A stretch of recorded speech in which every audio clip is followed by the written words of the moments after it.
By tradition, each infant goes through a rite of choice which dictates their future path.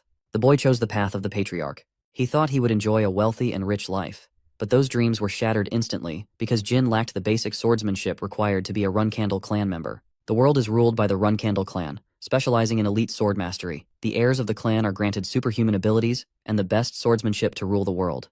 The clan embodies virtues of struggling, achieving, and relishing. It is the definition of the last man standing, and that's exactly the clan our protagonist was born into.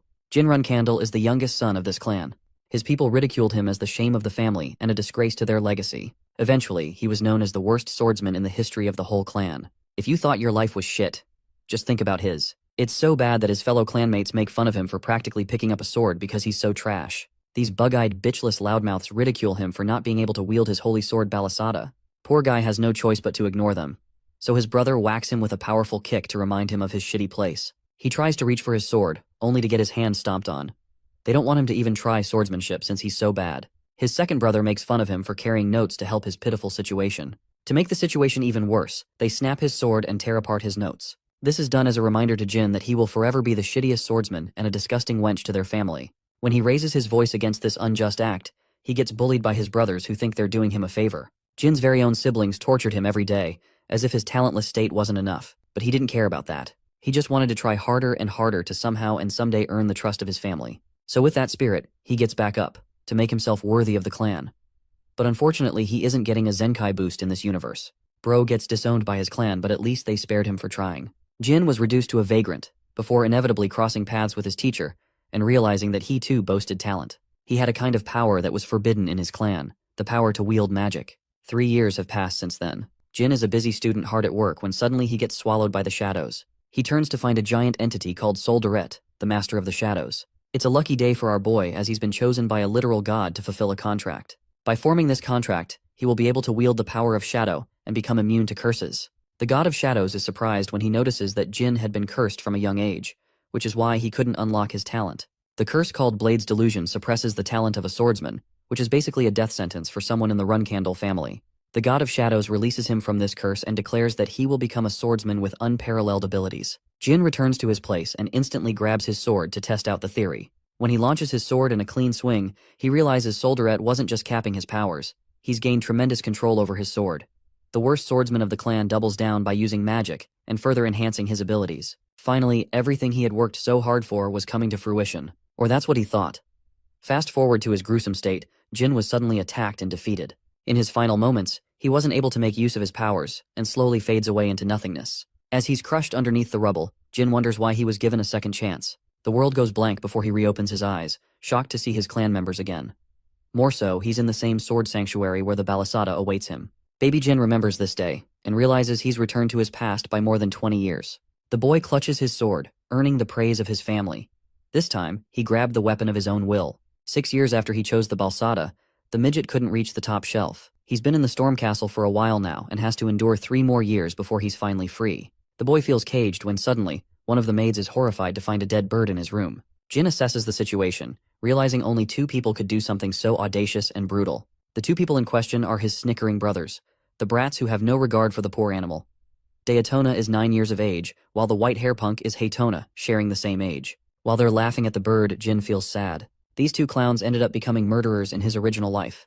Right now they're children. But even then they killed a poor bird to scoff at their own brother. The shitty yin-yang pair has no limits. They're trying to get a reaction out of Jin, ridiculing him for not wielding the Balsada. Jin prepares to speak when Haytona reaches to attack him. When his punch is blocked, even he is stunned. Because Jin isn't playing around as he launches a powerful counter in his face. He gives Haytona a thunderous beating to remember, and even though Jin is barely exerting his powers, he still beats the crap out of his brother. Finally, our boy leaves his bratty brothers with a warning to stay out of his way. Khan arrives, surprised that our boy has defeated both his brothers. Jin simply told him that they got into a fight with each other, resulting in their defeated condition. Of course, this is far from the truth. But still, Khan wants to take them to the doctor. However, Jin refuses against such an act. He takes them someplace else. Jin leaves them vulnerable to a heavy storm. It may be cruel treatment, but he believes it is necessary to teach his brothers the consequences of their actions. Khan is in no authority to question the young master's orders. Strangely, he senses an unusual, sinister aura emanating from the young master. Khan wonders if Jin deployed the use of mana. Realizing that Jin is responsible for putting his brothers out of commission, Khan deems it necessary to report to the patriarch of the clan. Back at the Storm Castle, Jin sees the snitch making his move. He knows that Khan is their guardian and reports everything to the Patriarch. Jin concludes that he must have sensed the use of Shadow Force. In other words, the source of his powers after he made a contract with the God of Darkness. It also implies that even in his second life, his latent powers of darkness are active, allowing him immunity against the curse he inherited in his first life. No longer subject to a curse, Jin has changed history as he will no longer be remembered as the worst swordsman. He's happy about that. His next obstacle is a confrontation with his father, the Patriarch. After Khan's report, the Patriarch tells the Guardian Knight to assemble the flag bearers. He senses the need to have a meeting with his son. With all 200 knights of the Runcandel family prepared, the legendary Patriarch of the Runcandel family marches his return to the Storm Castle. Mary is surprised they were given a sudden order to assemble. Dyphus, her comrade flag-bearer, is also clueless. They were in the middle of an epic battle when it happened. Dyphus wonders if it has something to do with Jin. They can hardly piece together why it's necessary for the Patriarch to see his son. Luna interrupts them both, gesturing to stay quiet. But Mary is still curious because she doesn't get all the hype behind Jin's specialty. Back at the Storm Castle, one of the maids informs Jin about the arrival of his father. The pipsqueak wonders what else the Guardian Knight told his father. He thinks that his father must be curious about the power that he used, since it's different from both mana and aura. The meeting is necessary to determine whether Jin's powers will benefit the clan or not. The Patriarch arrives with his many knights, donning his beautiful blade. He demands both Haytona and Daytona to be summoned. After their summoning, he directly asks about their mistakes. The brothers try to act cheeky and answer that they didn't do anything. It was Jin who attacked them with a weird power like magic. But of course, they're only saying these words to trap their brother. But this level of manipulation isn't enough to persuade the Patriarch, as he leaves both his sons with cold advice. Their survival in the clan will be short-lived with such a feeble mindset. He basically called them pussies, and then demanded Jin to be summoned. Jin stands before his father, Jin Runcandel, the head of the family as well as the strongest person. So powerful, in fact, that he is classified as a divine star knight and a demigod. After reaching the heights of such power, Kiran's human emotions have been dulled.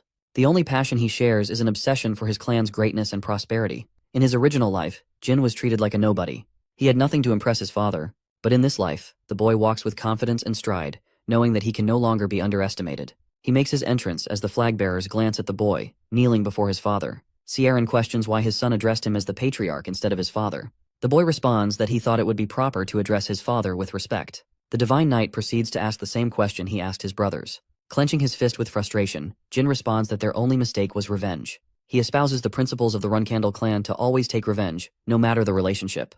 Hearing such words, Kiran commands the knights as well as the flag-bearers to leave the room. They're all shocked that Jin passed the Patriarch's test. Mary is impressed by her little brother for earning a private meeting with their father. The door slams shut, as Kiran finally addresses the issue of magic. He reminds Jin that magic limits their potential for sword mastery. The Patriarch directly questions the source of Jin's powers, emphasizing that punishment is due if the answer is mana. Thinking about his options, the boy thinks that he will be in deep trouble if he tells the source of his power is the God of Darkness. Jin answers that he doesn't understand his abilities either, and showcases his father a glimpse of his powers. In a twist, it is revealed that Jin's powers were once wielded by the founding patriarch of their clan. Ciaran immediately takes note of Shadow Force, shocked that his son could not only wield Balisada, but also the Shadow Force. He wonders if it is Jin's destiny to become the next patriarch. Interestingly, Kiran already knows about the God of Shadows. He explains that Soldaret once made a contract with Tamar, who was the first patriarch of the clan, allowing their growth. But after his death, the God of Shadows never appeared to offer his powers to a Runcandel, not until Jin's birth, who now wields the Shadow Force. Curious, Jin asks his father an important question. He wants to know if the God of Shadows is stronger than even him. Ciaran thinks about it for a moment, and claims that he doesn't know as he has yet to fight a god. But his words are laced with confidence, because only someone who is the most powerful man in the world can say something like that. Ciaran likes his question and pats his son.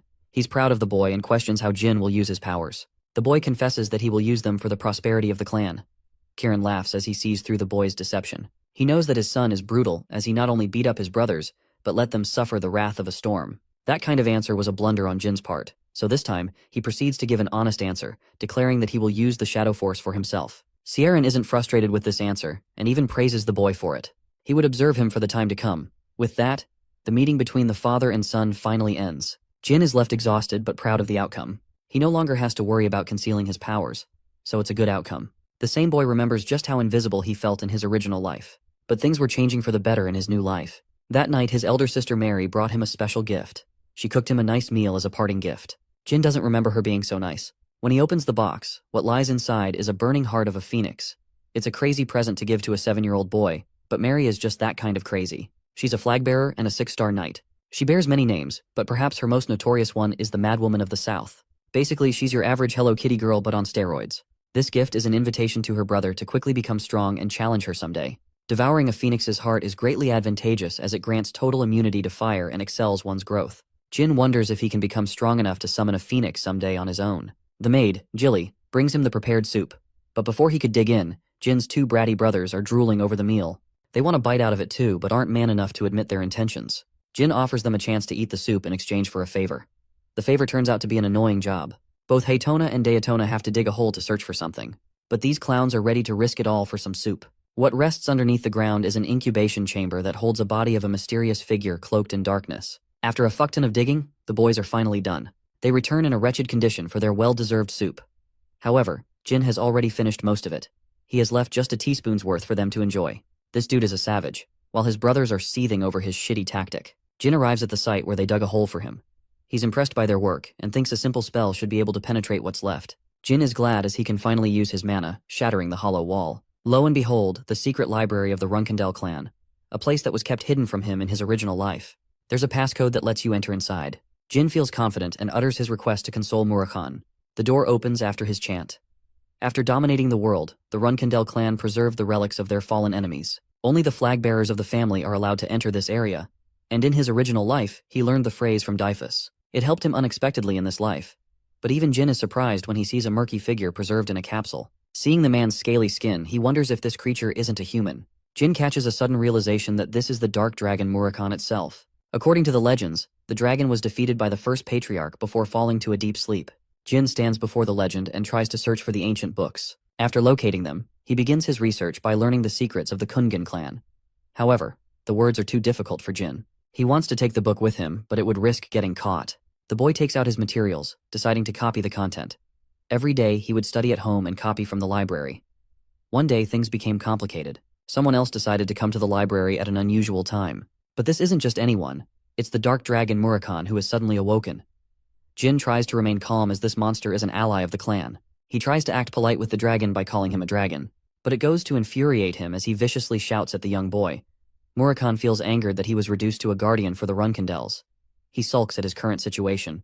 The only reason he awoke from his slumber is because he sensed something from the boy. Murakan is surprised to find remnants of Shadow Force lurking inside Jin. He claims that such a scent could only be produced by Soldere's contractor, so there's no mistake about it. Jin decides to test his luck and shocks him with a display of his powers. The dragon stutters, before collapsing in defeat. He's disappointed to realize that the latest contractor is a pipsqueak. Murakan is devastated to explain that he made a promise with the god of darkness, and because of that, his partner is apparently Jin. The dragon saves the explanation for another time. He decides to give the boy a proper introduction, as the monster manifests into its true form. Murakan is an aide of the god of shadows, as well as the last descendant of the shadows. He made an oath a millennia ago. This gigantic beast has vowed to partner with the boy as he is Soldere's contractor. Jin introduces himself as the youngest Runcandel and greets the legendary dragon. The mountain where the storm castle stands was named after the legendary dragon, who reigned over the lands for millennia before losing a battle against the first patriarch of the Runcandel clan. It was clear that they weren't actually enemies. The contractors of gods are always assigned a guardian dragon, which is why people wondered about the disappearance of the dark dragon. They didn't know he was residing in its deep slumber. Jin wonders if he's found himself a guardian dragon upon the dragon's awakening. Thanks to his human form, he's able to chat with him and get some of his questions cleared. Jin frequented the library for months after the dragon's awakening. He wanted to know the reason Tamar and Murakan fought each other. The silly dragon doesn't recall the real reason as he forgets. More importantly, he's found an obsession with strawberry pies. Jin tells him that he prepares copies of the original books in the library. Unfortunately, he doesn't know about most of the content. Murakan is still impressed by the boy's perseverance as any other child would have given up easily. The boy explains that he's just average for a Runcandel. He has a dozen older siblings as well as amazing people like his parents. Jin has great ambition and wants to surpass them. He questions how much Tamar understood at the same age. Since this guy is supposed to be the strongest man ever recorded in history, Jin was curious how close he was compared to that guy. The dark dragon told him that even someone like him couldn't have ever understood a single sentence at his tender age. Tamar didn't read books to become strong. Murakan emphasizes that the boy possesses mad talent just like the first patriarch. Jin wonders if he will compare to the flames of Tamar's powers. Murakan consoles him to train and become strong with time so that he can compare and even perhaps surpass the strengths of the founding patriarch. To entertain him, Murakan tells him about Solderet's second name. The god of shadows is also called Solderet the Infinite because his powers know no bounds. That also means that the boy's powers hold sky-high potential. To encourage him, Murakan decides to teach him a new trick, an attack called the Shadow Force Release. This skill is critical for anyone mastering the Shadow Force. It imposes a risk to its wielder, so Murakan advises the boy to master it well. Murakan instructs him to release his mana. Jin is confused, so he explains that 2 skills determine the release of Shadow Force. The first is mana release and the second is mana transfer. The skill requires at least 3 years of mastery, but that's a duration too long for the boy. Murakan refuses to teach him advanced techniques without the basics. Jin absolutely stumps him with a perfect mana release, which honestly looks like a Rasengan. He's also capable of using mana transfer for some reason. Murakan is shocked because he's just found himself a genius pipsqueak. With both conditions met, he's ready to show the boy the skill Shadow Force Release. Since all shadows are born out of Solderet's powers, it implies that he's the master, while Jin is the only contractor. The library is filled with dark shadows, as Murakan reveals that Jin could also become the master of the shadows. Jin is impressed seeing the might of his magic in full display. The scene cuts to the flag-bearer Luna, who is nearing the completion of her mission. Estimating 4 months to be the completion target, Luna stands amidst the dead monsters while wondering what her younger brother would like as a gift. 6 months after Murakan awakened, Haytona and Daytona left the castle after turning of age. That leaves the young master, who receives a celebration cake from Jilly on his 9th birthday. The kind young master wants everyone to enjoy the cake. Khan the Snitch makes his sudden appearance, apologizing for his sudden message. Lady Luna, the boy's older sister, has come for a personal visit. Rising as the first flag-bearer of the clan, an excellent knight and the eldest of all the siblings, Jin Runcandel is the strongest among the heirs. She stands different from the rest, uninterested in pursuing the path of the patriarch. Luna doesn't care about her siblings. She treated him like a nameless stranger in his original life. So now, it seems strange that this distant sister of his has come to pay him a visit. Jin wonders if something happened with the clan. He's even afraid that his sister might have discovered his secret visits to the library. Luna pats her little brother and treats him with unusual kindness, even caring for his condition. Jin states that he feels guarded by her sister. Luna thinks that her brother believes they're enemies, and that she sees him as an outsider aiming for the throne. She feels frustrated with the thought and consoles her baby brother. Luna apologizes, kneeling down to pay her little brother proper respect and a request to speak in private. Jin is stumped with such a request and meets her with a smile. When they're both alone, Luna states that she hurried home for an important matter. Since Jin's sudden rising, the rest of their siblings are keeping a strict eye on him. This means that they could act against the boy when he leaves the storm castle. The once cold and distant sister expresses her fear that Jin might lose his happiness amidst their family's trifles. She despises the traditions of the Runcandel clan. Her words make Jin realize why Luna stopped pursuing the path of the patriarch. But she failed to mention such words in his past life. Jin wonders if he wasn't worthy in his original life to hear such consolation. But it's also because his sister is worried that Jin's siblings could threaten him soon. He forms his response, refusing to step away from the fight against his brothers. Luna emphasizes that she's not advising him for her own sake. Her baby brother acknowledges the fact, and even claims that he faced the threat of assassination once. Met with this surprising revelation, Luna taps into her terrifying powers, furious that someone could even attempt to hurt her brother at the Storm Castle. She tries to ask for the assassin's name, but Jin tells her that he doesn't know, and that he's fine for now. The boy is happy to learn that he has earned empathy from one of his siblings. Luna embraces Jin, apologizing for the troubles of their family tradition that come with the Runcandel clan. Embracing her like this, Jin had no idea his sister could be so kind. Luna doesn't want to stomp on his birthday celebrations and offers him an adequate gift. It's a blue pendant. She tells him to turn around. The necklace is capable of summoning Luna once after being shattered. She wants Jin to use it when he's in a sticky situation. Luna is happy for her brother's birthday, and they proceed to have a loving celebration. Unfortunately, she has to head back to her duties. She bids him farewell. Later, Jin shows up to the library with the necklace, surprising Murakan as the necklace is an invaluable treasure. This treasure once belonged to the Demon Beast King, an item that many people risked their lives for. It also grants immunity to the wearer against inferior spells, as well as enhancing one's own. Jin explains that his eldest sister gave him the pendant. What's more is that he's shocked to learn that Luna probably already sensed Murakan's energy. But she won't tell the clan because she cares about her little brother's well-being. Coming back to Luna, she knows something is up between Jin and Murakan. But she chooses to trust in his powers and support her little brother no matter what becomes of him. Jin thought that the first 10 years of his life would be slow and boring at the castle. But in this short time, he learned a lot. He received gifts and benefited from his relationships after meeting amazing people. These were the things his past self dreamt about. The day finally came when the boy turned 10 years of age. He fought against Khan in a sparring session, preparing to leave the castle. The boy's incredible strength at this age impressed the guardian knight who realized why the patriarch remained interested in the youngest child. Jin boasted the eyes of an instructor who was trying to see if Khan was a fit as his teacher. Concluding their training for the day, Khan pays his respect to the young child. He can only train the boy until he leaves the Storm Castle. Jin is ready to meet his expectations. There came a point where Jin felt immune to flame thanks to the phoenix's heart he received from Mary. He is thrilled to find that some of his powers have started taking into effect. It's only a matter of time until he absorbs the phoenix's powers. Jin is to leave the Storm Castle the upcoming day. Jilly spots his books and is instructed to pack them for his reading session. As usual, the boy requests strawberry pie as his snack. He heads out for a walk at an unusual timing. The boy arrives at the secret library to meet Murakan. The dark dragon had anticipated this day to come. Jin wonders how they'll keep in contact. But the dragon isn't worried about such an insignificant problem. Even though he's weaker than his original state, Murakan explains that he can recover his strength when Jin can become stronger, as he's a guardian dragon. Murakan wants the boy to grow up just like Tamar. Jin asks an important question about the clan. Soldaret once told him that the Runcandel clan shared a history of being a spellsword clan, and the first patriarch is noted as the greatest spellsword user in history. However, this history is lost in the myths as the clan only prioritizes swordsmanship in recent times. The reason they object to magic is because of a pact that was made 1,000 years in the past. While they regarded Murakan as their guardian in the past, it's clear they might hate him in recent times. It's a shame because the boy would have drowned in riches for reviving him in the previous era. Then again, it's his shitty clan, so there's a chance that it wouldn't happen.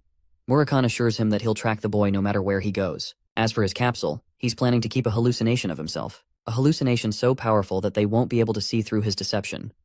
The hallucination isn't going to hold for long because of the dragon's waning powers. However, Murakan plans to maintain the hallucination for until the time he becomes an adult. He's brought Murakan a special treat for celebration. The dark dragon fawns over the invitation to get drunk and enjoy the party. He's even ready to become acquainted with Jilly if it means more strawberry pies. As Jin is preparing to leave for his clan's family home, he is warned how busy his life is going to get. Jilly can no longer service the boy with her delicious meals, but she's ready to serve him when the time arises. Jin is welcomed by the guardian knights Jerome and Holtz for his escort. They begin their travels. It's the end of the 18th century, as Jin finally leaves the Storm Castle to head to his family home, the Garden of Swords.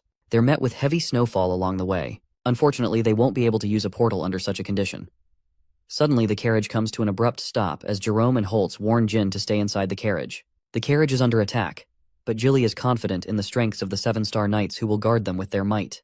However, they are outnumbered, fighting 20 men to 1. Jin realizes something critical and immediately tells her that they must leave as the guardian knights have secretly betrayed them. This means they're working with traitors or imposters, which also implies there's something wrong with the carriage. Jilly is frustrated and brings out her full power to protect Jin for the sake of the clan. The carriage explodes as they make their narrow escape.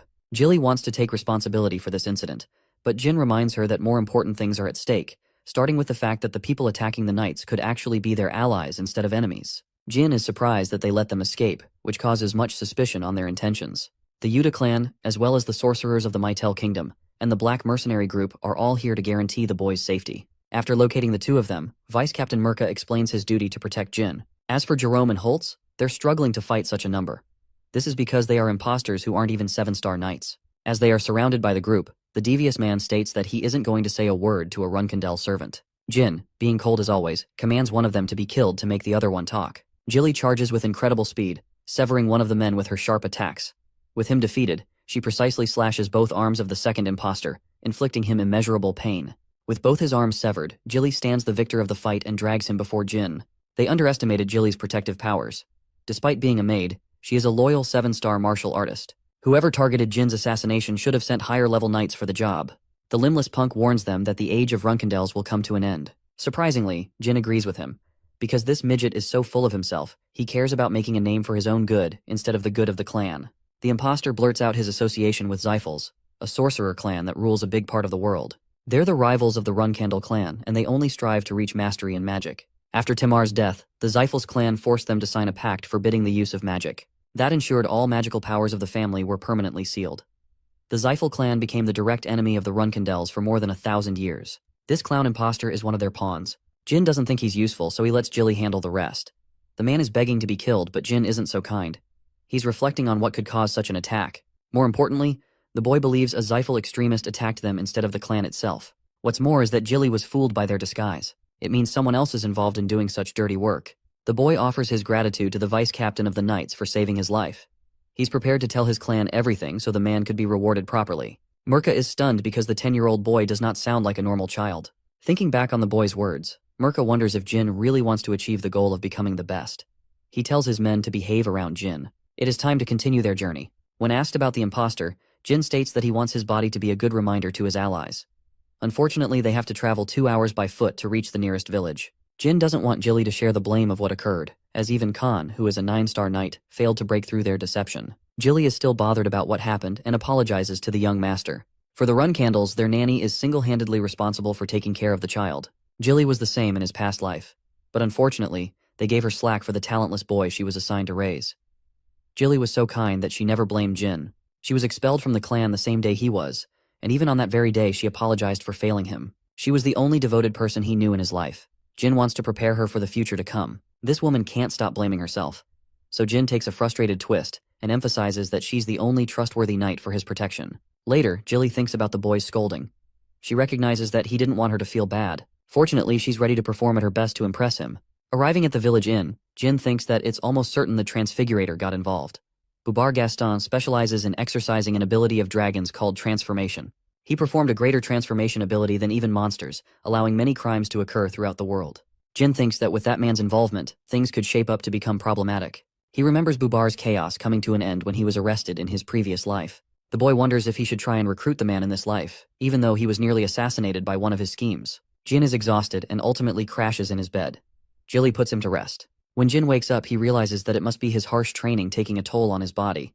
There is an annoying cat hanging around his window. My boy suddenly realizes that this dumbass is actually Murakan. This dude turned himself into a damn cat to follow him around the world. Murakan gets angry and hisses at him. Jin allows him to come inside, but he's still frustrated. He turns to his human form to scold the boy, but he's so clumsy the fool crashes into his desk. Jilly instantly barges in to check on Jin, and then she discovers the intruder.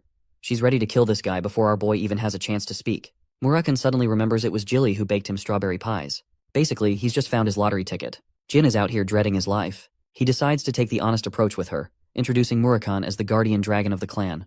Jilly is utterly stumped and apologizes for attacking him. More importantly, she's curious why her nickname is Strawberry Pie all of a sudden. Jilly learns that throughout this time, Jin secretly had her bake pies for Murakan. After a long explanation of what happened, Jilly is shocked to learn that the boy has the ability to wield magic and shares a contract with the god of darkness. She's actually supportive of his talents, which is why Jin decided to tell her everything. He emphasizes that his relationship with Murakan, as well as the source of his powers, must remain a secret. At first, she trusts the guardian dragon, but after learning that he is clumsy enough to trip and fall, Jilly wonders if it's really a good idea to rely on him. They arrive at the portal, where Mirka's duty has come to completion. He is eager to explore the kind of person Jin will grow into. Mirka is curious why an excellent martial artist like Jilly left her clan to join the Runcandels. She refuses to elaborate and leaves with the boy. The staff at Mytel Portal learns that they're dealing with the high nobility of the Runcandel family. They allow them entry to first-class seats for a quick teleportation. Jilly shares her concerns for Jin's magic, as there isn't an excuse plausible to convince the Runcandel clan. The boy intends to keep the source of his powers hidden. Suddenly, he spots a noble mage of the Zyphel clan who is granted first-class seats as well. The noble shares his disgust openly, but finds himself fascinated by the cat. Murakan is a giga-chad as he slashes the pathetic noble, giving him what he deserves. The Zyphel noble is surprised that Jin is composed and quiet, despite his provocative remarks. Veradine introduces himself and offers a hand to the boy. Jin remembers him. This man had gone on to become a gifted sorcerer and an incredible candidate for the next patriarch of their clan. Even though Jin also shares a talent in sorcery, his talent is next to nothing compared to Veradine.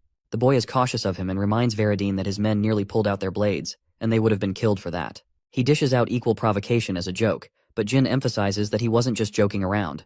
Veradine gets actual chills from the boy, but he imparts him with advice not to stir up trouble between the two major clans. Jin claims that both their fathers are people of great stature, and that they would never go into war over a children's fight.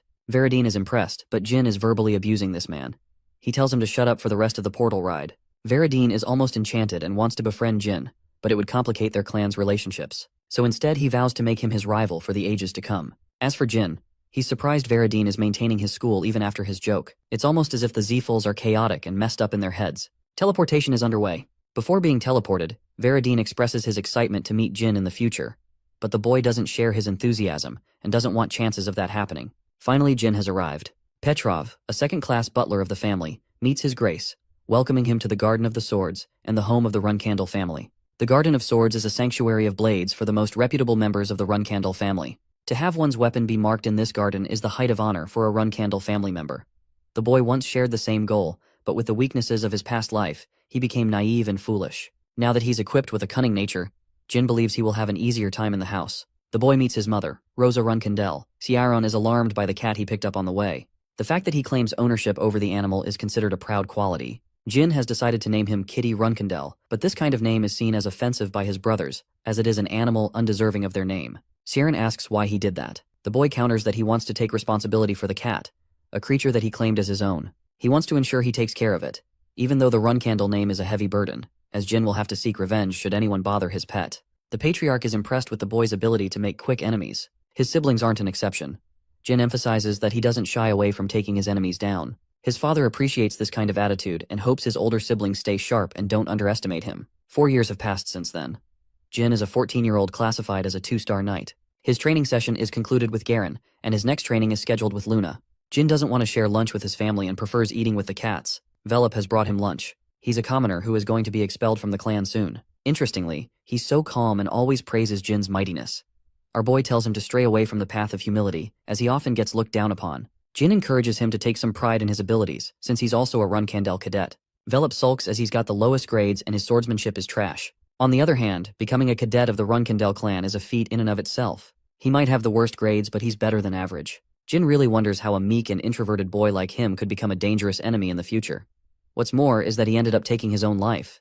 Velop's life might face a similar end, so Jin wants to prevent that future from occurring. This time he's hell-bent on making sure he stays in the clan. Later, the young master is assessing his current abilities. It's destined for him to reach 3-star swordsmanship in the upcoming years. But for now, he has to train with Luna, who wants him to execute the training differently than from yesterday. Luna suggests that he use his mind's eye to visualize his training. Acquiring the mind's eye is the greatest weapon for a swordsman. It's a form of high-level meditation, a skill that is only achieved by 7-star knights. Jin doesn't understand why he's being taught such a skill so early. Luna restricts the use of aura in their training, so Jin doesn't understand the purpose. He places good faith in his older sister's advice, and increases his level of focus to learn the technique. The training session comes to an end. Luna thinks that Jin's focus is impossible for a knight at his level. It's only a matter of time until he unlocks even greater power. The scene cuts to a sparring session. It's an important day for Jin. If he beats all 10 cadets, then he will be able to join the intermediate class. While the young master is confident, his friend Velop is a nervous wreck. The coach instructs the cadets to spare 3 times going against different partners. Only the top 10 best fighters will face Jin. The competition begins with each cadet displaying a good level of swordsmanship. With the 10 cadets decided, the remaining fighters are left to be seated. Jin prepares to face them, and his most impressive record to date was defeating 8 fighters in a row. Jin is most worried for Mesa Milcano, the top brass of the cadets. This match will determine everything. She dashes to attack him, and Jin barely blocks, sensing that she's gotten even stronger since their previous battle. The real problem is that he has 8 more opponents to beat after defeating Mesa. She's overwhelmed by his choice of using simple moves instead of adopting complex variations. Mesa suddenly realizes that Jin is looking down on her. Offended by this treatment, she lunges to unleash more of her power. Mesa is determined to beat the young master. She lunges for a decisive strike, but Jin shatters her blade and remains the victor of the fight. Mesa is stunned that Jin was able to strike the same spot, making her sword chip and shatter. They have comparable strength and stamina, but it was his precision that crowned Jin the victor of the fight. Mesa declares that she will continue her training to impress him in their next fight. Though he's faced with 10 cadets, Jin is glad to have defeated Mesa and instills a sense of hopelessness among them. He quickly defeats the 10th cadet, fulfilling the challenge. As his reward, he will join the intermediate class next year, receiving actual training from a true Runcandel. Though the training session has concluded, Jin states that he wants to fight against a final cadet. He shouts Velop's name and calls him out to fight. The introverted nervous wreck refuses at first, but Jin reminds him that his time in the clan will be short-lived if he keeps up the act. Jin states his intentions to crush Velop in the fight. Fidgeting his way to the battlefield, Velop barely has the confidence to wield his weapon. He wonders if this is punishment from Jin, who claims that this should be an easy fight for Velop since he's tired after facing 10 cadets. But even then, Jin is confident that he can overpower the weakling. Without wasting another word, Jin dashes to beat the shit out of him. He's barely able to block the heavy attack. Jin is impressed by his parrying. Velop tries to hold on, but Jin isn't being kind with his attacks. He's giving him hell with his strength, stating that he could have even killed Velop with his last attack. He's given a second chance to redeem himself. Velop gets back on his feet, but something is different about him. A golden aura envelops his body as he's about to launch a deadly attack. Mesa alerts Garen that Jin's life is in danger. The young master commands everyone to keep this fight a secret. He wants Velop to use aura to heighten his abilities. Velop charges with his full strength, believing that he will defeat Jin in his weakened state. Even though Jin blocks his attack, his blade is shattered from the impact. He always knew about Velop's hidden potential, but Jin was completely unaware about his talent for casting aura. Even with his blade shattered, Jin counters with a heavy slam and catches Velop in a headlock. Finally, he lets go, surprising him with an act of mercy. Jin chooses to be honest, telling his friend that he didn't want to fight him like this. Even though he knows nothing about Velop, he wants him to become strong on top of his kind heart. Because in their clan, kindness isn't enough to survive. The young master shows a gentle side to himself, asking Velop to get along with everyone by becoming strong and protecting his beliefs. It's lunchtime. Jin decides to fetch them both a meal since it's usually Velop who brings them food. Sieran is shocked to receive a report from Khan about Jin's recent act of consideration for Velop. His father is proud of the boy's ability to care for people weaker than him. He's pumped for his son's growth and is ready to assign the boy his first mission. The first month of the year 1795 is when the boy finally turned 15. He was promoted to a 3-star knight and gained a vacation from training. The intermediate class used real swords instead of wooden blades. Each blade was handcrafted for every cadet, so some had to get their weapons made. Jin was also looking for a weapon, and more than him, Luna had been eager for this day to come. She was the one who would pick his weapon of choice, as she begged him to do so. Her baby brother trusts her choices and thinks she'll find the perfect weapon. Well, that's until she brings out what seems to be a giant sword. Even Jin is shocked. Luna states that she once used the same weapon at his age. She even came up with the design, and it's her prototype for her main weapon. Jin, however, has a difficult time accepting her choice. He declines the weapon, hurting Luna's feelings. Seeing his reaction, Luna decides to opt for a different weapon. A weapon that would suit his fighting style. Luna spent much time on his weapon of choice. Since he chose the balisada when he was an infant, she figured the bradamante would be the perfect replacement. It's the weapon of the first patriarch, a blade that comes to his liking, as it is one of the most valuable treasures of the clan. Jin wanted to obtain this weapon in the future, but he's glad Luna offered it to him for free. Both swords are excellent for the users of Shadow Force. Jin couldn't have obtained the weapon himself because of sibling rivalry. It's a heavenly gift from Luna that he obtained so easily. Luna states that he doesn't have a need to repay her in any shape or form, since she's also aware he's keeping his defenses up around her. Since she's upset, Luna instructs her brother to close his eyes for another training session. She tells him that the Runcandel siblings are always fighting against each other, but even so, she wants to remind him of her undivided love, as Luna is ready to support him no matter what. She says these things as Luna has felt immense loneliness and feelings of isolation before Jin's time. She hopes that her little brother never has to go through such feelings in his life. With that, they return to their training session. After the training, Jin excitedly shows off his new weapon to Murakan, who doesn't think it's a great weapon for his current skill level. It's necessary for the boy to acquire some level of mastery with his Shadow Force to activate Bradamante's potential. Jin is way too weak at his current level, but he hopes to reach 3 stars in Shadow Force soon. Murakan is offended by the boy's arrogance and emphasizes the caution one has to take just to use holy weapons of the Patriarch. Instead of 3 stars, he advises the boy to reach 5 stars instead. Jin is a defiant child who doesn't want to wait too long. He hopes to accomplish the target by next year, a claim that upsets Murakan.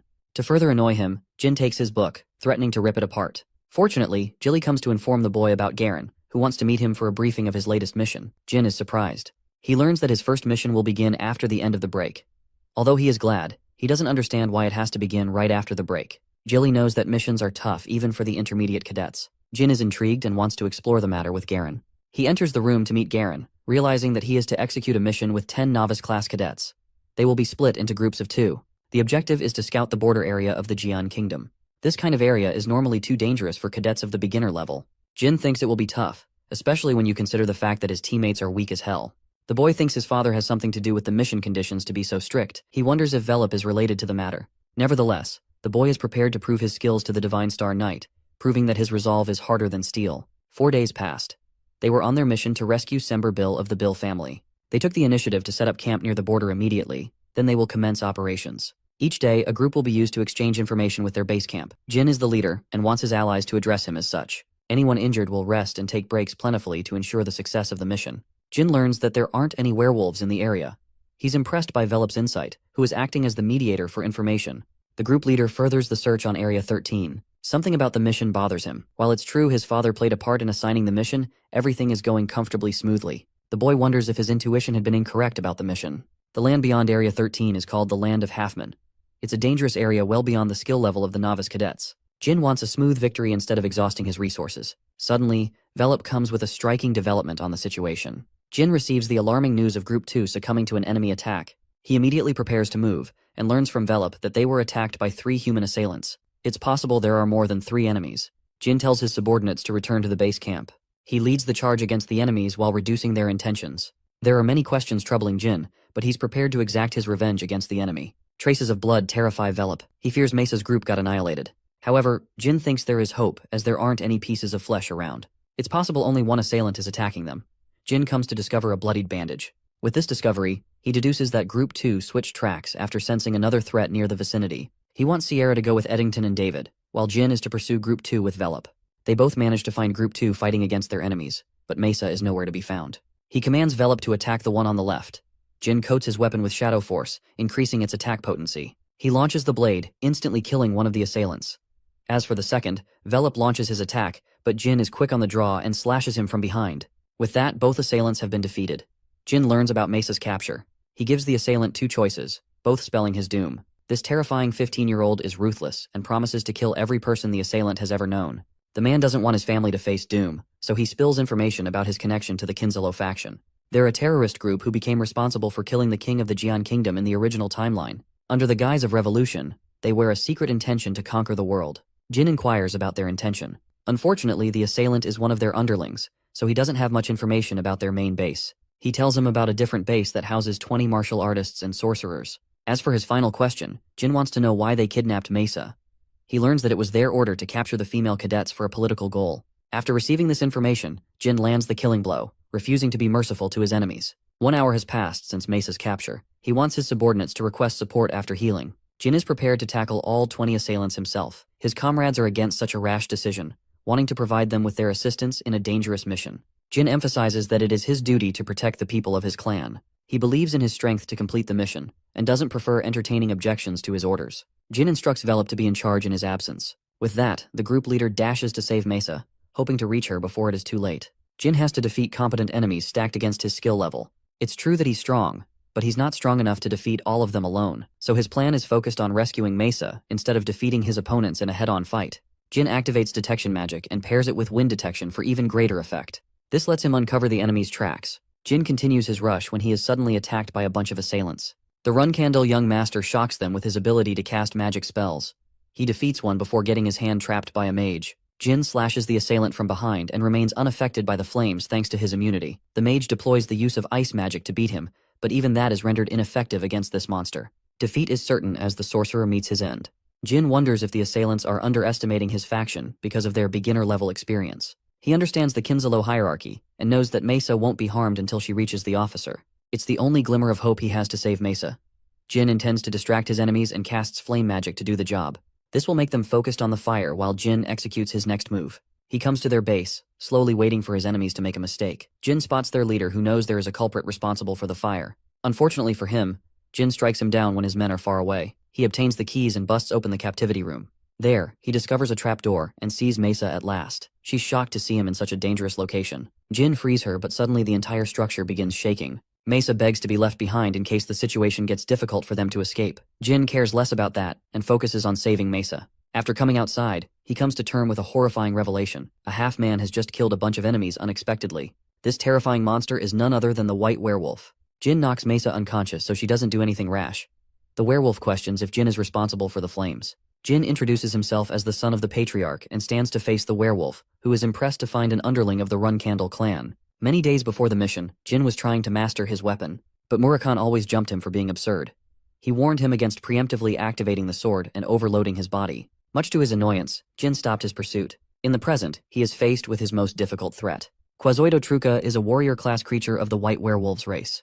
These monsters are born with the desire to slaughter their enemies. They're formidable creatures capable of defeating 6-star knights, and they bear a special hatred for the Runcandels ever since Tamar killed their god. Jin is in a real pinch. He has no way of safely delivering Mesa with this guy on his tail. The only way out of this situation is through. The monster questions if the Runcandel will fight him head-on or choose to cower and run. Jin answers that he will fight with honor. This response triggers Quasito to burst forth for an attack. He uses his giant sledgehammer to crush Jin. Fortunately, he evades the strike, but only momentarily. Jin is overpowered by the monster's immense speed and strength. He's barely able to stand his ground, but thinks there's a chance as long as he can activate his secret weapons. Jin doesn't want to risk the use of Luna's pendant. He desires to reach the top by overcoming this difficult challenge. Lower-level magic against such an opponent is useless against the defenses of werewolves. There's also the risk that his secret powers will be discovered by other people. His only weapon in this case is the Shadow Force. Jin desires to awaken the sword or else he will lose this fight. The monster is impressed by Jin's weapon for being durable in a fight. However, Jin is still on the back foot. Clutching the sword in his hands, he tries to activate its power. Then suddenly, in a beam of light, comes the ascension of the blade that blinds the werewolf's sight. A decisive slash cuts through the air. The monster falls to his knees, having suffered a major wound to its belly. Jin declares the end of the fight, standing atop as the victor of this battle. However, the drawbacks of his sword start to overwhelm his being. Murakan warned him against this. The horrors of his past, the haunted voices inside his head begin to devour him. Murakan comes before the boy, reminding him of the price of activating the sword too early. With the shadows overwhelming his body, he encourages the boy to take his stand, or else he will lose his consciousness forever. Jin remembers to release the Shadow Force, but it's an impossible task as he is swarmed by the dark energy engulfing his body. Jin aims to achieve a level of calmness, and finally removes the pain from his body. Luckily, he didn't incur any wounds, but his body is still overflowing with the shadow force. With what little strength he has, he tries to get up to save Mesa. Suddenly, he senses the presence of a random man. The man tells him that he isn't associated with Kinsalo. In fact, he's Sember Bill, the man they were looking for. Jin tells him that he's supposed to rescue him on behalf of the Runcandel family. Hearing this, Sember celebrates in joy. Jin rescues Mesa and asks how Sember was captured by the Kinsalo. He explains how he found a lover. Unfortunately, she died 2 years in the past. But he was shocked when he found the same woman who deceived him, leading to his capture. Hearing this, Jin immediately realizes it's the work of the Transfigurator. Sember's capture is linked to a combined attack from Bubar and Kinsalo. Jin hopes to meet him soon to uncover his intentions. As for Sember, he's greatly indebted to Jin's contributions in this mission. He wants to help him in the future. The mission is finally complete, as Jilly congratulates Jin upon his return. But more than that, the devious little cat bites his hand. In response, Jin tosses this dude in the window. Murakan is frustrated that Jin got ahead of himself and activated the sword when he wasn't even ready. He ragdolls Solderet's last contractor for being stupid enough to risk his life. Jilly tries to intervene, but he shuts her down too. Jin counters that he didn't want to waste his pendant, especially when there are more powerful enemies waiting for them. More than that, he's curious how Murakan was able to tell about the sword's awakening. It's because Jin's growth in Shadow Force shot up by activating the sword. Shadow Force overload is no easy task. 9 out of the 11 users succumbed and crumbled. The only ones that didn't are both Murakan and Jin. Still, he fears having to go through such a terrifying level of pain. The Dark Dragon makes a request for strawberry pie while he's at it, but feels devastated when declined. Talks of Jin's victory over the White Werewolf have raised suspicion. It's clear that Jin's ability is only ranked around 3 stars, so it would be impossible to beat the werewolf. Anna theorizes that the monster he faced must have been weaker than him. However, Miu doesn't buy that explanation. The both of them turn to the Tona twins for an explanation. They wonder if Jin truly defeated the monster out of his league. There's also the part where he's now in the intermediate class, which means both Haytona and Daytona are going to eat shit. Miu and Anne find their situation hilarious. Anne glares at them, giving them a sharp warning if they were to lie. The brothers confess that they're deathly afraid of Jin. Anne is prepared to help these clowns through their slaves.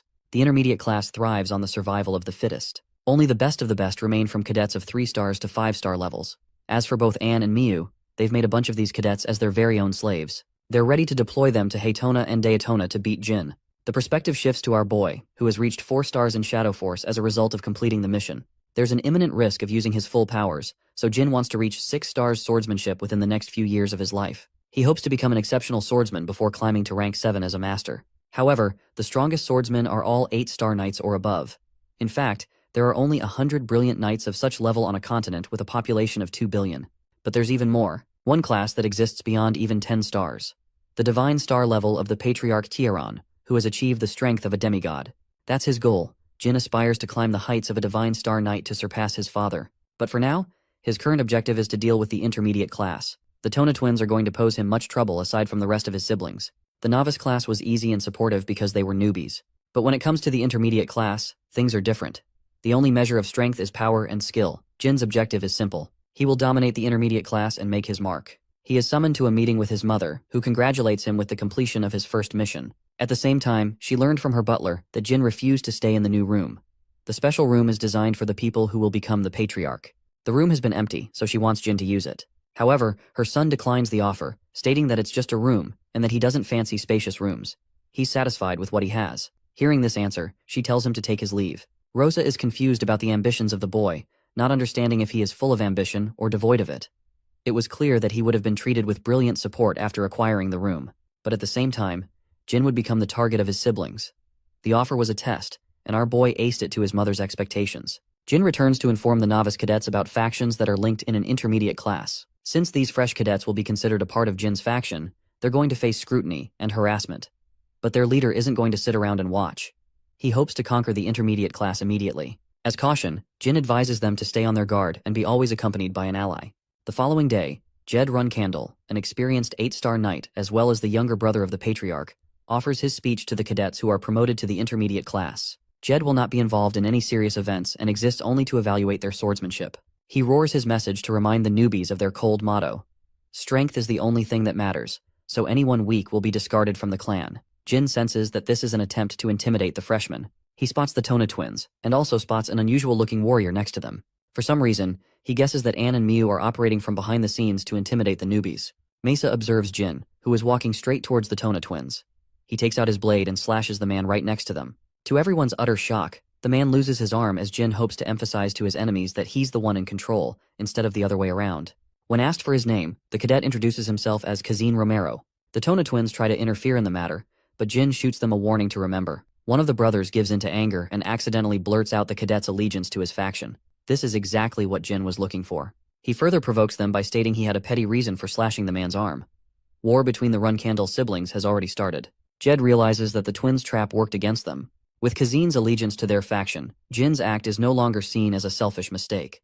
Instead, it is considered the War of Ranks, a tradition of the Runcandel clan. Right this moment, Jin shouts his name loud and clear, reminding the intermediate class that he will not hesitate to cut anyone down if they prove to be hostile. But this level of defiance has pinned him against the 8-star knight. His uncle Jed is infuriated by his words. Jin states that he's contesting the decisions of Jed. Offended, the 8-star knight materializes his weapon, vowing to kill the boy if his reason lacks conviction. Jin responds that Jed is responsible for leading the immediate class. He could realize from that moment that he is perpetrating the attack. Hearing this, the powerful knight thrusts his blade against Jin's face, grazing him as a warning. The young master emphasizes that he didn't feel offended. As for why he didn't contest Jed in a head-on match, it was clear that he would lose, else he could have attacked him from the beginning. Jed reminds the boy that he's unafraid of cutting him down, even if he is the son of the patriarch. Jin responds, prefacing his bravery, as though his opponent is far stronger than him. A Runcandel never backs down for his honor. Jed laughs at his words, but in a way finds them pleasing enough.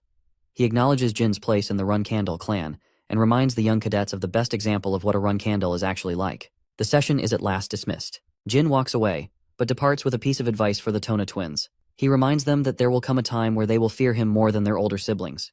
Back in his room with Murakan, Jin tells Jilly about the War of Ranks. He's certain that Miu and Anne are secretly manipulating the strings of their conflict from behind. Jin slashed Tae Cadet, who stepped out of line. He was a man who was once part of Anne's faction, but somehow joined the twins' faction. It's impossible for them to have 5-star knights in their group, since the leaders aren't supposed to be weaker. Jilly fails to understand Anne and Miu's intentions, but the boy is glad that he's being seen as an enemy and a rival. They can abuse their power to manipulate the difficulty of his missions to ensure Jin fails, but apart from that, there's not much they can do, since Jin is capable of fending off their threats in individual operations. That's exactly what Jin is intending to do. Since he knows he will be forced to handle difficult missions, it will allow him to stack a number of wins and become stronger. He can also take Murakan along for safety measures. Jin has a different role for Murakan. The following day, the Tona twins and Jin share a meeting with their uncle. They are informed about the special training privileges they will receive as Runcandel pureblood heirs. The training will be difficult, but it will embody the character and motto of the Runcandel clan. The Runcandel's fighting style is deprived of standard swordsmanship. They have special moves reserved for flag bearers to learn. Since their fighting style is mostly unorthodox, it sets them apart from other clans. Jin predicts that it's because the physical abilities of the Runcandels are unique. The bloodline of these swordmasters allow them God-given talent for sword mastery. It's in their blood to be born with such special ability. Compared to that, their training will be focused on simple movements. The task is to hold a steel ball. Jin senses that there's something inside.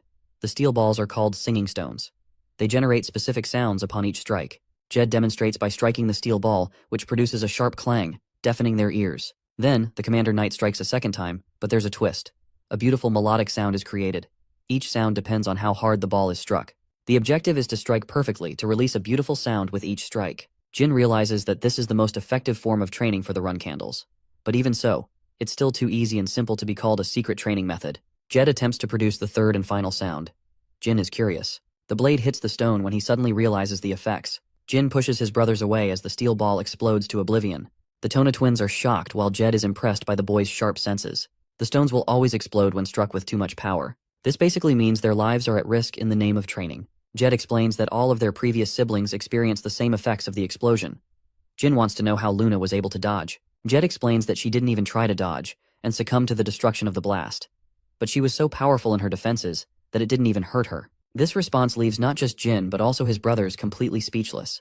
The power of having a cracked elder sister. Jed assigns them their mission, which is to train until they can create the beautiful sound at will. The scene cuts to Luna, who learns about Jin's recent assassination attempt. She is aware of Miu and Anne playing around, but she also knows they're not foolish enough to attack him at the Storm's castle. What's more, their lives would be at stake if the Patriarch uncovered their plans. Luna's maid wonders if the boy lied to her sister at the time. She knows it is possible since he was so young, and they have yet to find any traces of the assassination in the past 5 years. Luna remembers him being extremely cautious of her, but remembering his face, she could tell that his words were genuine. Luna instructs her maid to keep an eye on Miu and Anne's schemes. She wonders what Jin is up to, especially when she recalls her experience with the singing stones. The very next day, Jin is barely able to maintain his posture. It's the toughest form of training he has ever been a part of. Jed is supervising their training. Our boy was severely mistaken when he thought this training was related to their physical abilities. Instead, it is focused on increasing one's aura. Jin has to increase his aura to make up for his lack of strength. He aims to remain calm. It's not an impossible task, as the Tona twins managed to complete it in his previous life. Jed observes each sibling struggling, but only Jin shows the most amount of progress among the three. It's possible that he will overcome Luna's record for the singing stones. The training concludes with the Tona twins facing utter collapse. Jed is impressed by their endurance nonetheless. As for Jin, his dear uncle is offended that he's the youngest of the siblings because this boy is a diamond in the making. The dude is slowly becoming his nephew's #1 fan. 1 month passed. The intermediate class was finally being handed its first missions. The mission is to protect the recruits of the Minche Blacksmith Guild. Each faction is assigned their missions, until finally, it's Jin's faction's turn. This group of 10 cadets is tasked to slay an enormous number of 25 orcs, nearly double their number. It's not the easiest mission, especially when they've just joined the intermediate class. It's evident that a lot of them won't even make it past their first mission. The other factions make fun of Jin's group, just like he predicted they would. Mesa stops her comrades from arguing, demanding that they maintain their composure as Runcandels. They have no choice in the matter of choosing their missions. The only way out is to execute on them. Mesa wants to shut their haters down for good after achieving victory. Diatona ends up striking the singing stone so hard that it explodes right on him. Jin barely evades the explosion before getting struck by the blast. He doesn't want to train around these clowns because they're careless about their surroundings. The Tona twins are in the process of exploding the stones, but for Jin, something strange happened. His senses became so sharp that it felt like he could sense the object coming from a mile away. At this point, he's confident in his ability to evade the steel pellets should the singing stones ever explode. Jin wonders if this training has something to do with the mind's eye training he did with Luna. To confirm his suspicions, he decides to try again, but Jed breaks into their training session to report them about the new missions. The Tona twins are seething as it's a ceremony with the Vymonth Empire. It's not a life-threatening mission, but a draining one. Jed emphasizes the importance of attending the mission with seriousness, no matter the task. It's an event where strong warriors get to meet up, including the Runcandels. Jed wants the Tona twins to get a good scope of those people. Jin's mission is different, however. He's assigned a target mission. Jin has to kill Talaris's affectionate lover. The secret palace refers to the giant tower controlled by rulers. The current ruler is called Talaris Endorma, a woman so deadly that she doesn't show mercy to those who hurt her lovers. Jin is given the broad scope of the threat of this mission. His target is a man called Alcaro, who is effectively guarded by the agents of the secret palace. What's more, this kind of mission is usually assigned to guardian knights, prompting Haitona and Diatona's reactions. Jin is intrigued by the request. He wonders if the Chanderer family really wants to assassinate one of their own people. Jed explains that his family tried numerous times to retrieve Alcaro to preserve the family's secrets. With no options left, they pinned an assassination request over his head. Jin accepts the mission with conviction, much to Jed's shock, as it is well beyond Jin's current skill level. Jed decides to entertain his answer. He tasks the three to go out for the mission in 3 days. The Tona twins are actually worried for Jin's life, because even they understand the gravity of this mission. They advise him to state his name as a Runcandel, thinking it would be enough to help him. Our boy is shocked by their consideration and slices the steel ball perfectly, producing a gentle sound. Jin has already achieved mastery, and by the time he returns, the Tona twins will be forced to side with him. Even Jed believes they should make the sensible choice of following Jin, because their very lives will be at stake if they don't. The day of the mission is here. Jin will be designated in the dangerous Mahmit Lawless region. The Runcandel young master has maintained a slight disguise to mask his appearance and identity. Jin's group is supposed to slay monsters, but he doesn't know they're supposed to be facing 25 orcs. All of them are miserable about the mission, to the point they've already accepted their deaths. Jin emphasizes that he will return from this mission no matter what. Jilly finds his subordinates cute for acting worried for him. Murakan tries to gloat about being the great dark dragon, not realizing he's reduced to being a stupid cat right now. Jin wants Jilly to enjoy the vacation while he's gone. She shares her personal concerns as Mamit is a deadly place. Jin promises his return and takes off. The Mamit region is festered with the worst criminals around. These people bask in toxicity and malice. Jin has arrived to kick their butts. They haven't seen this person before. He acts audacious like he owns the place. One of the crooks questions if he's secretly a 9-star knight. He wants the newbie to understand the order of strength. But Jin has no time for such petty banters. He stabs the man's head clean and instills a chilling sensation among the people. The criminals don't share feelings of loss for their fallen fellow. They're psychopathic people, and as advised by his teacher, Jin is trying to show them he's not to mess around with. He's grateful for his teacher's help. Jin takes the drink, unafraid of it being poisoned. He tosses the payment and eats breakfast. The bartender wonders if he's looking for someone. Jin confirms and asks for a person called Hister. Unfortunately, there's no one like her in town. Jin asks for a place to stay. The bartender recommends Moonlight Well, a safe inn where only the kings of Mamit reside. It's a luxurious inn. Since Alcaro is a rich kid, he didn't have to worry about minuscule troubles in his life. He's nothing more than a clown who can't control his lust for pleasure. Alcaro's only sticking around to try and gain the affection of the ruler, but there's no point as she's moved on to her next fascination. With only one place left to his enjoyment and safety, it's clear that Alcaro must have guards swarming around him. Jin decides to stay in the lobby to get a good view of the situation. Interestingly, he spots Alcaro immediately as he's arguing with his men. The guards don't want to leave him unattended, but Alcaro is lost in his desires. He even threatens to kill them. In response, Alcaro gets slammed by a heavy punch that knocks him out for good. They're tired of guarding this annoying clown who is mad in his obsession. Alcaro's guards are all powerful enough to cross the 6-star level. The assassination itself is easy, but making his return and fleeing safely is the difficult part. Since he can't easily poison someone in Mamit, it will be difficult. There's no chance of killing him directly because of Alcaro's men. Jin finds himself in a pinch until he discovers the perfect solution to all his worries. The following day, we catch a glimpse of Cirrus and Dorma, the ruler's daughter. She learns that 6 men are guarding Alcaro strongly, a man who may as well be called a fool. Funnily enough, she's also prepared to kill him because the woman is sick and tired of his antics. As they're approaching the inn, an enormous thunderbolt strikes the establishment and pulverizes the place. The daughter of Talaris is excited, realizing there is more than what meets the eye. Circling back to Jin's grand plan, he opted to use a magic attack and increase its potency by stacking Shadow Force on top. This would help create a powerful 6-star magic spell, strong enough to assert the idea that they're being attacked by a powerful mage. No one would suspect the boy, especially when the greatest prodigy of sorcery, Veradine Zyphel, also just reached 6-star level. Jin has to ensure the attack came from outside, which is why he decided to go for a lightning-based attack. With his command over Shadow Force, he casted its release and manifested his lightning powers. The disastrous thunderbolt struck the settlement before they could even act. Their immediate suspicion alerted them to believe that this is the attack of a sorcerer. Ceres assesses the seriousness of the situation. She wants to protect her guards even if the scumbag died. But the moment they try to get close, the thunderbolt sends them flying back. They wonder if the Zyphel sorcerers are exacting revenge against the secret palace. A third thunderbolt strikes the settlement. Ceres thinks there won't be a fourth attack. She's hoping no one is massively hurt. Unfortunately, during this stunt, even Jin caught massive injuries as he endured the wrath of his own spell. Though the guards are still alive, Alcaro is nowhere to be found. Jin wants to ensure the execution while he still can. But unfortunately, Cirrus catches sight of him and tries to help him. She doesn't really care about Alcaro's safety and prefers his execution anyway.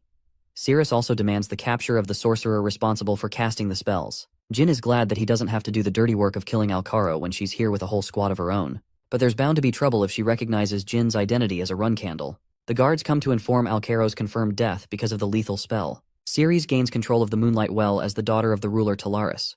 There are obvious objections to her declaration, as she is challenged by the crooks of Mamit. Ceres shows her domination as she cuts them down with her icicle blade. She plans to compensate for the damages if the sorcerer aims to attack the secret palace, but she's also ready to ruin their lives if the sorcerer's target was one of the criminals. Ceres claims control over the inn. Her next target is the sorcerer who attacked them. It's clear that it has to be one of the survivors who casted the spell. She's already pissed that they provoked a powerful enemy. Ceres is annoyed by Jin's sluggish pace, calling him a coward. She tends to his leg injury, something a commoner could brag about for a century. Ceres knows this goofball can't repay her anyway, so she leaves him an experience to remember. Jin waves her goodbye, but this dude locks in like crazy after she leaves. He's just completed his objective and covered his tracks at the same time. The scene jumps to the battle against the orcs. Mesa and the others have freshly taken down an orc, gaining a delusional confidence that they might overcome the challenge without any casualties. But Mesa is more serious. With 7 more targets to kill, she doesn't want her people to get sloppy. What's concerning is the odd behavior of the orcs. They usually attack in groups, but strangely, they're all alone. Mesa thinks that Jin's blessing has helped them on this mission. While they're focused on completing the mission, Murakan is glad that he'll finally be free after this. It's actually pretty easy as to why the orcs are behaving this way. Murakan threatened to kill them if they did otherwise. The orcs were so afraid that they never got back with each other again. Unfortunately, the cat dragon thinks he will be tasked to do more annoying quests in the future. Murakan wants to read comic books in exchange for his service. He's glad that they're all in one piece. But then, even Murakan senses an incredible dark energy that he previously didn't predict. This monster is stomping its way to the location of Mesa's group. Murakan spreads a powerful shadow barrier that goes unnoticed by everyone except Velop. During this time, he enters his true form to obliterate the monster who casts its energy without his permission. The tomb giants were once brought to extinction nearly 2 millennia ago. Murakan fails to understand the creature's reason for showing up here. He prepares a deadly beam and annihilates the creature with a column of darkness. With the monster defeated, Murakan feels tense all over his body. He hasn't used this much power in a long while, but he's confident the Zyphels have something to do with the tomb giant's sudden appearance. These strange coincidences riddle him, but he's uninterested in informing Jin about the situation. Murakan understands that there will come a time when Jin will face the Zyphel clan. The scene cuts to the Transfigurator, who is utterly shocked that his creation, the tomb giant, was instantly destroyed. He's frustrated at the outcome. But Bishkil is concerned about an even more pressing matter. The shadow dragon became responsible for destroying the creature, as if to warn them. Bishkek wants to meet with the Zyphals as soon as he can. Jed feels the weight of pride after Jin's fantastic return. It's a crushing defeat to the flag bearers responsible for assigning him an important mission. The intermediate class is dismissed as Jin catches up with his friends and learns they also succeeded in their endeavors. Most of the intermediate class knights are jealous that a pureblood Runcandel is armed with godly luck on his side. After all, they're hard stuck at their ranks. They make fun of Jin, who is a mere 4-star knight in their eyes. Despite his arrogance, they can't dent him because of his position as a pureblood. They're waiting for their next orders from Miyu and Anne. Interestingly, Jin invites the challenge by walking right towards them, enjoyably stating that he heard every word. He taunts Kazin, who admits talking trash behind his back. Jin confirms that he doesn't boast a higher rank than the rest of them. Kazin scoffs at him, fed up with Jin, who only completed the mission because of luck. Jin makes himself clear. He fully admits that the 5-star knight might outclass Jin's rank as a 4-star knight. Instead of letting them talk, Jin wants Kazin to challenge him to a duel. He fully allows the use of aura. Kazin thinks he's going to snatch an easy victory. He lunges to attack Jin, who can sense his frustration behind every swing. At the same time, Jin has experienced battle with far stronger opponents, so he's not feeling outclassed. Kazin tries to finish the fight, boasting himself as the stronger one of the two fighters. Jin blocks the attack but gets struck by his aura. Finally, he's able to keep up with the trajectories of his attacks, all possible combinations made with a sword. Jin is perceptive of every attack coming towards him. Thankfully, his opponent is fueled by rage, blind to his senses. With a clash of their swords, Jin prepares to end the fight with conviction. He hawks at his opponent for being predictable and bearing no chances of winning. 3 critical moves follow in Kazin's attacks. Jin counters everything and prepares for the killer blow. He renders a powerful aura slash that annihilates Kazin, stealing the victory from his mouth. Jin is certain of his strength. He has improved massively and entered the domain of a 5-star knight. It was his plan to misguide his opponent into believing he was an inferior opponent to exploit openings. The Tona twins come to the scene to find themselves baffled, but Jin doesn't even think much of the fight and walks away casually. When Kazin reports to his faction leaders, they take it as a joke. They're stunned that the boy has already reached the level of a 5-star knight at his fragile age. Both Miyu and Anne are aware of Jin's hostile message to the clan. They're prepared to mobilize strict measures to cut him down on his next mission. The clan murmurs about Jin's recent strength and improvement. Only the best of the best from his clan could achieve this level at the same age. Even Jin didn't predict this level of growth. He didn't refine his sword mastery skills apart from his special training. Growth in one side of his training affects all other aspects. Improving Shadow Force helped improve aura and mana flow too. He's the only person in his clan to master all 3 powers. Jin spots a bunch of flowers he's never seen before in his room. He doesn't mind since they seem to be safe. As for his latest achievement, Jin is certain that his siblings will become even more anxious to cut him down. Joshua is one of those people. He's a candidate for the throne right after Luna gave up her pursuit to become the patriarch. Joshua is working on improving his strategic position in the clan with the help of their mother. At first, Jin wanted to conceal his skills, but he changed his mind. It's clear that the whole world will know about his accomplishments. Instead of gloating about his achievements, Jin wants his father to take notice. Siren isn't satisfied with Joshua sitting on the throne. He wanted Luna, but she lacked ambition and walked away despite her incredible talents. With Luna gone, the next candidate became Joshua. All of this happened long before Gin made his accomplishments show that he is worthy of the throne. Jin is aware that his father will definitely test him with a difficult trial. What's more is that he might provide personal protection to safeguard Jin, in case he gets ambushed before the test. Thanks to his Kieran's intrigue, Jin will survive the wrath of his siblings. Knowing that a banquet will be hosted upon his father's return, Jin is expecting great things. A few days after this conversation, invitational letters from clans all over the world have come crashing in. Jin has maintained a peaceful life against the flag bearers. They don't want to risk attacking him while he's sharing the limelight. The Runcandel family reputation would be at stake in that case. Petrov suddenly comes rushing in with news of Jin's latest mission. Their mother is infuriated, disappointed by her children's actions. They were bold enough to send Jin right to his death by assigning him a mission in the Zyphal territory. Jin crashes the party with his appearance. Luntia, Ran, and Vuigo glance at their youngest brother. Their mother Rosa instantly cancels the mission, crushing both Anne and Miyu's plans. She roars at the scumbags who openly decided to plot their own brother's death. Miyu and Anne share extreme hostility, as if plotting their brother's death should be taken lightly. They're walking on eggshells. Conflicts were encouraged for the sake of competition when they grew up. They all had to face hardship while growing up during their time in the intermediate class. Rosa validates their concerns, confirming the necessity of competition. But at the same time, neither Anne or Miyu reached the achievement of a 5-star knight at a young age. Jin is literally built differently, basically. In other words, their mother does not want to lose an exceptional talent to their antics. What's more is that Luntia, Ran, and Vuigo are getting equal trouble for their involvement. They're punished by returning precious swords to the clan. Rosa even threatens to confiscate every sword in their possession if they do not oblige. Faced with so much commotion, Rosa waits for Jin's response. She wonders if he's going to be kind enough to receive the punishment, or if he will use this to his amusement. She wants to test the boy's resolve. Jin raises his voice, intending to take on the mission. Rosa is shocked that he fails to grasp the danger that comes with accepting the mission. The territory of Xiphals is terrifying, but Jin is confident of his victory. He's all for the mission he was assigned by his beloved sisters. Actually, he even sides with his sisters for helping him take on a mission within his powers. Rosa taunts him for putting on a courageous act. But the 15-year-old shares concerns for the reputation of the clan if there is a sudden change in missions. Rosa blasts his excuse, knowing that he's just being exploited through this mission. Since they can't fight directly, that's what Jin is hoping for. He knows he's no match for his sisters at present, so he wants to prove a point by completely destroying them with this mission. Rosa is still cautious and reminds him of the danger. Jin is glad to take on the fight for the condition of retrieving the swords from his brothers after his return. Both Vuigo and Ran are even ready to stop him from going on a mission so dangerous by offering him a sword now. But Jin isn't buying into their schemes, because if they were on his side from the beginning, they would have stopped Miu and Anne's schemes. Rosa accepts the boy's conditions. She fears the possibility that Jin might one day become like Luna. But now, Rosa is happy with her son's recent development. With the meeting coming to a close, Anne taunts him for boasting a lucky track record. She's even ready to send some of her own slaves to finish the job. Jin doesn't acknowledge their words and hopes to give them a slap on the face with his return. The intermediate class knights from their faction are none other than the hooligans who were taunting Jin since the first day. Kazin is one of the three. Jin shows no signs of distrust to their faces, but deep down, he knows they're waiting for the right opportunity to strike him down. The mission objective is to hijack items after infiltration. 4 relics rest in the historic sites of Colin. It was once a thriving land that now belongs to the Xiphals. After discovering the land, they mercilessly slaughtered the natives. They only act like they respect Colin's people, but deep down, it's clear they're still facing enslavement by the sorcerers. While the Xiphals generally try to play with reason, they are extremely cruel, and Jin knows from experience in his past life. Even the sorcerers were hunting a special relic in this land, a mirror that is boasted as a top-secret relic. One journalist was able to cover the mirror in great detail by investigating and testifying from Colin's people. The mystical well of mana is so powerful that it boosts one's mana to 7 stars, allowing the Xiphals to build an unstoppable army in the future. The object has yet to be discovered in this timeline. Jin wants to ensure the same doesn't happen again. The relic rests in the 3rd warehouse guarded by the Xiphals. They will have to take caution against the sentry spells in the area. Kazin offers his undivided support, but Jin obviously knows it's a bunch of crap.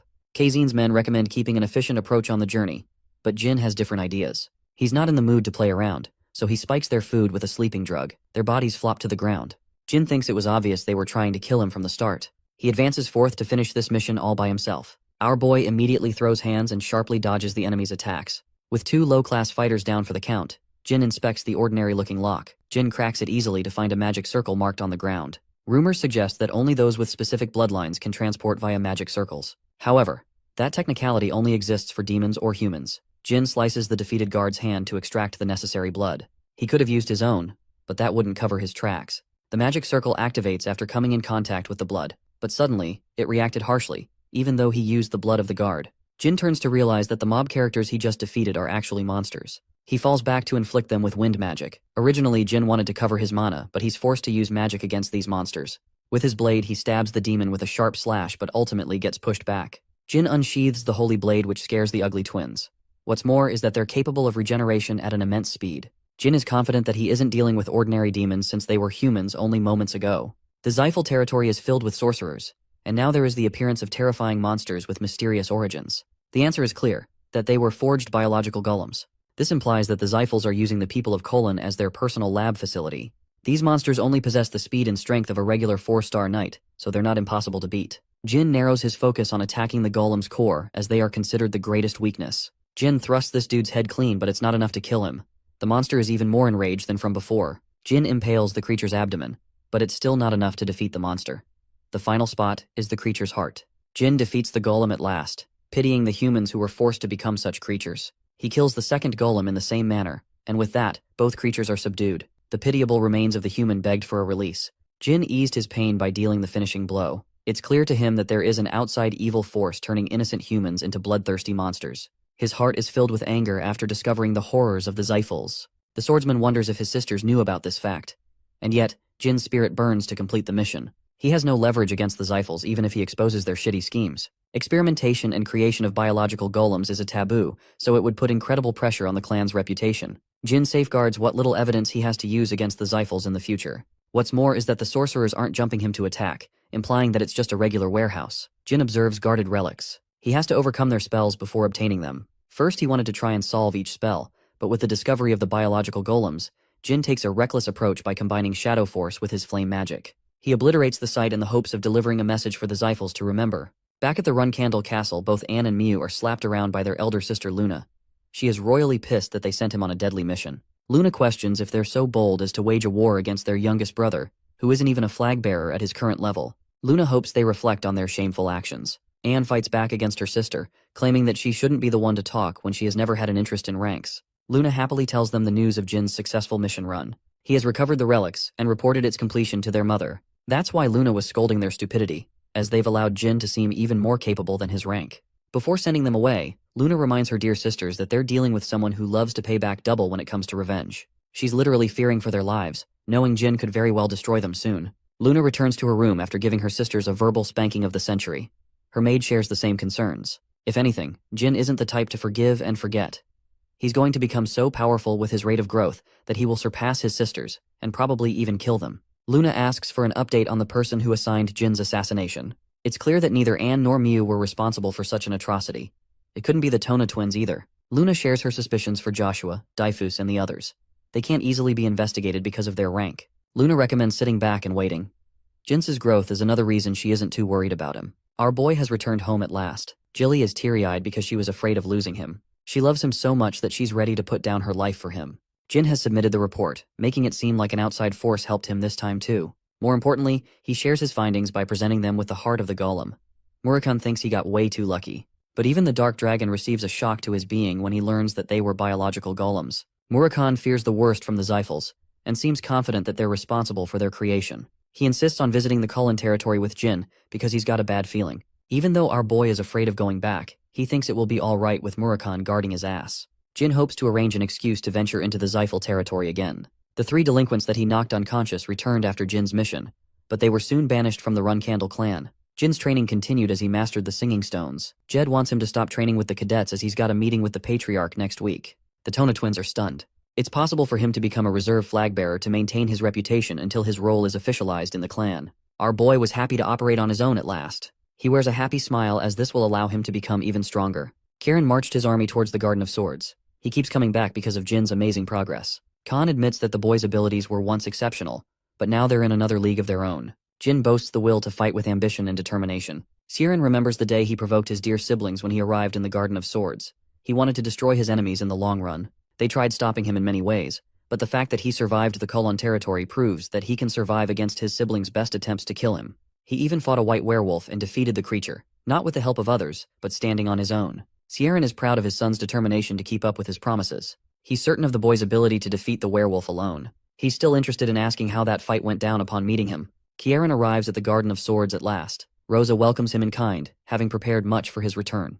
Joshua has been actively handling most of her responsibilities behind their back, but Chiron still thinks Joshua is imperfect. The Patriarch emphasizes that their enemies fear him, but not his children. When he passes Jin, Kieran spots fancy new blades. He wonders if Ran and Vuigo happily extended their swords to Jin as a gift. The Patriarch roars in a sudden laugh when he hears that Jin obtained the swords by completing the mission. The little boy keeps on surprising him. Kieran shares a meeting with Jin in private. The boy has never been part of a banquet hosted by his own family. In his previous life, he couldn't even participate in these banquets. That's how worthless he was. But today, he's a guest of honor standing next to his father. It may have taken a cycle of reincarnation, but he has everything he wants. Kieran explains that the banquet is held in honor of the boy's extraordinary achievement. Jin assumes there might be a total of 1,000 guests.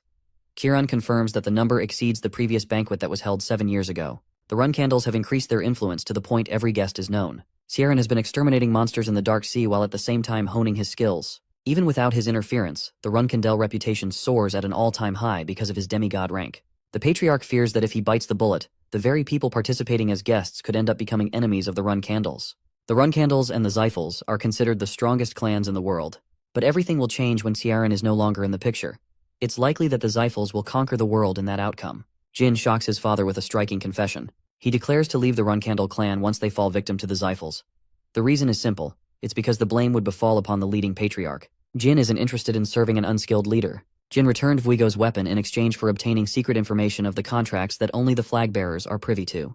He learned that many clans are actually indebted to the Runcandels for their services. Some of them haven't paid their due. There's so much material hidden in the form of blackmail and negotiation that Jin is planning to exploit them well after his father's death. The possibility of a Divine Star Knight coming into the picture is slim, so our boy is planning to become a negotiation mastermind to turn the tide in an unfortunate future. Siren reminds the boy that the Zyphals could do the same in response. but Jin believes that they can't exploit others like the Runcandels. Jin is firm on his decision to leave the clan if the next patriarch ends up incompetent, which will then lead to a solo quest to take apart the Zyphals. Ciaran is impressed by his strategy. The rest of his children are meek. They lack the vigor to discuss possible futures in front of him. Jin, on the other hand, is reasonably calculating. Kieran thinks the boy shares the strengths of Luna, Mary, and Dyphus. The patriarch doesn't have much more time left to maintain his position. He muses the possibility of Jin overcoming the ranks within that time span. Kieran wants to discuss one more topic after the banquet ends. Jin is confident that the conversation will be related to his promotion to a reserve flag bearer.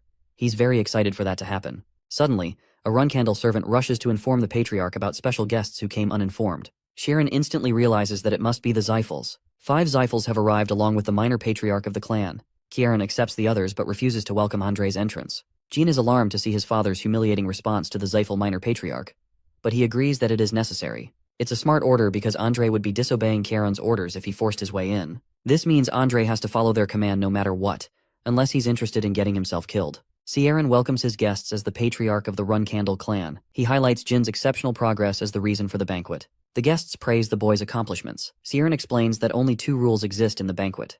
The first is that drunk fighting is acceptable in the arena, and the loser will be forgiven if he concedes the victory, as this is nothing more than a banquet. With 1,000 enemies brought together in one circle, they can't do anything but follow the rules of the Runcandel clan's banquet.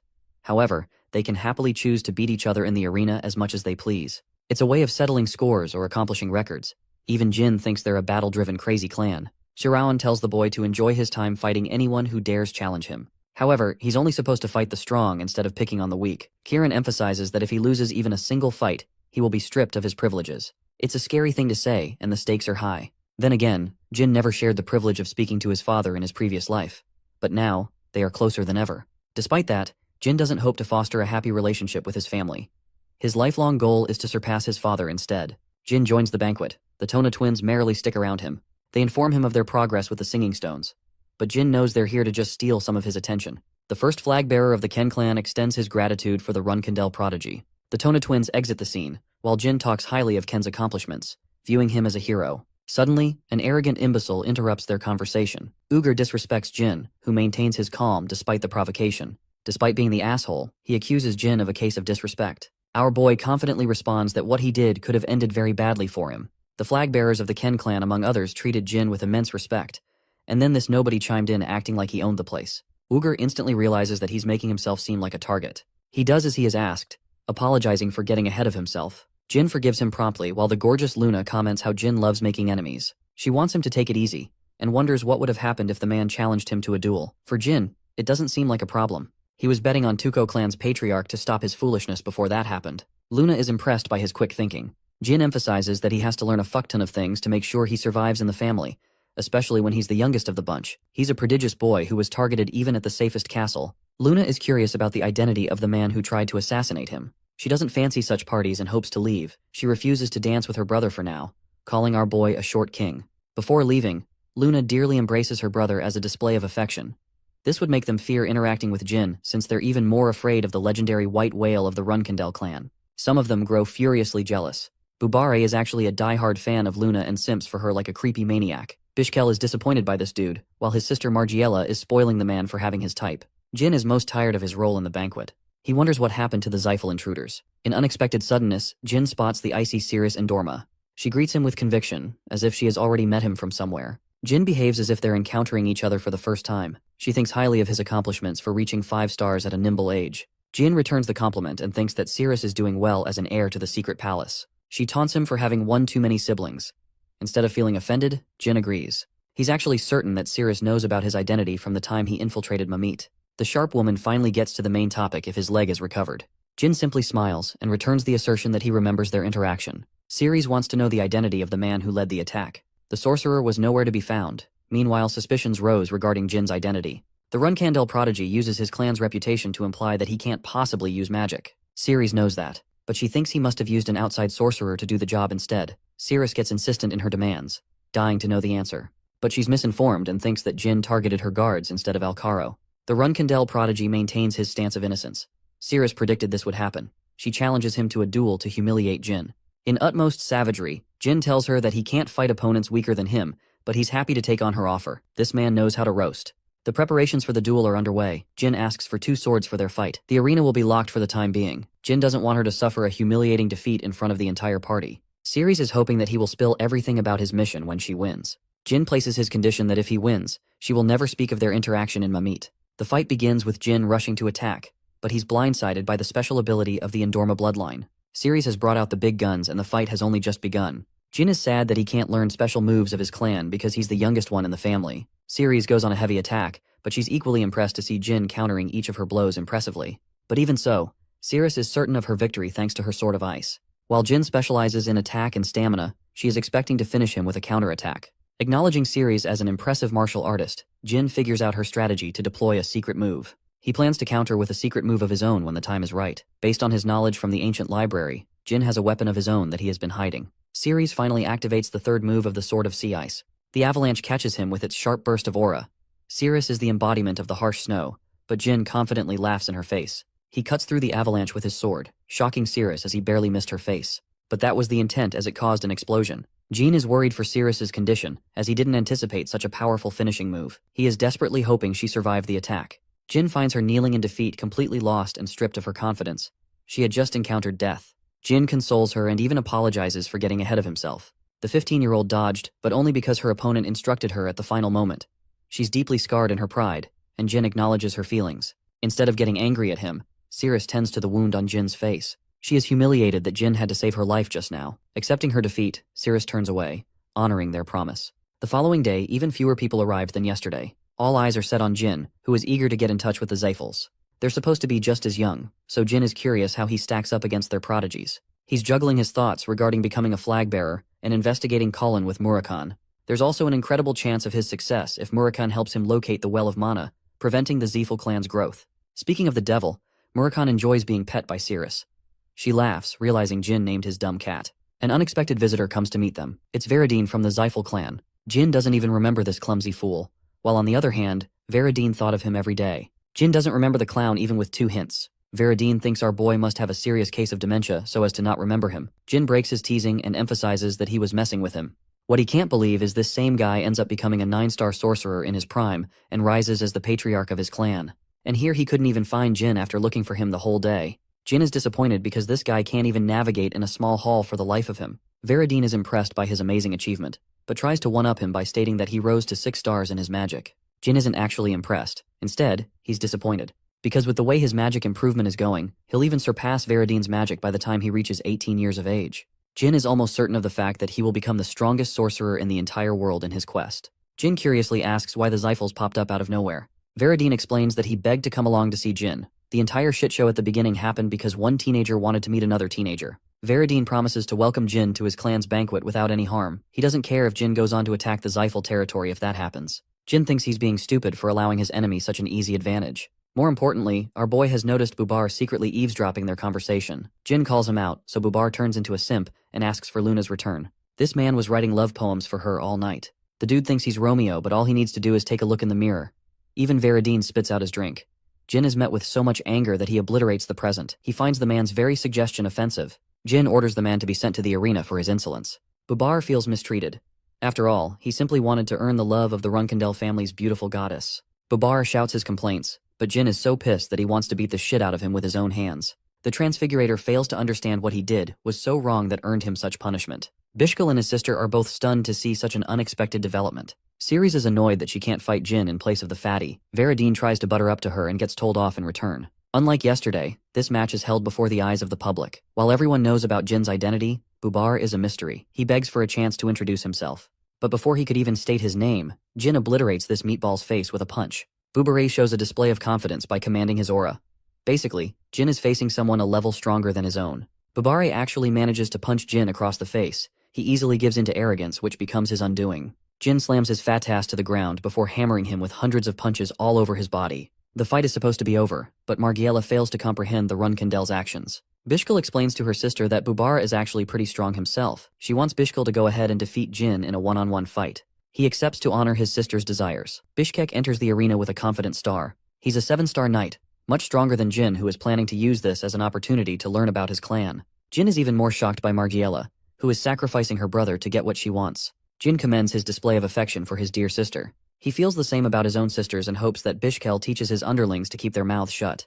The 7-star knight finally name-drops Bubar's name, causing a shock to Jin because he realizes he just beat up the Transfigurator in real time. Jin is having major flashbacks, realizing that Bubar is deeply connected with Bishkel's clan. Jin finds himself incredibly distracted but tries to focus against his opponent, who is a competent knight. The fight begins with Bishkel dishing out incredibly offensive moves. Jin can't believe that he's dealing with an ordinary 7-star knight, as this man's talent rivals even that of his uncle. Bishkel's hammering blows put Jin on the back foot. He's barely able to defend against Bishkel's menacing swordsmanship. However, Veradine is firm of the opinion that the Runcandels thrive on being cornered. He compares them to a rhinoceros which would never stop to defeat their foes no matter what it takes. Jin is getting pushed back, and he knows that his opponent is barely using any power in the fight. He's a 5-star swordsman going up against a knight way beyond 7 stars. Jin is cornered and at the brink of losing, but it's exactly when he feels the same feeling he felt fighting Kazin. Bishkel dashes to finish the fight. Jin awaits his slash in a state of meditation. With his blade decimated from the impact, Bishkel stops his weapon right next to Jin's neck. Jin collapses and Bishkel is crowned the victor. However, he nearly endured a fatal blow to his neck. Bishkel assesses the situation, realizing that Jin managed to master the Blade of the Heart skill in their fight. If only he had been a millisecond faster, the 7-star knight would have been killed. This fight alone has confirmed how much of a threat Jin poses to the other clans. He wakes up later in his room, annoyed that he fainted for 2 days. The banquet ended in his sleep, so he couldn't even bid farewell to his dear guests. Jilly tells him that people excitedly talked about the fight while he was unconscious. They were shocked to see such a special skill rise from a 5-star knight. The Blade of Heart helped him immensely, thanks to Luna's lessons from a young age. He couldn't comprehend their lessons when he was young, but this skill has saved him many times. He projected the talents of an 8-star knight, and feels proud of his achievements. Jin found out about a bunch of things as a result of the banquet. He learned about Veradine's strength and influence and earned Cirrus' friendship. What's more is the discovery of Bubare's relationship with the Eviliano clan. Jin wants to take his time to investigate deeper into his concerns. Before leaving, Cirrus left him beautiful flowers. Jilly wonders if she has found a crush on him, but Jin believes otherwise. The flowers represent a symbol called the unending fight, meaning she desires to fight him someday again. Murakan still thinks it's an achievement for this man to earn her affection. Jilly abruptly informs Jin to visit his father, who is expecting him. Jin realizes that his mission to get sent away is right around the corner. He tries to find him. Kieran is expecting him in the shadows. Jin is prepared to leave the clan, an answer his father seems to like. Their current location is called the Crypt, a place where select few heroes of the clan are honored. Heroes that saved their clan many times in millennia. Sieran shares that the first patriarch rests in a different location. The very power that Jin now possesses is the reason they were never able to claim his body. Upon his death, the Zyphals cornered them into a contract to forever stop using magic. They placed a prominent curse upon the Runcandels, stopping the production of mana in their bodies from birth. Sieran remembers when he first asked the boy how he came to acquire such a power. He lied then, but the same answer could have put him in deep trouble at his current age. Kieran learns that Soldaret made him into his contractor. Interestingly, his father is curious if the boy wields the ability to conquer the clan with his newfound powers. Jin answers that once he discovers there is nothing in the world that is more desirable than his own clan, he will return to take his spot and conquer the clan. Sharon smiles as the boy possesses an entirely different reason for leaving the clan. Jin is given a duration of 5 years to make his decision. Unsheathing his weapon, Jin is prepared to meet his father at the end of his years. After his conversation, Jin wants to depart immediately, but Jilly is chained from using her powers. The Runcandels don't want Jin to accomplish anything with the assistance of outside forces. But rest assured, because our boy is prepared to manhandle the situation during this time, he feels sorry for Jilly for enduring harsh treatment for his sake. But she's more than happy with his accomplishments for becoming a reserve flag bearer. Jin turns to look at the Runcandel estate a final time, realizing that this is where his journey truly begins. The perspective shifts to Kieran's contemplation. He may have become the strongest in the era with his might, even if he failed to void the pact made with the Zyphals. But for his son, he boasts the power of the God of Darkness. Kieran is excited about what will become of him, and if he will be responsible for freeing the Runcandels for their lifelong curse. That night, Jin left without saying goodbye to any of his junior cadets, or even Luna. He thinks she wouldn't mind because he's just going out for training. Jilly wonders where they should go. Normally, reserve flag bearers like to explore Mamit Lawless to stack a reputation for catching criminals. It's necessary to amass a reputation before being accepted as a true flag bearer. For Mary, she defeated powerful warriors at her age and earned the reputation of the Madwoman of the South. Usually his siblings return to the clan at most up to 2 years. But Kieran wanted Jin to explore the world for longer. He senses that Kieran wants the boy to master his powers fully before returning home. Jin sets his sights on the Arkan Kingdom, a dangerous Zyphal territory. His reasoning is simple. He heard about mercenaries hanging around the region to terrorize the locals of the area. Jilly is pumped with excitement. The truth is, our boy lied. He only knows this information because of his past life. A criminal syndicate called Tessing runs an underground auction, full of mysterious secrets. The valuables are what Jin is after. Since they can't use a portal to transport to the kingdom instantly, it's going to be a problem. Jin isn't supposed to reveal his identity or make use of his status as a member of the clan. He tells Jilly that they don't have to worry until they reach the Jian Kingdom. Our boy wants Murakan's help as his private escort. He ignores the risks as Murakan transforms into a beautiful dark dragon. Back at the castle, Luna suddenly feels a sharp sensation. She's shocked that Jin would take such absurd ways to travel right after exiting the clan. She's hoping the best for his success, despite feeling butthurt that he didn't even come to say goodbye. Having reached the Jian Kingdom, Gilly feels travel sick because of how fast they were going.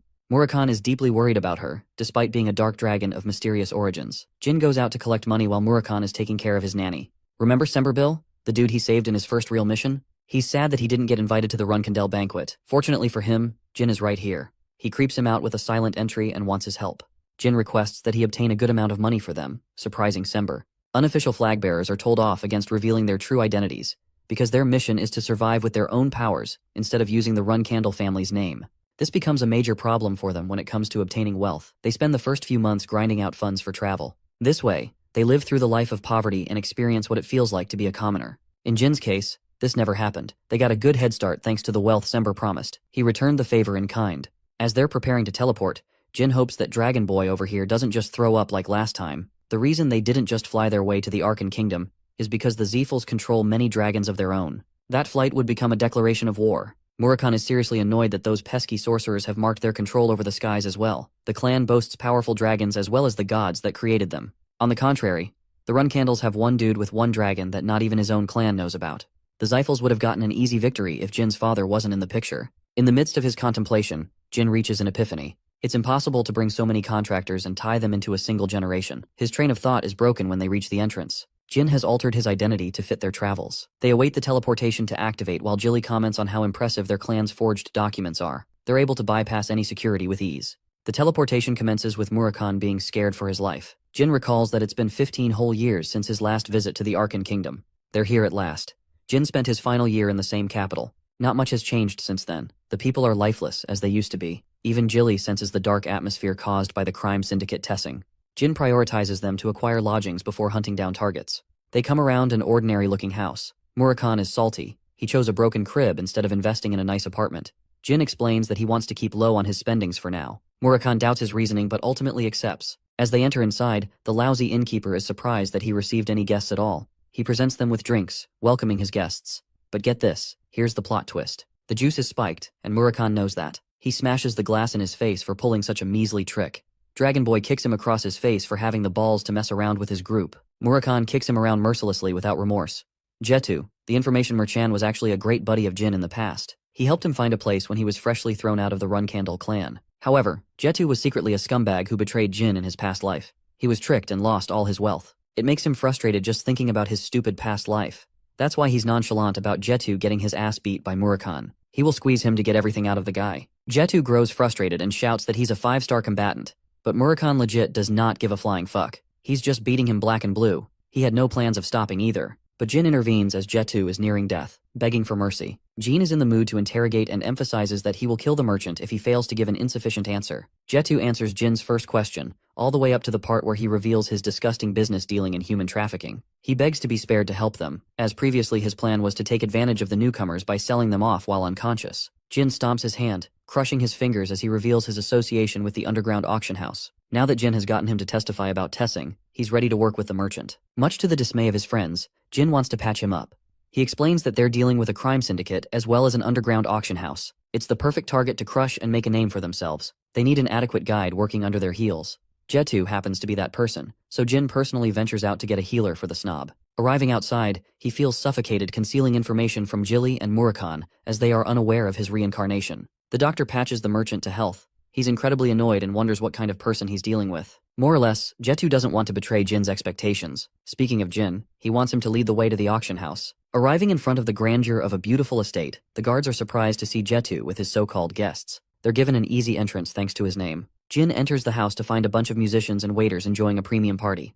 One could hardly consider them criminals of a syndicate. Jetu explains that the organization has a cover leader called Salka, but their real leader is hiding elsewhere. He's called Spider-Hand Alu, and he's the one who decorated the place to hide his dirty professional life. Alu isn't just your average thug, however, he's got the influence to crush the underworld. He's also a powerful martial artist, stronger than Jin's current rank. Jetu reveals that the Runcandels are also associated with him. While Jilly and Murakan treat this rumor as a silly joke, Jin thinks that it's possible that one Runcandel could in fact be responsible for this deed. This person might be the same one who cursed him at birth. After all, the curse he suffered from is a 9-star curse that strips the talents of the swordsman completely. In the past 15 years of his new life, this is the first connection Jin has discovered relating to his lifelong curse in the previous life. He wants to investigate Alu and destroy the crooks under his reign. The master plan is to defeat their enemies in one day.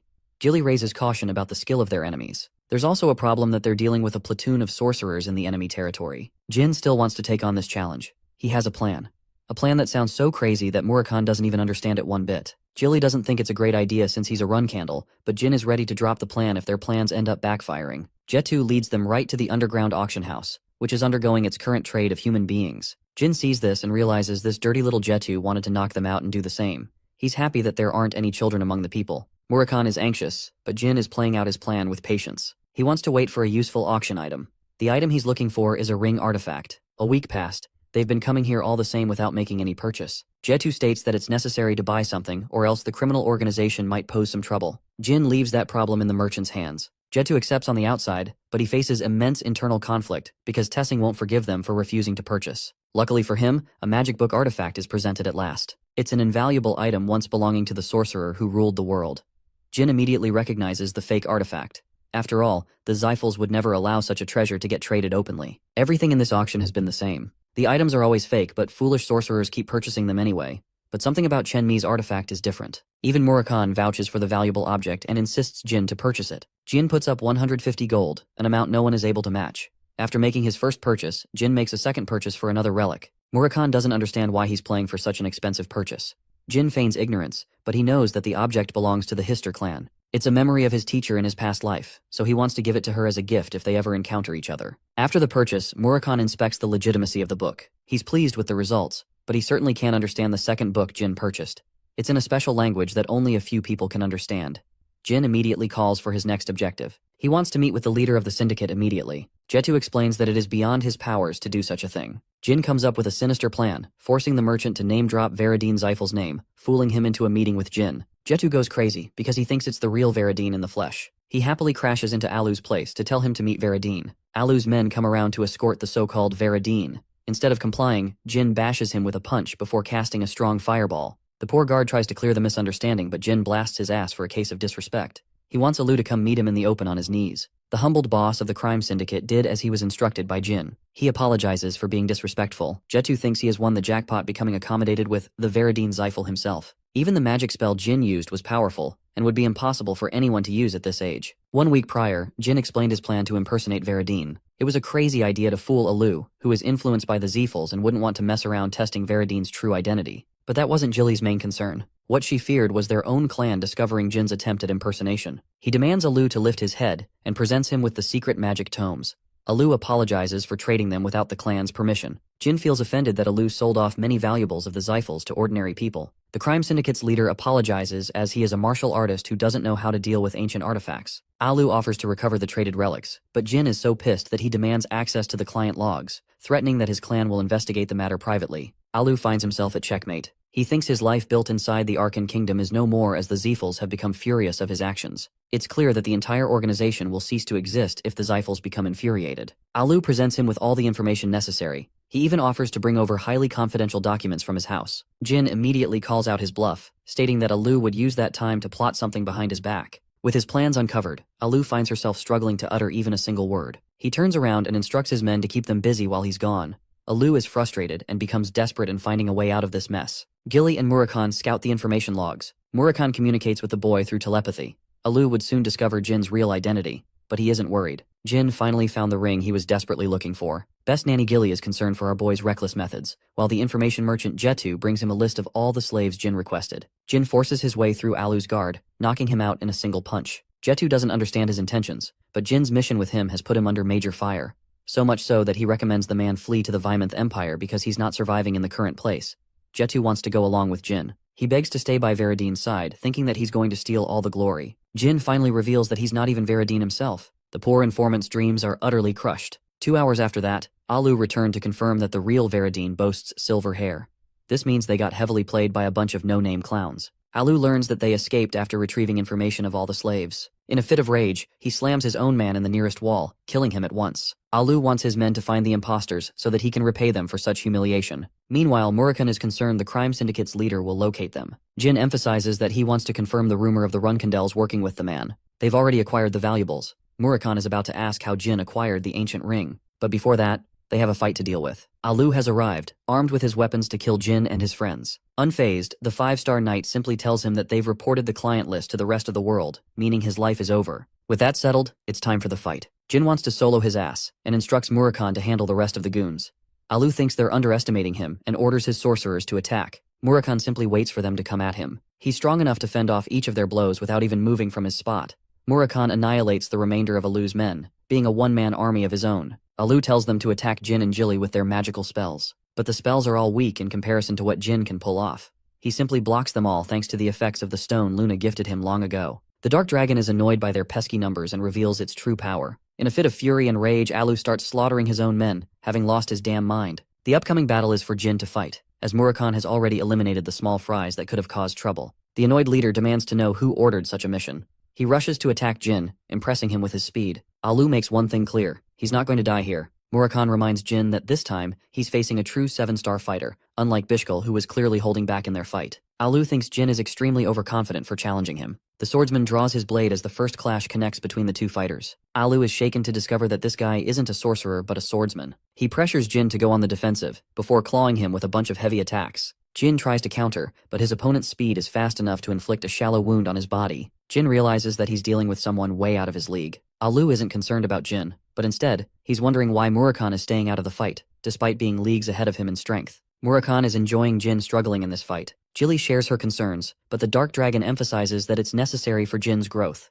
If there's a miracle, Jin might even win. Alu overwhelmed the 5-star Runcandel, believing that he's going to win. But the reality is, for the Runcandels, they're used to facing enemies far stronger than them. Jin deploys the use of an incredible magic spell, blasting him away. Alu is starstruck that he's fighting a magic swordsman. Jin coats his sword with electrifying magic. Alu cuts down the attack and believes that Jin is wasting his time. A shadowy glow illuminates as the swordsman chants, "Awaken Helm." The shocked martial artist cannot fathom what he is witnessing with his eyes. A dark swordsman coated in shadows has taken form. Jin is using this special form to close the gap between their skills. With a few slashes, the fight has already ended. Murakan explains that Jin activated an artifact called the Myolta Rune. It's an incredible defensive weapon that defends the wielder from all attacks below 7 stars. That's the power of the ring that Jin sought with desperation. It's an object that was going to be revealed several years into the future, but luckily he has acquired it now. With Alu's cut-down body resting on the ground, Jin inquires about his connection with the Runcandels. The Dark Dragon questions why he's so desperate to find out the man's connection. Alu, in his last breath, realizes that he just faced the youngest pure-blood Runcandel.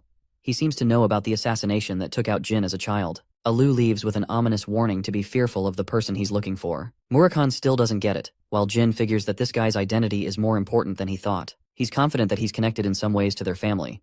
Murakan doesn't get his intrigue. Jin wants to hunt down the mysterious person, and it is critical he finds him for his clan's safety. Jin meditates on the man's words. He's confident that it's one of his siblings from the clan, but the question is who? It has to be someone who figured out Jin's talent from a young age and wanted to eliminate the threat. There's only one person: Joshua Runcandel, the candidate patriarch to lead their clan. The following few days, Tessing's destruction is publicized to the whole world. This is thanks to Jetu's help, and though he was still interrogated by the Xiphals, it's fine because Jin profited the most from the situation. He obtained ancient books, found the special ring, and even defeated a 7-star knight with his own powers. Jilly shares her obvious concerns that he's still underestimating the capabilities of what a 7-star knight is like. This is confirmed by Jin himself, who thinks he's weaker than his nanny even at this stage. Their tracks are covered thanks to the merchant, so it's time to move on to the next location, the free city of Tikan. Murakan is confused while Jilly instantly realizes Jin's intention to hunt down the 7-colored bird. Don't get it twisted, it's not a rainbow-ass bird. It's like a CIA unit, a trusted agency that has a lot of reputation. But Jin thinks they're the bad guys, so he wants to hunt them down. They travel by sea as Jin is starting to realize that he can't find a good excuse for claiming the things he does. His knowledge of his past life is helping him, but he doesn't know how to explain it to Jilly or Murakan. What's more is that he has to carry out investigations into many different groups and clans. He's still bothered by Alu's connection, as well as the forbidden magic discovered in Colin. Since he has so much to investigate, the Tikan city is the best way to lie low. Murakan talks about Chenmi's spell, which is placed on the ancient relic. It's a form of light magic that was used to protect against the Xiphals. The Xiphal clan made sure to eradicate anyone in their path.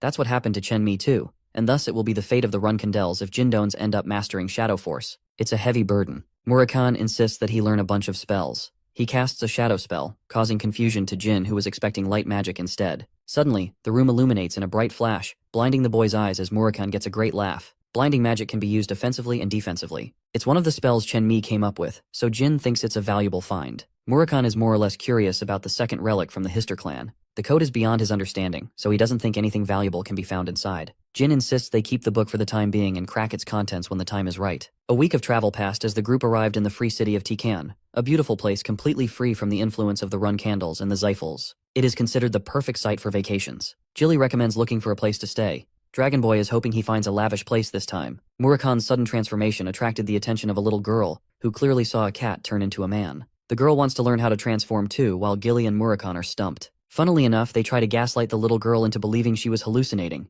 and that people can't transform like that. Jin is out here playing politics with a tiny loudmouth gremlin who is stubborn to believe what she sees. Jilly thinks they should take her to the guards, but it might cause immense trouble if the rumors spread. Murakan tries to talk shit, but she gives him the death stare for stupidly transforming in the middle of the damn city. Yulia spots the guards, but she doesn't like being around them since they cause her mother trouble. Feeling that something might be off, Jin assumes that Yulia's mother could be a criminal. The guard instantly recognizes Yulia's face and calls for the chief. He tells Jin that she's the daughter of their chief in command. So no, she's not a criminal. On the contrary, she's a brooding woman that looks like she will skin you alive. But when she sees her daughter, she crumbles into a sweet and lovable being. Yulia embraces her mother. Elisa introduces herself properly as the chief of the defense guards. Jin returns her kind regards and states that he's traveling with his friends. Jin requests recommendations for a place to stay. Well, before that, the little runt tells something to her mother. Elisa happily shares her recommendation letter for Jin to show to inn-owners around the city, promising them a good place to stay. The group leaves, but Elisa is still concerned about the news she heard from her daughter. Yulia snitched, seeing Murakan transforming into a cat. What's more is that transformations are only possible for dragons which concern her. Our heroes are staying in their newfound inn, receiving a premium unlike last time. They're happy to get so lucky upon arrival. Jilly wants to go and grab some ice pops. Instead of being on a mission, it feels like they're on a vacation. Murakan is curious how the boy is planning to handle the intelligence agency. Jin explains that he's here to locate someone first. The seven-colored bird agency is commanded by Kashmir, the Phantom Sword. He's an incredible swordsman, so much so that the Runcandel family acknowledged his swordsmanship skills. But that's the only thing the world knows about him. In 10 years' time, it is actually revealed that Kashmir is the fallen prince of the Vymonth Empire. After that, he convinced the empire and the two most powerful clans to form Tikan into its own nation, becoming its first king. The man is not only an excellent swordsman, but also a sharp strategist who is laying low for years to come out at the perfect moment. Jin is hoping to make a friend out of him, but he doesn't know how. Suddenly, Strawberry Pie bursts into the scene, explaining that the inn has been exited completely. No one is there. A hand reaches out to grab her from the shadows. It's Kashmir himself, who was one step ahead of their plans. Murakan is so damn annoyed because Kashmir grabbed his crush. He rushes to kill him in an instant as Jin begs him to stop. The Dark Dragon shows a hint of its terrifying powers, warning Kashmir to back off. Kashmir isn't supposed to be here so soon. They kept their identity hidden for the most part, so Jin doesn't understand why. He is fearful of the Murakan killing everyone in the place, which would be detrimental to his plans of befriending Kashmir. Jin uses Gilly as his anchor to reason with Murakan, who finally decides to revert his powers. He snatches Gilly like she belongs to him, and roars at the man for acting like they're friends. Instead of Kashmir conducting the interrogation, it's Murakan who has turned the tables around him. Jin intervenes, requesting the swordsman to put his sword down. Kashmir is stunned that the traveler recognizes him. Instead of introducing his false persona, Jin feels adequate in revealing his connection to the Runcandels. Both Murakan and Gilly are shocked. They don't know what's going on in his damn head. The clueless Kashmir stands speechless as Jin proposes to move to a quiet location. They sit across the respectable swordsman after he sends his troops back. He came here to uncover the existence of a dragon, but that accusation enraged Murakan. Kashmir is undoubtedly certain he's dealing with an actual dragon based on his terrifying aura. It's because of Jin that they managed to survive his onslaught. Kashmir even knows about Gilly, sensing that she doesn't bear any aura. He wonders what she's doing traveling with Jin. Kashmir is confused and immediately confronts the topic of the dragons. He doesn't realize how Runcandels are able to form contracts with dragons, because only the Zyphal clan is capable of doing such a thing. Jin emphasizes that not even his clan knows about this information, which is expected. Kashmir is concerned that he revealed an important piece of his life so easily. Jin questions what drew the man to investigate looking into a dragon. Kashmir happily returns the favor by spilling his secrets. Yulia is actually this man's daughter, and since she saw Murakan's transformation, he came around to investigate. Yulia possesses a special contract, which means she can't be deceived with her eyes. Murakan doesn't like what he's hearing. If the girl is a divine contractor, it doesn't make sense that her dragon is nowhere to be found. Kashmir sulks, explaining that Yulia's dragon has been missing as of late. It's possible that the Zyphal clan plotted an attack, but they're uncertain. Even Murakan is annoyed that a powerful dragon could get kidnapped for a year. The worst part is, Yulia will soon succumb to madness if she doesn't find her guardian dragon.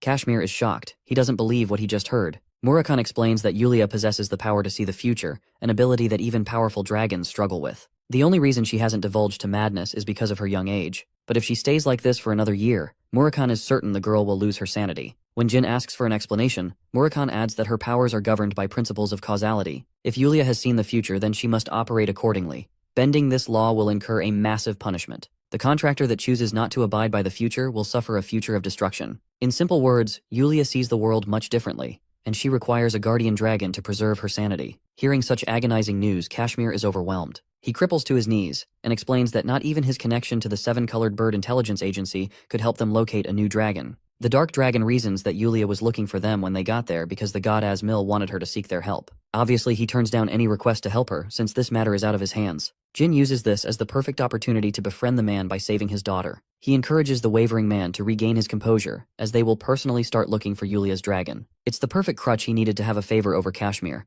but it's not an easy task with all things considered. Since the Tikhon city doesn't have any allegiance to a specific clan, Murakan requests for the data of every dragon in Vimonth. Jin catches on to what seems to be a last resort at saving Yulia's life. In a different location, Reincarnation, a beautiful dragon, speaks to Enya, her contractor. Enya is impressed by Jin Runcandel's epic tales, but her dragon thinks lightly of the brat.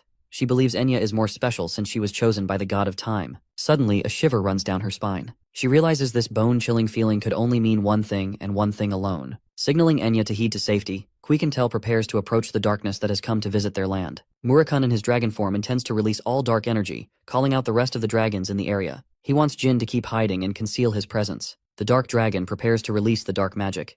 Jin remembers how Murakan obtained the list and learned of 4 recognizable dragons in the region. He sensed that it could become problematic handling them all at once. Before they left, Kashmir offered his earnest gratitude and begged for them to save his daughter. Murakan instructs the man to exhaust Yulia's energy each day before she receives her new dragon. Anything that tires her out will work best in the child's favor. Kashmir intends to follow this routine. The second thing is related to ice pops. Poor Jilly wanted to get them, but she couldn't because of their intrusion. This man is rizzing her with ice pops, and even earned her affection for comforting Kashmir. Jin acknowledges that deep down, the dark dragon is a really good guy. He warns the boy of the incoming dragons. Rabus and Untiel are rushing at a considerable speed. Jin wears his armor to conceal his identity. Murakan explains that he used to beat these guys for entering his territory. Dragons worked like that, so now he's acquired enemies. While he's making his fancy introduction, the Earth Dragons are begging for him to leave at once. Their contractor might see him, which would become a huge problem. But instead of taking their advice, Murakan is offended. They try to reason with him, finally revealing that Reincarnation is pissed and is in the mood to kill the Dark Dragon. The Silver Dragon has a complicated history with the guy. Actually, Jin learns that she's his damn ex. Both the Earth Dragons are beginning to leave the vicinity, because their battle might cause a lot of destruction. But it's already too late. Reincarnation makes a roaring entrance with her dragon breath. Murakan warns Jin to brace for impact because she's clearly not finished. He evades each of her strikes, causing a vortex in the ocean. All of her attacks are all 8 stars or above. Jin is terrified by her strength. Reincarnation roars in frustration, frustrated that he had the gall to show up at all. Jin learns that Murakan shared a relationship with her for 500 years. He wants Jin to use Bradamante in case things get tough. He knows just how powerful she is, so it's going to take every last bit of Jin's strength to concentrate into a powerful attack in the hopes of damaging her. Reincarnation transforms into her dragonic state. She has a vicious desire to end Murakan's life. Murakan tries to have a sensible conversation with her, offering a way to resolve their conflicts after. But she's so pissed that she fires an immense beam, ignoring his offer. Then she tackles him with ferocity and attempts to bite him, but he swiftly evades. He doesn't get what's keeping her so infuriated. She tries to deliver another beam at point-blank range. Murakan shielded himself from the attack thanks to Jin's help, who is starting to think his powers are needed to get an edge on her. Murakan explains that she's weaker, but enraged. She tears the Shadow Force release, deeming it a pitiful attempt. The Silver Dragon lashes at him for becoming so weakened. Murakan is begging for her to stop, but ends up infuriating Reincarnation so much more instead. Murakan bites her down, questioning why she's so mad over their breakup. The Silver Dragon dishes out a powerful punch to remind the dumbass that he deserves a proper beating. But this gave Jin enough time to make his move. The Silver Dragon did not anticipate this outcome. It's all up to Jin to attack, and it needs to be the same spot where Murakan struck her. The Shadow Veil concentrates on his sword, as Jin slices her with a powerful Shadow Force release. The attack cuts through her scales, slashing an entire arm off her body. Murakan hastens to rescue Jin as the Silver Dragon descends to the sea. Jin is overly exhausted from expiring every last bit of his strength to make that move. He thought they killed her, but this is Reincarnation. She's way more powerful than the typical dragon, especially since she governs time itself. Jin realizes that this is bad news for them. They came here looking for Yulia's dragon, but they're the ones about to go missing. The silver dragon replenishes her body, turning back her state. It's a cheat magic that drains an immense amount of energy, but it still helps her survive death. Reincarnation manifests in her human state. Murakan thought they ended the relationship on good terms, so he doesn't understand why she's so angry at him. The silver dragon is enraged that not only did he leave her, he said so without explanation. Murakan shouts back, roaring that he isn't at fault for thinking they weren't meant to be. This couple's quarrel surprises Jin. Reincarnation recognizes Jin as the newest contractor of the God of Shadows. Murakan explains that their own kind is at the risk of extinction, but she finds his words full of rubbish since he's not the type to care about such things. Murakan counters that he killed many dragons for her sake too. He turns tail, thinking that she's useless in helping them. She apologizes and learns about Yulia's situation. At long last, they're not buzzing around. Jin overhears the talk of Bioretta, the wind dragon. This monster is the guardian dragon of the minor patriarch of the Zyphel clan. It's unquestionable that they're the ones who kidnapped Latri, Yulia's dragon. Reincarnation leads them to her place. She resides in a cabin outside the Viminth Empire's capital. She learns about the youngest Runcandel and recognizes that he's related to Tamar's powers. The three of them journeyed together after all, so she knows. She returns to the topic at hand. Bioretta took Latri by deception. The deal was to teach Latri some of the dragon spells. It has now jeopardized the life of a young girl who exists without her guardian dragon. The silver dragon had always been suspicious of Bioretta's intentions. He was even insistent upon meeting her contractor. Since Enya's identity is known to the public, she was safe. But for Yulia, they found an opportunity to kidnap her guardian dragon because not many knew about her contractual relationship. Jin outlines his deductions for the Zyphel's plans. He thinks that they are trying to eliminate contractors that aren't under their control. Their second goal is to acquire as many gods by their side through contracts. In his previous life, Jin discovered that the God of Time's contractor was different. He was a Zyphel clan member, which means that Enya was probably killed in that timeline. The same goes for Yulia, who might have her contract revoked. The silver dragon still doesn't find his words persuasive. After all, there would be no reason to acquire more contractors when the Zyphels already have so many. Jin bites back with a sharp response. Since human greed has no limits, it's logical to assume the Zyphels are hungry to acquire even more power. Jin sharply deduces that Reincarnation is putting on a blindfold because she's secretly afraid of the sorcerers. Murakan senses this is bad news as she could easily become enraged. Instead of taking offense, the silver dragon laughs. She's never seen Murakan act cautious around her. She's prepared to take the steps necessary to guarantee the safety of her contractor. Even more, Reincarnation is prepared to help him meet Bioretta and recover Latri. Grasping Jin's shoulder, she reminisces on her memories with Tamar. She wants to swear loyalty to his descendant, and even comments that he's just like the first patriarch with his provocations. While they're talking, Enya bursts into the scene, ignoring Reincarnation's warnings to leave the house. She's a clumsy and shy fool who just so happens to fawn over Jin Runcandel. The boy is desperately asking for an explanation out of this mess. Reincarnation sulks, explaining that she's his #1 fangirl. Enya, the #1 simp, can't contain her excitement in front of her star and model Jin. She's surprisingly a commoner, which makes Jin assume that she must be really talented in some other aspect. The silver dragon is annoyed that she rebelled against her order to stay put.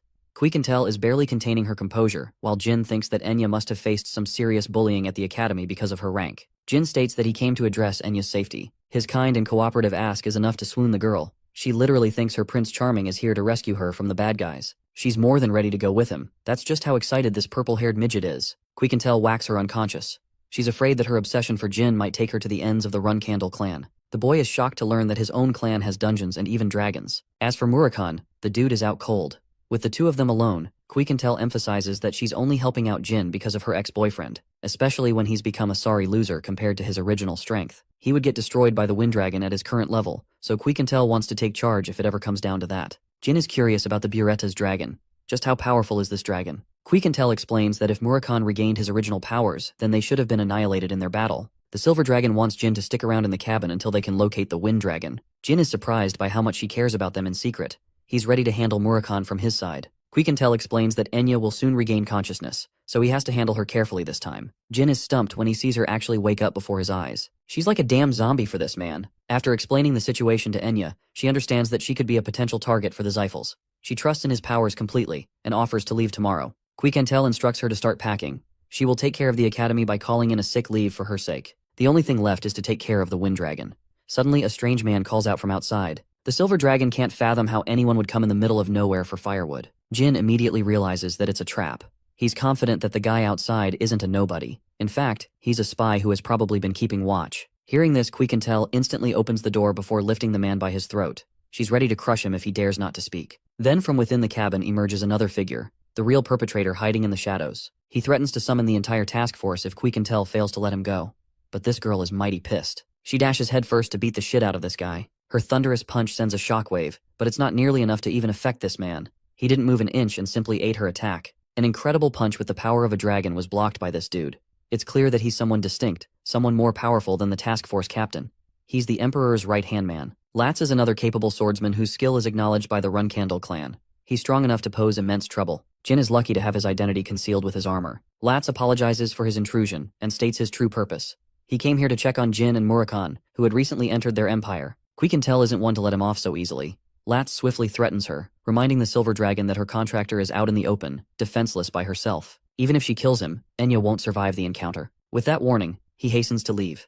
The murderous Silver Dragon reminds Latz that she will return him this favor by taking away everything precious to him in his life. With such an imposing warning, the man takes his leave. He fucked with the wrong dragon. He's already fulfilled his purpose. Apart from the mission, he wants his squad to stay away from Quincantel as much as possible. Because if they ever dare to try to mess with her, it'll be hell. In fact, that punch alone caused his face to bleed. This man knows he's getting crushed. He's smart and refuses to endanger his squad by provoking the Silver Dragon. Quincantel is enraged that she made a stupid decision to keep Enya tangled under the roof of the Vemonth Empire. They could have done so much more if not for Jin's warning.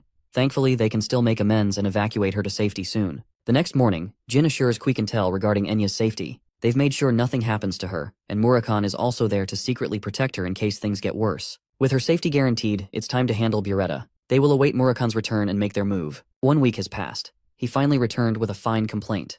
Quincantel actually made this cabin in the image of their previous one. He's not planning on going back to her, but those days were truly something precious to him. They lived in harmony with the first patriarch. It was so much fun back then, but reliving those memories now is giving the Dark Dragon a headache he can't get rid of. Quincantel makes fun of him for being so weak-minded. She informs the group about Buretta's response. They're to hurry to the uninhabited island soon. Having arrived at the location, Jin and Murakan are observing in secret. When discussing a battle strategy, Quincantel recommended that they adopt a direct approach and beat the shit out of him if he lies about Latri. Murakan fancied the idea, and thought it would be best if he could join in and double-team the Wind Dragon. However, the Silver Dragon took offense to the idea. It's a matter of honor for the dragons, implying Buretta won't bring anyone to jump them either. Quincantel is more than confident in her victory, which is usually a bad sign if you ask me. Though Jin believes that Buretta will likely bring backup to take her down. The Wind Dragon finally emerges, and he's brought Andre the minor patriarch of the Zyphals alongside him. Quincantel hollers at him for being a coward and going back on his word. Buretta remarks that his contractor received the letter in his place, so he's just going along with the situation. He wastes no time in talking pretty and wants her to get to the point.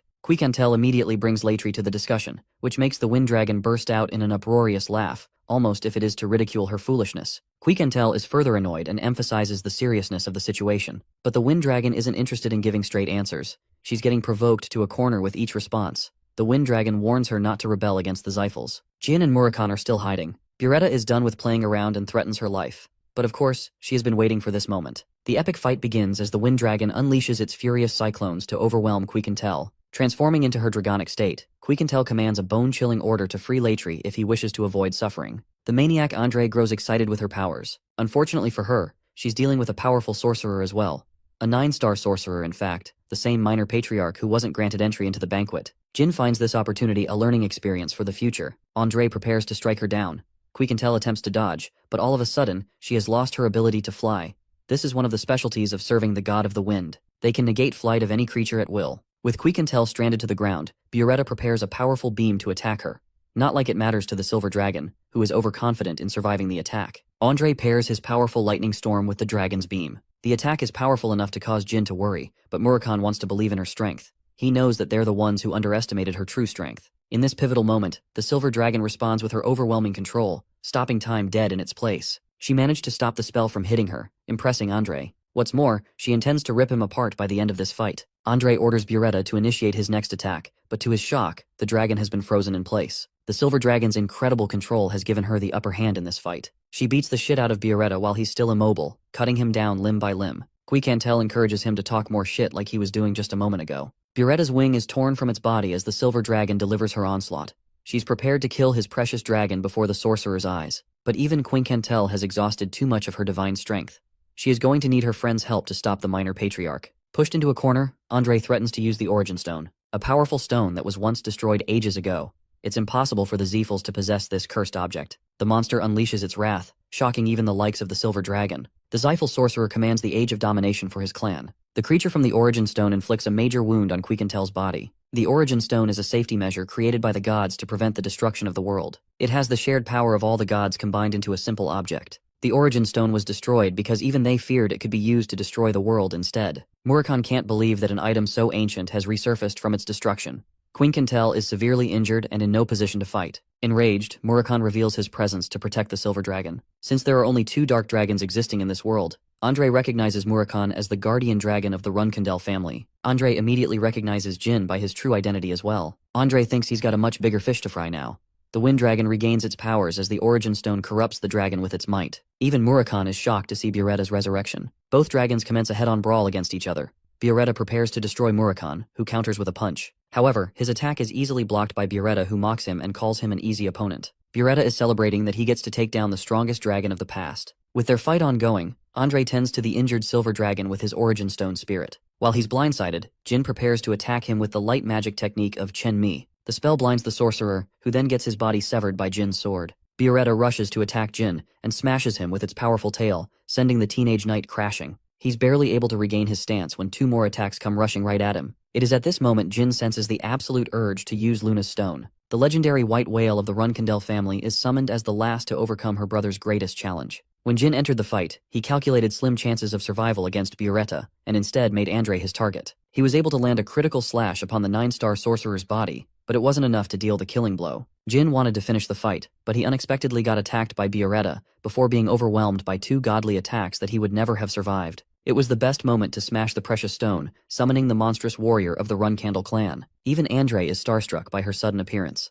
Luna is happy to have been called in an important fight. She's even impressed by her brother's ability to keep up with such strong enemies. Jin is truly grateful for her help, as it would have spelled the end of him. Luna, who is now pissed more than ever, hopes that Andre has a really good reason for attacking her baby brother. Since they're fighting the minor patriarch of the Zyphals, as well as a wind dragon armed with a divine artifact, Jin was wondering if they could survive this fight to begin with. But ever since she arrived, the outcome of the fight had been set in stone. Luna is single-handedly more powerful than everyone on the battlefield.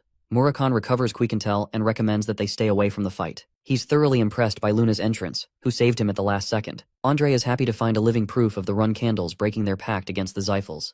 He's certain to report the use of Jin's magic to his clan. But the confident Luna isn't worried. She's going to make sure he never leaves this fight alive.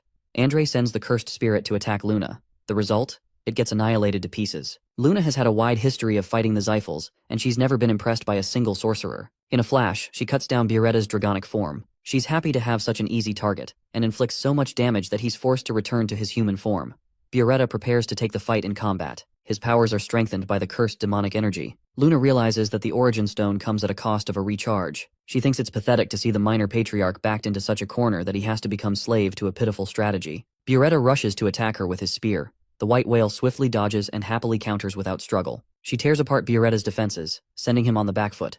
Even the Wind Dragon is no match for her cruel and sharp attacks. Luna has had enough fun. She's ready to finish the fight using the finishing move of the Runcandel clan. Luna calls forth the meteor shower. Returning to Jed's memorable words, the Runcandel fighting style relies on unstoppable destruction. It is the definition of overcoming struggle. The Runcandels only have 2 moves in their arsenal. These are called the hidden moves and the finishing moves. Luna has just used the 3rd finishing move of the clan, a beautiful meteor shower, bewildering her brother's eyes. More than its beauty, the attack is wrathful. Andre is terrified as Byaretta exhausts every bit of his strength to guard him. The minor patriarch shudders in defeat, realizing that his opponent, a regular human being, is overwhelming him with crushing difference. The best part is, Luna isn't using any cheats like activating ancient artifacts. She's a monster. Byaretta thinks they might have a chance of victory thanks to the demon godstone, reincarnating him every time he dies. By the end of her attack, Luna is a little disappointed. Byaretta has been decimated to pieces, but she's still nowhere near as powerful as her father's attacks. She wants this moment to be an important lesson to her baby brother. Luna is dead confident in her brother's ability to overcome Sierran's might, but her battle has yet to be finished. A strange demon is her new opponent, an unidentifiable creature of the Zyphals. Murakan theorizes that the Zylphs ended up creating their own Origin Stone thanks to their contractor's powers. He wants to escape to prevent harm, but Jin is worried for Luna's safety, especially if she's up against a powerful opponent like the incarnation of the Origin Stone. Murakan corrects Jin, stating that he's going to become a burden in this fight if he doesn't let her sister handle the creature. The youngest Runcandel reflects how he came to become a contractor to the God of Shadows. He had the best potential out of everyone and more gifts than he could ask for. Yet, Jin is frustrated that he couldn't salvage this situation for himself. It's below him to accept withdrawing when he didn't contribute to the fight.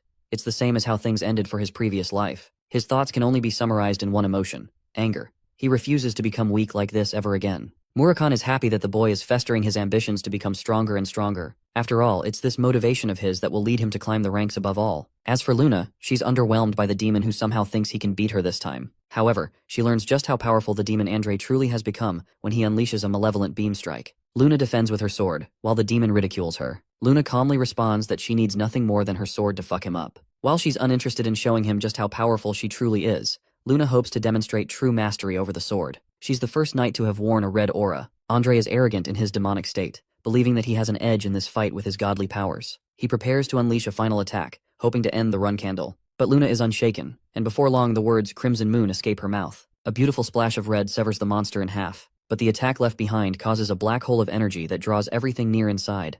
Luna recognizes that she's in a pinch. Jin comes to help her, reaching out for his older sister with an honest hand. She thinks they're even for saving each other that day. Meanwhile, Latz comes to report his newfound investigations to the Vimonth Emperor. He talks about the mysterious vortex, as well as the appearance of the wind dragon Bioretta. There is proof that the dragon did not survive the fight. Latz could up on the mana of a human, but couldn't figure out their identity. The vortex is still active. Unfortunately, Andre is nowhere to be found. The Emperor grows incredibly frustrated with Latz, who is failing him in many ways. He wants to conceal these sudden matters from the media. He also orders Latz to arrange a unit to uphold their relationship with the Zyphals. Finally, Latz is left with a warning. Amir isn't looking for imperfect reports and makes his point very clear. As for Bishkal and Bubar, they come to learn about the Silver Dragon's brawl against the Wind Dragon.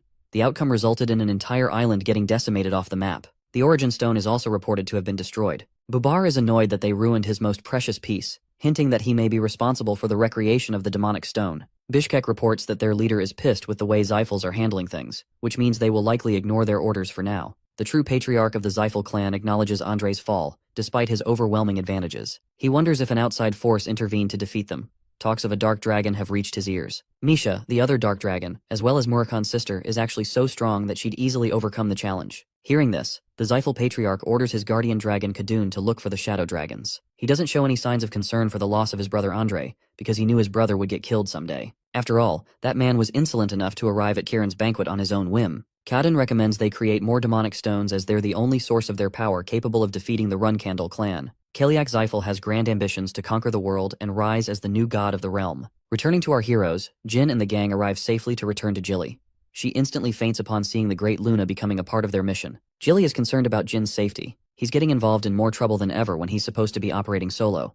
Luna is happy that she cares about the boy truly. Kashmir also arrives to meet the elegant Luna Runcandel. He also meets the silver dragon Quiquentel, who is in a very pissed mood right now. Kashmir pays proper respect, realizing that he could fuck up majorly like last time. Quiquentel cuts down on their conversation. She's only worried about Enya's safety. Kashmir explains how Latri returned 3 hours prior. She's with both Enya and Yulia, but something about the dragon is strange.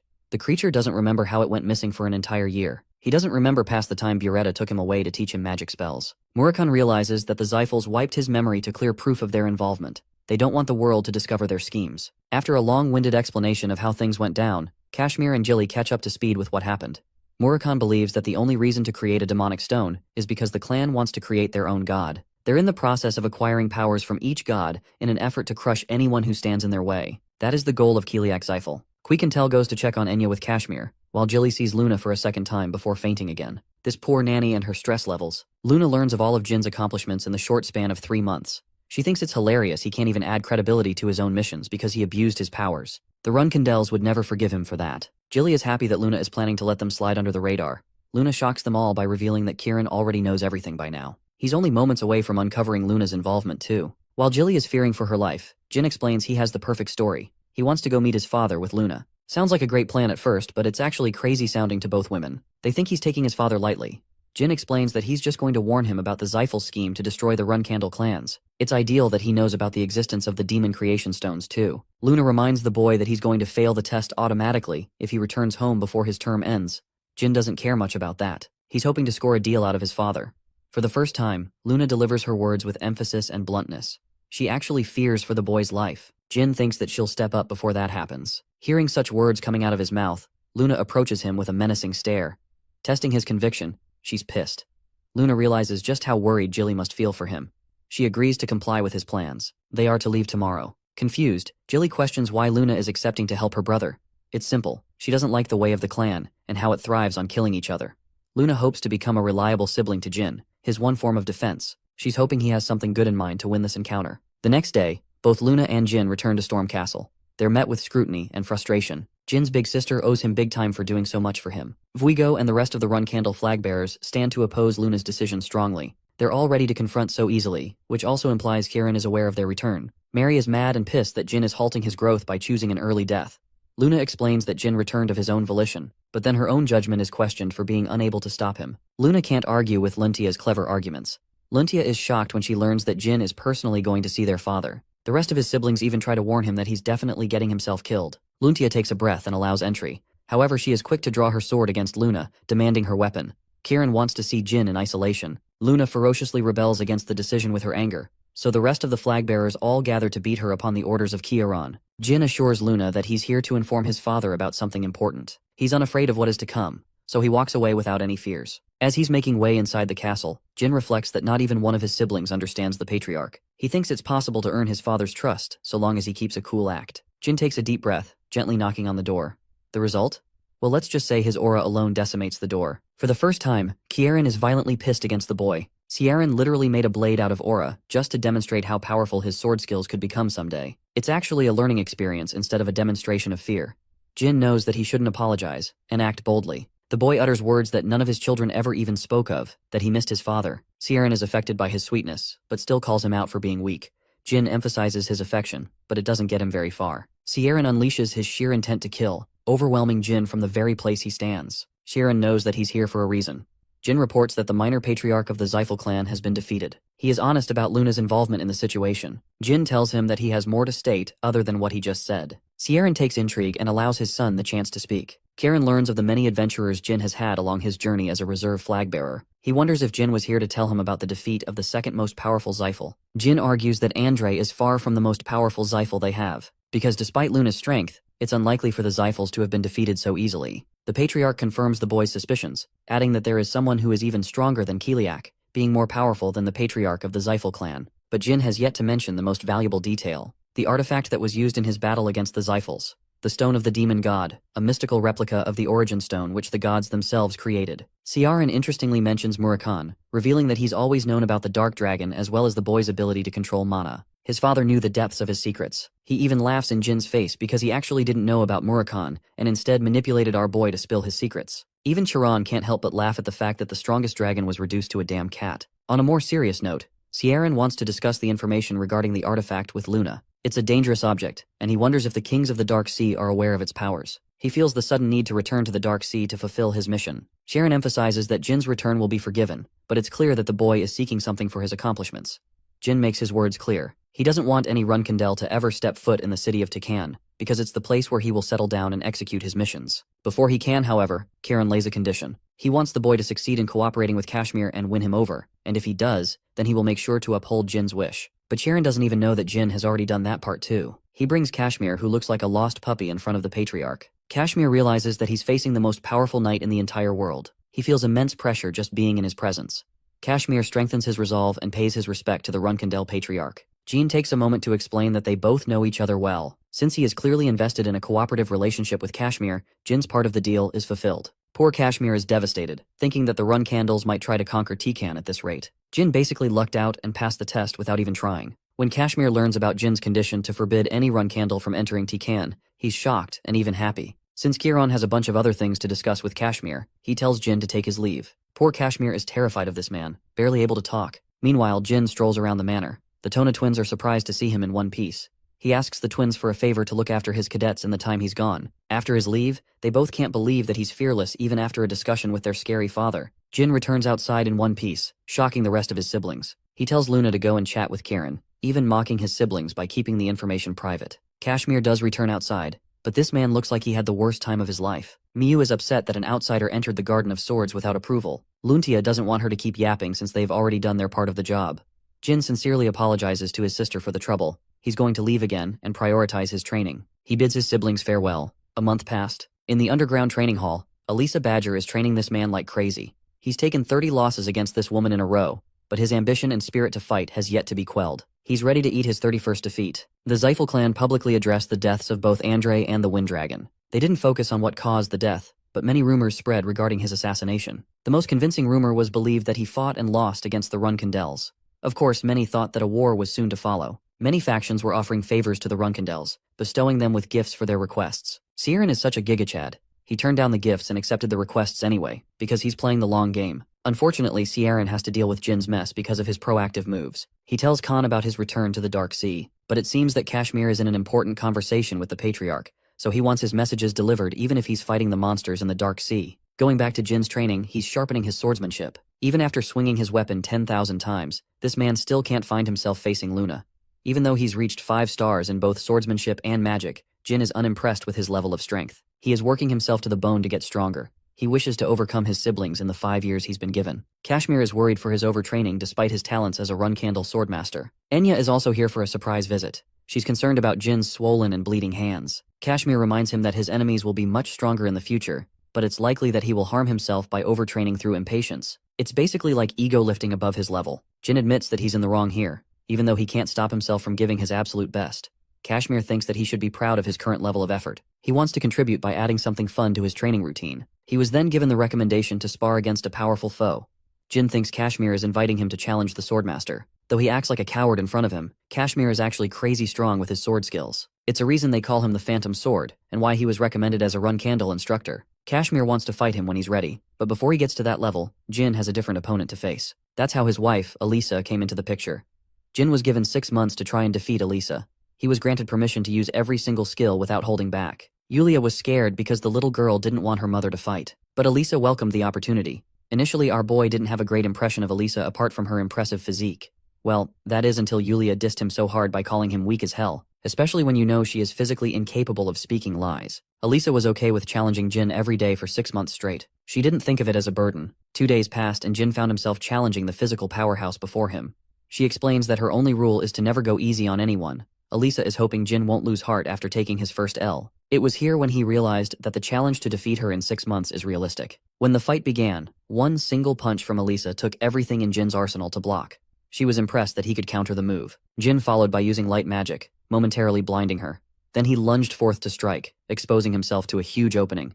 And that is when he realized he fucked up. Elisa wound up with such a powerful punch that it sent this man flying. Elisa was impressed by Jin's ability to make 2 attacks on the first day. Even though she held back in her first punch, Elisa was surprised by Jin's blinding spell which he had casted on his sword before the fight began. But his tricks weren't enough to bypass Elisa's raw power. Even so, she thinks he was using strategy to his advantage, which is how he overcame opponents far stronger than him. It's not that Jin is overpowered, it's that he has mastered the art of creating opportunities for himself. While she's impressed, Jin is at a loss. He exposed every trick in his playbook and still shamefully lost. This is the level of difficulty he was up against, and the monster he had to overcome in the 6 months ahead. It was exciting for both fighters. 1 month has passed, and we're back to Kiron's fight against the monsters of the Dark Sea. Khan comes to deliver an important message from Kashmir. The letter is written with so much care and attention that it's looking like this man is confessing his love or something. Sharon is damn pissed because Kashmir didn't do as he was told. He wanted to be updated on Jin's progress. The letter is mostly a yap festival, but it does have a part regarding Jin's progress. It's mentioned in the report how Jin has been losing countless times against Kashmir, but the more they fight, the longer he's able to survive. He has incurred 40 losses straight, but something about this report makes Kieran exceptionally happy. The Patriarch learns that Jin lasted over 120 moves in their latest fight. It means he's doing everything in his power to overcome his previous limits. Kieran is so happy for his son that he almost didn't want the boy to leave the clan because he deems him worthy to be a successor. It's never been clear about which child he truly wanted to be named a successor. Even though Joshua is the leading candidate for throne, it is not from the interest of the Patriarch. Khan emphasizes that Jin is far too young to be called a worthy candidate. He thinks Jin lacks the ferocity and the objective approach, and that's the only thing Joshua has a lead on. Before sending Khan away, the Patriarch wonders why the letter arrived 10 days after it was submitted. Khan explains that he was fighting monsters on the way, so the Patriarch uses a mana blade to tear apart their surroundings, clearing a path for Khan's return. He hopes the following messages will be delivered sooner. Back to Jin's training. He's fought Elisa over 90 times now. He's getting harder to beat after every match, but it's something that he must do in order to overcome Elisa's strength. Instead of going out to enjoy dessert, Jin maintains his practice, sharpening his speed of growth. Elisa notes that the boy's aura is completely in sync with mana, skyrocketing his growth thanks to the power of Shadow Force. She thinks that his talents and abilities would have been useless if not for his relentless perseverance to improve his skills. Elisa is happy, as she is predicting her defeat very soon. The next day, Jin exchanges blow for blow against the martial artist. Elisa thinks that she's got the upper hand, but suffers a brutal slash. A critical strike has massively wounded her. She hasn't been injured in a long time. Jin calls for Enya and thinks that he won purely by chance. She could have dodged it, but she went all in. He was careful enough to fool her with Shadow Force. Elisa's skills are getting sloppy ever since her retirement. She's already lost, much sooner than predicted. But Jin is at odds. He doesn't want to consider this match his victory. That's a champion-level mindset, if you ask me. Elisa emphasizes that it is still something to think about. Jin's improvement has skyrocketed in the past 3 months. His endless desire to improve fuels his training, and he's set to reach 6 stars in his skills. That will be the decisive moment of Elisa's defeat. Winter has arrived. Murakan is enjoying ice pops despite the cold weather. He wanted to get some for Jilly because she likes them. Jin has an important matter to discuss with Kashmir. It is regarding Bishkal, the leading candidate successor for his clan. Jin wants information on the guy. Kashmir explains that it's hinted that Bishkal is cooperating with the Kinzalo. He goes to a special art workshop owned by Bubare, another officer among the Kinzalo organization. When it comes to relationships, it seems that Bubare has a greater rank in the organization, which is also why Bishkal came to fight in his stead at the banquet. But what's bothering Jin is Kinzalo's association with Bishkal. When it comes to the incidents of his previous life, all major clans had a major time dealing with the Kinzalo, proving their strength. While Yulia is annoying the shit out of Murakan, Jin is curious if Kashmir was able to gather information on Alu, the fallen owner of the auction house. Apparently, nothing about him is out in the open. Jin thinks that someone is taking active procedures to cover this guy's tracks. He almost regrets killing him so soon. Our boy is happy for Kashmir wingmanning so much information to him. He's indebted to his dedication. As for Jin, he has to go spar with Eliza. But this time he wants Kashmir to come see the fruits of his efforts. In the training arena, Eliza certainly wasn't expecting her husband to come see her lose. After all, she's confident that Jin will defeat her in this match. Jin claims that he will forever remember her as an amazing training partner and friend. Kashmir is utterly stumped. He can't believe that Jin has overcome the skill level in 3 months. The fight begins as Jin calls forth his newest summon skill. A beautiful shadow phoenix emerges from magic. After reaching 6 stars in magic sorcery, a sorcerer is qualified to enter a pact with a phoenix. This pact is kept secret, as only the sorcerer can open the dimensional gate to summon the phoenix. On the contrary, it's the phoenix which selects the sorcerer, which is why many magicians desperately cling to the hopes of being selected one day. Among the phoenixes, there existed the rarest of them all, the blue phoenix Tess. This bird has only accepted the calling of the strongest sorcerers in history. With his preparations ready, Jin and Elisa begin their fight. She lunges forth to crush him, but Tess makes the first move by using a high-level flame spell. There is an additional effect of the flames as it affects Elisa's powers. She senses that the skill pressure is being used. She doesn't have long to finish the fight. Jin closes the distance by attacking her and putting her on edge. He overwhelms her with a wind spell. Fortunately, Jin has faced her enough times to figure out that she prioritizes a dominating style of fighting. She prefers gaining control quickly, and that's exactly what Jin is aiming to exploit in this battle. He exploits her in close range with his sword skills. Then, he follows it up with fire magic, further putting Elisa on edge. She's cornered due to the Phoenix's flames and Jin's forward strike. Elisa realizes that dodging won't get her out of this sticky situation. She uses her full power to catch his blade mid-swing and even endures the flame attack. Elisa prepares to finish him off, but Jin is surprisingly nowhere to be found. It's impossible because she clearly felt him. Elisa suddenly realizes that the pressure trait dulled her senses. Jin uses this critical moment to attack her and win the fight, this time without any doubts. Realizing that he must have overdone it, Jin calls for Enya's help to heal Elisa. After his match, both Murakan and Quicantel are starstruck when they find out Jin won. It rocked their world. Not because it was Elisa that he beat, but because he summoned the Phoenix Tease itself. Quicantel cripples to her knees upon that discovery. After Elisa's recovery, Jin explains that he planned his winning strategy back when they first fought each other. They both enjoyed the sparring session. Jin has made a remarkable accomplishment to defeat the captain of a task force, and he's not even 16 yet. Both Murakan and Quicantel arrive in a rush, begging to talk to Tess. Jin does as he is instructed while Quicantel plummets to greet the ruler of the Fire Realm. Murakan is as arrogant as he used to be. They seem to know each other for some reason, with Quicantel shivering in fear. After returning Tess to its dimension, Murakan explains the reason as to why Tess is such a big deal. Apparently, it's not even the creature's true form. It rules over the Fire Realm, a place where dragons and phoenixes thrive. It's a place well beyond the understanding of even the gods themselves. But that's not all. There was one time when the gods dared to enter the Fire Realm along with their dragons. But when that happened, Tess was extremely offended and unleashed his ultimate power. Tess became responsible for slaughtering 5 gods and even defeating dragons.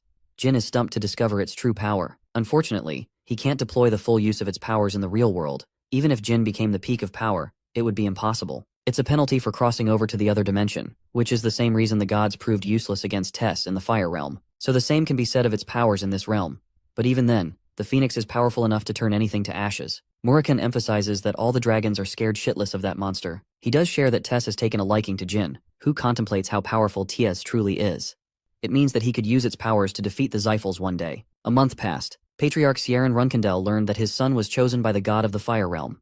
More importantly, Jin's swordsmanship skills are skyrocketing over other aspects of his abilities. Sieron explores a different topic. He has come to know of Ron Heron's grandson, and an assassination mission linked to participating in a competition. Jin learns from Kashmir about the Arena of Cosmos, which might help him face off against Dante Hiron, who is a pureblood of the powerful Hiron clan. The Patriarch used to rival Karen's strength before he surpassed everyone and became a Divine Star Knight. Jin's interest peaked after that information, but he's still displaying signs of uncertainty. Kashmir emphasizes that this is the only opportunity he has to face off against a prodigious pureblood of the Heron clan. Because of Kashmir's insistence, Jin decides to accept. He realizes what's going on, and what Kashmir was tasked with when his father had a private meeting with him. The Runcandel Patriarch wants the boy to focus on his swordsmanship above all, and Kashmir is following commands because he has no choice. He has already prepared a trip for Jin. It's been a while since he has executed a solo mission since Mamet Lawless. In fact, the Arena of Cosmos is much worse compared to that place. It's a brutal arena where competitors are allowed to use any kind of weapon to kill their opponents. Even killing opponents before the match is permitted. So the fact that Dante Heron, a renowned pureblood, is participating in a vile competition, Jin is really surprised by his participation. But still, he's happy to face that guy as long as it allows him an opportunity to grow. Speaking of growth, Veridine Zeifel is also in this competition. Jin arrives to sign up for the tournament, but instead, he's told to scatter as the registration phase has already ended. The grumpy receptionist doesn't actually care for any kind of regulation. He just wants Jin to leave. Happy to teach him a lesson, Jin whacks a bunch of gold coins in his face, sending him to the ground. Apparently this guy is a weirdo who really liked Jin's brutal approach. He's ready to sign him up just for that. The dude he just kicked down is the master of the island and the pirate king Cosmos himself. Jin is in group 13. The dude guiding him to the place tells Jin that one other dude punched the captain right in the face, and that it would have been fun if they fought each other. Jin is open to fighting this mystery man in the finals. He isn't even given a proper space to stay. It seems that a bunch of guys stay in a cell, which provokes them to fight each other. After all, it's not supposed to be a fair game. One guy confronts Jin in order to mess with him, but our boy has enough experience under his belt. He's ready to smoke everyone if they don't leave by the 3rd second. The countdown finishes as Jin absolutely destroys the dudes in his cell. Now that he's made a polite introduction, Jin challenges his next few opponents, who foolishly lunge at him, thinking they'll kill the newbie. It takes our boy a few seconds to cut apart their limbs. This place is full of disgusting criminals even worse than Mamit. Jin is going to have a lot of fun defeating everyone for the few days to come. When the guide arrives at his cell, he's shocked that Jin has run through his entire competition already. He's not interested in killing them yet. The guide tells him to observe Group 1 and 2, as he may end up fighting them soon. Arriving at the arena, Jin observes the grand setting. There's a lot of people in the stands, but nobody is likely to recognize him. A bunch of them are busy chatting about a mysterious fighter who knocked out the entirety of his group. Strangely, the people seem to have caught wind of the fact that a Runcandel flag bearer has infiltrated the competition. This fact shouldn't be known to the general public. So Jin is surprised and takes a seat next to the clowns who are assuming the flag bearer is actually Jin Runcandel. Jin doesn't understand what's going on. He thinks it shouldn't be possible for people to know about him so vividly. Jin thinks that it's possible one of the twins has come to the competition. The captain of the arena takes the big stage. Cosmos is cheered and loved by the crowds as he promised to help challenges achieve their dreams. The competition is set between 14 participants in 13 groups, so nearly 200 martial artists are here to fight. The first match is between a fighter called Mantis versus a strange swordsman called Paul Mick, but the boy looks so young to be fighting at this stage. Jin thinks he's probably a 13-year-old at best. Then he remembers the words of the guide who told him about the other young boy punching down their captain. The match begins and immediately ends with Paul's instant slash. Mantis hits the ground with no one even being capable of discerning what happened. Jin recognizes Paul's ferocity, who cleaved his opponent's head clean with a single strike. This could only mean one thing. He's Dante Heron operating under a false name. Pumped by this epic fight, Veridine the Loudmouth places his bets on Paul. Jin is shocked to see this guy popping out of nowhere, as he didn't know of his participation. Veridine takes the crowd and rests his money on Paul. He's acting far too casual to be on a mission. Suddenly, the annoying sorcerer notices Jin Runcandel from the stands. Paul remembers meeting Veridine at a Zeifel banquet, but didn't think he'd be happy seeing his amazing performance. The two of them are happy, while Jin is just annoyed. Before the next match, Cosmos interviews Paul on his post-win feelings. Paul is happy to have exterminated a vile scum, and seems like a righteous fighter. Cosmos is almost offended and reminds the young swordsman that his provocative words will make every pirate here his enemy. With that, the preparation for the next match begins. Jin observed the following few matches, but found himself bored. It's clear that Paul Mick is Dante Heron in secret. His swordsmanship is too impressive for his age. At this point, the boy wonders if he can overcome this guy in a show of pure swordsmanship. He could easily defeat him using his other skills, but that's not what he wants. Jin's match is delayed until the rest of the fights are finished. But for the time being, he's focused on beating down the pirates in his cell. Paul, specifically exhausted from surviving his long fights, walks beside the cells. Before leaving for the Arena of Cosmos, Veradine had shortly learned about the competition through a Zephyl elder. He was informed about Dante's participation in the tournament, and sent on a mission to observe the swordsman's powers. Veradine came here for information gathering and collecting precious money in the process. He's bored to death with how the matches are going, and wonders where the actually strong participants went. That's when Veradine learned that Jin Grey was also here, not just to spectate, but also fight. With most of his battles finished, Jin is exhausted. 35 martial artists are already dead, but only 5 of them died in the arena. Most of the deaths are occurring outside the arena, giving even Jin a run for his money since he can't even sleep unguarded. He is alerted by the sound of footsteps. Someone is making their way, and they're not showing any signs of concealing their power. That means whoever it is must be quite strong. Suddenly Jin notices an exhausted Dante Hiron, begging for a chance to talk. He strikes him a deal to guard each other while they're sleeping.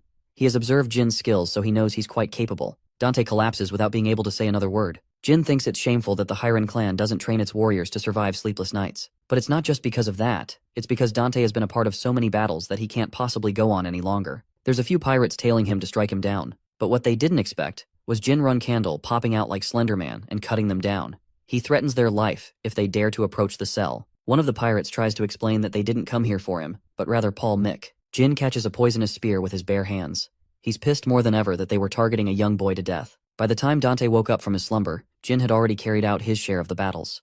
He explains the association of the pirates who came to hunt Dante. Their real mission was to kidnap a Runcandel clan member. Dante is extremely indebted to Jin's help. He laughs at the idea that they hunted him for being a Runcandel. Since he's indebted to Jin, the guy returns the favor by partially exposing his connection to the Vymonth Empire. Jin understands and doesn't complain. Since Jin protected him while he was asleep, Dante is ready to return the favor and get back to him. Our boy desperately needed to hear that from him, because he's also pretty tired and plops to sleep. He tells Dante to wake him up before the matches begin.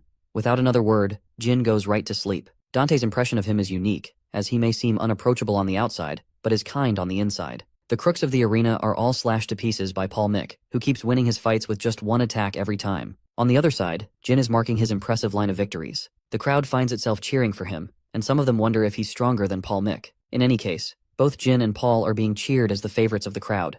A secret group is acting against them, plotting a devious scheme. They want to ensure their demise even before the fight begins. The guide comes to remind them all that it's going to be impossible to take them down as both Jin and Paul are incredibly strong. Realizing that they really don't have a way to kill them off, the crooks decide to fix matches instead of risking their lives. The Pirate King Cosmos is frustrated to hear about their scheming behind his back. Since the matches are all getting boring, he decides to switch up all the matchups, making sure only Paul and Jin are guaranteed a spot at the finals. As for the crooks secretly planning to fix matches, they'll find themselves a victim against either of the prodigies. Cosmos thinks that the betting game on Jin and Paul is enough to make them a boatload of money. The following day, Veradine observes the state of the final match. He's excited to see which of the two sword fighters will come out on top. His subordinates have a feeling Paul will win this fight, thanks to his incredible swordsmanship. But for Veradine, he's a simp for Jin, so he placed all the money on Jin's victory. An insane amount, but the odds aren't looking great in his favor. Cosmos seems to have a lot of money. Veradine is looking to steal some of that cash through this fight. Cosmos finally announces the final match, but my poor guy gets assaulted by the crowd for halting their excitement. They just want to see the match between the Grim Reaper and Paul get going already. Cosmos skips the lame chat and roars the announcement of Paul Mick. The expert swordsman Prodigy arrives fully prepared for this fight. His opponent stands on the opposite side, the Grim Reaper of Group 13. Veradine is cheering for him like his biggest fan. The knights stare each other down as the fight finally begins. Instead of making the first move instantly, they're incredibly perceptive of each other's movements. Paul explodes with his inhuman speed, giving Jin barely the chance to block the attack and respond. He knows Jin is strong enough to fend off against his normal tricks, so Paul whips out a full-blown attack. Jin reinforces his sword to respond. The fighters clash against each other in an epic display. With their blades responding to every strike, both Jin and Dante are at equal footing. Only Dante's first attack was at his top speed, but now he's focused on a conservative approach on saving his energy. Jin's strategy is to match his opponent's speed. They're fighting incredibly fast in a small arena. Veradine is impressed, almost excited even. Jin's opponent recommends that he use whatever it is in his arsenal and shows him what his top speed really looks like. Jin is caught off guard, barely evading a strike. Unfortunately, he suffers a blow in the process, and is getting forced into a back foot. The crowd goes wild for Dante's performance, cheering his name as Paul Mick. Jin assesses his situation, realizing that Dante exercises an incredibly destructive swordsmanship style. Thanks to his body, he can prolong the fight and overwhelm anyone in the fight to outlast. From Dante's perspective, he's unimpressed by Jin's strength so far, preparing to deal the final blow. But he's unfamiliar with our boy's game, as one terrifying glance from Jin alerts Dante to leap away in defense. He sensed an incredible feeling rising from inside of his opponent. Dante knew that if he had connected that attack, Jin would have used a different move to finish him off. He is right, because he was planning to use Shadow Force after how hard he was pushed into a corner. Jin believes it's his turn to respond. He takes the fight seriously, Each of his downward slashes are the same strength as the previous, with no loss in energy. Dante is pushed to a corner, realizing that he will meet his end if he stalls like this. Jin is seriously annoyed that Dante is choosing to withhold his powers, instead of facing him with full strength. He reveals Dante's true name, acknowledging his connection to the Hiran family. Dante apologizes for hesitating, and thus begins round 2 between the two fighters. Jin and Dante maintain their stance, this time fighting with full strength. Their first clash is a brutal one, with the following attacks pushing Jin away. He reacts with a vicious upward slash, acquiring an opening to overwhelm Dante. With every attack, Jin is physically stunned. His opponent is showing no signs of quitting in this battle. The reality is, Jin is facing a prodigy that only appears after centuries. Dante has a sky-high potential, which was weakened because of the boy's physical strength. It's the same way Jin lived his first life with a curse. Dante's current physical strength is a testament to the hardships he has endured all on his own, to have gotten this far. Jin acknowledges every aspect of his efforts. Meanwhile, Dante believes that the youngest Runcandel was blessed with everything he could ever ask for right at the beginning of his life. But despite his talent and perfect physique, there is also a sense of desperation and dread. It's a kind of anger, an anger that clings to the desperation of becoming the best. The only goal for why he suffered so much so many times in his training. It's an exchange of blows, as both fighters know the feeling of despair. They both pick themselves from the brink of total collapse. But there's a cost that Dante's body has to pay for driving itself to the limits. However, even Jin knows that if he didn't make the finishing move, it would be insulting to his opponent. With a heavy heart, he reaches to slash Dante but stops at the final second, unable to kill the boy. Dante instantly faints while Jin calls for a doctor. Fortunately, Veridine has already jumped to the stage to heal the boy, promising to save Dante. But it's impossible, as Dante's condition has been taken a step too far. He is facing aura overload and has destroyed everything inside his body. There's only one way to save the boy. Veridine hopes that this encounter between the three remains a secret. The Zyphal servants try to stop him, but Veridine isn't having any of it. He shows his association to the clan in the arena. Cosmos is scared for his life and immediately forbids anyone from intervening in the fight. What Veridine is holding is a special object called the blood of the numerous. He was once the god of hope. After his death, he left his tears and blood behind. One could bring back the dead, while the other could heal any illness in an instant. Both were considered invaluable to the world, with many clans actively proposing to hunt down his remains. And now, Veridine possessed the blood of that same fallen god. He is planning to use it for Dante, despite the Zyphal clan's terrible relationship with the Hirans. It's beyond logic as to why he would do this, but Veridine strongly believes in his values, and thus the healing process is successful. Dante regains his consciousness thanks to the rare artifact. It is still beyond Jin's understanding that he would do such a thing. Veridine reminds everyone that he just suffered a major loss by curing him. Jin thinks he's going to propose a major offer in return for the gift, but all Veridine seeks is a bunch of drinks to hang out with Jin. Our boy is baffled by his stupidly generous offer. He once believed Veridine was a fool, but he's more respectable than he thought. They dap each other like they're the homies for life. The same night, Jin is enjoying drinks with Veridine and Dante. He secured the prize money and the bet money after nearly costing his life in the arena. Jin is generous enough to slide half the money to Dante for his clan.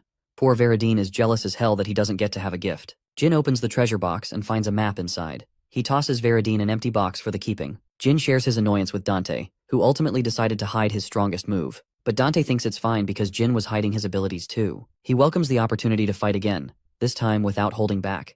Veridine is excited for the future where they will all lead each other's clans. He even entertains the idea of just chilling for a while for a change of pace. Jin is happy that the next Zyphal patriarch is a kind fool.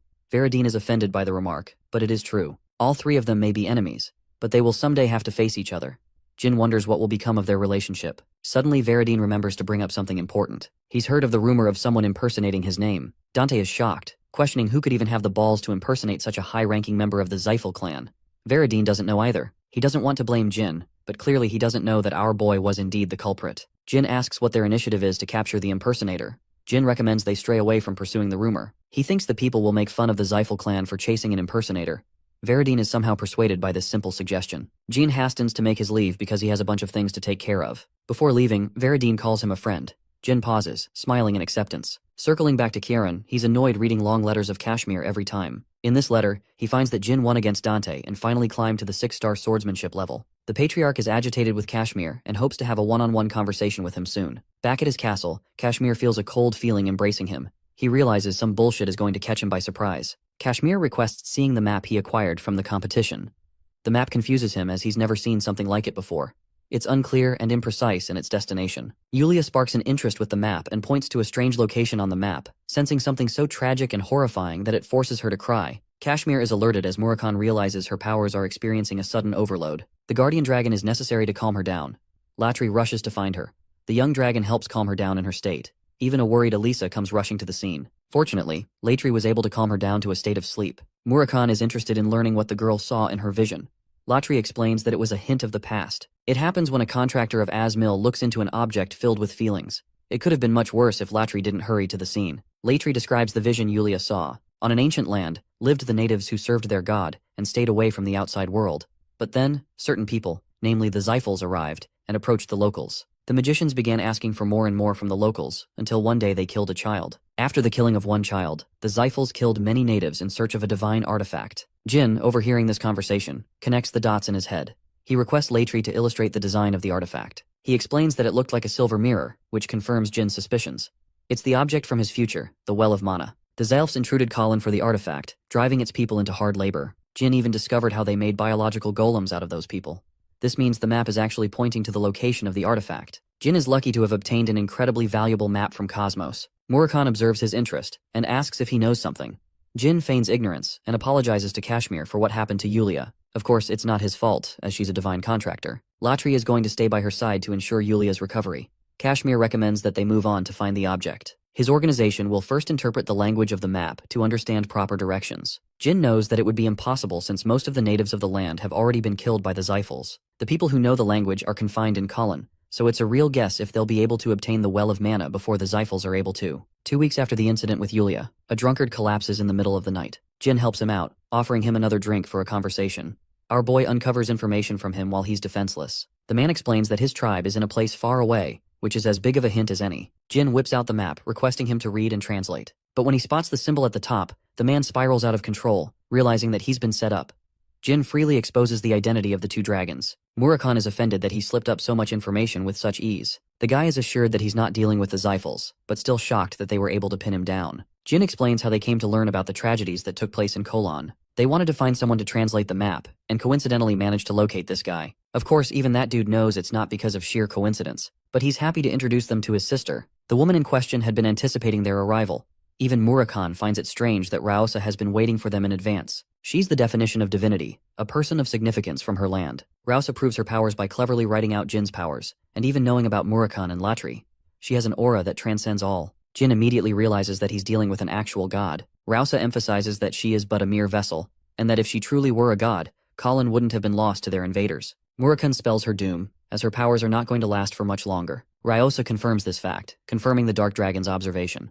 Raosa takes the map and translates word for word what it means. The message shatters her soul as it was written by her grandfather. Thankfully, the map didn't fall into the hands of the Zyphals and met Jin instead. Murakan wants to strike a deal with the woman since they're en route to visit Colin soon. Raosa shocks Jin, surprising him about his connection with Soldaret. Since it has been a while, Raosa plans to expunge all her divine powers to summon the God of Darkness. Jin likes the deal and decides to head over to Colin at once. He's unsure whether he could save the lives of the locals, but he promises to do his best. Raosa explains everything there is for him to know about when it comes to the Colin territory. Jin, Murakan, and Kashmir all arrive at the location. It used to be an open location in his past life, but now, since he executed a mission while he was a cadet, it's clear that they have taken measures to close the place down. The journalist that exposed the existence of the Well of Mana will never be able to carry out his will in this timeline. Kashmir loses hope, but Jin and Murakan don't care if the place is closed. They're still going in, and the reason is simple. The board is probably a placeholder. There are no guards on site, and there aren't any spells either. Suddenly, Murakan senses the presence of people. They're the natives who are mining for labor. A pureblood Zyphal is enjoying himself. This man is none other than Muran Zyphal, the madman of the Magic Tower. He's a brother to Veradine and commits crimes like crazy. Since he's a strong sorcerer with 8 stars in magic, he doesn't require any guards around him. Murakan is a feisty one, and wants to kill Muran using the direct approach. But Jin doesn't fancy the idea, because he thinks that there will be problems if they keep killing higher members of Zeiss like Andre. Before they kill Muran, they need a valid reason. Just when they were having this conversation, the journalist Dino Jaglin popped out of the scene. Jin catches him and realizes this is the same guy who became responsible for exposing the Zyphals in his past life. It means that the nerd had been coming here all by himself, challenging the likes of the Zyphals without any powers. Jin is really impressed and curiously asks what he's writing about. Dino concerningly asks about their association. Jin relieves him by stating that they're also just passing by. Since they both share a common goal, it's best to ally with the journalist. Murakan really doesn't like that approach. Kashmir thinks it's good to follow the journalist who already knows what's going around in the area. This could even help them conduct a sound reason for an attack on the Zyphals. Hesitantly, Dino puts forward his findings. He's investigated many natives and learned about them. Interestingly, Dino knows about Muran and has shared a few drinks with him to get answers out of the guy. He's so clumsy that he would let anyone pass unnoticed. Sensing an opportunity, Jin asks the journalist for a favor. Murakan is annoyed by his elders, who assigned him a boring mission as punishment for a prank. He's as drunk as ever when Dino comes around, acting like an old buddy to him. Murakan is happy, but suspicious of the people he's brought along. Dino explains that he's with travelers and apologizes for getting ahead of himself. Jin introduces himself in kind to the mad sorcerer. Jin happened to learn a lot about Murakan thanks to Veridin's yapping. Even Veridin doesn't think highly of him, since he's just a wretched mess of their clan. Veridin imparted Jin with an important warning to never challenge his brother, since he's the worst of the worst. Right now that same guy is acting like a clown in front of a Runcandel without knowing. Murakan picks apart the journalist's identity. He's slowly growing suspicious of Dino, and comes to a sudden realization. Why did he interview the natives at all? Both Jin and Murakan realize that this is a huge problem now. Murakan had to torture the ones he interviewed, and even erased evidence of their lives. He reduces to a maniacal laughter before calling the dear journalist a fool for acting reckless. At last, Murakan reveals that he knows about Jin's identity as a Runcandel. He thinks Dino is secretly connected to them. Murakan grabs Dino as the sorcerer commences his first attack. Jin is surprised to note that Murakan had activated a shield of mana, something that not even he could detect. Murakan emphasizes that such a feat should be impossible, so their opponent is holding some nasty secrets. Murakan immediately identifies Jin Runcandel. While our boy is interested in learning how he was able to tell, he's even more interested in fighting him. Murakan wants to know why he was assigned this specific mission. Jin fails to comply, making him further infuriated. The mad sorcerer initiates his first attack. Jin dodges his devastating beams, while Murakan helps protect the natives by shielding them against the attacks. Dino tries to help the natives run away, but the poor people can't even utter a single word. Dino roars at the scumbag who ripped their throats, taking away their ability to speak forever. But this is the kind of madness Murakan exercises on his victims. He has always wanted to punish the journalist for going behind his back and interviewing the locals. He pins the blame on him for being reckless. But while he's yapping, a punch comes flying in his face. It was exactly the kind of confession that Jin needed to hear, because now, he can really kick his ass without holding back. The Shadow Force ability has left Kashmir in shambles. The fact that Jin was able to drive an 8-star sorcerer to a corner. Even Murakan suddenly realizes that the God of Darkness sided with the Runcandels once more.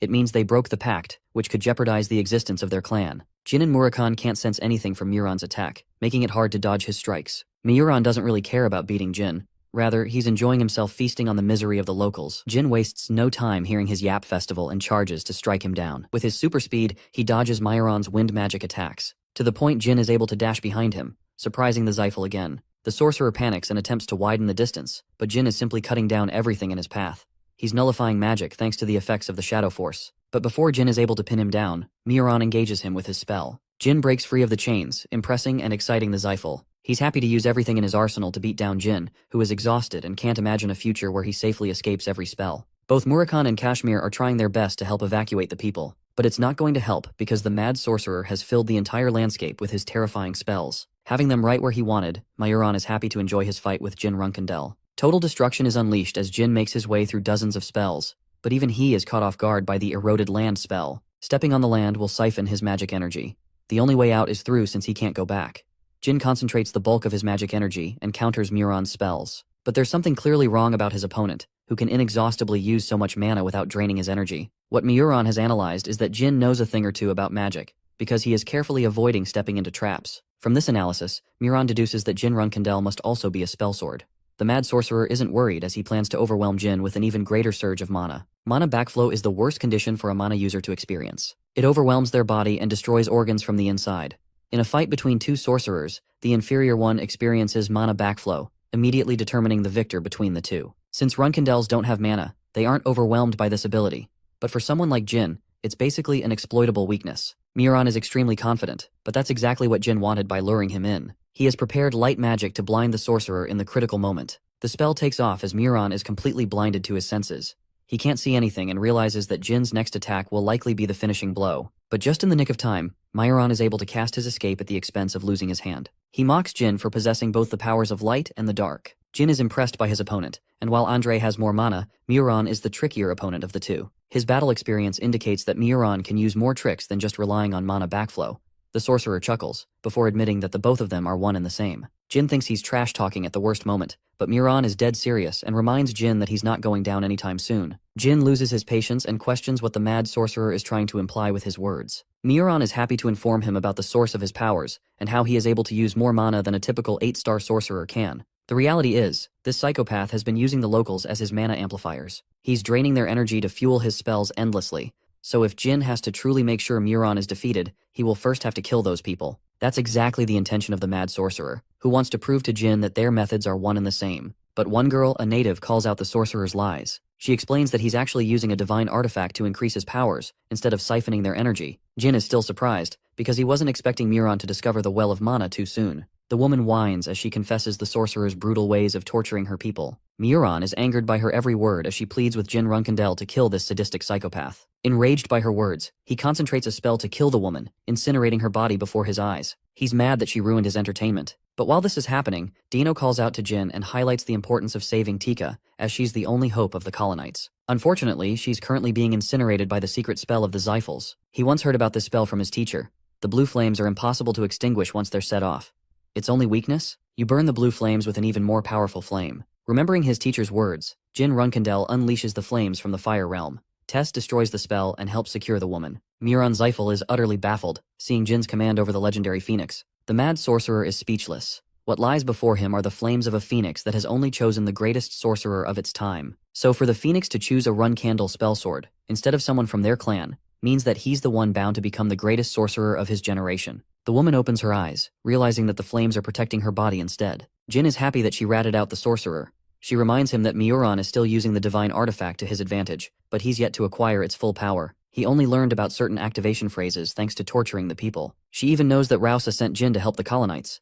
The woman is prepared to lead him to the location of the artifact. She begs Jin to end their lifelong suffering by defeating the mad sorcerer. Jin confronts Muran, who is frustrated now that his plans have been ruined, and that Tess has chosen Jin over the Zyphals. The six-star swordsman prepares his sword, ready to send this guy straight to hell. Muran unleashes his might, emphasizing that he once loved a witch who shared ties with the king of the Dark Sea. The Zyphal wants to show Jin the true wrath of hell by unleashing his newfound powers. Tess responds with a column of flames, severely overwhelming the Zyphal.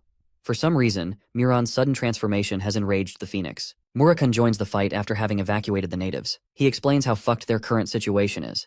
Muran's body is soon going to be under the control of the demon beast king. They have to stop him before it happens. Murakan tells Jin to unleash the full might of his powers through Shadow Force. He amplifies Jin's Shadow Force and instructs him to sever the Dimension Gate. But before Jin could execute the attack, he is overwhelmed by mana backflow. So much so that his connection with Tess is wavering, as he's failing to maintain its presence. Mirwan smiles as he has finally brought Jin to his knees. The monster of the underworld is nearing its awakening. Jin musters every last bit of his courage to wield his sword. Giving everything into this one final attack, Jin slices down Muran's body. The incantation is interrupted as the Dimension Gate collapses over Muran Zyphal. The last of his remains are annihilated by Tess, leaving nothing but the scorched remains of his body. Jin notices that his final attack was different from all the other times he used it. It was further amplified by his Blade of the Heart skill. Muran's crippled body collapses into pieces. The fight is finally over. Jin has experienced far too much strain on his body as he too falls unconscious. Regarding Muran's staff, it's a special device only used by the Zyphal Tower Masters. Once waved, it activates a signal and sends it back to the tower. And that means the Zyphals have already learned about Muran's fall. A mysterious presence restores Jin back to health. Murakan spews something inside his mouth. Jin coughs as Murakan explains that he just had a close encounter with death. It's only thanks to Murakan's remedy that he was able to outlive the effects. Jin's body is still a wreck, but Kashmir thinks he did an amazing job. The remedy was provided by the journalist, who uncovered it from Muran one time. Tika introduces herself properly as the priestess acting on behalf of Ryosa. She crumbles into tears, offering her undying gratitude to Jin Runcandel, who put an end to the suffering of colonites. She reminds Jin of his mission, that Rausa had only tasked them to recover the divine artifact. Murakan is confused and wants to know more about the artifact, especially when he has lived for over 3,000 years and hasn't heard a word. Murakan has a bunch of questions regarding the god of Kulin. The god Clam is a deity not even Murakan has heard of. Kashmir suggests they look for the artifact at once, as they could come to face Zyphals soon. To add to that, Tika explains that they must first restore the artifact before acquiring it. They need to use the energy of the sun for that task, which is why the mission will be delayed until noon. An agitated Murakan can't find the patience to wait that long because the Zyphals must be en route to attack. Jin pieces together the information, but still thinks that there is something more than meets the eye. Since Muran is fully defeated, and the wasteland is abandoned by the Zyphals, he doesn't comprehend how anyone could reach her unless there was a signal sent outside. The fact that Muran Zyphal was a tower master is common knowledge. Kashmir catches on to his words. The Runcandel highlights the importance of the present moment, as the signal has already been sent. Their worries are warranted, as Midor Elnor, another tower master serving the Zyphals, is on his way to investigate the cause. The staff was given to him for being a tower master. It's a huge deal. Kashmir knows little about the Zyphals, but the staff is a special object which helps gather sorcerers in time of need. Murakan is stumped that Jin somehow knows this information when he doesn't. The Zyphals are continuously evolving at an immense rate.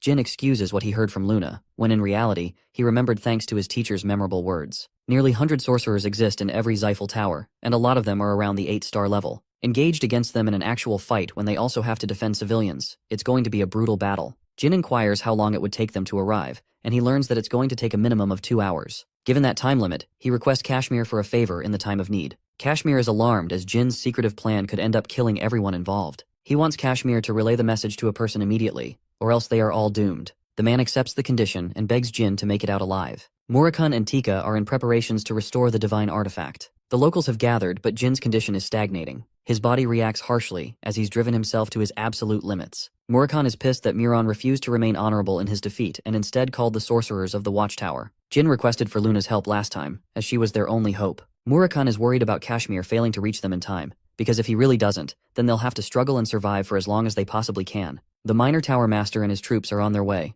They located the Kolan territory where the signal was received. They see no sign of Muran, implying his death. Hearing this news, Midor is vehemently enraged, promising to kill those who planned against his brother's demise. Murakan scouts them from afar, confirming at least 30 powerful sorcerers boarded on 6 dragons. This is a lower-level fleet, which means an even powerful force will be sent after them if they subdue these guys. Murakan could have annihilated every single one of these chumps in his prime, but because of Tamar's blade, he's still far from recovering his full strength. The Xiphal sorcerers descend with the younger fire dragons. They're actually red dragons, which are even weaker. Midor furiously introduces himself as the minor tower master of the Xiphals, demanding for Muran to be shown. Jin plays around, feigning ignorance. He doesn't remember this guy from his past life. Midor questions why they targeted his brother, and if they share association with the Runcandels. Before he can unleash his wrath, he calmly asks if Muran is still alive, ensuring that he will not harm them if they confirm his life. Jin is intrigued by his words, who is worried about his brother yet couldn't show mercy to the people of this land. A provoked Midor barely responds before he realizes that Muran has already been killed. He cannot forgive their sinful acts for mocking the clan. Midor readies his troops to attack their enemies, aiming for their capture. The charge spells are all at the 8-star level, so it's not going to be an easy fight for him. Fortunately, help has arrived in the form of an icy blizzard.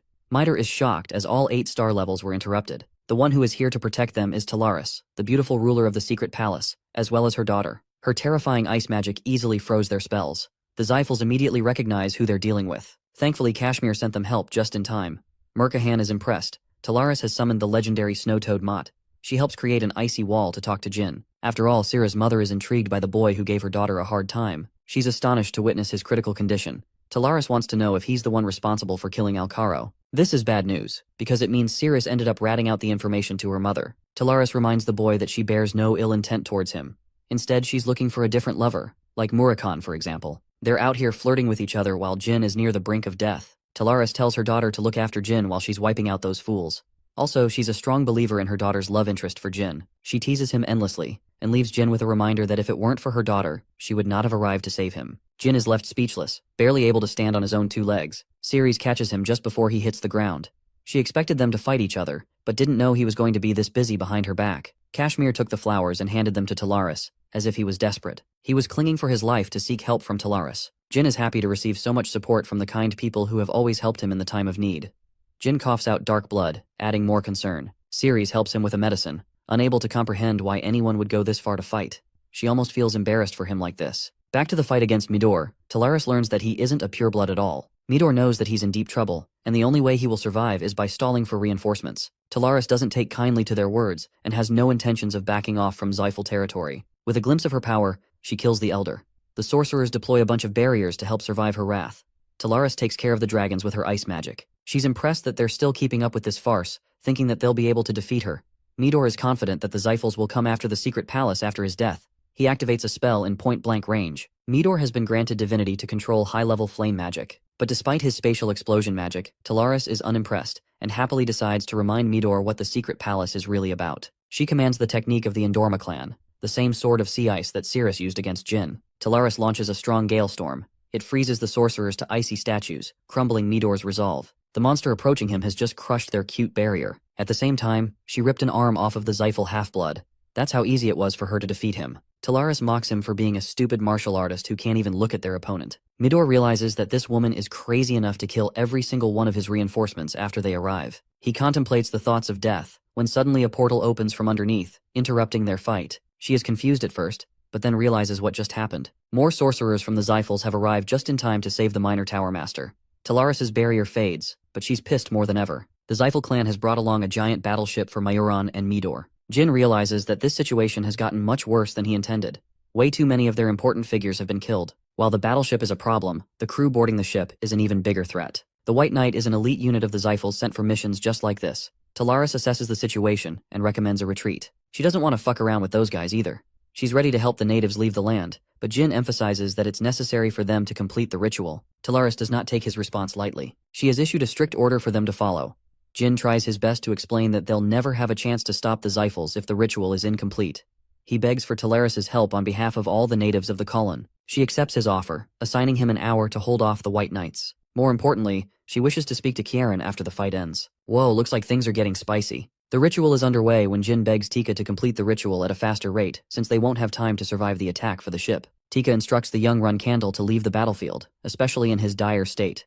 She knows that they won't be able to subdue them until they discover the artifact. Jin stops Tika and places importance on completing the ritual. He didn't sacrifice this much just to leave things unattended. Tika knows of one way to complete the ritual faster, but it would have only been possible if Rausa was around. Ceres learns that she's in Tikan and tells Jin to board the Great Toad so that they can bring her over. Talaris sees them taking off. She's surprised by her child's guts to act by herself. She's got an even bigger role of delaying the White Knight Battalion until then. Our dragon boy Murakan joins the fight, promising to help her out on this mission. The White Knight, an incredibly powerful unit of the Zyphals, announce their one and only order to the ruler of the secret palace. They want her to leave and let them handle the killer of Murakan. Talaris points her blade, ordering them to bring the patriarch of their clan if they want a chance to negotiate. Since she didn't comply with their whims, the Zyphals unleashed the might of the battleship. A powerful spell descends upon Murakan, who punches through the attack, allowing Talaris to use her powers and send an icicle wave at the ship. The sorcerers defend using a powerful barrier. They know about Talaris, but what they don't know about is the guy who tanked their strong spell with just his fists. They view him as a competent fighter that must not be underestimated. The leader of the White Knight issues an order to link with their headquarters so that they can deploy the full might of their battleship. Meanwhile, Jin desperately arrives in Tikan, begging to see Rausa. She had been anticipating his return and was prepared to go along. Talaris maintains her attack on the battleship, while Murakan takes care of any damage incoming from the ship, acting as her perfect defense. She even helps him by coating his arms in ice, alleviating his pain. Murakan feels motivated. This dude chucks an entire boulder at the battleship. I'm telling you, he's the best character in the whole series. Talaris thinks they're good for now, since the White Knight unit shouldn't be able to use their strongest weapon in a place like this. They want their artifact, which means the fight is prolonging in their favor for the meantime. But that's exactly where she is wrong. The commander of the unit is simply waiting to deal the killing blow. And after receiving a direct order of approval from his clan, the battleship goes all quiet. Murakan wonders if they've decided to give up, but Talaris realizes they're in grave danger. An enormous amount of energy is concentrated into one powerful attack. Kiliak has just given them direct permission to annihilate the Kulin territory using the cannon. The leader of the unit issues a final warning for Talaris to obey their demands. She knows they're trapped with no way out. Ceres arrives at the final moment. Jin and his friends meet eyes with only destruction waiting before them. The cannon is released as an apocalyptic beam destroys everything in its path. Talaris casted a final attack right as the beam struck down. She was able to soften the beam strike with her sword of sea ice. Jin and the others are barely able to hold on. He activates Shadow Force to slash the remnants of the beam with his sword. Ceres notes that he's improved impressively, and despite his condition, he was still holding up with her. But with how they're currently holding, Jin is afraid he won't be able to help Rausa reach the ritual site. The ship isn't an easy opponent. It's just as powerful as Talaris, but the commander of the unit is shocked that she was able to stop the beam with her sword. He issues yet another warning for Talaris to stand down, but all she could afford to respond with is a laugh. Talaris isn't worried. The confident ruler of the secret palace emphasizes that she can't be defeated, even if they brought out the best Zyphal sorcerer. She turns the table on them, reminding the Zyphals how outclassed they really are. In response, the White Knight pitches that they could instead target the ones she is trying to protect. Talaris learns that if they're successfully capable of delivering Ryosa to the ritual site, they will win this battle. She's prepared to hold them down, allowing her daughter to get to the altar. This fight will decide the very existence of the secret palace. The Zyphal commander prepares for another beam strike, preparing to annihilate the Kulin territory from the face of the planet. Jin tasks Ceres the duty of protecting Rausa. He's going to carve a path by clearing the battle ahead. Ceres doesn't approve of his reckless approach, as he could very well risk dying in the process. He's okay with risking his life, as he would never have made it this far without their sacrifices. So now he's ready to risk his life for others. Rausa reminisces a bitter memory of her past. She was forced to flee from the land so that the Zyphals could never do her any harm. After all, their mission would be jeopardized as they would fail their god. The poor locals begged for her survival, prioritizing her life instead of their own. They wanted her to bring someone who could end their suffering. Unfortunately, those people were all incinerated by the Zyphals in the end. She was forced to flee the territory, all on her own. Then, she survived on an island with her flailing powers, waiting long for a savior to finally come to her. It was then Rausa had made her decision. Jin Runcandel is hell-bent on getting her to the ritual site, even if they die in the process. A tear runs down her face. Raosa had been waiting all her life to sacrifice her life for her people. The second destructive beam is about to be launched. Jin and Cirrus make their way while Talaris slices the beam to hundreds of pieces. Jin has to protect Raosa and Cirrus, trusting in his sword and sword alone to help him survive. Murakan warns them of the incoming beam. The Zyphals are relentless in their attacks. Murakan and Jin are fighting for their lives protecting Cirrus and Raosa. Just when the Dark Dragon thought they were doing well, Jin suffered a brutal attack from one of the beams, sending him down. Even Cirrus cries out in worry. She remembers his words, as he was ready to put down his own life to protect them. In her ferocity, Cirrus loses her cool and gets injured in the process. She collapses on the ground, leaving Raosa to fend for herself. Cirrus commands her to keep on going or else their sacrifices would be in vain. With a heavy heart, Raosa prays to her god and keeps on moving. She has long since realized that prayers are not enough to overturn the war. Raosa is firm and has come to a decision. Jin Runcandel is in a space of emptiness. The void calls for his name, commanding that he wake up.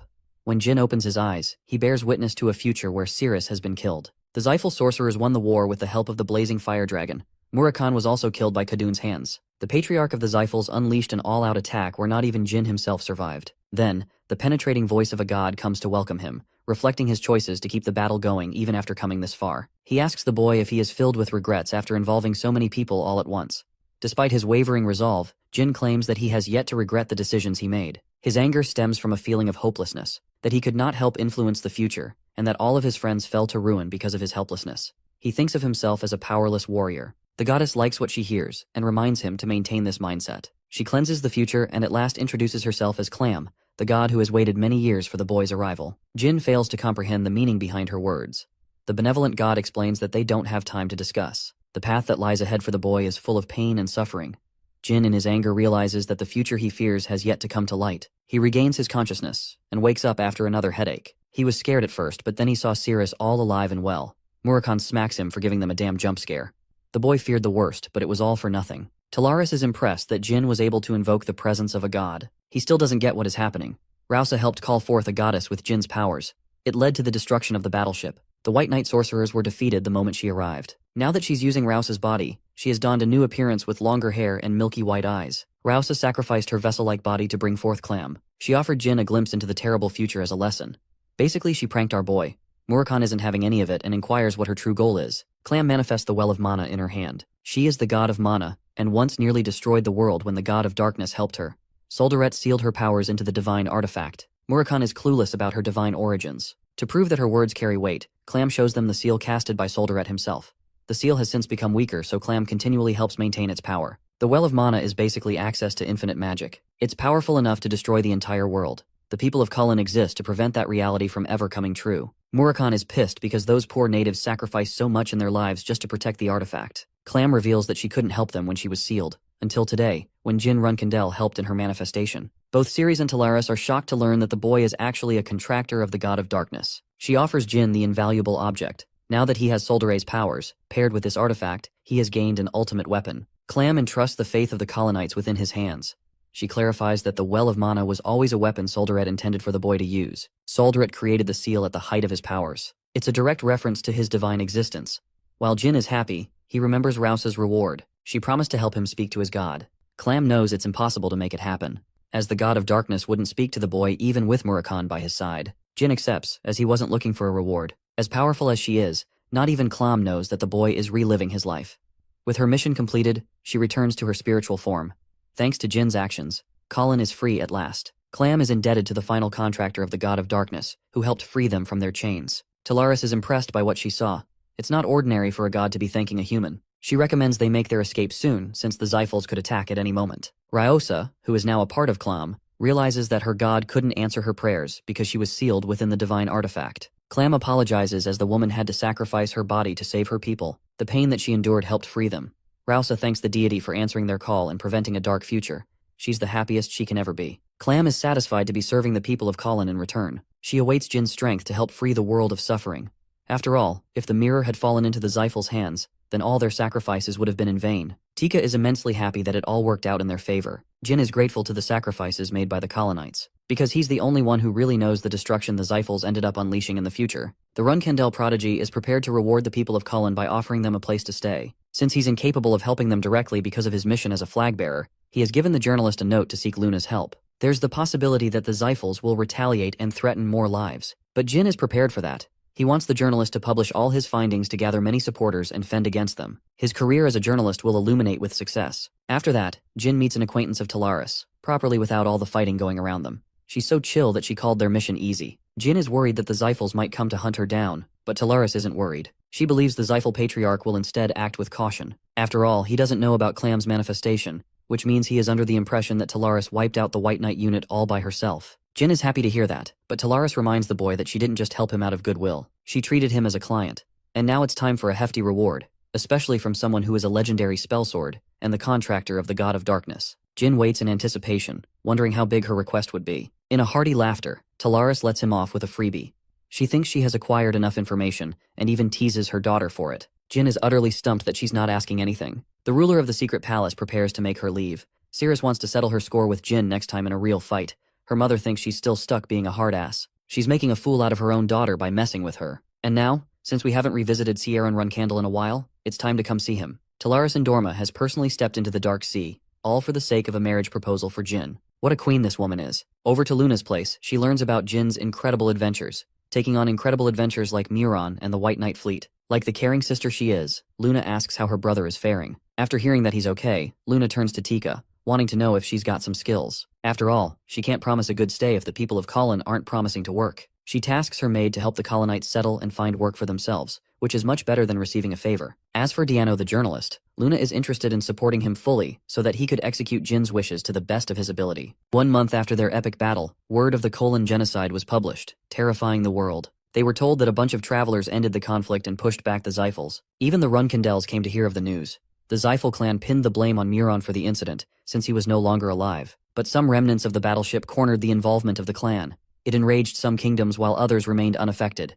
The Vemonth Emperor broke his silence, and even spoke in favor of the Xiphals. But his announcement did not come lightly, as it was met with public outrage. The Xiphals made sure to reward him properly for taking their side in this political battle. The reputation of the Xiphals took a major hit, and they're incapable of plotting a major attack for now. They have coped with various losses, all thanks to Jin and Luna's help. The journalist receives much support from the people who are taking his side. The people of Cullen will pray for Jin's help, waiting for the day he unveils his name as the traveler who stopped the oppression of the Xiphals. They desperately pray for Jin's success, so that he could be the one to annihilate the Xiphals forever. Circling back to Kiran's encounter against Talaris, Khan is shocked when he sees a huge wall of ice emerge from afar. Talaris gave a warning shot to the approaching Kiran, who was upset by her nonsensical words. The ruler of the secret palace admits that she's not here to fight him. She ends up accidentally slashing Khan, who barely blocks the attack, avoiding his death. Ciaran doesn't care about the woman and simply wants to read his next letter from Kashmir. He quickly learns that the boy defeated Murakan, and that an unnamed traveler helped free the people of Cullen by stopping the oppression of the Xiphals. What shocks Kiran is the mention of the battleship of Kozech, because it's far too powerful of an opponent for Jin to have overcome.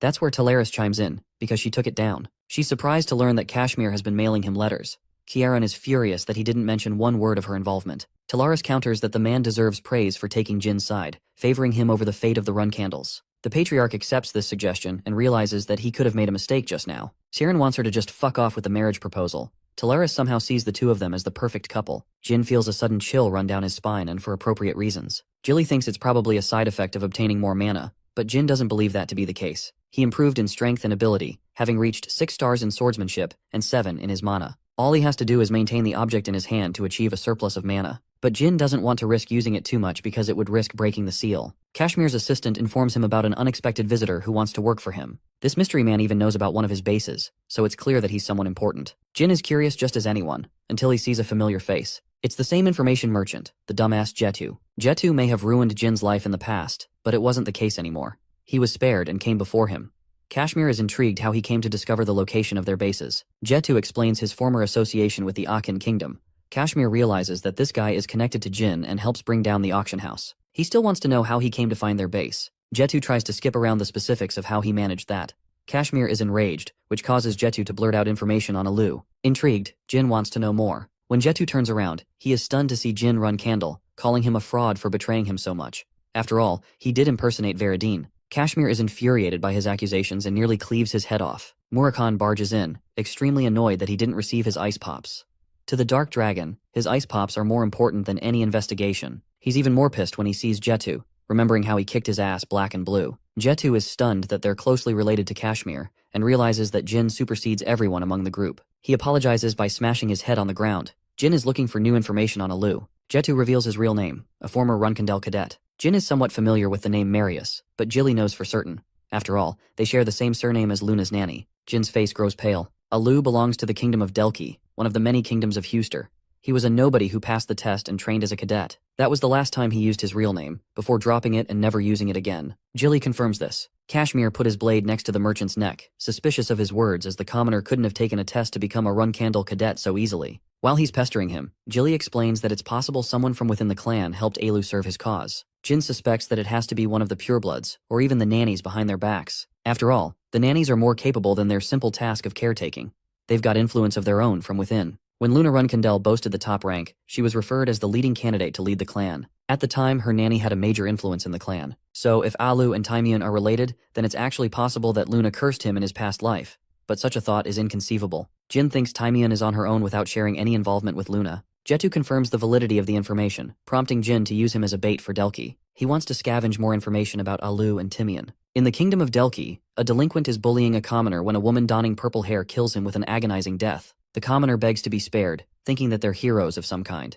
But these guys are straight-up villains. He kills the man while the woman collects his powers. Kashmir states that only one group in Delki frequently uses the name Marius. It's an orphanage, a facility once used by royalists which, at first, helped the children form bonds with each other before ordering them to kill each other. The only children who survived the harsh treatment of the facility were hired as assassins. The orphanage was shut down eventually. 10 orphans were released, and one of them happened to be Alu. Kashmir hands Jin each of their addresses to investigate in Delki. The Runcandel Prodigy is confident that he will be able to locate the culprit who cursed him in his previous life. Jin has arrived in Delek with Jetu. The first person they have to investigate is a man called Gaber Marius. Jin isn't planning to extend their stay and prefers they get the mission finished quickly at first. Jetu knocks on the door, but there's no response. Jin observes a bunch of people hovering over a scene. He discovers the case of murder, a brutal one at that. One man was poisoned to death while the other was slashed clean with a wind spell. One man shouts, believing that Gaber deserved the treatment.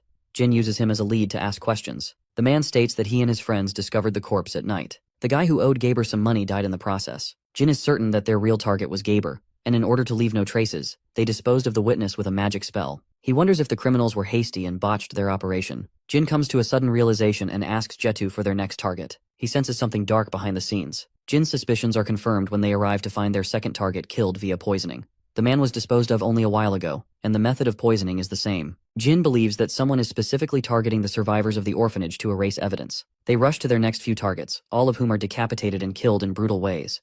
Jin notices the remains of an 8-star spell. That means with every target, the assassins are using stronger and stronger spells. Jetu thinks it's bad if they keep pursuing them like this, as even the authorities have grown suspicious of their sudden findings. Jin argues that there isn't much time to waste. He's in a pinch, and despite his rank as a reserve flag bearer, Jin wants to make sure to exact his revenge. One last target remains on the assassins' list. They're happy to have wiped out the entire list with ease. It turns out that these guys also survived the orphanage. The both of them were selected as the best of the bunch, and they step towards their final target, to erase all evidence. After forcing their way inside, the assassins are surprised to find no one. Clearly they didn't account for this case. Meanwhile, Jin and Jetu have already rescued the last survivor, and they're en route to escape. The reason they were always one step behind the killers is because they were close to the portal. That's how they managed to save the man and his daughter. But there's still a problem. The assassins hunting them down are Varys and Kuzan, the deadly duo and the best of the orphanage. Jin is shocked because there were supposed to be 10 survivors. But in reality, there were actually 12. Varys and Kuzan launch their attack, they've already arrived. Varys is happy to kill her dear brother while Kudan isn't in the mood to play games. But their plans are interrupted thanks to the powers of a sorcerer they weren't anticipating. Jin is glad to take them on in his clan's own territory. They're both young by their appearance. Varys is not a Zyphal, but she's powerful enough to pose a threat. They take Jin for a lightweight. Varys is confident in cutting him down, but Kuzan wants her to be cautious around their opponent. Varys ignores his warnings and launches a powerful wind spell, all for Jin to block it with a defensive barrier. He wonders if Varys is out of energy after depleting her mana the entire day. But the thing is, Kuzan seems to be more of a threat. He's the one deploying poison. Kuzan takes out his poisonous blade, preparing to fight his opponent. Jin orders Jetu to hit the road with their target. The fight starts with Kuzan overwhelming Jin in a show of strength. He's impressed by the existence of a spell sword, and even recommends that Jin prioritize his own life over others. Jin counters his attacks and orders the dumb merchant to just go. Jetu finally listens to his advice and runs off, leaving Jin to fend off Varys and Kuzan all alone. Varys thinks their opponent is arrogant to assume he'll defeat both of them at the same time, but they just don't know who they're dealing with. Jin casts his special light spell, blinding both assassins right when they were most vulnerable. Kuzan is instantly slashed but somehow reacts to Jin's attack. Varys is still blinded and defenseless. She doesn't know that her brother has already been injured. Enraged, Varys swears her powers to kill this guy. Kuzan recommends that she maintain her sanity, as he can still heal his wounds. There's the fact that she used too much mana, which could overwhelm her with a mana backflow. Instead, Kuzan takes a poisonous potion and drinks it without hesitation. An astonished Jin reflects that some people can develop resistance against poisons and use it as a healing mechanism. However, it greatly hampers their lifespan in exchange for strength. Now that Kuzan is ready for round 2, he's ready to face the mysterious Spellzord who can cast even light magic. He has his personal questions but takes priority in completing the mission. Kuzan has ceased the intent to capture Jin alive, and instead bursts full speed to blitz him. Jin barely has the time to react to his attack, and at the same time he could hardly dodge the wind magic. Kuzan is stumped. It's inconceivable that a 6-star swordsman is keeping up with someone of much higher rank. Jin is happy to introduce his powers, and sets his target on Varys. He unleashes the flames of Tess, the ultimate fire phoenix, engulfing Varys' entire body to ashes. Next up is Kuzan. Our boy casts Shadow Force to entrap him in a void of darkness, before slashing him to pieces. The assassin had never seen such dark energy before in his life. He just faced a monster who could summon the Blue Phoenix and even command the Shadow Force. However, he does wonder if the effects of his poison will work against someone like Jin. The thing is, Jin received an injury which led to the poison kicking in and driving his body to its limits. With Varys nearly annihilated and Kuzan compromised, Jin is near the brink of death. It seems that all 3 fighters have come to a stalemate, but our boy isn't planning to die so soon. He takes his stance, preparing to confront Kuzan again. Before he can, the Imperial Guards arrive to seize hold of the assassins. Like Adelki is the 3rd prince of the kingdom, it seems that Jetu called for support. Kuzan takes Varys and reminds Jin Runcandel that they will come for him and make his life a living hell. Saying those words, Kuzan takes, leaving Laika to call a healer for Jin at once. He's exerting every last bit of his strength to maintain his consciousness to remain alive. Jin wakes up in his bed with the 3rd prince by his side. The man had moved him here without knowing about the boy's identity. 3 hours flew by and he's lucky to survive a poison that could easily kill an 8-star knight. Laika somehow seems to know that he's dealing with Jin Runcandel, because he remembers seeing the boy at the banquet. He inquires information from him, shocked that he was able to corner the 8-star assassins even with his current skill level. Jin thanks Laika for his support, and asks if the man will report the incident to his clan. Laika has no intentions of doing that as he's being observed by Kashmir's forces who are scouting for Jin. Laika wants a favor in return for his help. He wants the boy to help Delki by assigning them more guardian knights. He also wants some of the shares of the Runcandels from their gold mine. At first, Laika is sweating bullets thinking Jin will be offended, but in an interesting twist, Jin offers him double the reward for his support. In due time, Jin states that he will be able to do anything that he pleases. Laika searches for the meaning behind his words, wondering if the boy has ambitions to become the patriarch of the Runcandel clan. Jin returns to Jilly and Murakan, who are equally frustrated in his stupid attempts to get killed again. The reason Laika didn't bother leaking the information is because of Kashmir and Quicantel, which would have stirred trouble for the Delki kingdom. Jetu, the lousy information merchant, is happy that Jin returned alive. Kashmir talks about Dan Marius, their target, but he's not saying anything worthwhile. Jin takes the initiative to speak to the man and emphasizes the lengths he had to go to save his life. Hesitantly, the man finally reveals a bone-chilling fact. It was Timian Marius who trained the assassins, as she is their mother. As a matter of fact, they're cowering before her presence for failing the mission and even exposing their identity. Timian is dead serious about their shortcoming and commands them to get lost. She doesn't even want to acknowledge them as her own.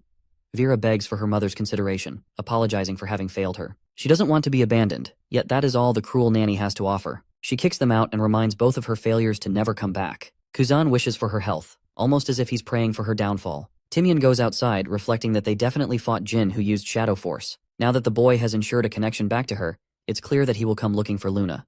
Shockingly, she believes that not even Luna would be able to kill her. Timian has access to information on the boy. She thinks threatening to expose his powers would be enough to make a toy out of Jin. Anyway, Dan learns from Jin that Elu was killed in battle, but before death, he uttered that his master wished the boy to be assassinated. Jin wants to be concerned if this secret master is Timian herself. Timian secretly shook hands with someone inside the clan. The contents of the deal are confidential. Jin is starting to suspect Timian's association with this mysterious man. He hurries to see Luna at once. Luna is enjoying a meeting with Tika, who is happily settled with the rest of the colonites. She's surprised to see the boy waiting at her door from afar, almost as if he's depressed. Jin comes to reveal everything in front of her face, but Luna can't help but laugh at the ridiculousness of it all. She thinks that Jin is for sure wrong about everything, desperately hoping that her baby brother confirms that he's wrong. Luna erupts in rage, slowly accepting the situation for what it is. She even thinks that the people of the orphanage must be framing Timian behind their backs. Luna is ready to accept every reason except the one that causes suspicion on Timian. Frustrated and confused, she wants to speak to her nanny at once. Timian knows that both Varys and Kuzan will be eliminated in secret. She doesn't care for her children, as she could always make new servants. Timian is confused how Jin was able to get this far. In the middle of her contemplation, she hears a knock on the door. They're the Runcandels, both Luna and Jin. Luna does not hesitate for a moment before accusing the nanny's involvement. Without any signs of denial, Timian confirms the fact. Confused, Luna digs deeper to infer her motivation for raising actual assassins to get in Jin's way. She counters that they weren't sent on a mission to dispel Jin, but rather, she was the one who was surprised that they encountered him. Luna grows furious. More than anything, a feeling of betrayal and sorrow overwhelms her. Timian requests to pass a trial to prove her innocence. But this facade, this side of her. Luna was expecting her to deny the ridiculous claims, but she's just avoiding her confrontation. Luna is infuriated, so Timian finally reveals that she was forced to raise assassins to ensure her survival. Because of an enormous number of enemies within the clan, they were under constant threats. Luna doesn't get this excuse as she was powerful enough to fend off any threat on her own, but she doesn't even know that most of the Runcandel servants never make it past the first year. It's the same for the Guardian Knights. Every single one of their lives were taken by the purebloods who plotted against them. This is a lie, and Luna knows it well. She's devastated that her cherished nanny has to come to this. Timian stops her with a simple question. Would she have killed her siblings? It would not have mattered because Luna didn't care about the bloodshed. She loves her siblings and wants to stop the infighting. Back then, she was a weeping mess who stepped away from her obligations. Just when she rejected the throne, the people around her suffered. It all started 35 years in the past. Timian had clung to power for the first time in her life. Living a shitty life in a terrible orphanage, she was just a tool to be discarded by powerful people. The Runcandels sought her potential, and that's how she learned how to become human. They treated her kindly, and looked after little Luna since day one. She was happy to have been comforted by the little child's warmth. After that, many purebloods were born one after another. All of them stood to become a rival and enemy to Luna. Still, the child possessed brilliant talent and outshone her siblings. She had unprecedented talent, but the truth was, Luna didn't want to fight others. She just liked training. She was an innocent child, and Joshua was jealous of her. Luna became a monster that overwhelmed everyone in the clan. She was the definition of bloodlust and terror by the time she reached the age of 14. More time passed, until one day, Luna crumbled under the rain. She couldn't desire a life where her clan dictated everything. She did not want to become the ruler of the clan in her father's footsteps. Timian begged her not to lose her way, but that was the day Luna decided that she would never pursue the path of the throne, as it would require her to face her siblings. She wanted to carve a new path for the clan, to become their protector. That was the decision of a 19-year-old prodigy, but everything faded with her desire. Timian wanted to exact her revenge against the orphanage after being tortured for many years. She wanted her to come to power so that she could carry out her own revenge. But when Luna made her decision to step down, Timian was forced to support her will. She was the only one who stayed by her side. She accepted her happiness by killing her own. Ever since the Runcandel purebloods noticed a shift in their older sister, they began targeting her servants. They killed everyone all around, with Timian barely surviving their wrath. She did not want Luna to find out because it would cause her even greater pain. So for Luna's sake, Timian persevered and came up with the plan to use the orphans of the orphanage as her own. One day, Timian was captured and did not bother speaking a single word. She would accept death long before anyone could make her talk. But the man was no stranger to her fear. He knew all about her weaknesses. He knew that she secretly harbored the desire for revenge. That was the day the lifeless Timian felt truly alive once again. She allied herself with that man, and desperately hoped against a day where Luna would uncover her connection. Her confession has left the White Whale in a complete mess. The fact of the matter is clear. Her assassins nearly killed Jin, and that she did commence treason against her own clan. Timian is courageous enough to confess her crimes to the clan. The execution knights are already here, because she knew this would happen. Jin mocks the nanny for believing she has a way to escape punishment. He reminds her that no one could get her out of this pinch. Timian is happy to accept her fate, but Jin secretly knows. He knows that she was talking way too much for someone who had anticipated this death. He questions Timian, wondering if her master will reliably get her out of this mess. The nanny leaves with a strong impression of the youngest Runcandel. He is not only strong but also sharp. She still thinks she's got the upper hand on him thanks to the information she possesses on his powers. Just then, Timian receives an official message from her leader, who bears no interest in protecting the nanny. Saying as much, the executioner knight tries to kill her. The attack didn't make it through. Luna's terrifying rage is at an all-time high. The fact that someone could attack her own nanny before her eyes is unforgivable. She happily reminds them of their place. The knights are operating under the direct orders of their master, but they're still assassins who were sent on a mission. One of them is bold enough to attempt to kill Timian, all for Jin to intervene and stop their attacks. He clears their head clean for treason. The ones left are demolished by Luna's rage. She crushes each knight into the ground before breaking their limbs piece by piece. Seeing such a sight, Timian is left cold. Jin's suspicions proved correct. Her master shared no intention of keeping her alive. Now that it has come to this, Luna squeezes the life out of the knight, only to realize that he poisoned himself to prevent torture. Jin goes on to interrogate Timian for a chance to talk, especially since she just got betrayed. Luna is suspicious of the nanny, as she lied to her about the investigation involving Jin's attempted murder. Timian breaks her silence, but it's already too late. She's affected by the poison and won't make it soon. It's the same poison she gave to Kuzan, only to end up wasting her life by it. Luna becomes a whining mess. She didn't wish for her death. The old nanny reflects on her actions. She simply wanted to stay by her side for as long as she could. It all spiraled out of control when she prioritized vengeance over her obligations. That's why, in her final breath, Timian reveals an important piece of information before her death. She names the man responsible for placing a curse on Jin. Kiddard Hall placed the curse, but the one who commandeered this mission was none other than Joshua Runcandel. He knows everything about Jin's current abilities. Timian, in her dying breath, apologizes for her betrayal. Reminiscing the memories of the very first time she held Luna in her arms, the nanny hopes that she doesn't remember her for too long. Luna grasps the lifeless body of the woman who had stuck with her through thick and thin. Meanwhile, the real culprit, Joshua Runcandel, hopes for an easy death for the nanny. Joshua is greeted by the abandoned assassins. They're prepared to pledge allegiance to their new master to help change their mother's mind.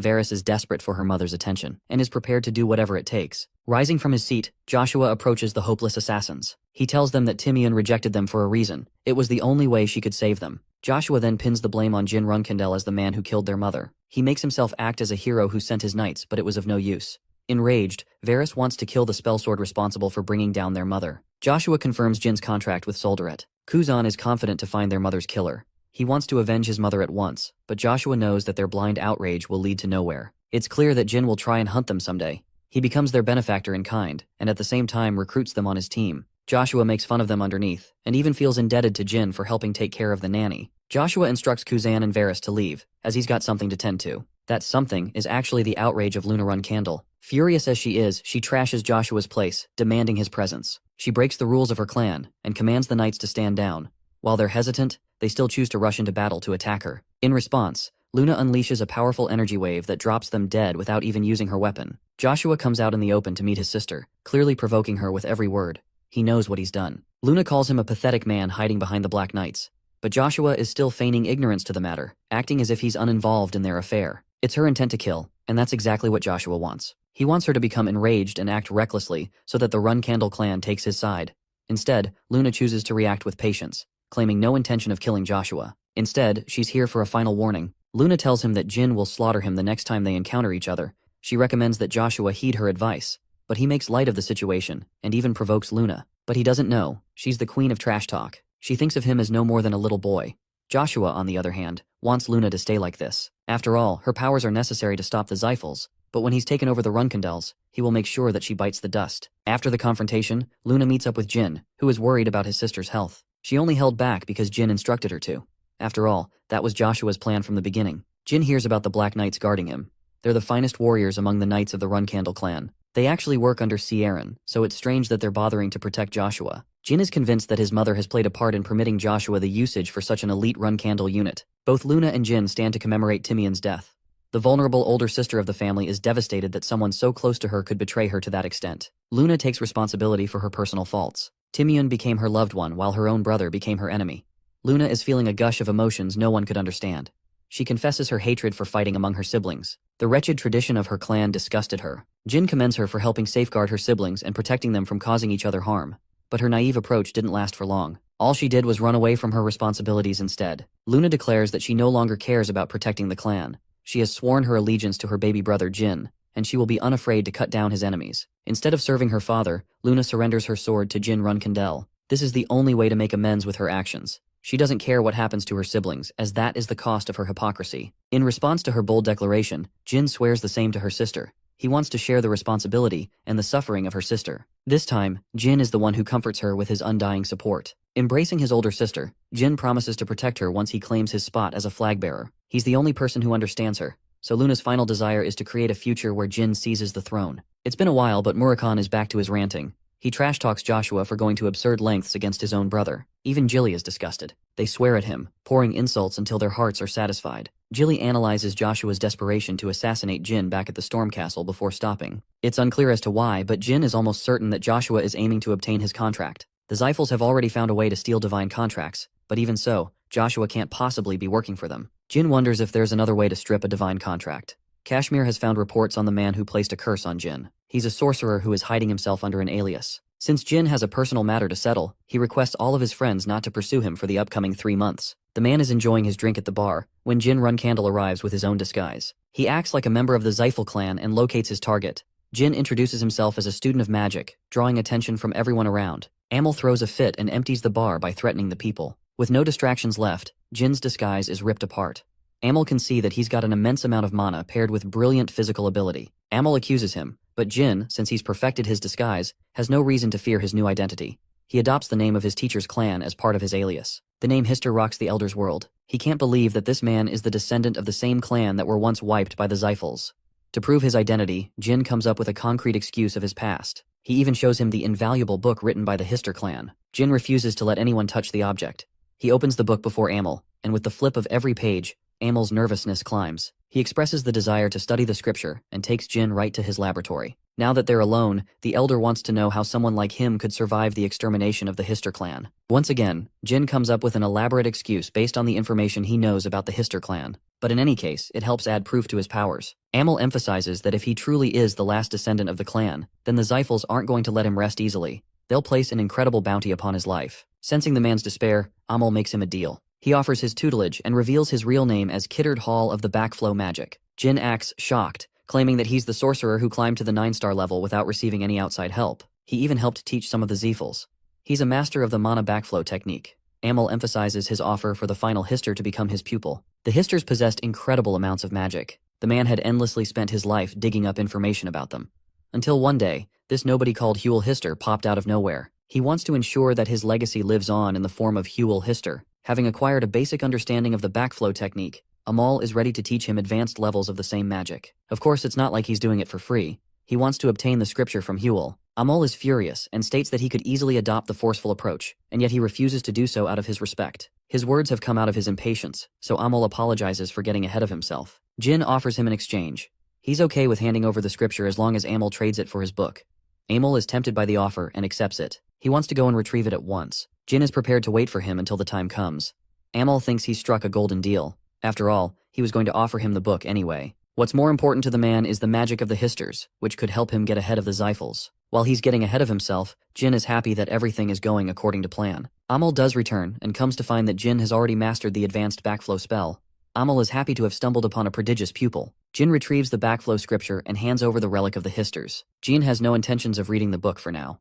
Amel recommends his disciple to get a taste of the real world, and by that he means the humans living in the village. After all, he's an evil man who exercised his magic on innocent lives to perfect his craft. Jin suggests his master use the backflow magic technique on him because he could learn what it truly feels like before testing on real targets. Amel casts one of his advanced techniques, demonstrating his craft. He attempts to absorb Jin's mana, but strangely the boy is somehow immune to its effects. Amel is terrified when he realizes that the boy's mana exceeds that of a 9-star sorcerer. So as a consequence, he's the one who becomes victim to his own technique. Finally, Jin can help him with some real answers. He shows the man the well of mana with infinite mana surging inside. The existence of this object has made all backflow techniques impossible to work against Jin. As for his getup, he tosses aside his disguise. Jin Runcandel was the boy who suffered a lifetime's worth of abuse by his clan, all because he endured a curse that he was never meant to. The boy that was destined to be doomed has returned from hell to kill his perpetrator. It may have taken Jin a combined total of 44 years, all of it was rewarded in this moment. Jin plans to abuse the same backflow magic technique to forward his mission. After all, the entire world is operating on the magic of the Hister clan. They're the ones who cultivated sorcery for what it was. Jin annihilates Amel's skull, which is nothing compared to the lifetime of abuse that he went through. But for Joshua, he will make sure to inflict copious amounts of pain. Jin leaves, burning everything behind in his wake. Jilly is missing Jin for his 3-month-long mission. Murakan doesn't comprehend how Jin creates new ideas to stir up trouble. Jilly whines because he keeps making her worried. While they're having this talk, Jin is quietly observing them knock themselves out. He's back in one piece, and he's back with a gift from Kiddard for Murakan to decipher. The Runcandel family shares dinner as they usually would. Joshua seems the most content. The newspaper is filled with reports of the mysterious Jin Grey killing Kiddard. Both the Tona twins are talking out loud, but they can't possibly believe that Jin would be able to defeat a 9-star sorcerer by himself. The sisters Miu and Anne are even more upset at their stupidity. Mary quiets down everyone for ruining her meal. As expected, the Runcandel family dinner is a mess.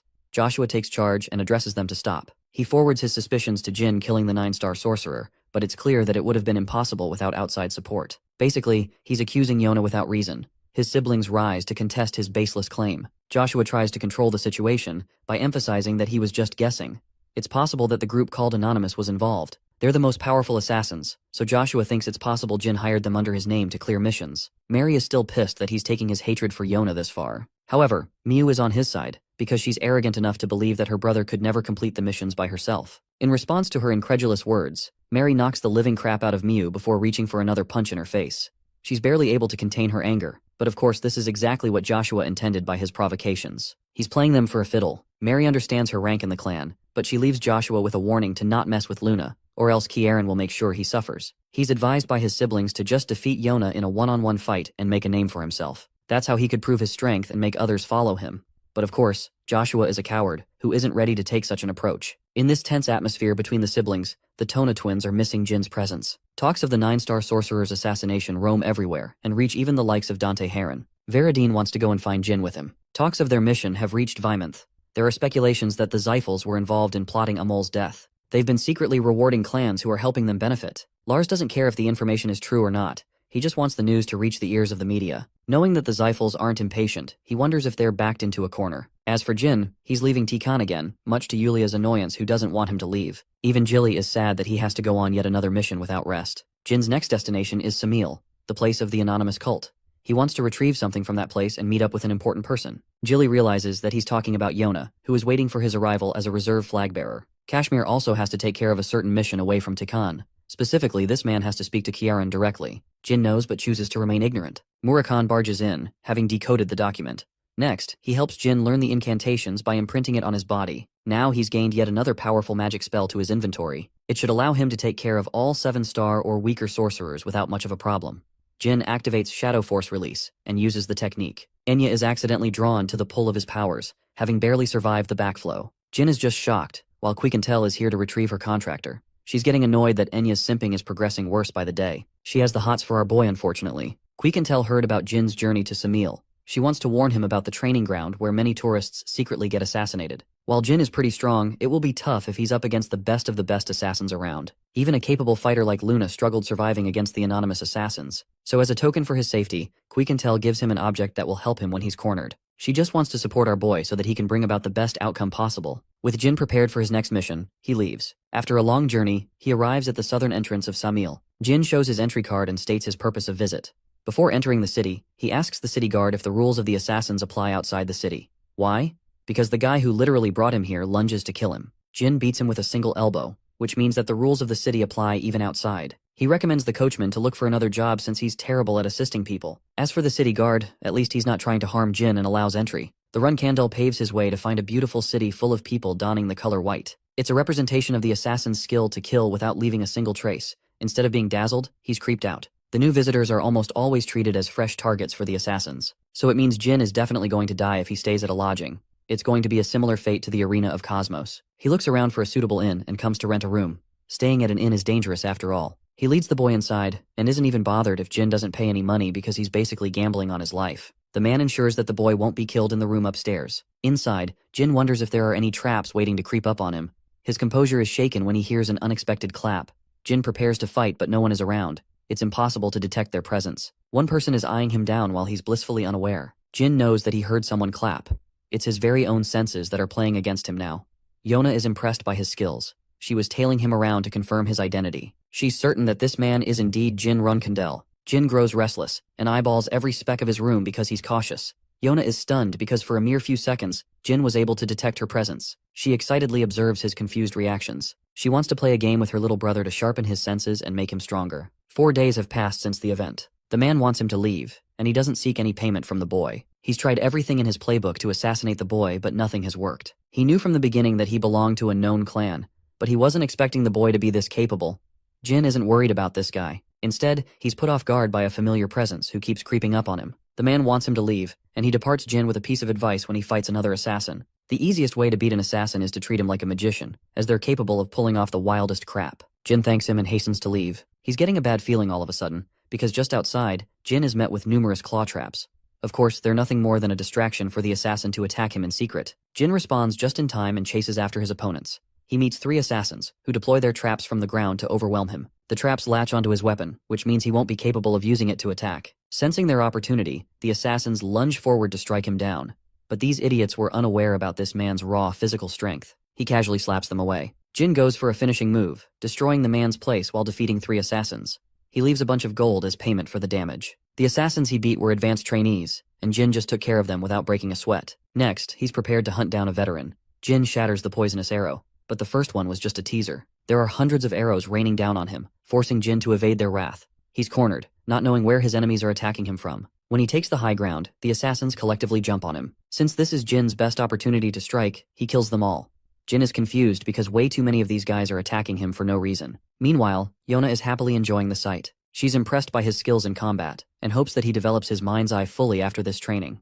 She doesn't even care if Jin dies in the process, as it's just a part of training. Jin has survived the onslaught against the trainees. He is really furious against the assassin's leader. He receives a sudden note from this anonymous assassin, and it's confirmed to be Yona. Since she's messing around with him, Jin is ready to use the secret artifact in his arsenal. The Runcandels are quick to become victims of poisoning, which is why Jin carries the cure for 10,000 poisons, a rare elixir that guarantees him a chance to survive the worst assassination attempts. Yona was given the same object when she left, but the girl didn't require a use for it since she was naturally immune to poisons after birth. She ended up giving the object to Anne, who fully supported Joshua in both of his lives. Jin hopes to secure the elixir at all costs, but before he's able to do that, Jin has to somehow survive Yona's deadly games. On the second night, he is viciously hunted again. Jin defeats the assassins using his overwhelming physical strength. He knows someone is hiding behind the door and wonders if it's an outsider of some kind. Lo and behold, the secret travelers are actually Dante and Veradine, much to the annoyance of Jin. They made it his problem that he was so hard to track down. Meanwhile, Jin is out here barely able to contain his rage. Veradine and Dante spent their money to travel to this place, trying to lay low from their clans. Jin offers to help them eat whatever they want, so long as they can guarantee him a helping hand. Dante responds generously as he cuts down on the assassins. Yona observes from afar. She certainly wasn't expecting new visitors to come join their game. Sir Owl, the nameless king, comes to warn Yona because her reckless playground has destroyed many houses. The notices Jin Runcandel and receives a panic attack when he sees Veradine and Dante. Yona rushes to address the situation, but Owl stops her from trying to kill them. She doesn't want any added interruptions ruining her playtime with her brother. Owl suggests playing a game of survival, intending to send real assassins this time. Winning or losing depends on whether these guys survive or not. Yona is desperately hoping for Jin's survival because she likes him. She's going to choose the killers and runs off without addressing how many houses she's destroyed in the process. The following morning, Veradine and Dante are out cold. Jin has noticed how the both of them have massively improved in their abilities. He just can't fathom how the geniuses of his previous life are buffoons in his current one. Jin thinks of a plan to utilize both of them for his gains in a way that he gets out of the sticky situation. But suddenly the owl pops right in front of him undetected. He's the best assassin in the city. Jin identifies the nameless king immediately, who congratulates him for putting on a brave face in front of death. Jin is unafraid of death, but he's still nervous on the inside. He wonders if Owl came here to talk about Yona. The man exerts his dominating aura, offended by Jin's arrogant tone. Just his aura alone is enough to suffocate Jin right where he's sitting. He calls off the attack in the name of the Runcandel Patriarch. Jin realizes that he's severely outclassed and apologizes for his bold approach. The owl tells him that he'll be facing real killers from now on, and it's going to be a huge problem if both Veradine and Dante end up dying. This is a game that Jin has to survive by staking both their lives. It's almost as if the nameless king is warning Jin to act ahead of time. It's asked if not even Owl can control Yona. He advises Jin to travel to the central part of the city for safety, and the next day, he recommends sending Veradine and Dante back home. In exchange for his mission, the man is happy to lend him a reward. But when Jin asks for the 10,000 poisons elixir, the request infuriates him. But he accepts it as a valuable trade for his life. His only mission is to protect Veradine and Dante from dying. That said, the nameless king wonders why Jin Runcandel took the bold approach of mentioning Yona's name. He suddenly realizes that it was a bold attempt to check their connection with each other. Impressed, the nameless king vanishes before Jin's eyes, who now has to take on the new mission he was assigned. Jin skips no details and immediately tells the other two jokers about the situation of real killers. Dante and Veradine take the matter lightly, but even as they're traversing through the city, they have yet to feel anyone's presence from around. It's almost as if they're being chased by a hunter. Jin knew the difference between trainees and killers, but he wasn't expecting it to be this much. Yona is enjoying the sights. The owl thinks her baby brother is most certainly going to die when the assassins initiate their attack. Yona argues that it would be impossible with Jin's awakening. He's moving on instinct from the outside, but even he is beginning to detect sharp movements thanks to his mind's eye. She's proud of her brother's accomplishments, a side of her that not even the nameless king has noticed before. Jin protects them from a sudden attack and immediately grabs both Veradine and Dante to brace for the incoming projectiles. But right when he's blindsided, the assassin comes rushing to attack. Jin blocks the attack, shocking him with how good his detection ability is. Veradine's ice spell doesn't last much longer. The assassins are sure to ambush them if they prolong the fight. The only way they can survive is by reaching their destination. Veradine mocks the assassins for being weak, but it's almost as if they're keeping their distance for a reason. Turns out it was a distraction. Jin barely survives getting his head pierced from a downward attack. He turns to Veradine and commands him to use the strongest spell in his arsenal. Apparently it takes 10 minutes of charge, so Veradine gets in preparations for activating the ultimate firestorm. Staring at the spell, Jin finds himself astonished. It's the ultimate magic spell once used by the demonic emperor of the Zippel family. While Veridine is charging the attack, Jin fends off the assassins. He realizes the rest of the killers are concentrated on Dante, who activates his clan's secret technique to wipe them all out. Jin defeats his opponent, and has never seen a technique like what Dante used just now. It's clear that Dante has been honing his skills after their fight. Even Veridine's magic is the height of perfection for his age. Just when Jin was congratulating him, Veridine is unhappy to tell our boy that he fucked it up. The spell failed. Jin emphasizes Dante to run with Veridine, who's out here suffering the backlash of using such a powerful technique. The assassins are hell-bent on cutting them down because they're afraid of what Yona will do to them if they don't. Yona pieces together the clues and grows infuriated. She knows for a fact that the Nameless King secretly helped Jin about the restricted killing zone. No crimes can be committed in the central area, and thankfully Veridine and Dante have reached the location just fine. The assassins can't do anything now.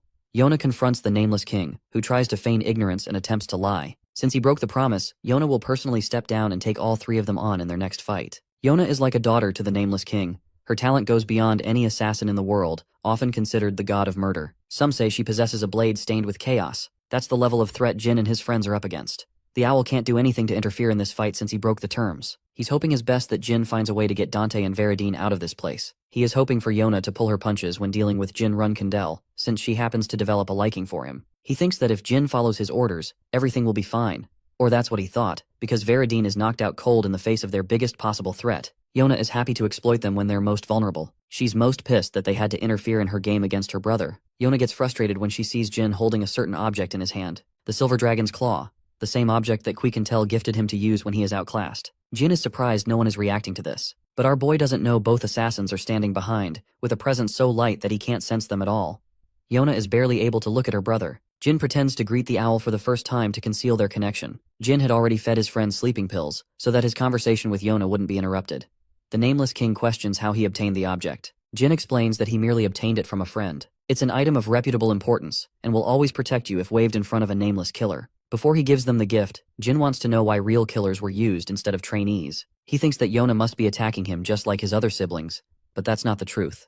The Nameless King explains the terms of their bet. One argued that he would survive, and the other side figured they would lose. Owl won the bet because of their survival, so there won't be any more killers pursuing Jin or his friends anymore. They're even safe from the best of the best like Yona. This gift will last for a decade's worth of time. Jin has eliminated a major problem with his involvement. And in exchange for the Silver Dragon's Claw, he will receive a reward. The owl leaves the two of them to speak in private. After all, it is their first encounter with each other in Samil.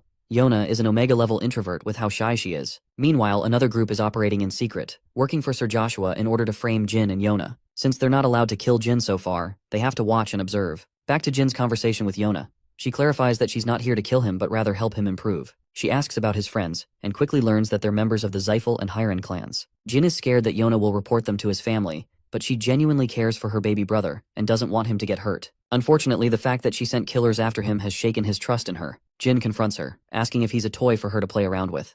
Yona strongly denies before breaking into tears. She shows a gentle side to herself, proving her innocence that she didn't mean real harm. The best killer was supposed to conceal her emotions, but she's an emotional wreck in front of her brother. Yona had become a killer even before she arrived in the Nameless territory. The girl was only 8 years of age when she killed her own cousin at the Storm Castle. Unfortunately, that led her to be punished, but in reality she was sent here to hone her talent to kill. Siren was afraid that his other children would be at risk from a young age. That's how powerful she was. Yona is happy to speak to Jin without wearing any defenses. Jin thinks it's messed up for their father to treat Yona so carelessly. He expresses the unfairness of how she was treated, how their father considered her nothing more than a killing machine. Yona doesn't bear the conscience to see how messed up it is because killing comes natural to her. Jin wonders if she is a contractor of some kind. She has something, a secret skill, but Yona isn't ready to dive into that yet. After all, she knows about his secret powers too. Yona claims that she feels genuine fear, as the demon inside of her is aching for her to kill her brother. She's fighting against her natural instincts to not kill him right here. Jin is surprised that she treasures him so much, even though they've met for the first time. Yona offers to give him the elixir of 10,000 poisons. After all, that is the only reason her other siblings come to explore the territory. Jin shocks her by denying any such intentions. He won't start liking her just like that. Yona wants to earn his affection. Jin senses the opportunity and suggests that they walk together, as relationships are strengthened through conversation. He takes his sister's hand and contemplates the best way he could treat his pitiful and clueless sister. As they're walking through the city, no one is around. Yona suggests going to a restricted place she likes. Jin thinks he's about to get his ass pushed from the cliff, but Yona thinks he'll survive even if she does. They arrive at the beautiful garden of green roses, shining brightly underneath the moonlight. Yona treasures them with her life, and gives her brother a bunch. It's not the first time Jin has received the same roses. After all, he's found them many times by his bedside. Even in his previous life, someone came to leave them by. When Jin struggled the most against his siblings, they were there. He realizes that Yona has spent many years looking after her baby brother from afar. She has always cared for him even when he had nothing. Jin, genuinely happy, allows her the chance to speak her mind about the things they could never talk about. He learns that she once tried to kill the nameless king for a harsh scolding she received. Yona was unable to kill him back then, but with her current powers, she could probably pull it off. She's intrigued to learn about the silver dragon. Yona wants to collect the silver dragon's claws after all. Jin expresses being unafraid in her presence. Normally everyone she has ever talked to is afraid of the tiny killing machine. Jin recommends that she take a job of becoming a florist, studying flowers and setting up a territory. As long as she doesn't kill her customers, it should be alright. With their conversation coming to a close, Jin has to speak to the nameless king in private. Yona is offended, but suddenly remembers she also has a mission of her own. She takes a dive and leaves, and right when she does, Jin goes away to see the owl. The owl is offended that Jin rebelled against his order, but at least he guaranteed the safety of both heirs of the family. Jin expresses his honest intentions. He wants Yona to live a life away from Samil. Jin will do whatever it is possible to help her. The reason is a simple one. He will tell them she is talented at being a florist. Jin does not wish for Yona's life to be spoiled by becoming a tool of her family. Instead, he wants to bless her with a happy life. The nameless king is hoping Jin has a solid plan for when that happens. Jin will soon leave the territory along with Dante and Veradine. A week after this discussion, Kashmir and Khan are on their way to Kiaran. It's Kashmir's first time in the Dark Sea, where the owl, Talaris, and Ciaran are waiting. The dude realizes just how royally fucked he is being in their presence. Talaris is bothered that she can't discuss the topic of marriage with the others around. Similarly, the owl can't talk about Yona with these guys around. Ciaran breaks the silence, ordering Kashmir to take a seat. He's the only person that was truly invited. Talaris and the owl popped up out of nowhere. They all have the same question regarding Jin. Ciaran wants to share a drink with Kashmir after the others are gone. He checks on Jin's status, while Talaris is stunned that this boy can't stop getting himself in more trouble. The owl also came to talk about Jin. He's wary of Talaris, but Chiron signals him to speak. The patriarch laughs when he hears about the silver dragon's claw. Jin wanted him to erase his presence in Samil, which means he wanted him to kill everyone who knew about him. As anyone could expect, it was a bloodbath. They annihilated their own knights who were chasing Jin down. Kieran wonders if they've come here to ask for a gift. The owl confirms that it's indeed true. He's proud of the boy's accomplishments, but more importantly, he wishes for Kieran to read a note left by Jin Runcandel. Back to Jin and his clueless friends, they're still out cold. He checks his pocket and discovers a note tied to the invaluable elixir, ensuring his survival. Yona wishes her brother a happy birthday and writes a note for Yona. That same note is the one Ciaran is holding. He wants Ciaran to free Yona from the territory of Samil. Everything written in the note is the truth. Ciaran laughs like the overpowered manic that he is. He almost doesn't buy it and suspects the owl to have a secret hand in freeing Yona. Ciaran is prepared to discuss this matter at length at his home. For Kashmir, he has come here to report the death of the 9-star sorcerer who was taken down by Jin Runcandel. Kieran is pumped and requests the others to leave. Talaris wishes to stay, but the patriarch insists that she also leave. While he's pressuring them, Jin is pestering these ridiculous clowns who just don't want to leave Samil. Veradine wants to spend as much time with Jin as possible before he becomes the head of the family. He has his priorities messed up, but Jin is busy and wants to deal with his personal matters. He refuses to address the matter of Kiddard's death. Dante recognizes that they won't be able to speak often once Jin becomes a flag bearer. It's true that they'll never be able to see each other after being appointed heads of their clans. They suggest they travel together, helping build Jin's reputation on the way. There are many criminal associations they could help take down, but Jin doesn't like the idea of a 3-person adventure. Veradine and Dante want to travel with him as friends. Jin entertains the idea for a moment. He wakes up in his bed, not knowing how he even got there in the first place. What's even more strange is that Enya is next to him. Jin recalls drinking the elixir and fainting right afterwards. She was scared for his life. Quicantel comes to mention that he's been knocked out for 5 whole days. It usually takes a month, but his Runcandel body is the reason it didn't take too long. Enya reports that Jilly received an urgent summoning from her family. She is headed for the Garden of Swords and will return soon. Right after drinking an abominable elixir, Jin has to drink a really ugly-looking medicine. He drinks it anyway. Turns out it wasn't even medicine, but actual poison. This idiot Murakan really tried to kill him just now right after he woke up too. With this, it is confirmed that Jin's body has become fully resistant to the effects of poisoning, but he has to return Quicantel's favors by helping train Enya well. Quicknatel emphasizes that they will help support Jin in his battle against his siblings in the future. She wants Enya to become really strong when that time comes. Jin has already decided on his next destination, and wants Enya to tag along for the mission. Of course, she's the happiest she can be. In the Garden of Swords, an interesting development occurs. Ciaran confronts Joshua regarding Yona. The patriarch isn't so kind as to treat him with respect, and smashes his face with a gauntlet. He commands Joshua to get back on his feet. Finally, the ass whooping this bitch should have received ages ago. Another smack to his face, more and more without mercy. He orders Joshua to take off his precious armor. Ciaran is pissed that Joshua is being treated like a joke by Jin. But what's more, he gave a precise warning to him and the rest of the siblings regarding Yona. They were reminded not to lay a finger on Yona. Sharon chucks a heavy fist in his stomach, causing Joshua to fall to his knees. The owl is starting to realize that this Kieran's bold warning for Yona, who requires his daughter's safety at all costs. Sharon calls his son nothing more than a coward, and reminds Joshua that he will soon be taking away his flag-bearer rank. As he's being taken away by the Black Knights, Mary laughs at his pathetic and pitiful condition. Because on the other side, Joshua is raging like a maniac, nearly about to burst in his anger. Sharon speaks to Jilly and learns about Jin's next adventure. The armor he retrieved from Joshua, now Kieran wants Jin to wear and acknowledge what happened. When Jin finally hears this news, he's actually shocked. Jilly is excited to tell him how badly he beat the asshole of the family. He also gifted Jin with the black armor, a legendary equipment. Jin realizes that his father wants him to be different from Joshua, who doesn't fight and relies on cheap tricks. Jin's mission is to fight so many battles that it's incapable of being worn. It was also a way to warn the owl, never to use his daughter for negotiation. Patriarch Kieran is 10 steps ahead of everyone with his every action. But Jin fails to understand what caused him to take such extreme limits. Maybe he also feels sorry for Yona. Jin wonders if there's more than what he sees in Yona. His next destination is the Dark Magic Association. He hopes to eliminate the evil mages with his backflow magic. Enya has tagged along on this journey with him. Jin reminds this dumbass not to use their real name on a deadly mission. The girl is flustered and faints. The Dark Magic Association is a deadly organization worshipping evil magic. The one who annihilated them was Ryul Zippel, using the same spell that Veradine failed to utilize. It killed their leader. Zippel also happened to be Soldere's last contractor, and he wanted the boy to follow in her footsteps in his previous life. The evil mage Ascoation is known for their vile deeds. They've reduced the people to a gloomy expression. Jin explains that it's because of the nobles who specifically turn a blind eye when it comes to the criminals. Jin suspects that the Bement territory wants the academy to eliminate the Dark Mage Association instead. Speaking of which, noble mages arrive at once. The people of the city are happy, thinking that they're the hope needed to put down the evil mages. While everyone is cheering in celebration, Jin declares that all of these mages will come to meet death because of their impossible mission. He shares a meal with Enya, who is still cautious of what he says. Jin explains that the cadets are not powerful enough to bring down the Evil Mage Association, despite their training. It's specifically because they lack the practical experience in combat, while the Dark Mages are full of it. The 30 cadets sent on this mission simply aren't enough to defeat the association as a whole. Speaking of those cadets, they share the same sitting area to eat.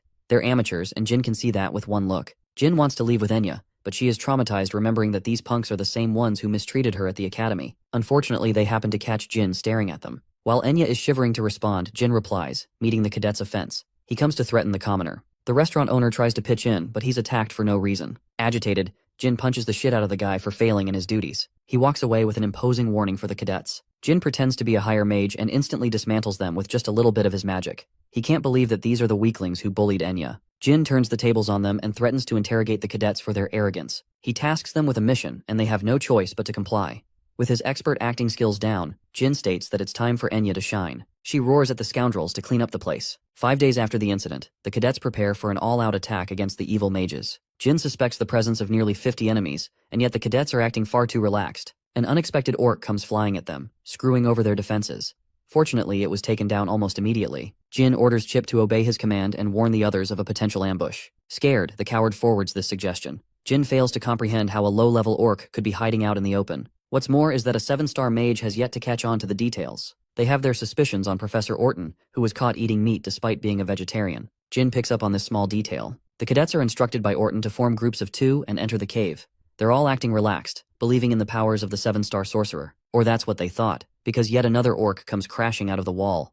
They await for Orton's desperate orders, but the man happily turns tail. After all, he's the one who conspired their demise. Orton orders the orcs to kill the stupid cadets, but he clearly wasn't expecting a powerful spell hurling at him. Jin prepares to enter this fight while protecting Enya. Jin has commanded use of this amazing spell, wiping away everyone but 2 sorcerers. He thinks they're both at the 8-star level. Still, they're severely injured. Jin is surprised when they recognize the use of his backflow technique. Rolt Joe, a powerful sorcerer, thinks he can deal with a 7-star sorcerer like Jin, but he just doesn't know he's getting outclassed, even if he tries. There are even more powerful sorcerers than Rolty in the association, which spells bad news for Jin even if he survives. Instead, Rolt offers him a spot to join the association for his talents. Jin doesn't really care and uses the backflow technique to shut him down. He whacks Rolt with such ease that it makes it hard to believe he's an 8-star level sorcerer. The orcs are killed by Enya, who is improving better than Jin's expectations of her. The whole cave shakes to its core as a giant werewolf makes its appearance.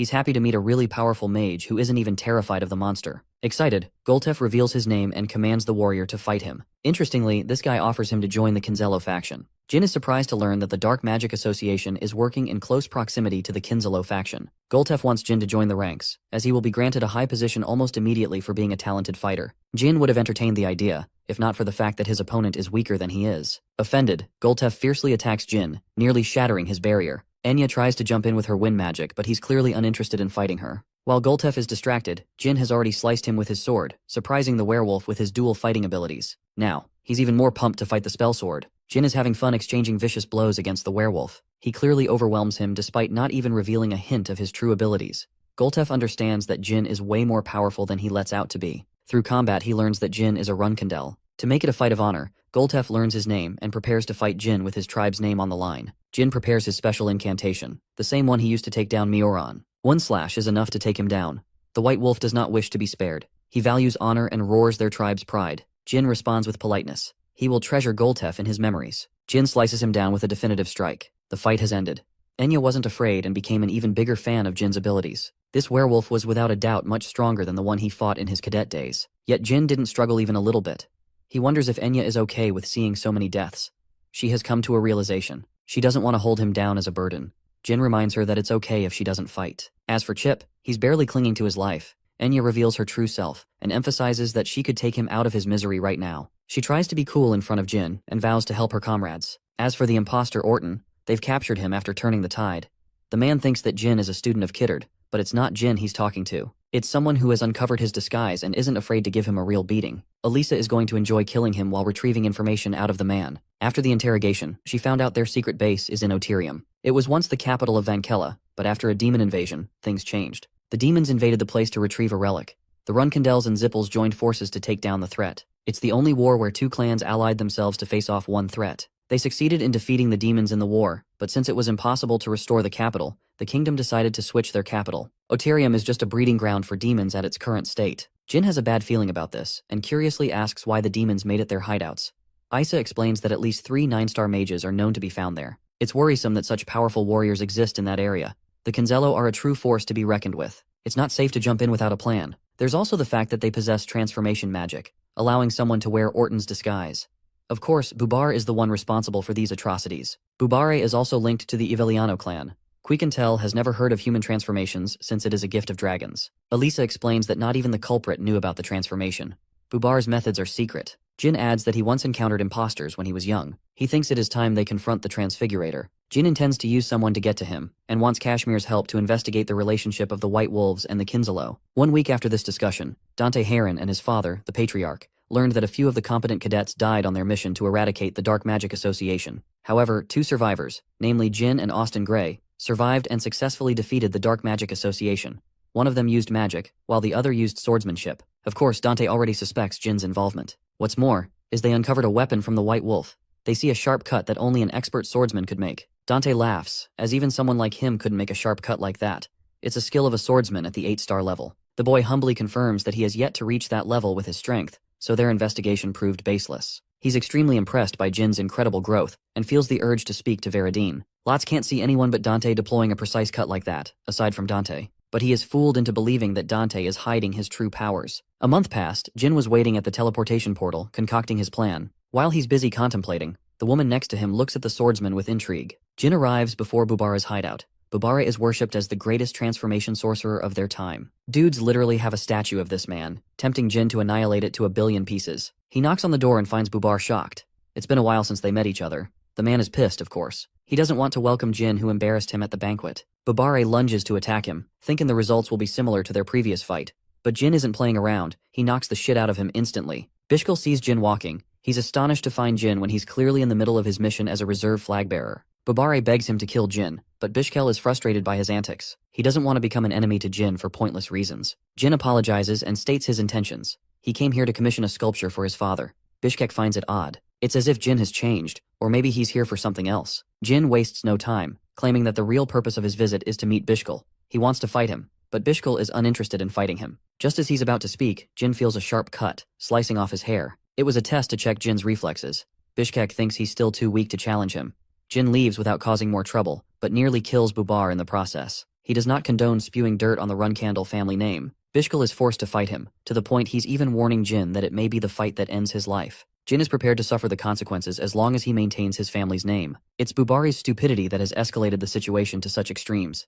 Bishkal wants the fat idiot to apologize, ordering him with bloodlust. Bubari has to eat dirt as he apologizes to Jin for soiling their family's name. Jin is okay with Bishkal beating him for his rudeness, but both swordsmen acknowledge that it was Bubari's fault in the end. He takes his leave, while an infuriated Bishkal commands the Fatas to shut up as they have a lot to discuss. Bishkal reveals his findings to Bubari. Their connections with the Zippel family have been cut off. Bubar is insistent in finding a divine object called the compass. Bishkal is happy to ensure its retrieval. Suddenly, he senses the presence of someone and reacts immediately, but there's no one around them. Meanwhile, Jin Runcandel is secretly attacked by Yona, who came on a mission with him wearing an elaborate disguise. The letter she received from Jin made her very happy. Since the owl was afraid of Charon finding out, he prepared a false identity for Yona on this mission. Her objective was to gather information from Bishkal, which is how she was able to eavesdrop in his discussion with Bubari. Jin now knows their plans, but Yona is somewhat wary of Bubari, deeming him one of equal class. She refuses to speak about her secrets because Jin is hiding his own. So without hesitation, Jin reveals the Shadow Force. Thousands of murderous temptations engulf Yona's body, calling every fiber of her being to kill Jin Runcandel. She resists her own body, begging Jin to never bring out his powers before her. She's confused why he revealed his powers so carelessly. Jin explains that he wanted to keep them a secret at first, but upon receiving the green roses, he felt complete trust in his sister. He doesn't hope to hide any secrets from her. In fact, he promises to become so strong that she's incapable of killing him despite her temptations. However, even our boy is afraid of messing around with Yona too much because of their father's warning. In the Dark Sea, Sieran learns that both Jin and Yona had fun playing around. The patriarch is impressed by his son's spirit. Kashmir's latest letter reports that Jin defeated another werewolf. Sieran remembers fighting the leader of the werewolf tribe, who was powerful, so powerful that he lasted 5 hours against a fight with him. He comes to know about Jin's newest technique, a technique that uses the shadow sword and hasn't been used for 1,000 years. It was Tamar's original skill. Sieran is getting sudden goosebumps and hopes to fight a shadow force user. Back at Tikon, Kashmir learns from Jin that the one responsible for the creation of the Devil Stone is Bubari. He's meticulously using corpses of dead gods with his ability to create dangerous artifacts. Speaking of the dead gods, Murakan wonders if it has anything to do with Nemoris. It's time to reveal to Jin what Murakan found years ago in his battle against a giant. It was unclear why it appeared out of nowhere, but the Dark Dragon is almost certain it involved Bubar's involvement. It's possible that he has connections to the god of sculpting, one that disappeared from Histor itself. He made the creation of the Origin Stone possible in the first place. Eventually, the god was stripped of his rank and forced to become human. The dragons were responsible for annihilating the graveyard giants that he created. But still, it's impossible for Bubar to forge a contract with a dead god. Jin adds that there's an item that could even locate divine contractors. That's how they found Yulia. It's an item called the compass. And while it is an imperfect object, it still led to the capture of Latri. Jin thinks it's necessary to obtain the compass from their enemies. He plans to steal the compass when it falls into the hands of the Kinzalo faction. Jin plans to locate to a safe location. The Silver Dragon suggests they make their move before getting exposed. They will reunite 1 year from now, guarding them from their enemies. Murakan knows of a place safer than even the Ice Palace. His suggestion? Going to the underworld. As crazy as that sounds, Murakan thinks it's a good experience. The people of that place are legendary warriors, but the underworld has already been felled. Jin struggles to accept such a place even exists. Murakan tells him that he's the only person who can go as a contractor. Solderit once made a contract with the people of the underworld, a preparation for the incoming magic swordsman of the Runcandel clan. In order to perfect his skills, Jin has to venture into the underworld. Jin's objective is to get to the Mitra Desert, but his carelessness could invite unwanted trouble. He has come to ask for help from the watertail species. These little guys are met with an exciting gift from Jin. They take the fish and help him on his way to the desert. Even the little ones are afraid that he'll die reaching his destination. Deeper into the cave, Jin retrieves some water and explores further inside. It's the first time he has seen the golden tongue species. The creatures are irritated that a human is exploring their place, but just 1 gold coin is enough to persuade the greedy little mouse. They lead him to the exit. Beyond the exit lies a market for Jin to explore. Darkspark already knows about Jin Runcandel. He remembers him from way back then on his mission. The cute little guy vows to keep his secrets to heart. Jin hopes to repay them in kind for all their help. He exits the cave and discovers the store. Jin no longer needs a guide and happily comes to the market. He tries to lay low and requests a dark canine to act as his travel guide to the desert. Arriving at the entrance of the Great Desert, Jin is happy to tip the guy for his trouble. He walks on his own, heading to the underworld, a place so dangerous that his dead body could never be retrieved from it. The underworld is filled with legendary tales of riches and resources, but even the native beastmen could never find the underworld, so traveling the desert was considered suicide as it led to nowhere. The desert defeated anyone who dared challenge it. But at last, Jin Runcandel is here. The Shadow Sword was heavily guarded by the Myungwang, a species that disappeared overnight for their arrogance. They ultimately challenged the gods and were annihilated. The Devil Stone is so powerful that despite being a replica, It's powerful enough to cause severe damage. The only god that pitied the race was Soldaret, who ended up saving a few people of the race and made a contract with them. The contract prohibited anyone else from teaching the ways of the Shadow Sword, apart from that race. The first patriarch Tamar learned from them too. Only a handful of records about his existence remain, because the Zippel family was insistent on erasing everything about him. The greatest hero of the world does not even share a resting place in the Garden of Swords. Thanks to Jin's journey to meet the Myungwang, he will be able to hear much about Tamar's adventures. 2 days of constant travel. Stress is starting to overwhelm his body. It's a more difficult quest than fighting against someone stronger than him. Walking through the aimless desert requires courage. It's a test for Jin Runcandel to overcome himself. An entire month passed. Jin has yet to encounter food or water. All he sees is death surrounding him. Even his footsteps disappear in mere seconds. There's no way for him to go back. It's necessary that he endure this hardship. Suddenly, the first sign of life. A voice calls out to him. These fools are none other than the Tona twins. Jin is almost certain he's facing an illusion. The Tona twins hurry to attack him. He's surprised by their heavy attacks, as they were waiting until he was completely exhausted to attack. Jin wonders if this truly is an illusion he's facing. He tries to escape, but they quickly catch on. Jin barely reacts to their sharp movements in his exhausted state, but he knows that neither of them possesses a strong attack to finish him off. Jin is infuriated that he suffered so much in his previous life when these guys were so weak. He pummels them to the ground, standing as the victor. Daytona and Hitona apologize, but it's Jin who has found himself hesitating to deal the final blow. He knows in his heart and soul that it's necessary to cut his brothers down if he has to advance ahead. Jin delivers the final attack, not because of his hatred, but because he's a member of the Runcandel clan. He is begging for the illusion to fade. Jin has waited an entire day, but they've yet to fade into non-existence. Jin no longer believes that they were illusions. As painful as it is, he buries his brothers as a mark to advance further. Jin rests at night, consuming a dangerous scorpion for nutrients. He wonders how the rest of his siblings are doing. The thought of his brothers devastates Jin. He doesn't have any water left either. Nothingness awaits him in the scorching heat of the desert. He has lost track of how long the journey has been, not knowing why he came here. He is caught in desperation, because he has just killed his own brothers. Suddenly, a person offers him water. Jin's senses are as sharp as a knife, and he instantly handles her. Valeria is impressed that his skills have massively improved over time. She's his precious teacher from his previous life, and the real final descendant of the Hister family. She acknowledged the boy's talent and taught him magecraft. Back then, he was banished from the Runcandel family when he met her, but it's impossible that she knows about that, since they never even met each other. The desert he knew has changed into a green scenery. Valeria's appearance is the same as her previous life, so it's not making any sense to him. Jin thinks she's another one of his illusions created out of memory. She offers him a drink, but Jin believes he's going to have to fight her if he consumes the drink. Valeria is confident that she could kill him instantly in his weary state. Valeria strangely knows that he was reborn, and orders him to drink so that she can fight him.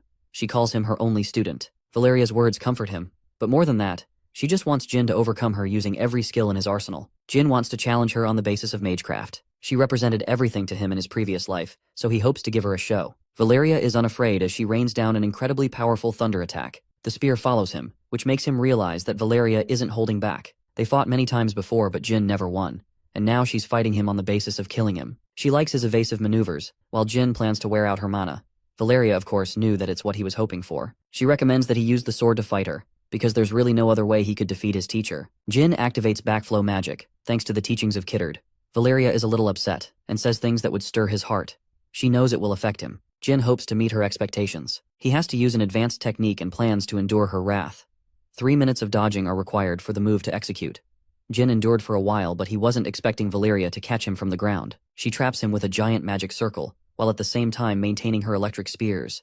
The chains burn through Jin's flesh, and he realizes what's going on. The spears are also an illusion, as only a single one contains mana. Jin summons Tease in his most desperate moment, but with his flailing state, it would be difficult to maintain the Phoenix for long. Valeria's magic entraps the Phoenix for a long enough time that Jin is able to activate his advanced level technique. Valeria is unafraid. She's out here resisting the effects of his technique while simultaneously commanding so many spells at once. But still, Jin refuses to surrender this battle. Valeria unleashes everything in her arsenal to fend him off. Jin draws nearer. His tide reversal was actually a weapon to identify the real spear from the fake. Jin activates his armor, narrowing the distance between the two. Valeria thrusts the Thunder Dragon with its full wrath. Jin coats his blade with shadow force. He refused to use his sword for a reason. Jin pierces the mage with the best attack he's got, a symbol of his utmost respect for his teacher. Valeria remains defeated on the ground, proud of her student's evolution. She fades into non-existence. After all, this too was just a mirage. Jin refused to hold back in his final attack, because if he didn't, he had no choice of winning. He weeps in sadness and regret that he killed the teacher he loved most. That night, he finds himself in a bundle of swords in the desert. From out of nowhere appears yet another mirage. It's the first patriarch, Tamar. One flicker of his shadow force dominates Jin into throwing up. It's as if he was facing a god who forced him to kneel. But if Jin kneeled now, all his sacrifices would have been for nothing. He resists the sheer pressure, overcoming the pain to move ahead, to go on and cut Tamar down. Seeing the boy's relentless stride, Tamar smiles when he hasn't for 1,000 years. Jin's entire body is commanding him to slice the first patriarch. He possesses willpower to cut his siblings, and even kill his own teacher. While he was sad, he did what was required to overcome his shortcomings. The test is coming to an end. Tamar unleashes a shadow wave that nearly kills Jin. But still, he goes on, resisting the hopelessness of his situation. Tamar commands the swords and cuts Jin down, all over his body without stopping. But Jin still hasn't accepted defeat. He killed the ones he loved most to get this far, and he wouldn't have hesitated even if there was someone else in their place. His willpower knows no bounds. Jin commands use of the special technique, cutting down anyone who stands in his way, and finally eviscerating Tamar's image. Unfortunately, before he was able to cut him down, Tamar disappeared. Jin roars that he came to cut down the first patriarch, but a voice reminds him of the real reason he came here. The land of the Manhwa is his destination. Jin wonders if the voice was also a mirage. Murakan had told him about the 3 mirages. It's Jin who forgot about them after losing his sanity. With the 3rd mirage finished, he releases his shadow force, but nothing happened. It doesn't make sense at first, until Jin cuts down a path revealing the location of the one who tested him. The man is impressed that Solderet's contractor passed the test. Jin, on the other hand, is damn pissed for being played like a fiddle. Tantel has waited for a very long time for Jin. He takes him to La Prarosa, the land of the Myungwang. Jin consumes a drink before spitting it out. It's a special elixir that helps him recover some of his sanity. Tantel wants the boy to rest up before meeting the others. La Prarosa was built 5 millennia ago. It's not a surprise adventurers lost their way just finding it. Luxury of the highest caliber surrounds them. Everything is made out of gold. Jin takes note of the jewel in his chest. Tantel explains that it's nothing more than a heart. There's no one in the city besides this man, which leads Jin to question how many of his race are left. Tantel explains that nearly 80 people live in the city, a small number including the battle god and battle kings. They're the siblings who will pass the shadow sword upon Jin, his most anticipated weapon. Tantel takes the boy to the battle temple. It was made for a god and has immense pressure. It's only because of Jin's 3rd test that he was able to make it this far. Tantel warns Jin to be cautious of his words, as they're not the type to let him fly easily. Jin meets his siblings, who are curious to meet Solderet's contractor. They've been dying to teach him since Tamar. The woman wants to clean him up. Jin is treated like a rag doll as they fight over who gets to wash him clean. Jin enjoys his bath. He had a rough time dealing with the warrior woman. The humans of this era didn't have good hygiene. The size difference is crazy when he compares himself to the warriors. After cleaning himself, Jin dons traditional outerwear. Tantel explains they're headed for the temple to meet the battle god and the 12 kings he saw from before. Inside the temple, Jin notices the illuminated stone on Tantel's body. He wonders if it has something to do with the battle god. Tantel advises him to respond appropriately, or else he's getting his ass sent back to the desert. The door opens at last. Jin stands before the Golden Kings and their battle god. The pressure he's feeling right now is immense. Belize and the other battle kings are staring him down. The ruler of the place is the battle god, a smaller woman compared to the others, but with such a dominating presence that it eclipses the strength of the other kings. Surprisingly, the battle god comments on the differences between Tamar and Jin's appearance. Yet they boast the same energy. It's unlikely that Jin will become the better of the two, and they don't expect him to rival Tamar. Still, Belize trusts in his strength. After all, he's Solderet's contractor. Most of the other kings have already considered him weaker than Tamar, and for good reason. But Jin didn't come here to be treated like an inferior. He's bold enough to claim his name in the presence of the 12 kings. Van, the battle god, introduces herself properly. She makes it clear that the 12 kings are his enemies before becoming his rivals. Jin is okay with that, because he senses their open hostility.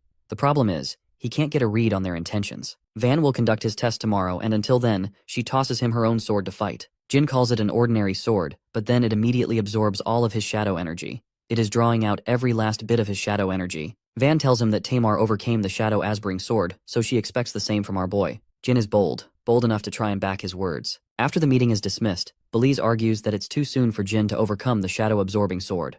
After all, Tamar was much older and stronger when he overcame the sword. Van knows this, but she chooses to act anyway. It's been 1,000 years since Tamar's fall. Their race stands to test the limits of the current Runcandel family, which means Van is confident in their evolution and believes they've grown much stronger since then. The next day, Jin turns up, drained of his strength. He couldn't even sleep because the sword kept exhausting his energy. With no amount of shadow force left in his body, Jin's going to have trouble. Garmund is the first of the 12 kings to test his resolve. He comments on the boy's exhausted condition, and emphasizes that he has yet to acknowledge him fully. The first test is to swing his sword 10,000 times. Of course, Jin is confident because he's already done that before. The number goes higher and higher, and higher until it reaches 8,000. It impresses Tantel as Jin executes his 9,000th strike. Thanks to Luna's excessive teachings, as well as the steel ball training, Jin's sword technique has been perfected. It is the very technique that forms the Runcandel family's mindset. At last, Jin completes his final swing, maintaining his stance. Garmund is impressed by the boy's powers, as many Runcandels failed to do the same. The people cheer in Jin's name, but Garmund is tight-lipped. Jin doesn't want to hear lame compliments from the man. He commands Garmund to accept that he's worthy of his teachings. Garmund is embarrassed, but he admits as much. Now the real training begins. Of course, Garmund has no intention of fighting against Jin, confident of his victory. He thinks that Jin won't even dent his sword, so the Runcandel decided to prove his strength by pushing him back. Garmund explains that it was a metaphorical figure of speech. The 8 King instructs the boy to take a swing. Jin uses his full strength, but instead he's the one getting pushed back. Jin wants to try again, and Garmund is happy to let him. With only aura left at his disposal, Jin concentrates his strength in a single slash, destroying the landscape with Garmund still pushing him back. Jin can't believe the difference in their skills. He has found himself completely outclassed. The 8th Battle King has taken some level of damage from the boy. He wonders if it's because of his perseverance as a Runcandel who conquered the desert. Even without Jin's shadow force, he's powerful. Garmund gives him 1 week to perfect an attack that will move his sword. The swordsman was expecting him to teach, but Garmund believes the third mirage, and the belief that everything can be cut is all he needs. He asks how long it took Tamar to succeed, and discovers that it took him only 2 days. 4 days have since passed. Jin has yet to move Garmund's sword. He has tried nearly 8,000 times. At last, one of his strikes managed to chip Garmund's weapon. He's still behind Tamar's performance, but the 8th Battle King is impressed by the boy's growth nonetheless. In Tamar's case, he didn't have the shadow-absorbing sword wearing him down, which begs the question if the first patriarch could have succeeded in 4 days like Hin. It's an impressive achievement, and shows that the Runcandel family has been growing in the outside world. Garmund fully acknowledges the boy, and knows that the others will come to see him the same way. But before that, Garmund requests that he be the first to taste the fruits of his achievement. Jin doesn't know the heck he's talking about but accepts anyway. Garmund takes the chipped piece of the sword and straight up eats it. Jin is struck speechless with what he just saw. His next training is scheduled to begin tomorrow. That night, Jin is observing the beautiful cityscape of La Prarosa. He wonders if he could boast the same qualifications as Tamar and uphold the reputation of being Soldaret's contractor. Tantel sees him lost in thought and knows that Jin didn't sleep for 3 days because of his shadow absorption training. He offers him a stone to eat, but Jin is suspicious and doesn't want to consume it right away. It's actually a snack that recovers one's energy. Jin takes a bite out of it and feels rejuvenated. He wants to know which of the Battle Kings is the strongest of them all. Tantel explains that there isn't a ranking system. They're treated as commoners like Tantel. A gloomy, shadowy presence creeps behind Jin, forcing him to react with his sword. It's the 5th Battle King, Boras, who is impressed by Jin's reaction speed. He inspects Jin's teeth and finds it strange that Jin is missing a molar. It happened with his final slash in the third mirage. Jin was so concentrated and angry that he ended up breaking his tooth. It's a considerable achievement. Boras is happy to lend him one. This guy casually chucks out his own tooth and offers Jin. After all, the teeth of Battle Kings can cut through diamonds. Jin can't believe what he's hearing. Boras disappears, leaving Jin at a loss for words. The following morning, Jin observes how strong the floors are. They're made out of a stone that refuses to be cut, and yet there are marks of a sword all over them. That means the training was incredibly tough. One sword slash is gigantic compared to the rest. Garmund is shocked that he's only just noticing the details of his training ground. The marks are from Tyr, who used the first form of the Shadow Sword. Garmund doesn't have high expectations from Jin, and taunts him for it. But our boy doesn't like being compared. He wants to do even better than Tamar. Garmund sheds light on the technique itself. The first form is called Soul Slice, a staple to the Shadow Sword. He demonstrates the attack by coating his blade with shadow energy. Jin doesn't really want to waste time around the details of Shadow Force. He just wants to see the technique. Garmund deploys it before his eyes, unleashing a wave of shadow so sharp that it annihilates everything in its path. Jin compares the attack to be similar to Luna's finishing move. While it's less powerful compared to her attack, it's still effective. That means if Jin can master this one technique, he will defeat any swordsman below the 7-star rank with ease. Garmund only executed half of the technique, which is why his attack was smaller than Tamar's. It's a powerful technique that annihilates a person's soul. That means he could easily use it to defeat even stronger opponents and overturn the battle. In order to learn this technique, he has to learn how to unite his shadow energy. It's a feeling that Jin is already familiar with. He might be able to replicate the technique without a shadow absorption sword. Jin felt the same when he fought against Murakan. A feeling came over Jin, prompting him to use a swing so powerful that it sliced Murakan. The same happened in his battle against the werewolf, and even Tamar. The technique relies on the belief that he can cut anything that stands in his path. Garmund is impressed that he's already familiar with how the technique operates. He wants to show a second demonstration of the technique. Garmund annihilates the training round with an even more powerful swing than last time. Strangely enough, Jin's experience taught the Battle King in bettering his technique instead. Jin knows he's hiding something. He tells the boy that he doesn't like using the Shadow Sword as it drains his energy. Jin calls him out for being a pussy. He feels like he's wasting his time and requests to see the Manhwa sword. But Garmund strongly declines, stating that it requires a metal heart to use the sword. Jin has a strong reason to see the sword. Only last night he learned from Tantel that he's going to fight warriors every night after his training. He recommended Jin to take a look at the sword. Tantel couldn't show it to him because it would cause him great trouble. Jin is ready to blackmail Garmund's reputation if he refuses to show him the sword. He has no intentions of backing down. Garmund is forced into a corner and accepts his terms. But right before he's about to show the Myungwang sword, Boras chimes in. He's made the perfect tooth for the boy. Jin literally received no say in the matter. Boris just grabs his face and adjusts the tooth in place.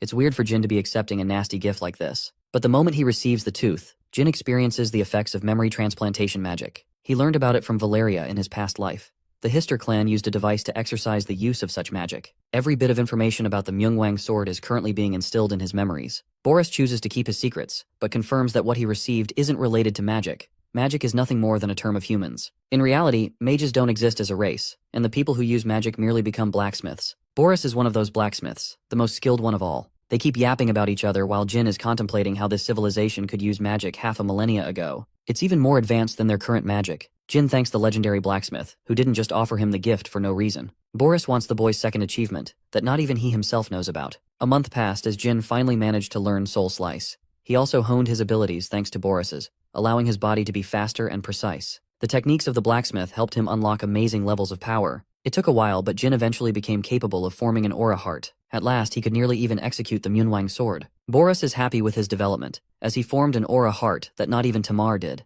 After all, he didn't receive the memory transplant from Boris. The blacksmith reminds him that training his Myungwang sword is nothing more than a secret. He is yet to be acknowledged by the others after all. The Myungwang race were born with jewel hearts made from aura. Every one of them boasts the strengths of a 9-star warrior. Basically, they're the strongest from birth. For Jin, it should be considered impossible as a human. With Garmund and Boris finished with their training, it's time for the 4th Battle King to help with Jin's development. Jin questions what he will learn from the 4th Battle King. The training will focus on the 2nd form of Shadow Sword, a topic of interest for Jin. The 4th Battle King happens to be mute.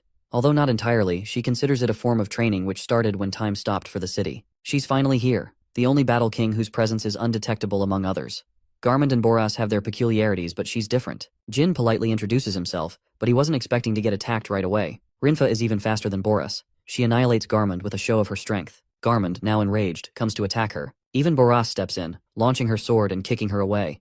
Rinfa seems to be really mad. She doesn't want to hold back against Garmund. Boris takes him and leaves Jin in her care. When he sees her, Jin is reminded of his dear sister Yona. He thinks it should be a good idea to treat her the same. Jin's training with Yona began. He's training by himself, and has yet to ask anything from her, which is also why she's observing him training on his own. Just like Yona, she observes him quietly. Every time he tries to gather aura, Rinfa appears before him to teach him the 2nd form, but she doesn't like the way he executes the 1st form. Rinfa sometimes strikes him down, satisfied with dealing him the blow. If it wasn't for Jin's training with Luna, perfecting his mind's eye, he would have been killed. Still, he hasn't addressed Rinfa's weird way of training. He has to make sure Rinfa is the one who approaches him, instead of the other way around. 10 days passed. Confused, Rinfa asks why he's yet to ask about the 2nd form. Jin claims that he's uninterested and instead wants to know why she's not spoken a word. Jin calls her out. He thinks that not communicating with others through speech, and instead communicating with writing, invalidates the purpose of her training. Jin emphasizes that he doesn't want to train under someone who is hollow on the inside. He wants Rinfa to put her efforts into teaching him, the same way Garmund and Boris did.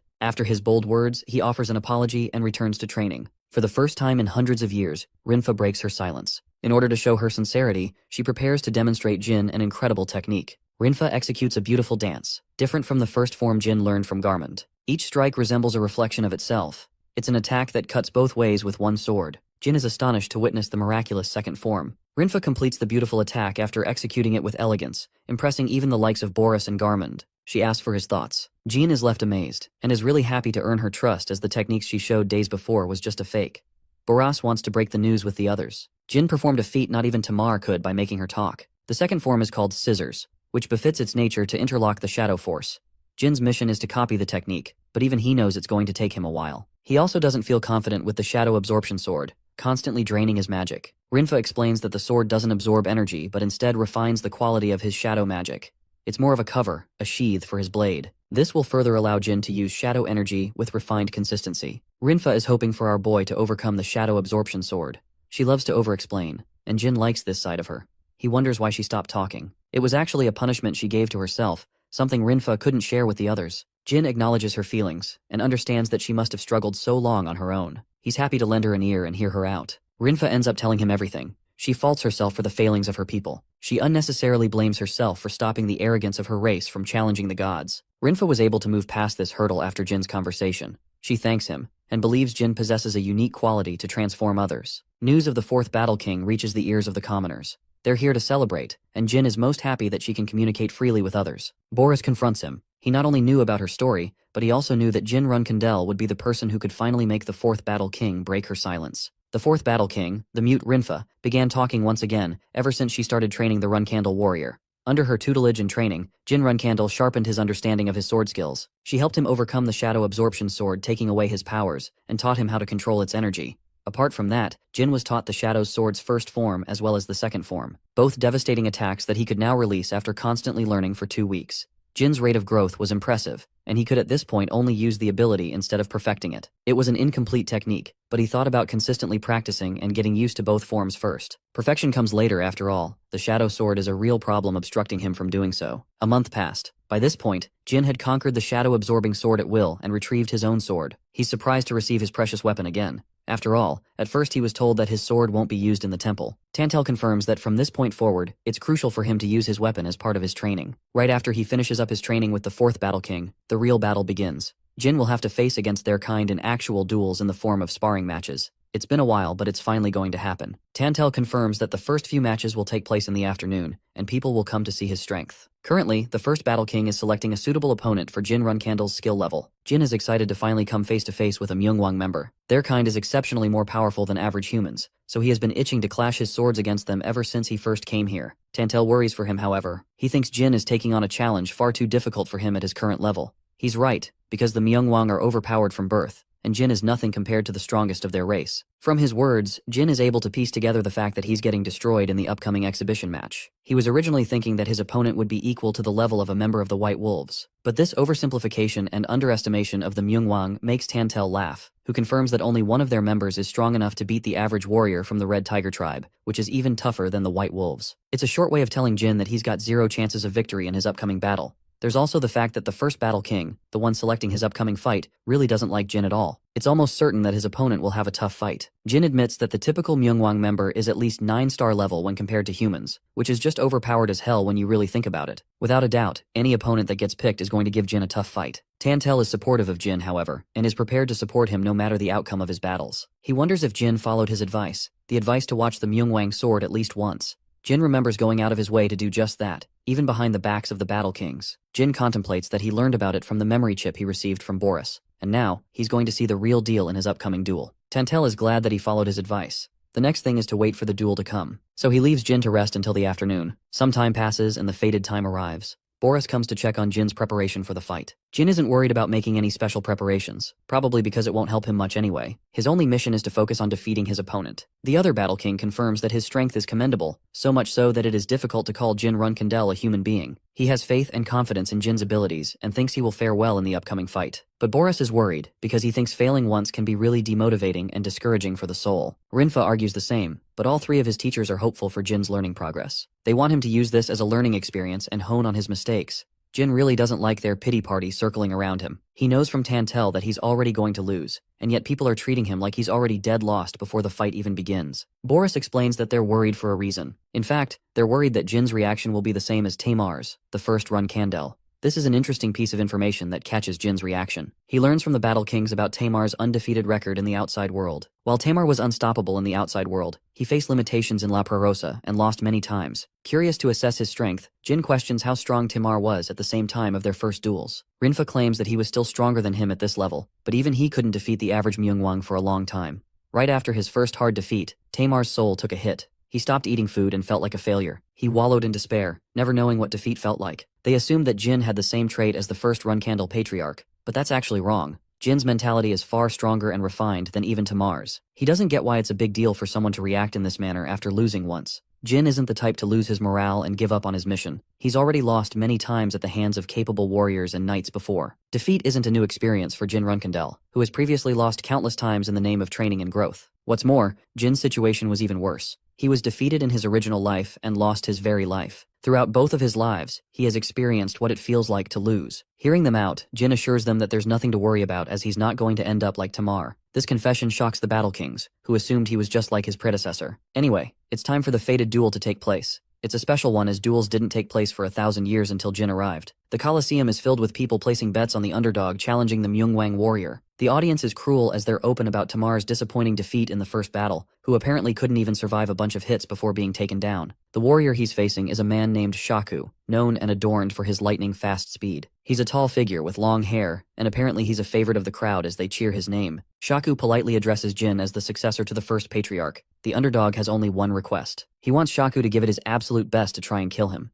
Initially, even Shaku is shocked to hear this provocation from the boy. Jin doesn't feel fear and certainly doesn't want the fight to end up like any typical duel. He wants a real fight to showcase his endurance and strength. Shaku bursts into a heavy laugh, acknowledging Jin's reckless bravery, before getting serious and reminding him of his place. Shaku emphasizes that he despises those who are unable to wield the sword. Jin materializes a wave of electricity from his mana gem and concentrates all of it on his sword. Shaku is astonished. What Jin has done is impossible for his current level. He has just casted use of the Myungwang sword, right when he wasn't supposed to. Shaku is offended and calls for the traitor responsible for revealing the Myungwang sword to the unprepared Runcandel. Jin is done talking and blitzes his speed to attack him at once. His thunderous speed leaves cracking lightning behind him. Shaku is still in utter disbelief, as even if someone demonstrated the Myungwang sword to the boy, Jin shouldn't be able to cast it at his level. He's actually right. Jin reflects that the Myungwang sword is a fighting art known only to the Myungwang race. That's why he had to create a glowing gem heart using his aura to replicate them. But the heart isn't the only requirement to activate the legendary technique of this race.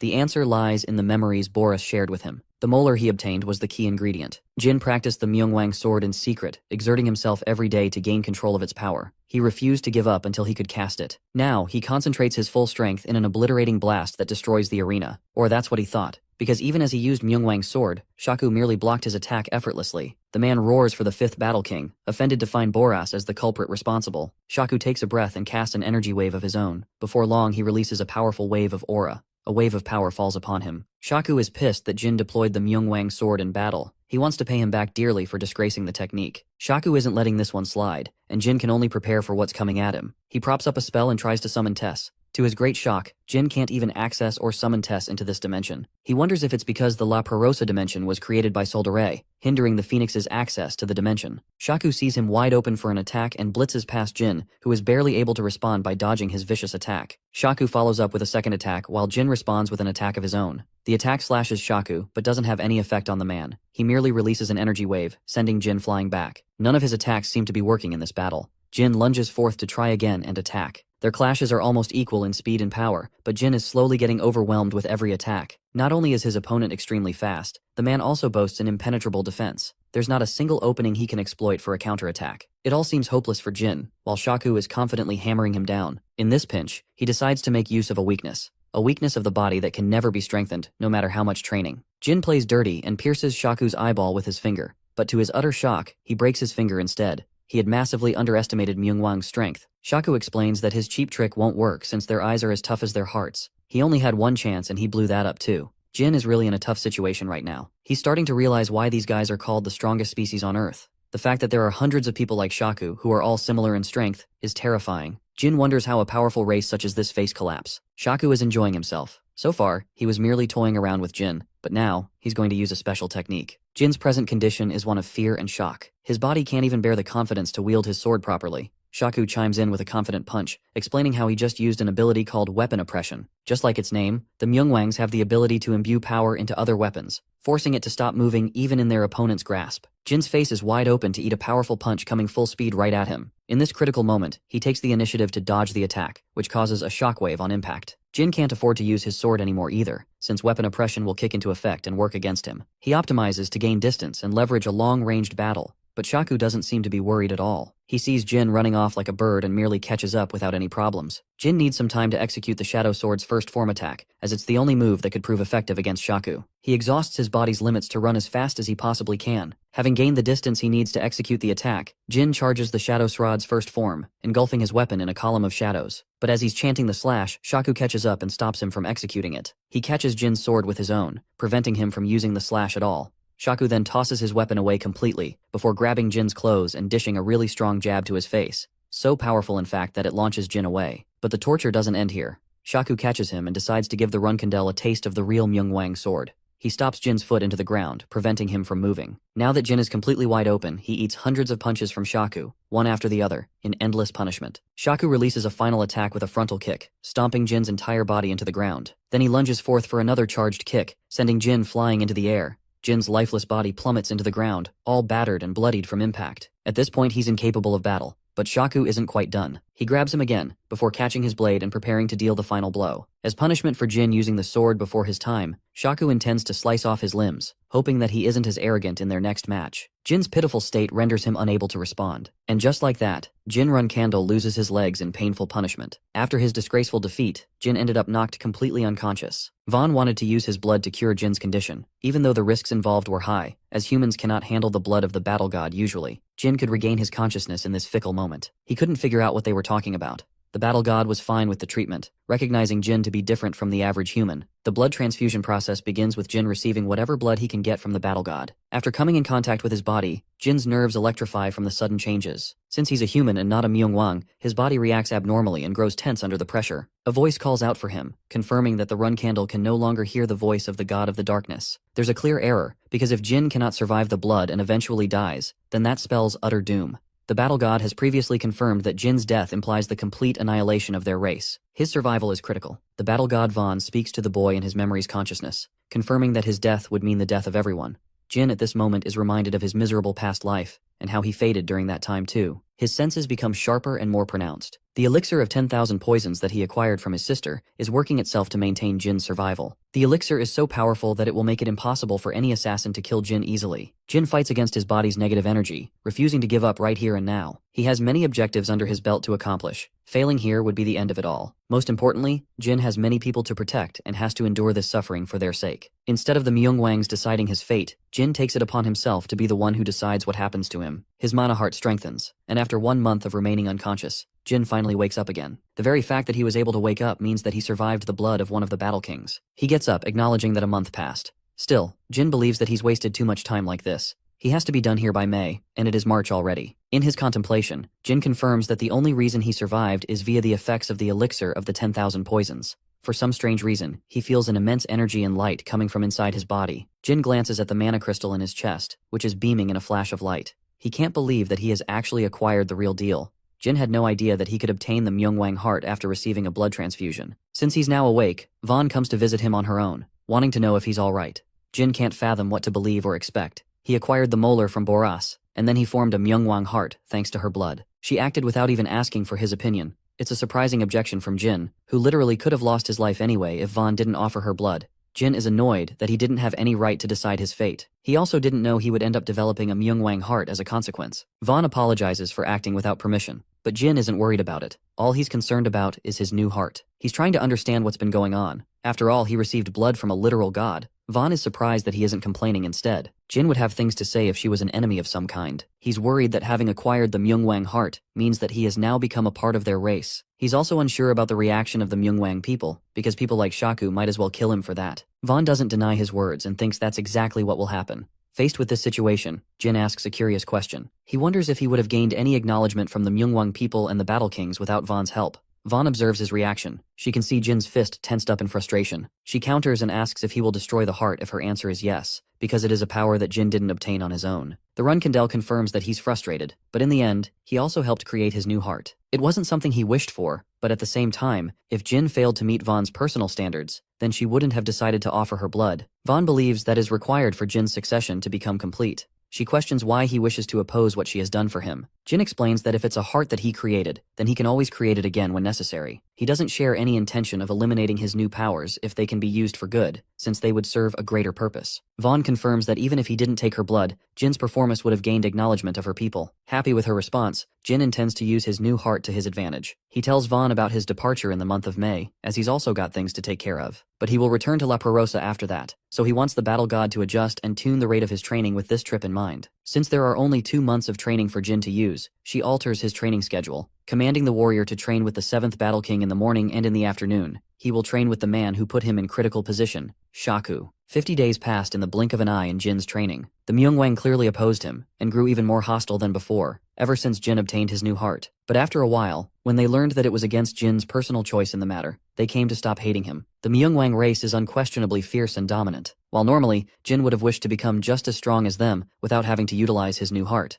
But it's impossible, and he knows that after facing Shaku in 49 matches. The outcome? He lost every single match decisively, but every time he faced defeat, Jin Runcandel mustered his spirit to train again. Instead of fixating and turning inside his loss, Jin felt the need to climb higher and stronger than before. He could feel his mind opening to new perspectives and strength. After facing Shaku in 10 whole battles, Jin was starting to believe that he might be nearly as strong as Luna, his older sister whom he deems the strongest among his siblings. Shaku's overwhelming strength and aura blew apart Jin's chances of victory. Every fight was a fight to survive. After 20 harsh and strong battles, the Runcandel realized that Shaku wasn't an equal to Luna at all. After facing him 30 times, Jin began to grow stronger on his own, and was able to match the warrior's blows. By this point, he thought Shaku clearly doesn't hold a candle to Luna's dominating strength. After 40 long battles, Jin had the confidence to believe that he could slice off one of Shaku's arms. Their strength and speed matched each other, and the gap was narrowing with every fight. Jin's physical skills were increasing at a godly rate, and the spars of suffering soon became battles of joy for him. He began to enjoy those fights with Shaku as a rival instead of an underdog.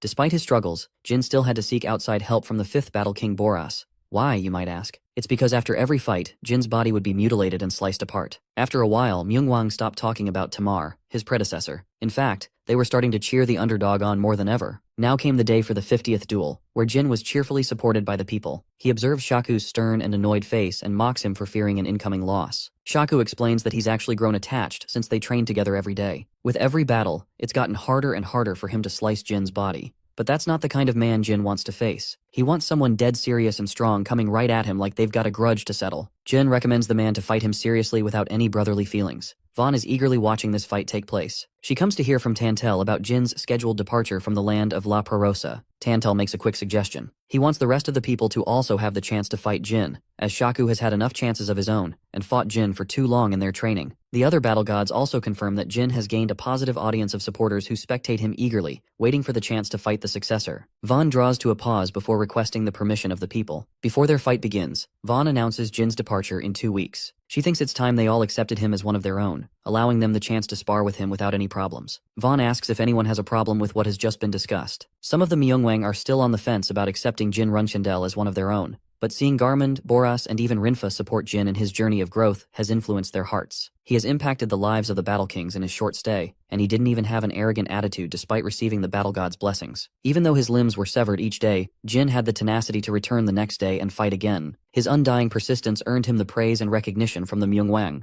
Instead of despairing like Tamar, he didn't fret about his losses either. In a moment of silence, the first Battle King Valtirok stomps the ground and accepts Jin Runcandel as his brother. He leads the pathway for others to accept Jin as well. Boris and Garmund are the happiest homies they can be. They also stomp in acknowledgement of Jin Runcandel. The gatekeeper Tantel follows, and even Shaku confirms they also believe in Jin Runcandel as one of their own. Soon, Jin receives a wave of acknowledgement from every single person at the arena. At last, the Myungwang people have agreed to accept him. Vaughn makes the announcement and declares Jin Runcandel as one of their own. After gaining acceptance from the Myungwang people, they decided who would come to fight him using the age-old game of rock, papers, and scissors. The sequence of fighters was soon finalized, and Jin became the victim of many fighters throughout the day. 2 days passed, and even Tantel was there to obliterate Jin's body with fierce slashes. Every morning he endured, every noon he suffered, and every evening he suffered even more. Jin endlessly fought the Myungwang people without taking any form of rest. He was physically strained all up until he had to face Shaku in their 50th rematch. Jin was pissed after getting the living crap beat out of him in every match, so he wanted to return the favor. But surprisingly, the moment he landed a small scratch on Shaku's face, the man accepted his defeat and surrendered. Jin was furious like hell that he couldn't dish out the same treatment that he got in return. He was really mad, but at the same time, came to accept the fact. After all, his new goal was to beat the Myungwang people instead of Shaku. When the fight finished, Jin regained his composure and helped Shaku get up from the ground. 9 days remained until he departed from the realm. He has a duel with each of the Battle Kings scheduled right after he returns from the human realm. So for now, he's simply training with the other Myungwang members for the meantime. In conclusion, that's how he fought a total of 64 endless matches against the Myungwang people. After his battles, Tantel decided to throw a celebratory treat in Jin's name, who has been consistently putting in the effort and surviving the brunt of every battle. He offers Jin the same mineral drink from day one, but he's just not interested in remembering his previous experience, which was filled with disgust and bitter taste. Tantel emphasizes that this time, it will taste much different, so he should go ahead and drink up.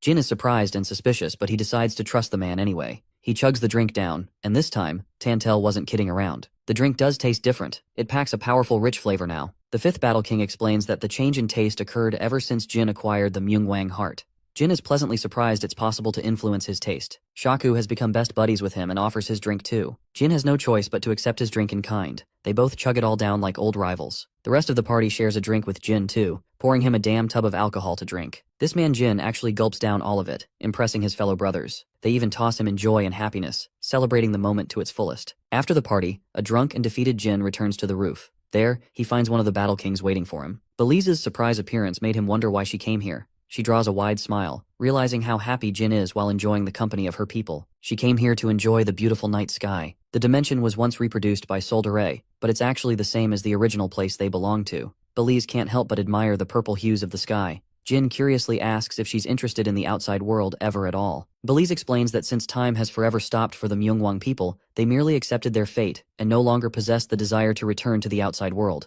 While it sparks her curiosity, Belize drops a wise thought. She thinks it is pointless to dwell on something they could never have in the first place. The memories of the people they loved are no longer there after all. Jin apologizes for his rude remark. Belize admits that she heard something from the battle god Van herself. It's been 5 millennia in the outside world, so maybe there is something that could free the Myungwang people from this dimension too. Jin hears her out, but even he knows that in the modern age, nothing like that has been developed. No amount of magic or advanced technology could free them from this dimension. The reason for that is simple. They've yet to connect to the fire dimension, the home of the phoenixes itself. Magic from the outer dimensions is forbidden and prohibited by every association too. The kind of magic that could potentially free the Myungwang people will likely never be developed according to Jin. He still asks if there is any possible way to explore the outside world. Jin remembers Tantel contacting him from the outside world, so he thinks there may be some other way. Belize confirms that it's because Jin was lingering in the desert, and Tantel was the gatekeeper of the dimension to receive him. Belize makes a hopeless and pure request to Jin, asking him to explore a method to free the Myungwang people and help them escape this dimension. Jin confirms that he's going to find a way for them to get to the outside world. The following day, Jin contemplates and prepares for his plan to obtain the special compass. If he fails to obtain it now, it's going to be impossible later. Yona's help in extracting information from Bubar's meeting was critical.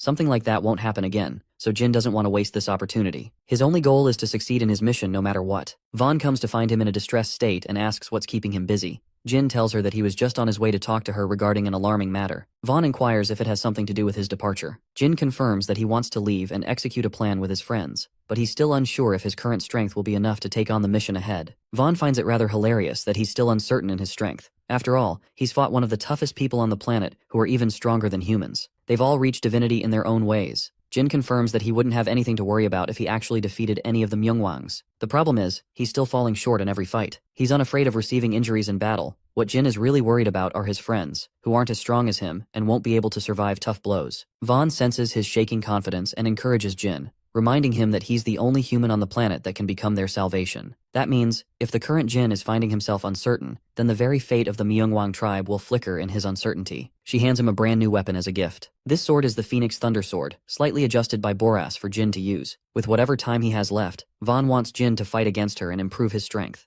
The battle god has extended her challenge to the swordsman. Jin is initially stunned to hear this, and his reaction is understandable. He talks about how his training with the battle kings hasn't even concluded, indicating that he's not nearly strong enough to face the one that sits at the top. However, Vaughn points out that Jin is facing a shortage of time. He doesn't exactly have forever to live here, which is why she's ready to inform the battle kings that their training with him will be cut short. For the rest of the period, he's going to be personally trained by her. Vaughn's intention from day one is crystal clear. She wants to make sure that Jin Runcandel's burdens are alleviated, and by the time their training is finished, that he's much stronger than he was before. She tells Jin that she'll make sure he's capable of facing himself properly. Surprised as he may be, the only instruction he is given is to take out his blade every time he is prepared to survive. In other words, he internalizes that Vaughn is instructing him to take out his Sigmund blade. Initially, he had no idea what was the meaning of her ambiguous message, but it all began becoming clear the second he stepped in the battle arena with the battle god in her glory. Vaughn's mere presence alone commanded an authority from the world itself. Her light blinded everything in her path, a titanic and towering mountain for the Runcandel to chase. At that moment, a single thought clung to his mind.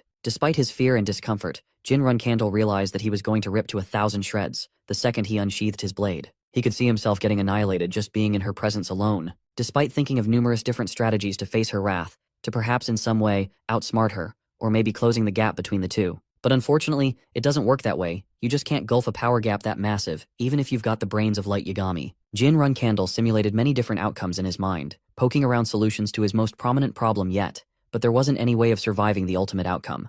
Everything would result in his decapitation. Everything. Hundreds of simulations later, Jin Runcandel is faced with a nightmarish understanding that despite him taking out his blade countless times, the end result is all the same. The reality is so grim that he wants to reject it, defy it, deny it, but deep down he's seen it. He knows that death is inevitable, that he will perish in the attempt of even challenging Vaughn. The imaginative aspect alone puts him on edge, despite his training and experiences so far. He can't find an opening, not a single penetrative opening, to exploit even the smallest of advantages. This is more of a battle of mental fortitude at this point for him. 5 full days passed. Jin Runcandel couldn't do anything until the 5th day. Mustering all of his will and determination, he burst forth to try and unsheath his weapon for the first time in this hellish training period. Sigmund was unleashed, despite Jin Runcandel having nearly 100,000 deaths in the span of a few days that went by. That's a testament to how powerful Vaughn is. But today is a bit different. He unleashes Sigmund's wrath. The thunder itself cuts through the heavens and crackles down to the ground. Here, at last, he's made an opening. A single opening from which he managed to unleash one attack. When the dust settles, it is revealed that Vaughn is standing there, unfazed, unflinching, and unharmed.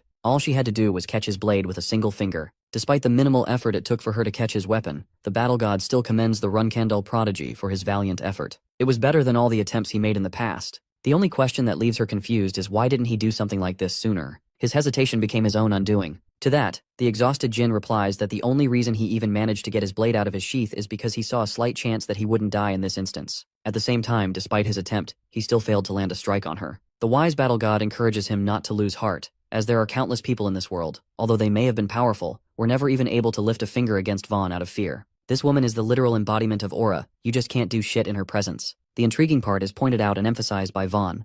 Jin could have done what he did just now, 5 days ago too. It's merely that he lacked faith in his own abilities and strength, which is why he hesitated in the fear of death. She furthers this explanation by enlightening Jin about his wavering faith. He had all the strength, nothing changed there. The only difference was his attitude about his own abilities. Letting out a relieving smile, the Runcandel finally realizes the point of the lesson. It wasn't to hone his physical abilities or to defeat his opponent. No, it was something much greater than that. The purpose of this training was to remind him to entrust his own abilities, to believe in himself. By his own admission, Jin recalls believing in himself with godlike determination when facing the mirage of his predecessor. But during this time in the sacred realm, he forgot about it. Vaughn confirms this notion, that pain and agony are responsible for shaking one's belief in oneself. She also goes on to state that if he hadn't learned this lesson, and that if he still wavered in his confidence, she would have retrieved the blade from him as he would be unready for it. On a side note, I think this is an important learning moment for us all. Sometimes believing in ourselves and being optimistic is the only thing necessary to achieve our goals, and I hope you guys can apply this lesson to your life. Jin Runcandel's belief in himself has been regained, and he has the confidence to think that he can at least strike the battle god once. Vaughn seconds his thoughts, agreeing that he proved it with his previous attack. So for the 4 days from then on, the Swordmaster was able to learn a technique from the battle god herself. A technique that revolves around the Sigmund blade, and a skill only the wielder of the godly sword could hope to obtain.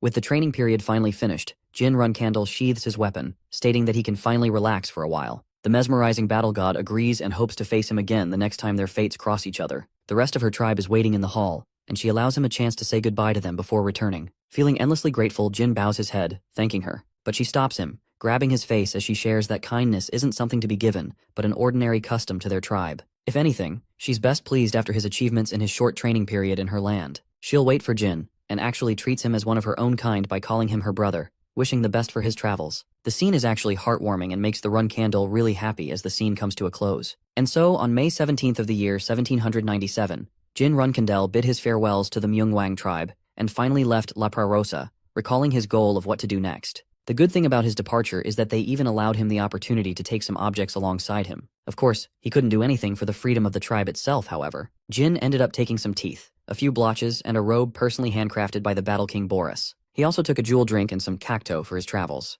After a long journey, he was able to return to the original realm and exited the Great Mitra Desert. The difference in his training could be felt while returning home. He wasn't so sure if it was the training itself or the fact that he obtained a heart of the tribe, but for some reason, Jin didn't feel an iota of exhaustion on his way back. His travels continued for 4 days, and he reached the waypoint where he broke off from his guide at the start of the journey. The night of May 25, Jin Runcandel reached the part of the forest where he saw the little ones. They're shocked to see him returning from the desert. Jin is pumped to see Dark Flame and even wonders why they're out here of all places. Turns out that they were here for a job and only just returned to Yuka Yuka. Dark Flame is really happy that the human didn't die, as everyone from his little gang was worried about him. They're curious to know if he overcame the desert and his trials at last. Jin answers by painting the experience as something he'd never experienced before, an unforgettable time spent. He also recommends talking stuff out since they're both headed in the same direction. For the same reason, Dark Flame is cautious and warns him not to return to their home territory. This surprises him for a moment, until he learns that only a few days ago, a red tiger tribe came and they posed great trouble. So instead of taking the direct route, the little one suggests that he use the market and go around the place. Jin asks how long it will take him to return using that route, and learns that it'll be another journey of 4 days. But he can't wait that long because of something urgent,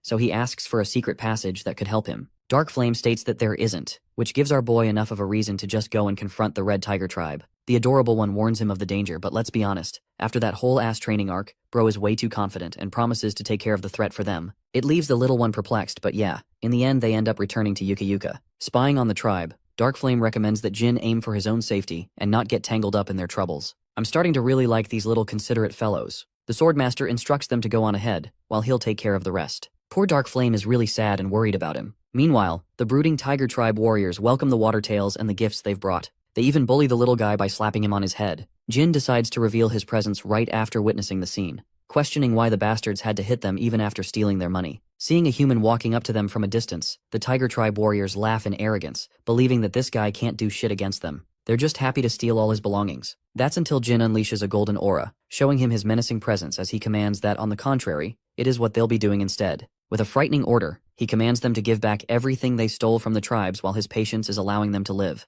A clear and resounding message to take back what was lost from the Beastman tribes. And yet, the energy and power behind that message causes the instincts of the Tiger Tribe to run crazy, frightening them to question the kind of power this human possessed. Foolishly rushing in to strike, the Tiger Warrior thought that perhaps it stood a chance if it landed a preemptive strike before the human could do anything. Jin Runcandel easily tracked him with his eyes, and a mere command of his caused the creature to fall down, restricting its airflow as it struggled to make every breath. The creature kneeled before him, revering him as some kind of god and pleading to be saved. The Runcandel then landed another declaration. He was going to kill the Tiger Warrior if his friend didn't run away alongside him to the count of 3. The countdown began with Jin preparing both of his awesome blades and exuding thrilling energy. Before he could even finish the countdown, the tigers chickened out and ran the hell away from him. The situation is diffused and Jin has successfully helped the little ones return the fish they bought with their money. It really makes them happy to claim what's their own. Dark Flame tells him to rest up now and also hopes to throw the human companion a party at his tribe someday. Unfortunately, our boy has to hurry up because he's got to deal with some stuff. As for the treasure stolen here by the tigers,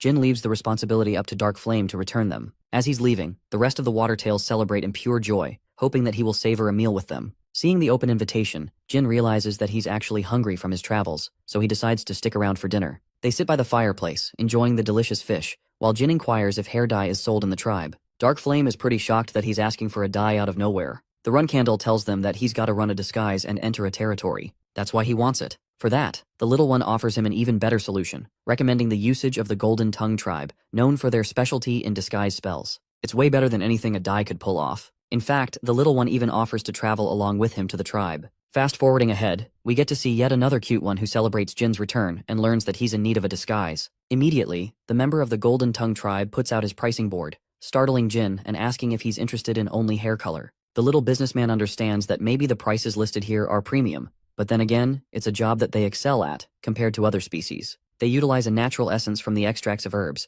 and a bonus of that is that the user has a nice scent to them. It's actually high in demand too. Hearing the opportunistic little one trying to hustle the human, Dark Flame steps in furious, reminding him that this one saved them all by defeating the Red Tiger tribe. They even showcase the many treasures they received as a consequence of recovering goods from the Tiger tribe. Hera is surprised to hear this, and realizes that he may have said too much if the human is owed a favor. It makes it seem like he's conning our boy, which is just hilarious to me. Hera is offended because he thinks he nearly became a terrible seller who was about to cash grab from their savior. As for Dark Flame, the poor boy can't bear the yap session and nearly fades away. Anyway, the merchant holds Jin in high regard for defeating the Red Tiger tribe, and his perception of him has changed. They're very happy because of him, as the merchants in the territory can now resume business without any issues. So just this once, he's more than happy to do a custom order for free for their beloved savior using the special spell of their tribe. Man, I just can't get enough of these adorable guys. It was the last day of May when Jin Runcandel arrived on the southern island of the Bellido Empire. The place looks grim and harbors an edgy atmosphere, resembling the same as its appearance from the original timeline.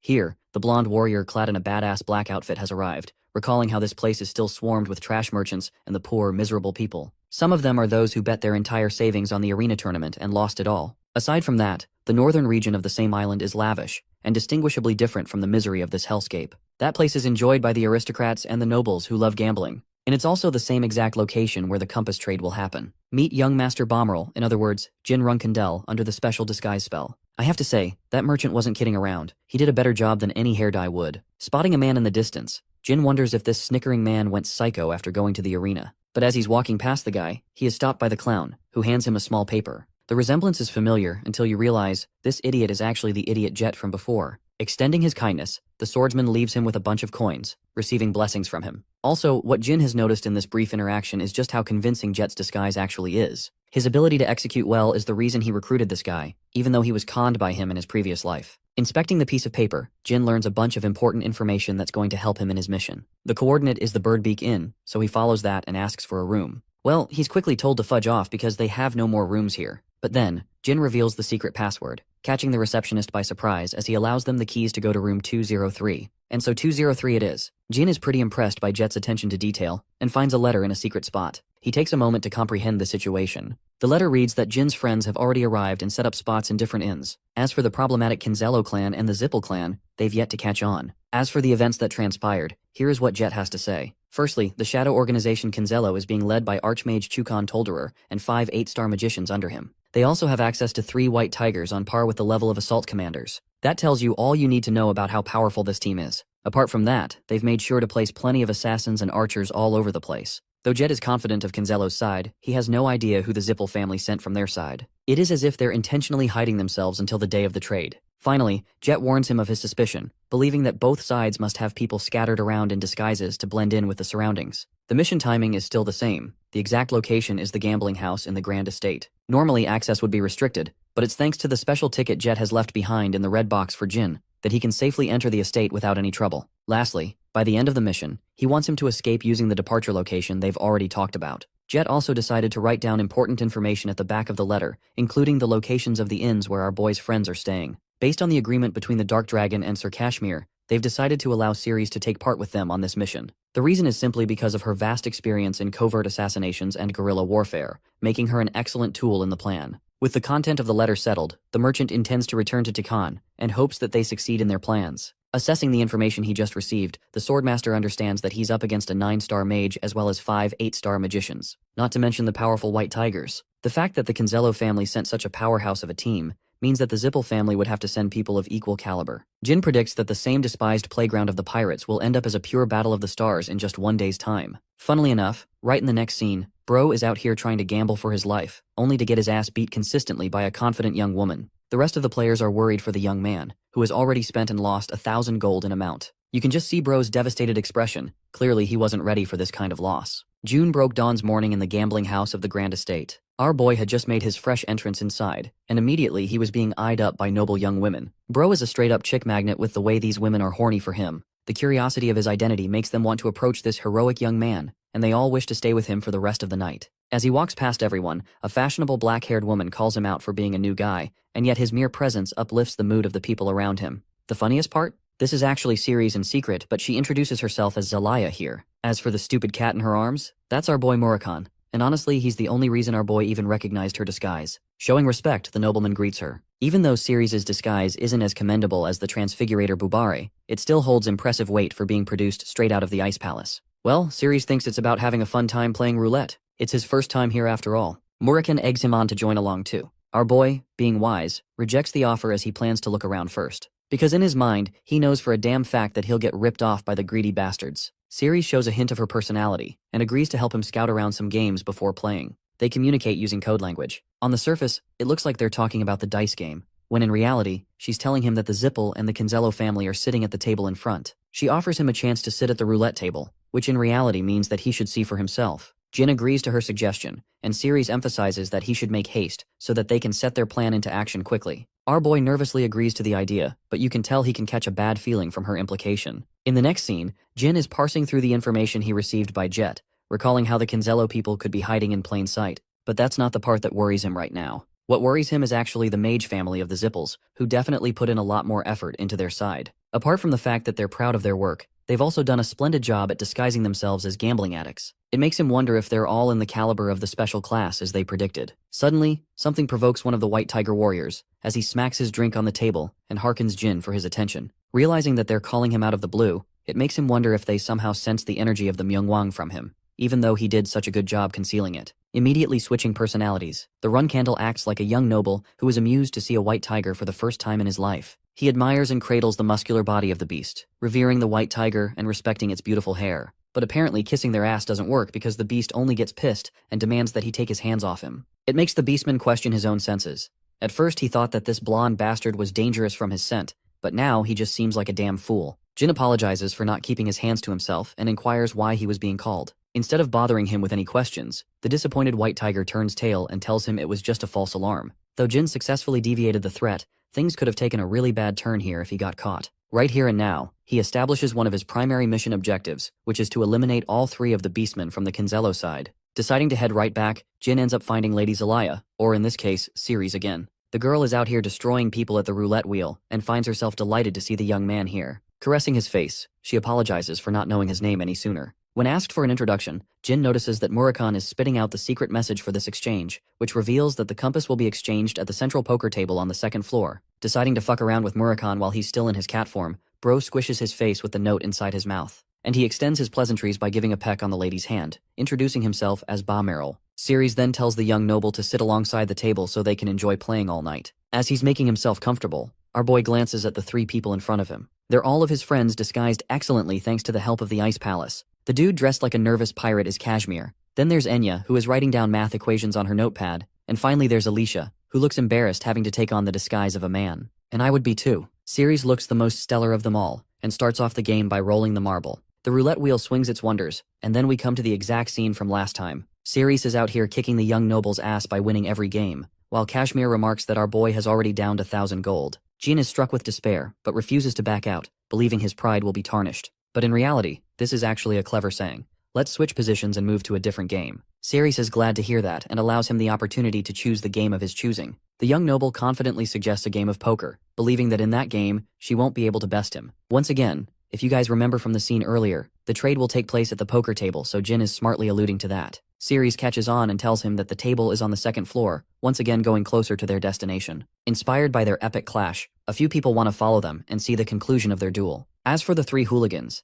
they're gonna stay here and observe any suspicious activities taking place on the 1st floor while they're gone. Ceres is glad and emphasizes that they should wrap up their preparations by 10 for their plan. The clock is approximately 6 minutes away from striking 10, while the crowd is anticipating the conclusion of the match between the 2. The shocking part for them is how the majestic young master keeps on losing, even in a game of his own choosing. Bro's hand is out here quivering, and he puts on the perfect act of despairing in a loss. Everyone in the crowd pities him for losing, but then again, they all think he made a big mistake by challenging Lady Zelaya of all people, who's the best here. I can just tell Ceres is enjoying tormenting our boy here, even if it's for the plan. She pities the young master and believes it's time to go. But before leaving, she drops a message for him while meeting his gaze. The message is that he'll be all good by tomorrow's time, which probably implies something in the success of their plan. The clock is seconds away from striking 10, and our boy is fully aware that an opportunity like this won't present itself again. He has to succeed no matter what happens. Secret communications between the people of the trade have already begun. A man reaches for his bag, and Jin immediately suspects that it has to be the golden compass no matter what. Unleashing the weight of Shadow Force, he initiates his plan to recover the compass by blowing up the damn place.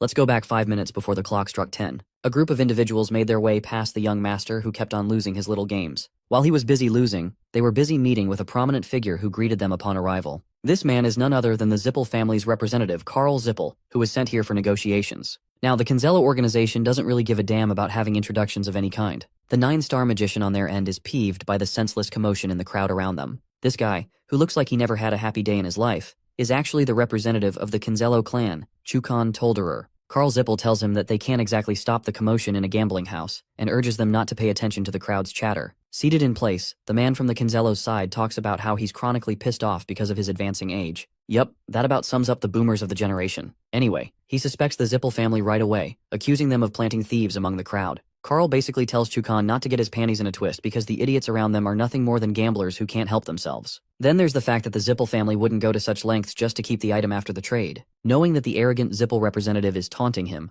Sir Chukan already knows that this guy is trying to put on an act so that the rest of his underlings can execute his plans in motion. The thing is, if an important item such as the compass was returned to the Kinzello clan officially, then the Runcandel family would be suspicious. And in the off chance they didn't, then the Kinzello clan could easily share the information with both the Bement family, as well as the Runcandels. Karl is disgusted to hear the 9-star magician's humiliating words. However, Chukan is just being cautious, reminding the Zippel family that they're the clowns who broke the alliance in the first place. And yet, even after disrespecting the conditions, they still have the gall to put on a proud face as if nothing even happened. At this point, not even Chukon has any understanding of the intentions of the clan leader. Carl snickers and tells the man that he can go talk to his father if he's so interested about that, but he also provokes him by saying that Chukon doesn't have the balls to go up to the Zippel family's leader. These petty affairs aside, Chukon is done with small talk and wants to get to the seriousness of their business. The compass is destined to fall into the hands of the Kinzello. Now, while this is happening, our boy is sharply alert. He's watching those two men bicker around, and as soon as he sees them reaching for the golden compass, Jin fully moves forward with his plans to retrieve the compass using the shadow force. A bright shimmer of light blinds the magicians from both sides as the scene cuts off. And now it's time to go way back, before this whole thing even began. Jin's strategy from the get-go was that he'll use his light magic spell the second the compass is brought to his vision. The Dark Dragon, however, was strongly opposed to this stupid plan, believing that it had too many issues with its approach. Kashmir, on the other hand, realized that they were up against mages from both families, so perhaps the goal is to blind them. To that, Jin agreed, stating that most likely mages of 9-star caliber will show up to the event, which meant that they'll be able to react to any and all offensive magic. This kind of natural defense system is difficult to penetrate by any fighter lower than the 8th rank. The second they attack them, their defensive spells will automatically kick into motion, and before these guys can even snatch the compass, they'll have to deal with a bundle of spells from their enemies. That's why the smarter approach is to blind them. The ancient light magic conveniently lasts for a full 10-second duration of its blindness, and in that moment, Jin Runcandel is tasked with the goal of snatching the compass no matter what happens. He blitzes past the people with godlike speed as the countdown begins. The 7th second is when he dashes ahead and reaches to catch Sir Chukon's group, who is still blinded by the light and unable to comprehend what's going on. On the 4th second, the Kinzello representative starts accusing Carl Zippel and his family for pulling off an elaborate scheme just like he suspected. The compass is visible in sight as Jin determinedly lunges forth to snatch it. Jin is 1 second away when he casts a final spell, unleashing an explosive effect right at the end of the flashbang duration. The explosion on the 2nd floor is noticed by people of the gambling house. Ceres and Murakan are put on red alert as they sense his signal from afar. It's go time as they both dash to find him. I think the final part where the explosion went off was unplanned, which is why they're both surprised. The good thing is that they spot the glimmer of the golden compass as Jin tosses it to Ceres. She's glad that he's able to safely execute the strategy and actually catches the artifact, securing it in her grasp. Then she spots her 3 allies, the ones who are ready to act. She uses a silver coin and tosses it right inside the 1st floor. The coin behaves like a contact bomb, unleashing a smokescreen effect and causing more chaos on the 1st floor. The compass is then safely handed to Enya, who is then instructed to get going. The people inside the gambling house are cautious and realize that they're being ambushed. They're attempting to block the entrance and kill anyone suspicious. While Enya is on the run, our girl Ceres reflects that this last part wasn't actually part of their plan at all. It was supposed to be a safe execution, but now she has to create chaos. The funniest part is how she acts like she's on the side of the Zippel family and unleashes her ice magic. The same goes for Alicia, who is enjoying this far too much by bashing the skulls of those around her. Even Kashmir is in on it, so I guess their strategy is to make it seem like the attack was perpetrated by the Zippel family. As for Jin's side of the story, dude is out here realizing that he nearly flunked that plan. The only reason he succeeded is thanks to Sigmund's sword ability, the secret technique he learned from the Myungwang family. Sir Chukon at present is roaring his frustrations about the item's disappearance, ordering his men to focus on securing it at once. Knowing that this guy's vision will return soon enough, our boy prepares his blade, grasping it with immense power as he understands he should end this battle before it even begins. The Kinzello representative is out here shouting insults at the Zippel family for backstabbing them once again, while the blinded Carl is trying his best to reason with him, pointing towards the crackling yellow lightning in his rear. The 9-star magician sees the same. Meanwhile, his beastly warriors urgently rush to check on their leader's condition, questioning if he's doing all right. To the White Tiger's shock, it's the same dangerous energy exuded from the noble from before, only this time, it has manifested in all its glory. Unleashing the Phoenix Thundersword. Sigmund's wrath, Jin Runcandel releases relentless crackles of lightning. He invokes the Myungwang sword technique, which is simply called lightning, and as the name implies, it's exactly what it does, sending wrathful lightning from the heavens to crash down onto Earth. With the activation of the technique, the ceiling of the estate collapses and leaves debris all over the place. Faced with so much chaos, the leader of the Wolf Warrior tribe tells his men to stop pissing around as they're supposed to take on just one opponent. A primal instinct is activated inside of the beast, desiring an epic battle with the human, to the point that it wants to know his name. But the second our boy takes another step, those same instincts of honor and pride turn into damn straight fear. The kitty cat is afraid as Jin Runcandel believes that his instincts would be wise to tell him to run away from this fight. All 3 of the battle beasts are shuddering in pure terror and realization. They're forced to be made familiar with such a terrifying feeling, a feeling they've never experienced before. To make the scene even more badass, the warrior beast admits that this kind of fear has been imprinted in its blood as a sign to flee from sight. And seeing this human's blade, the White Tiger tribe trembles in awe and fear of the warrior before their eyes. At long last, Jin Runcandel activates the battle god's technique, the 3rd sword,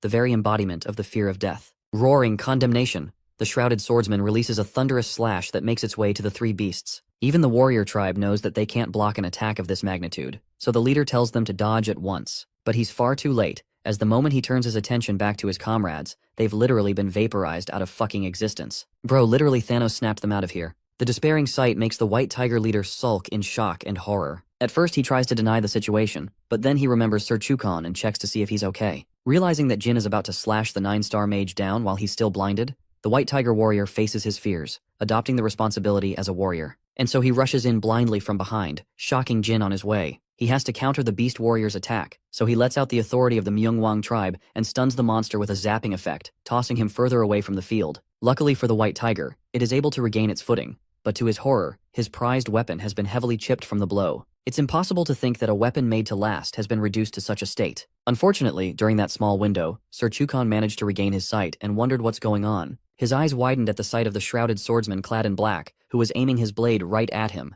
The White Tiger roared a warning to the 9-star mage, alerting the leader to escape. In that pivotal moment, Jin's forward advance is met by the automatic activation of the Zippel defensive spell, protecting him via a barrier. At the same time, the White Tiger bursts with incredible speed to counteract our boy's thunderous dash. But nothing is stopping this man as the entire hall is filled with golden light. The loyal White Tiger gives away its own life to block half of Jin's attack in order to protect its leader. You know what? He deserves true respect because he's even more loyal than any human so far. Anyway, Jin's monstrous sword strike does a number in its clash against the Zippel barrier. The 9-star mage can't believe his eyes. The defensive barrier is actually crumbling, making him question if his opponent is on par with the level of a 9-star combatant. Knowing that this battle practically threatens his own life, the mage goes on the double to activate even more defensive barriers while gathering his thoughts. Sir Chukon takes a second to collect his thoughts, narrowing down on his suspicions of the attacker's identity. He thinks that an easy giveaway for any form of glaciers would be Talaris of the Ice Palace. As for swordsmanship itself, from the technique alone, he could deduce if it's Luna or another Runcandel. But the fact that his opponent strictly used lighting abilities in this battle,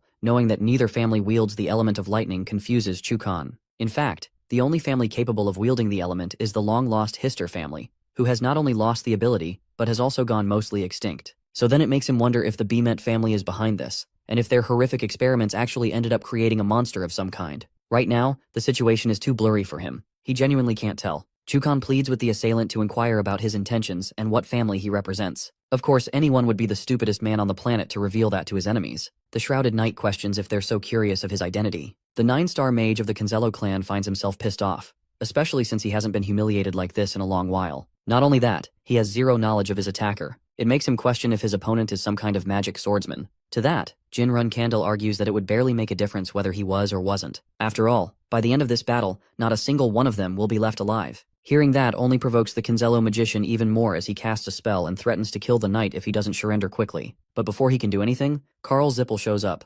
applauding Jin for his bravery against a threat of this caliber. The fact that he invoked light magic, used lightning, and that he turns out to be a magic swordsman on top of it all. This guy is a powerhouse who took on both sides and was ready to take them down. Hearing the guy applaud their enemy, Chukon questions whose side he's on. Deciding to introduce himself properly, Karl Zippel makes himself known as the master of the 4th magic tower and quickly gets to the point. He's extremely fond of the magic swordsman and promises to hand over anything that the shrouded swordsman desires, so long as he becomes an ally to their family. Introducing himself as the tower master of the 4th magic tower, Karl Zippel has made our protagonist an interesting offer considering the fact that Jin nearly annihilated all of them into the ground. The audacity of the Zippel family's magician betraying them and extending an offer with good reward to their enemy makes Sir Chukon furious and gets on every fiber of his being. Bro screams so loud that even the mage is like, "Shut the fudge up, you're making me go deaf." In any case, Karl Zippel expresses that though their enemy may have possession of the compass, the better way of handling this problem isn't to kill someone that could be used as an asset. Pointing to vaporized beastly corpses that are laid out fresh in blood,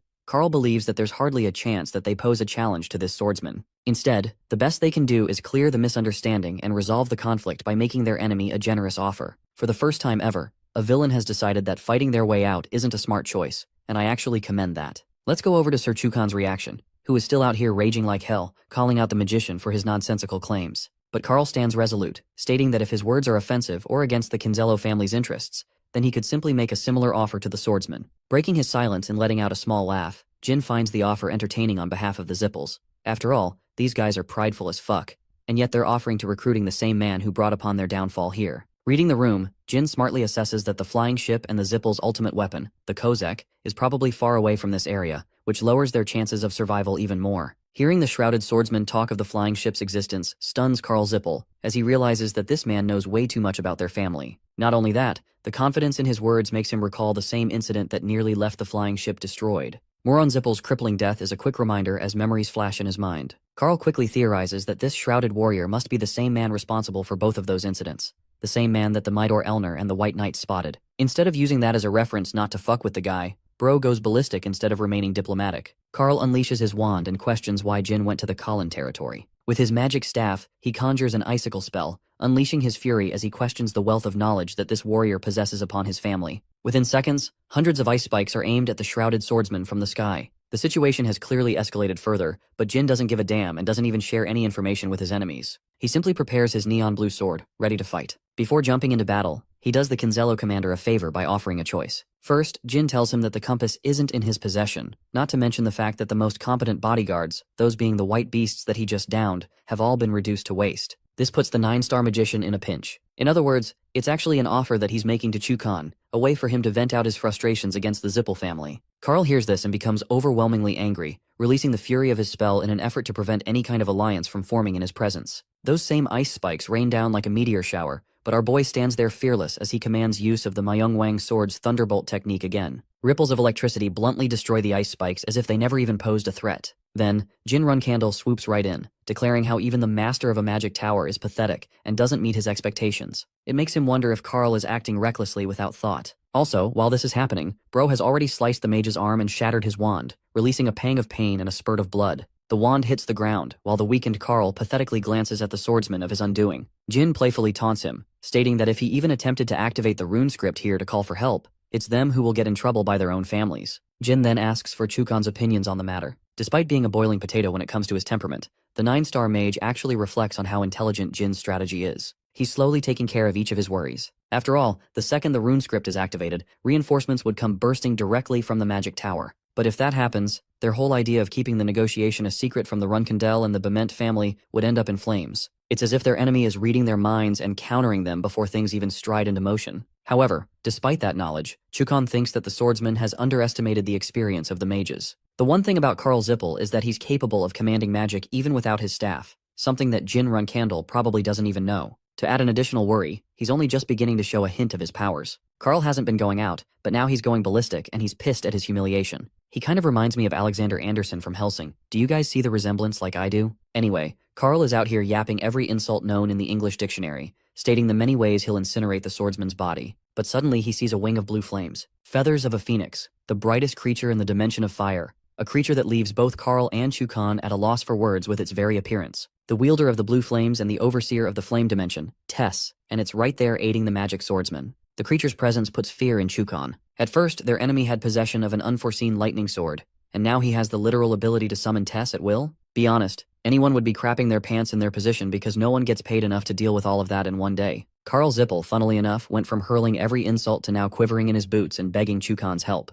While he's whining like a baby though, the 9-star magician makes good use of the opportunity to betray Karl Zippel. Bro really said if you can't beat them, join them at this point. With his impaled body resting on the ground, Karl C8 believed that his ally betrayed him. Meanwhile, the traitorous Kinzello commander states that it's only fair business. After all, the Zippel family is arrogant enough to claim the end of the alliance, and then Karl also doubled down by extending an offer to the swordsman right before his eyes. So in his point of view, Chukan is basically dealing karma back to the arrogant four-eyed bitch. Miserable as he is, Karl finds himself screaming the guy's name before Jin shuts him up by literally kicking his ass and knocking him out cold. The 4th Tower Master is subdued without much difficulty. Jin is glad that the commander of the Kinzello Great Plains region is a smart cookie for not fudging this up for himself. Chukan grabs Karl's body, stating that he's making the best use of the situation. As for Jin, he is of the opinion that the Kinzello family will benefit a lot more from the capture of Karl Zippel, rather than the retrieval of the compass. The fact that he intentionally brought their leader into this makes Sir Chukan realize that Jin's information network really runs deep. It's true that the compass can never be retrieved,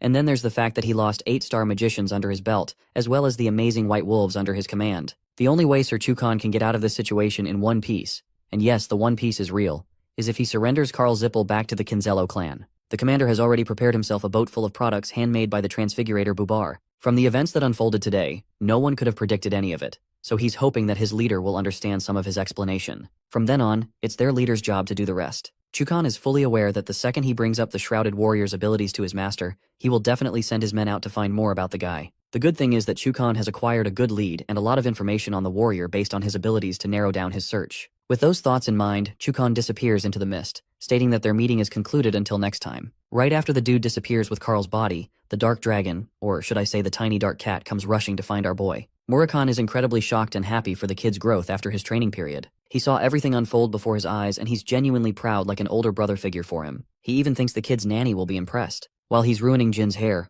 our boy taunts him for practically doing nothing but waiting around like a damn cat. He quickly asks about the state of the compass. Murakan is more than happy to report that Jin's #1 fan, Enya, took the compass and safely evacuated the island. At long last, the tireless training period of 6 months resulted in a success. As for Ceres, Kashmir and Alicia, Jin wants to know what's up with them since their original plan was to reunite after the showdown. For that, Murakan has some stuff to delve into, which gives Jin the impression that maybe they fucked up somewhere. He wants to know if anyone's hurt, but Murakan denies that. It's the fact that all 3 of his comrades are currently on the run to take care of the rest of the groups in the gambling house. Jin is still at a loss and doesn't get what's happening, so the dark dragon gestures to him to take a look for himself outside. The second he glances out the window, Jin's eyes widen with utter shock. Arriving on a ship is the Bement family's Special Affairs Division, a completely unexpected turn of events for them. Not to mention that there's a warship sent directly from the Balado Empire too. The appearance of both unexpected factors has Jin in a nervous and confused state. Evening comes along and the snoozing captain is out cold. Reminds me of when my ass had to wake up for school every morning after the late-night homework. Anyway, the old dude doesn't get what his men are screaming about.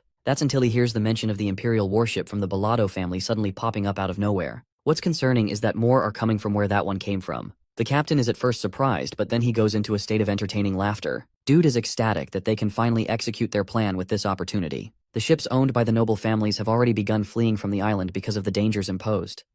The special force warriors of the Bement family are insisted that no one else is allowed to take off from the island.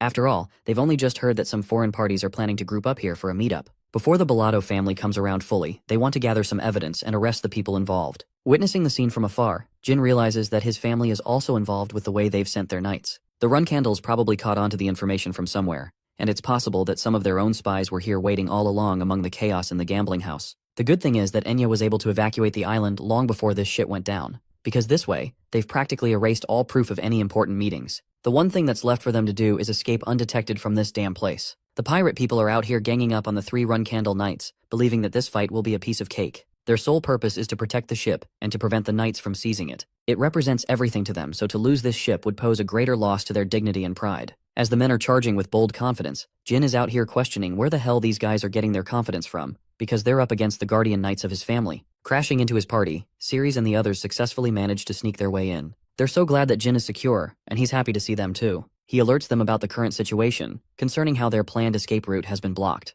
But Kashmir has one way out, suggesting that they move to the opposite port of the warships before they can even begin to surround the island fully. It's a smart approach, the only viable strategy in fact, and something that Jin himself agrees with. Right as they're about to put their plan into motion, a loud explosion is heard outside.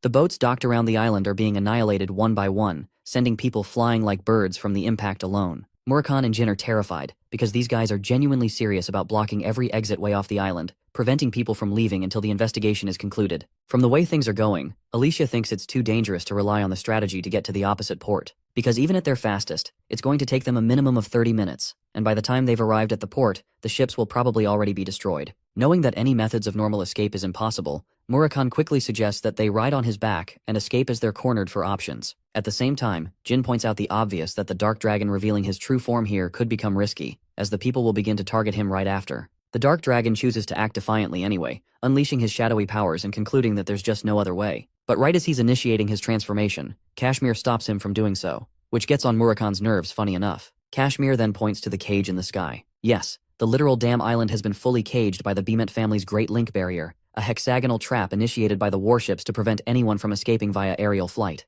Murakan has no idea what the barrier represents, until Kashmir enlightens him, stating that it's a tool of the royal guards, and a technique specifically developed to counteract any and all flying-type monsters. Even Alicia backs up this claim, agreeing that if the barrier is breached, or if it detects a flying presence, it literally shoots down the target with precise laser beams. Talk about turning a dragon into a medium rare steak in the air. Ceres understands that Murakan is tough and will probably beast mode the fudge out of the barrier, but the rest of them aren't as durable, so it's a risky plan. Kashmir argues that their last resort isn't viable anymore either, which puts immense pressure on Jin as everything they're trying is ending up in flames. That's until he notices the pirates, and remembers their valiant determination to protect their treasured boat no matter what. This makes him search and navigate for the so-called boat they're trying to protect. Things aren't adding up, so Jin requests his group to follow him as he's got a hunch for something. Shortly afterwards, they arrive at the location of the well, where Kashmir suspects that the pirates probably use the same path. Both of them descend down. It's kind of like an underground sewer thing. A tunnel that neither of them knew of until now. Even though Jin doesn't comprehend its purpose fully, he knows for certain that the pirates are hiding something in here, and that is their purpose to search.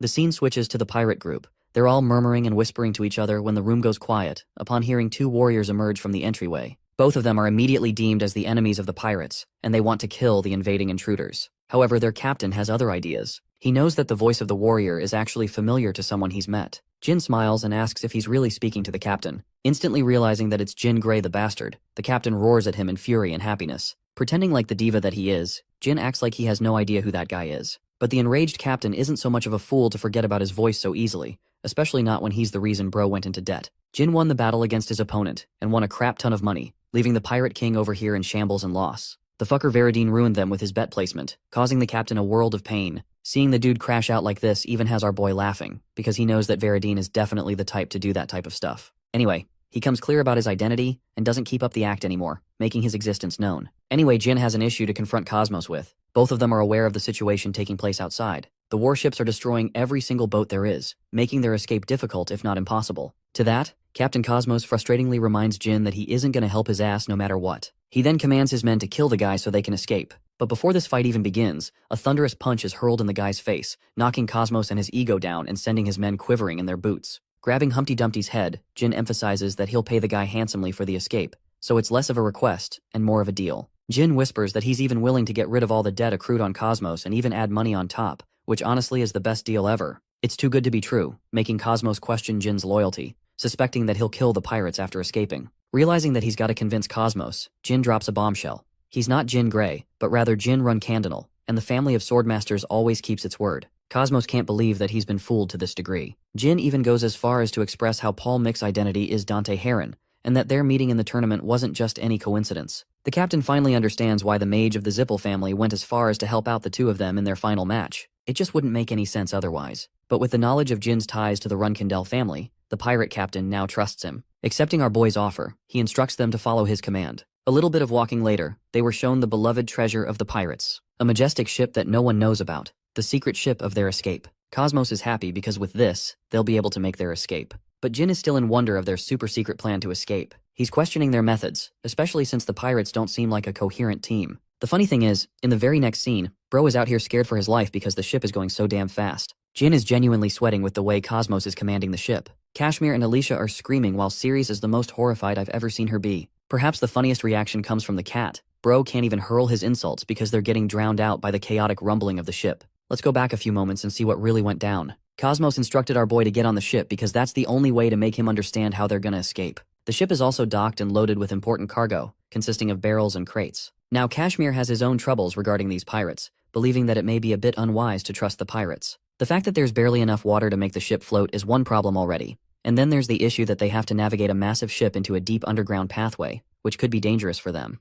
Now Jin argues that maybe they should entrust the situation to the pirates. After all, they're obviously going to try and do their best for their own survival, so it's not like they're going to botch this up. For now, he instructs Kashmir to board the ship with the rest of the squad. Shortly afterwards, the preparations to sail are completed. Cosmos is given the green signal and assures our boy that there's nothing to worry about, because from this point on, it's his job to take care of everything. Telling his men to fire it up, one of the pirates lights up a thread to an explosive and, well, kaboom. It's a Michael Bay film, because the explosion gives the ship the necessary propulsion to take off. These pirates really are crazy and funny. Ceres and the others can't believe what the heck just happened. Because of the explosives, the water is crashing down and rapidly advancing towards them. Even Jin is horrified when he sees the water making its way down the path to meet the ship. The tide is literally about to hit them strong when Cosmos has the consideration to remind them to buckle up. Jin's reaction is basically, oh shit, and the ship is then carried away by the water, driving it forth as it cuts into the wave. Jin's face is the same as the one you guys saw earlier. Dude is scared for his life, and this is the same guy who got used to flying on dragons. The ship is going down like a roller coaster on steroids with a hell of a speed. It's the point that our boy is starting to question the pirate captain's methods, but the crazy Cosmos is enjoying the ride all the way through, while Jin's friends are screaming for their life.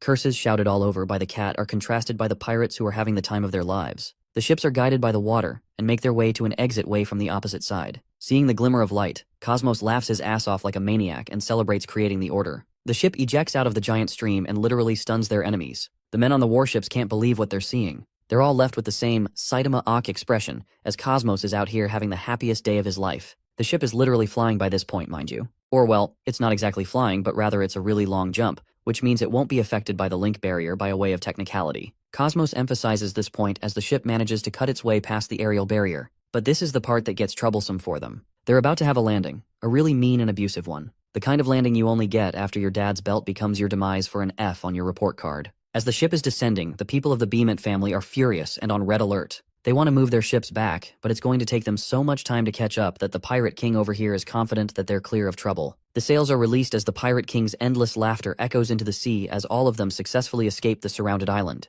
Bro is genuinely living the life with the way they are casting fireworks of him after the escape. Anyway, with Mission Impossible over here executed, we now move forward to June 18th and back to the independent city of Tikan. The ship has made its way here successfully. And right after Jin sets foot on land, Jilly and Enya come rushing for him. The nanny is so happy to see him alive and well. She's always worrying for him like a true mother, and I love that. He's also glad to see Enya executing her side of the mission brilliantly. Receiving a compliment from her idol, the girl literally crashes down like a K-pop stan. She's happy to report that the compass is safe and secure, but his radiant smile isn't. In the next scene, we're back to the meeting room, where the group is discussing the usage and the function of the compass. Enya expresses that it operates just like ordinary magic artifacts by infusing magic. And so Jin pours some of his magic inside, causing the artifact to merge with his energy and light up an epic hologram in the ceiling. It shows the globe in its entirety, as well as red dots as its markers. Kashmir refuses to believe his eyes, questioning if the red dots are supposed to signify actual contractors. Unfortunately, Jin confirms that it must be the case, because they're all detected in the Zippel and Beament family regions.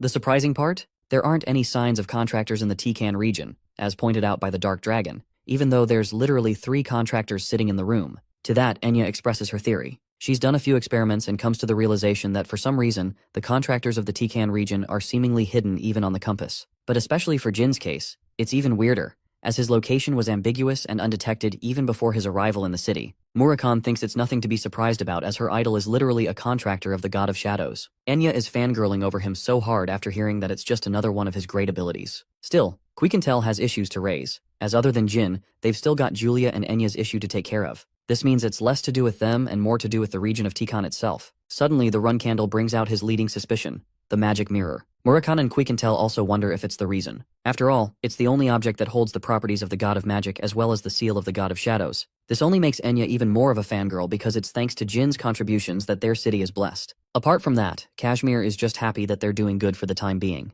The compass is with them too, so it's not like they'll have any immediate threats to worry about. Jet the sleazy merchant also shows up reporting his explorations. Apparently Jin has become extremely famous again. He hands them the papers, and well, Enya is the first to get dazzled by the report. The news reads the appearance of an unknown, yet extremely powerful warrior, who used his magical weapons and escaped with the pirates. The people deem this person to be the young master and noble Bamaril, someone with a beautiful face and is suspected to have contracted with the God of Storms for his lightning powers. The strange thing is that it's been nearly 300 years since Fatal contracted with someone, so it's an astonishing discovery to the people. The news also summarizes how the actions of this young master have led the people of the continent to grow curious of him and to observe his next moves. Murakan is pissed off reading the report and mentions the God of Storms. But it's only good for them, as Kashmir thinks that the more chaos the media circulates, the better it will be for them to remain mysterious. Murakan jokes around how Jin is a supernova according to the news, and in return our boy only thinks how embarrassing it is to say something like that. His biggest fan, however, is eating up the news in enjoyment, humming and singing to delight. Suddenly Jin notices something on the map. He spots a contractor in the Hufester region. Though the location is imprecise, it's certainly clear that they're confined in that region. In the next scene, the same news is being read by a certain someone, and that someone is none other than the dude who got bitch-slapped by his father not long ago. Anyway, Joshua is curious about his assassin's thoughts, who are all suspicious that this might be the same contractor of the God of Shadows that they were looking for. His other half argues that maybe they're wrong and this is someone else. By the end, we see Killua jumping into this universe and showing a hint of lightning, which may turn out to be a plot twist, that the real contractor of the God of Storms is this dude. Undercut Killua is kinda pissed at the remark shared by the crazy lady, until Joshua puts him to a dead stop. He regards him as Julian, and questions if someone like him would be capable of taking on and defeating 3 white beast commanders in a single battle. Despite his abilities, even Killua is humble enough to admit that he wouldn't be capable of something like that. This then confirms to the psychotic Joshua that it's finally time for them to help Julian enhance his powers. But Julian's reaction tells me that this enhancement is one that involves suffering and dread. It's been a while since we visited the awesome and yet terrifying Black Sea. The Patriarch is busy slaughtering dragons and reading reports of the so-called Bamaril person who is making a lot of noise in the outside world. His trusted knight tells him that the name was actually brought up in the main estate of the family, where they talked about his ability to beat 3 white tiger commanders on the island. They all suspect the same thing, believing that he might have a contract with the lightning god. The patriarch then casually admitted that the rest of the family would be stunned to believe that it was actually the youngest son of the Runcandels. The mere mention of Jin like this has the knight at a loss for words. He's told to keep this information a secret, and not just that, Kieran wants him to personally ensure that word doesn't get out to the flag bearers and that the information is suppressed. Now, Kashmir's letter failed to mention one thing: the intent of going to the island in the first place. This makes the patriarch question if Kashmir's loyalty is stronger against Jin than Kieran himself. It's actually a flex in my opinion. When Kieran reads something specific in the letter, he can't help but burst out in a roaring laughter for the Black Sea to hear. Even the knight can tell that the patriarch is enjoying himself greatly. Handing the knight the same letter, Kieran urges him to read the contents, as they do appear to be quite amusing. The letter addresses the patriarch and Jin's admittance at a drinking party. That night, Jin casually admitted that maybe he can rival his father now in terms of judging one's ability based on a single attack. Indeed, now you guys know why Kieran laughed in ridicule. But the reaction only causes the knight to become furious, as it's quite insulting to say such a thing. Before the knight can say anything more, Kieran cuts him off and name-drops the mention of the Myungwang tribe. Khan is alerted by the sudden mention and points out that it's supposed to be this unknown race of people that were dubbed the losers of the world, and that they were sealed away 5,000 years ago. Kieran actually confirms that this is exactly how it is, and yet, the patriarch has a keen suspicion that his youngest son must have encountered the people of the tribe. It's likely that it was a task doled out by the god of darkness Soldaret. Here's the most badass fact comparison you'll hear in this story. By Kieran's own admission, the battle god Vaughn is powerful enough to rival his strength. This lady is freaking powerful. Now the reason Jin appears to be so confident is because in his trials against the battle god Vaughn, he finally overcame his hesitation and fear and succeeded in unleashing one powerful strike against the battle god. That's one of the reasons Jin explicitly mentions that he can use that against his father. It's not that he's more powerful or even comparable to either one of them, but it's still something to consider. Khan still defends his patriarch's reputation and points out that the youngest must be overconfident in his ability when it comes to actual combat. To punish him, he is even ready to bring the Runcandel to the Black Sea for punishment. However, Kieran denies any such thing, disagreeing with the idea as a subject of his own curiosity. He's curious if the boy has it in him to take responsibility for the bold words he chose in his statement. That's also why he wants a letter to be prepared and sent to the Anti-Mountains, and something tells me it's going to be really exciting. The juicy parts aside, in the next scene, we get to see that July is nearing its end now in the city of Tikan. In his estate, Kashmir is sought out by the merchant Jet, who has come to report something strange. An unknown old lady came to express her approval and support for the Seven Colors organization. She appears strange in behavior, so he wants Kashmir to check on her personally. Now, Kashmir is confused up until the point that it is revealed that the very same woman brought a goddamn ship filled with treasures and gold. Yeah, that's definitely someone big. Sensing the urgency to speak to her immediately, Kashmir seeks a meeting. As for the beautiful dragon Reincarnation, she's alarmed by the sudden stench of uncomfortable energy, comparable to the kind of energy she sensed in the Anti-Mountains. Jin arrives on the scene, expressing his unawareness for the mountains. Reincarnation decides to drop him a lore of what happened exactly 40 years ago. There was a shocking discovery that all the dragons who decided to take shelter in the mountains ended up slaughtered in cold blood. And it wasn't an army of people that took them all down. No, just one person. It is because of that rumor alone that no dragon ever dared to venture into the Anti-Mountains ever again. This old lady is badass, to the point even Murakan is terrified and can't believe someone like that existed. Reincarnation reveals the existence of Vanessa Olsen, a woman of high competence that the dragons feared as the terror of the Anti-Mountains. Now that is pura aura for this old lady. Speaking of which, Vanessa has stepped into the city of Tikan, looking all dripped out with her outfit, sensing the presence of dragons from the estate. Kashmir personally goes out to greet her with respect, addressing himself as the leader of the organization. He even points to his beloved wife Alicia, who extends her greetings the same. Just being in the woman's presence, one can feel her controlled and yet radiant aura. She extends her greetings and praises Kashmir's wife for her beauty. But the pressure she exerts is surely noticed by Alicia, and even seconded by Reincarnation. She points out that this energy is undoubtedly of the one that is known as the terror of the Anti-Mountains. All this time they thought she died, but apparently the MILF is alive and kicking. Murakan is curious if she personally came all the way here to hunt them down, and he's happy to kill her and keep all the gold she brought. Because, you know, dragons love their gold and all. The silver dragon argues otherwise, countering that if that was the case, she would be going batshit crazy and hunting them down already. Even in her prime condition, she didn't really actively go on the hunt down dragons. But the woman is so badass that Murakan is thrilled and wants to face her off, unable to believe that a human out there exists that can beat down dragons, with the exception of the first patriarch Tamar.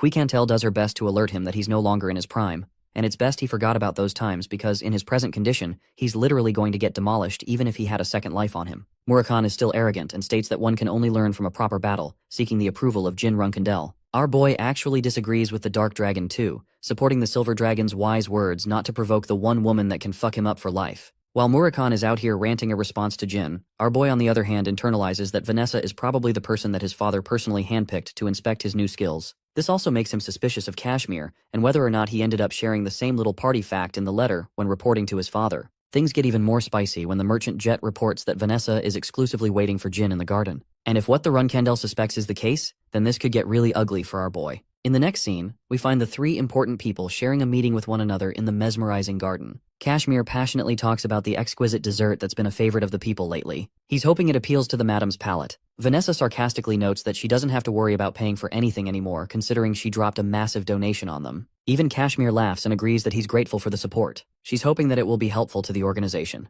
Finally getting to the seriousness of the matter, she requests Kashmir to give the two of them some space and privacy for a conversation. Of course, he quickly leaves while hoping they both enjoy their stay here. Now that both are alone, she gets to the bottom of her true purpose. She was approached personally by Chiron, who requested to check on the youngest. Jin forwards that he understands his father must have sent her, and despite the elderly women suppressing most of her power, he can feel her intense aura seeping through. It makes him question why, after all this time, he had yet to hear someone so powerful as her. To that, Vanessa simply thinks it's a matter of coincidence and chance. The world is full of powerful people, including Jin Runcandel himself, having been blessed with sword ability, magic ability, and even uniquely shadow energy. Jin is rather surprised but also convinced that his father must place a lot of trust in Vanessa for him to reveal such important information like that easily. To Jin's utter shock, Madame Vanessa goes as far as to admit that the patriarch trusts her so much in fact that he relies on her when needed. Based on her words and declaration of strength, Jin states that her name as the terror of the anti-mountains must be true then. Though that name is fearsome for the dragons, to her it holds little meaning. Instead, she prefers the name Black Knight as much more appealing.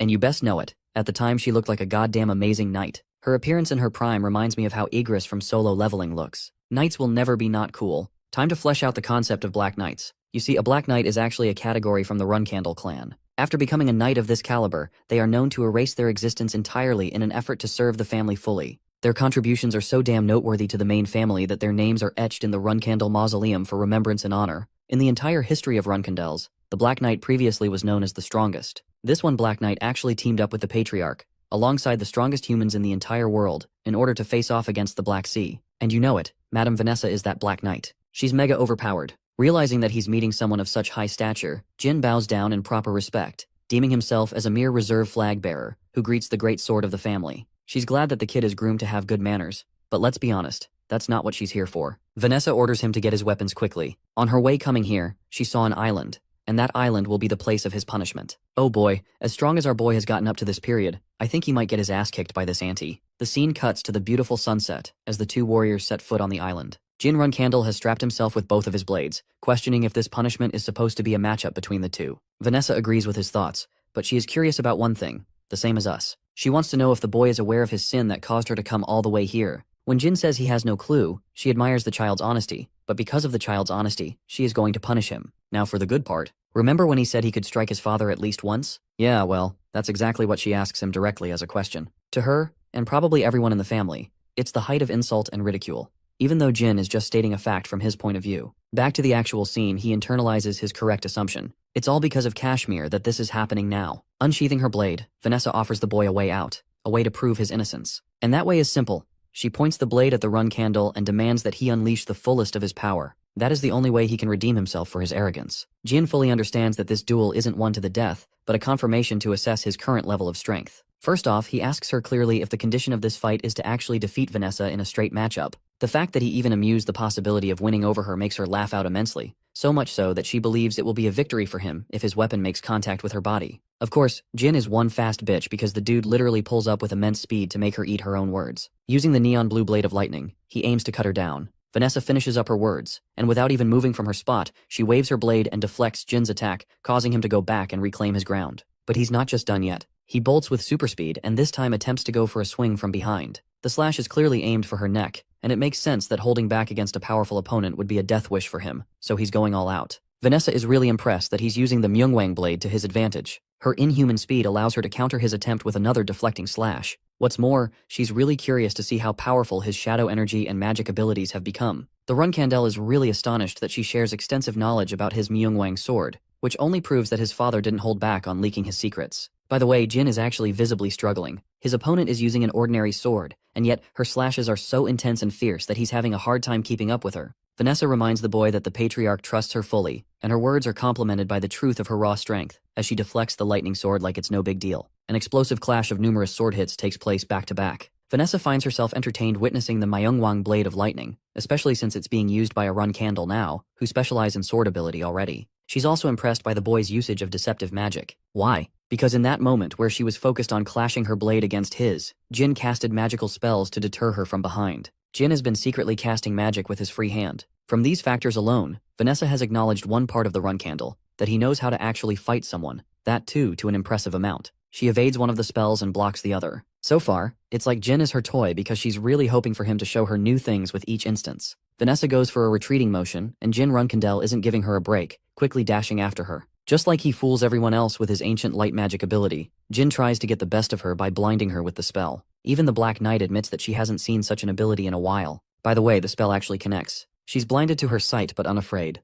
Jin plunges his sword to strike her down, and a smile carves up on her face. It's the realization that Jin would easily destroy most 9-star knights in a battle. But here's the thing. This woman is the definition of aura. Jin's expression is of absolute shock. It's the most surprised I've ever seen him in the story. Vanessa, despite being blinded, has evaded his stab. Not just that, she returned it with double the force with a hook punch to his side. Yes, this lady can throw hands, literally too. She got our boy flying to the stratosphere, but Vanessa understands why Chiron is so intrigued in the boy's development. Jin catches himself with his blade as blood pours from his body from the previous hit. As he's regaining his breath, the mature elderly woman recalls that Jin is only 17 years old. And even at this age, he's shown to be unbelievably skilled, to the fact that it reminds her of Luna's talent at the same age. Recovering from the heavy hit, Jin boldly asks if his sister Luna was capable of striking his father at least once at the same age. Vanessa denies this, but points out that Luna gained that ability right after becoming an 18-year-old. Now Jin has gained a secondary understanding of the test. It's a way for them to compare the sprouting talent between his strength and Luna's past records. The only problem is, if he fails to prove his power in this matchup against the Black Knight, he's going to lose an arm at the very least for his arrogant words. Recalling the agonizing training period he went through on the land of the Myungwang tribe, Jin has always gotten used to the feeling of losing his limbs. For now, he wants to concentrate his might on proving his ability to his opponent, and so he gathers clumps of energy into his jewel heart, inviting a smile from Madame Vanessa, who wonders if this is the boy's trump card of all things. Just now he's casted energy spears, dozens of them in fact. Vanessa reminds the boy to be cautious while using such a thing, signifying that it's pretty damn dangerous that he has such a power. Jin smiles back, hoping that he may have impressed her with this technique. Invoking the technique of the battle god Four Swords, he plunges his lightning blade into the ground and declares the erosion spell. With this, a bunch of magical portals with projectiles appear vertical from the ground. The whole thing reminds of Gilgamesh and Enkidu again, especially when it comes to their main abilities. Ready to impress Vanessa's standards, Jin declares that he's got a lot in store for her. Erosion unleashes a wave of thunderous currents from the very spot he's standing on. Even Vanessa is taking note of the fact that Jin is focusing on merging thunder with the earth as tiny spears pop out from the ground. She also highlights how this particular ability shares a resemblance to magic, rather than true swordsmanship. In a way, she's disappointed because she was expecting the technique to be something more than what it is,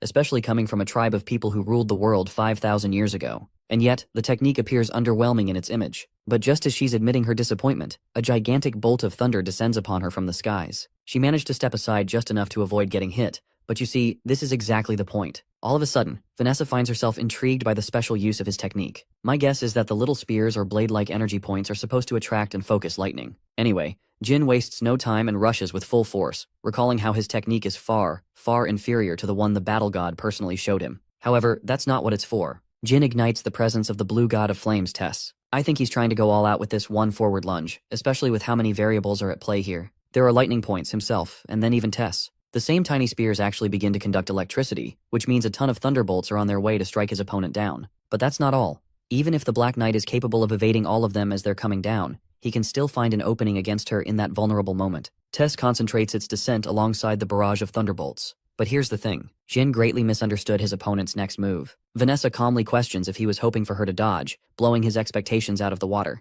The Black Knight concentrates her power in her blade, showing a hint of her true strength while impressively remarking the emergence of Tess here. Jin's eyes widened in sheer shock. This woman is really about to deflect everything he's about to send her way. And that's exactly what happens. Sharp, precise ripples of sword slashes cut through the air with an intensity so powerful that they destroy the lightning strikes all at once. Finally, there's the direct attack from our favorite Blue Phoenix itself. Tess unleashed a wave of fire to hit her directly. But even as powerful as this attack is, the Black Knight is capable of slicing through the flames and even going as far as to destroy the manifestation of Tess in that moment. Using this as the opening he needed, that's exactly where Jin Runcandel sweeps right in. emerging from the phoenix's withering body, powering his sword with shadow force and surprising Vanessa to an amazing extent. So far, she's really happy with his battle IQ, and she also greatly regrets being unable to bring a more competent blade with her for a better fight. Warping his blade in the darkness, Jin Runcandel releases the shadow sword's first form, the soul slice technique that he perfected just like the first patriarch Tamar. In response to his slash, Vanessa responds with a powerful strike of her own. The clash releases considerable amounts of energy from both sides, but the outcome is clear. Vanessa's blade fails to withstand the overwhelming force that was generated from the soul slice attack, and so it crumbles to hundreds of pieces. By the end of that last strike, Jin Runcandel is once again on the ground, recovering his breath from the sheer energy he exerted in that moment. Vanessa is considerably impressed with the boy's talents, recalling her objective to punish him, but something incredible has happened. Jin Runcandel successfully left a scratch on her face, which invites a reward from Madame Vanessa for his incredible accomplishment. Our boy is looking seriously glad because he had to basically pull out everything from his arsenal just to get one tiny little scratch in. By the end of their confrontation, both warriors drink like champions. And I really mean that. These guys are downing liquor from giant-ass barrels. Vanessa also learns that Jin ended up drinking the elixir of 10,000 poisons, practically making him immune to every single toxin. Despite his strength, he argues that he's a long shot away from reaching someone like Vanessa in terms of strength. Curious for her thoughts, he decides to ask her a question. The question is indeed surprising. It's not about learning a technique or some kind of battle advice. Jin simply wants to know how his father and the elderly woman met each other. To that, she reveals that it happened a long time ago. She also takes a serious posture while admitting that this is going to be a long story. Madame Vanessa talks about her early childhood days. She was an orphan with a younger sibling to look after. Tragedy struck one day as a gigantic fire-breathing dragon descended upon their village, blazing the village down in its fury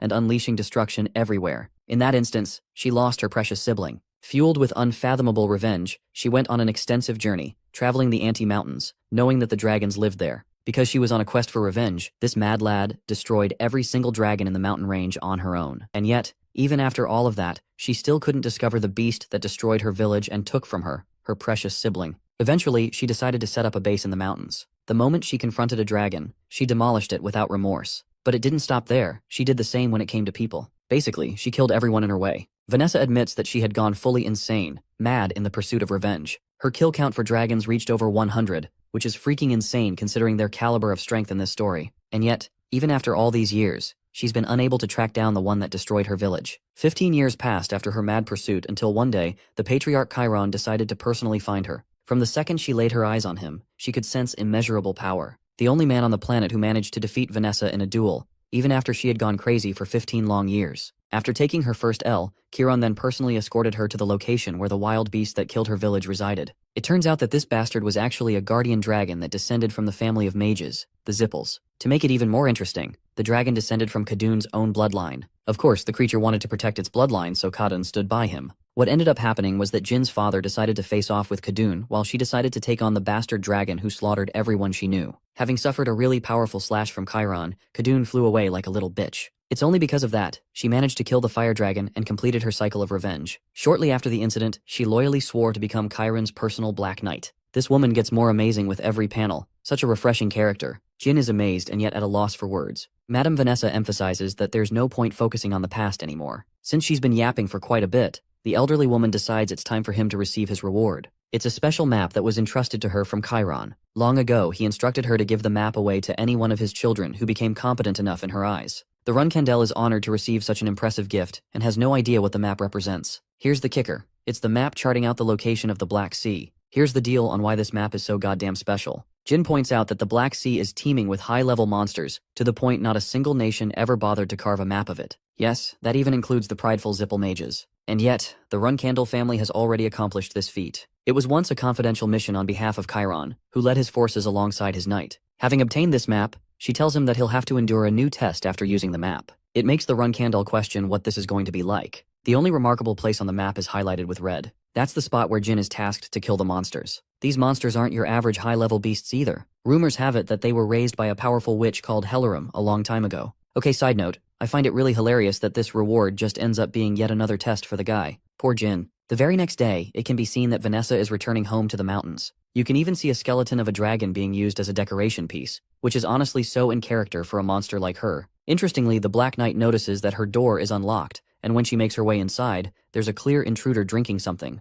She actually talks highly of the person, stating that he's become more and more surprised with his tricks. Not only did Chiron send her a letter, but he also decided to whip up out of nowhere and showed up to her place. The man is chillin' like a Zen warrior, enjoying his tea, and he only cares about hearing about the progress of his youngest son. To that, Vanessa points out that Chiron's patience is starting to run thin with his growing age. But even according to someone as strict as her, Vanessa argues that Jin Runcandel is showing impressive progress. Of course, Chiron smiles, pointing out that he could read her expression the second she entered the room. It meant that she was proud of what she saw in Jin. Casually confirming her own reaction, Vanessa pours down some water and even shares that she's gifted the boy a map as a reward too. Now that is something that shocks even the likes of the patriarch, and the reason being is that she never once sent it to any of the other children. It makes him wonder if Vanessa had a gut feeling that Jin would end up impressing her in the end. Though Chiron is curious about her thoughts, another matter clings to him. He has realized that the moment Vanessa handed over the map to Jin symbolized that she has grown out of her attachment for Luna's talent. Vanessa goes silent all of a sudden, before stating that every single Black Knight was fond of Luna's godlike talent. She was the pride of the family, and they all wanted to make sure she rose to the top.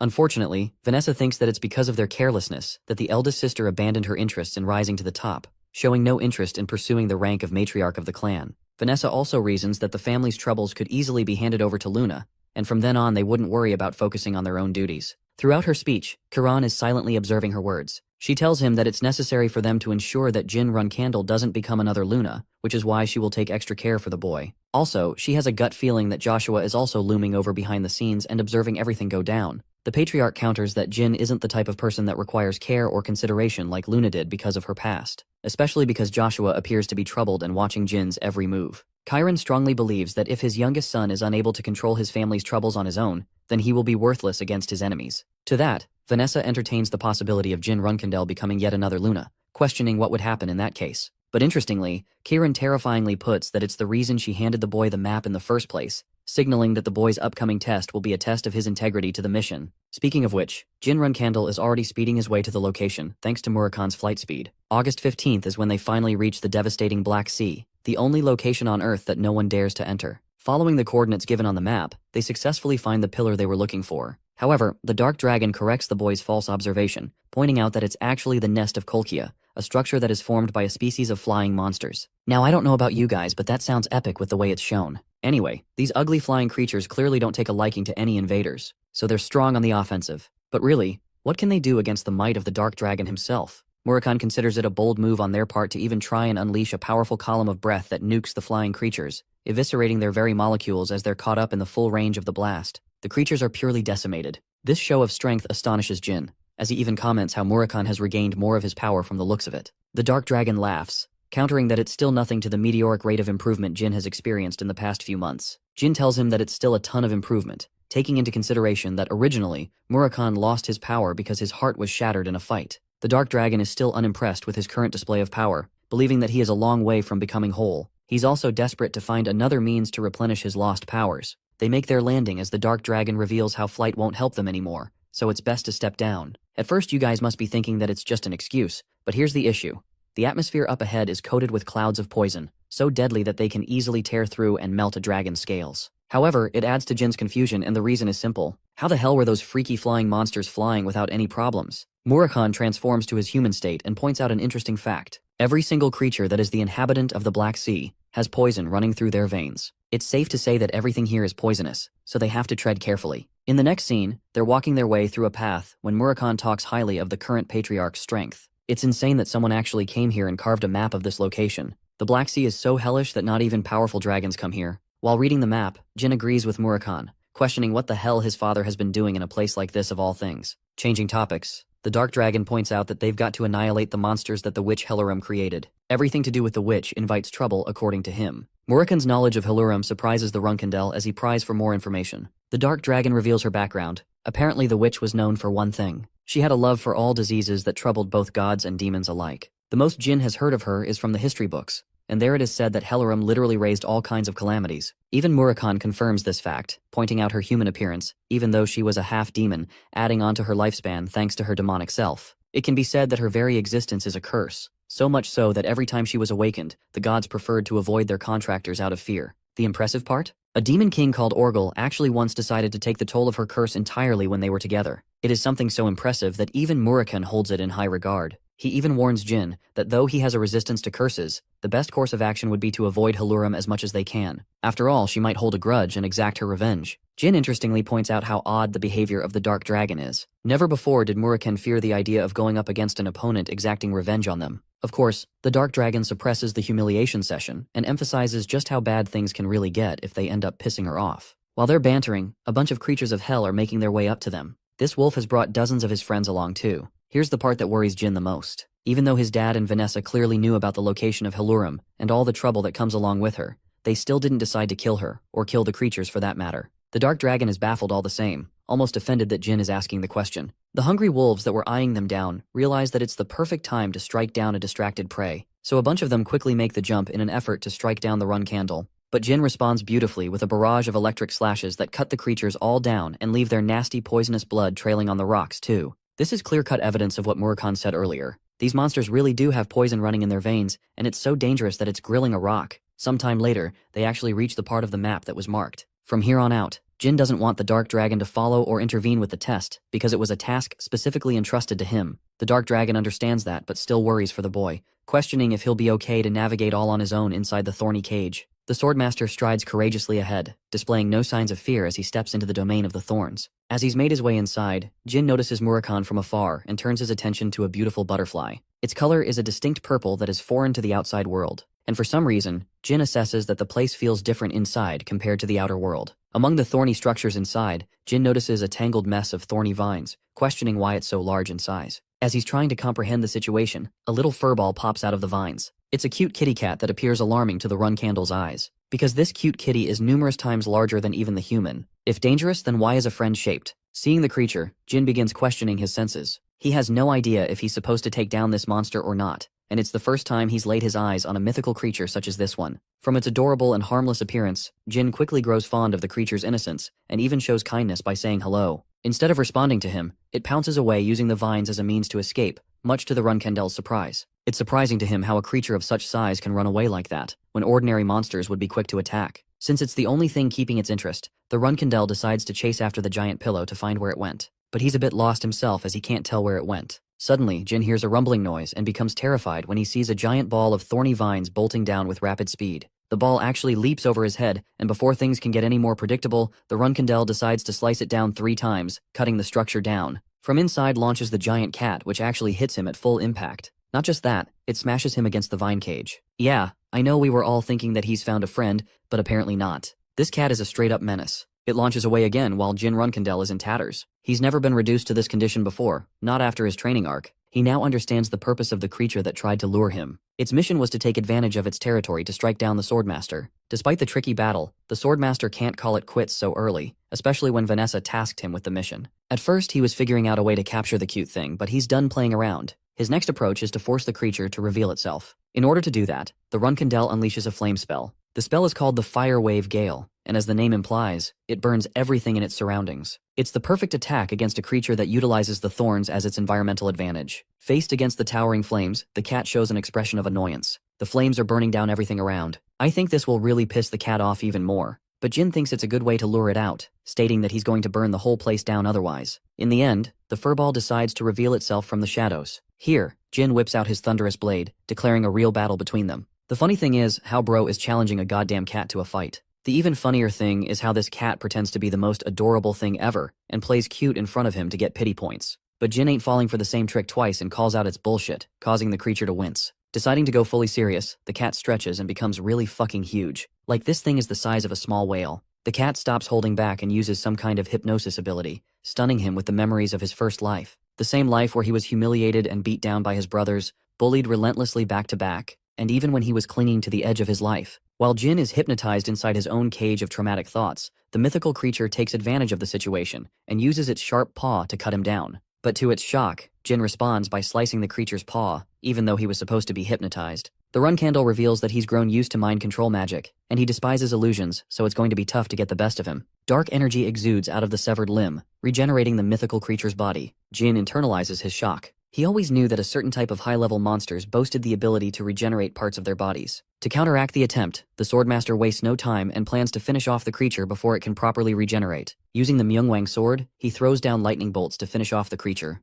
And then the funniest thing happens again. This goddamn uses its razor-sharp paws to punch down on thunderbolts. I think the author is trying to tell us something here. Cats are secretly overpowered gods. Unfortunately, one thunderbolt ends up coming in contact with the stupid cat, causing the giant fluff ball to let out a painful meow as it receives a full shock. While the creature is staggered, the Runcandel uses his second sword, the Shadow Blade, covering it with shadow energy and releasing the first form of his sword technique, the Soul Slice. He unleashes it with so much magnitude that it severs the creature in half, commencing the end of the beast. Or so he thought. Because even an attack as ruthless as this isn't enough to stop the mythical creature from regenerating. Tendrils of flesh and magic begin reconnecting, causing Jin to express his shock. He points out that even the best regeneration magic can't stitch something that was severed in half like that. All of a sudden, Bro is feeling the sheer weight of terror behind his father's request. Chiron sent him on his mission for a reason. The impossible goal of this mission is to kill an immortal being, showing just how helpless Jin feels in this moment. The Runcandel faces an immortal opponent, not knowing why his father has tasked him with a mission of this caliber. From his little knowledge of the creatures of the Black Sea, Jin Runcandel is confident that not even the best of the creatures of the Abyss can regenerate to a scary effect like that. Even when it comes to dragons like Quequintael, their regeneration ability is limited to how much time the dragons can reverse.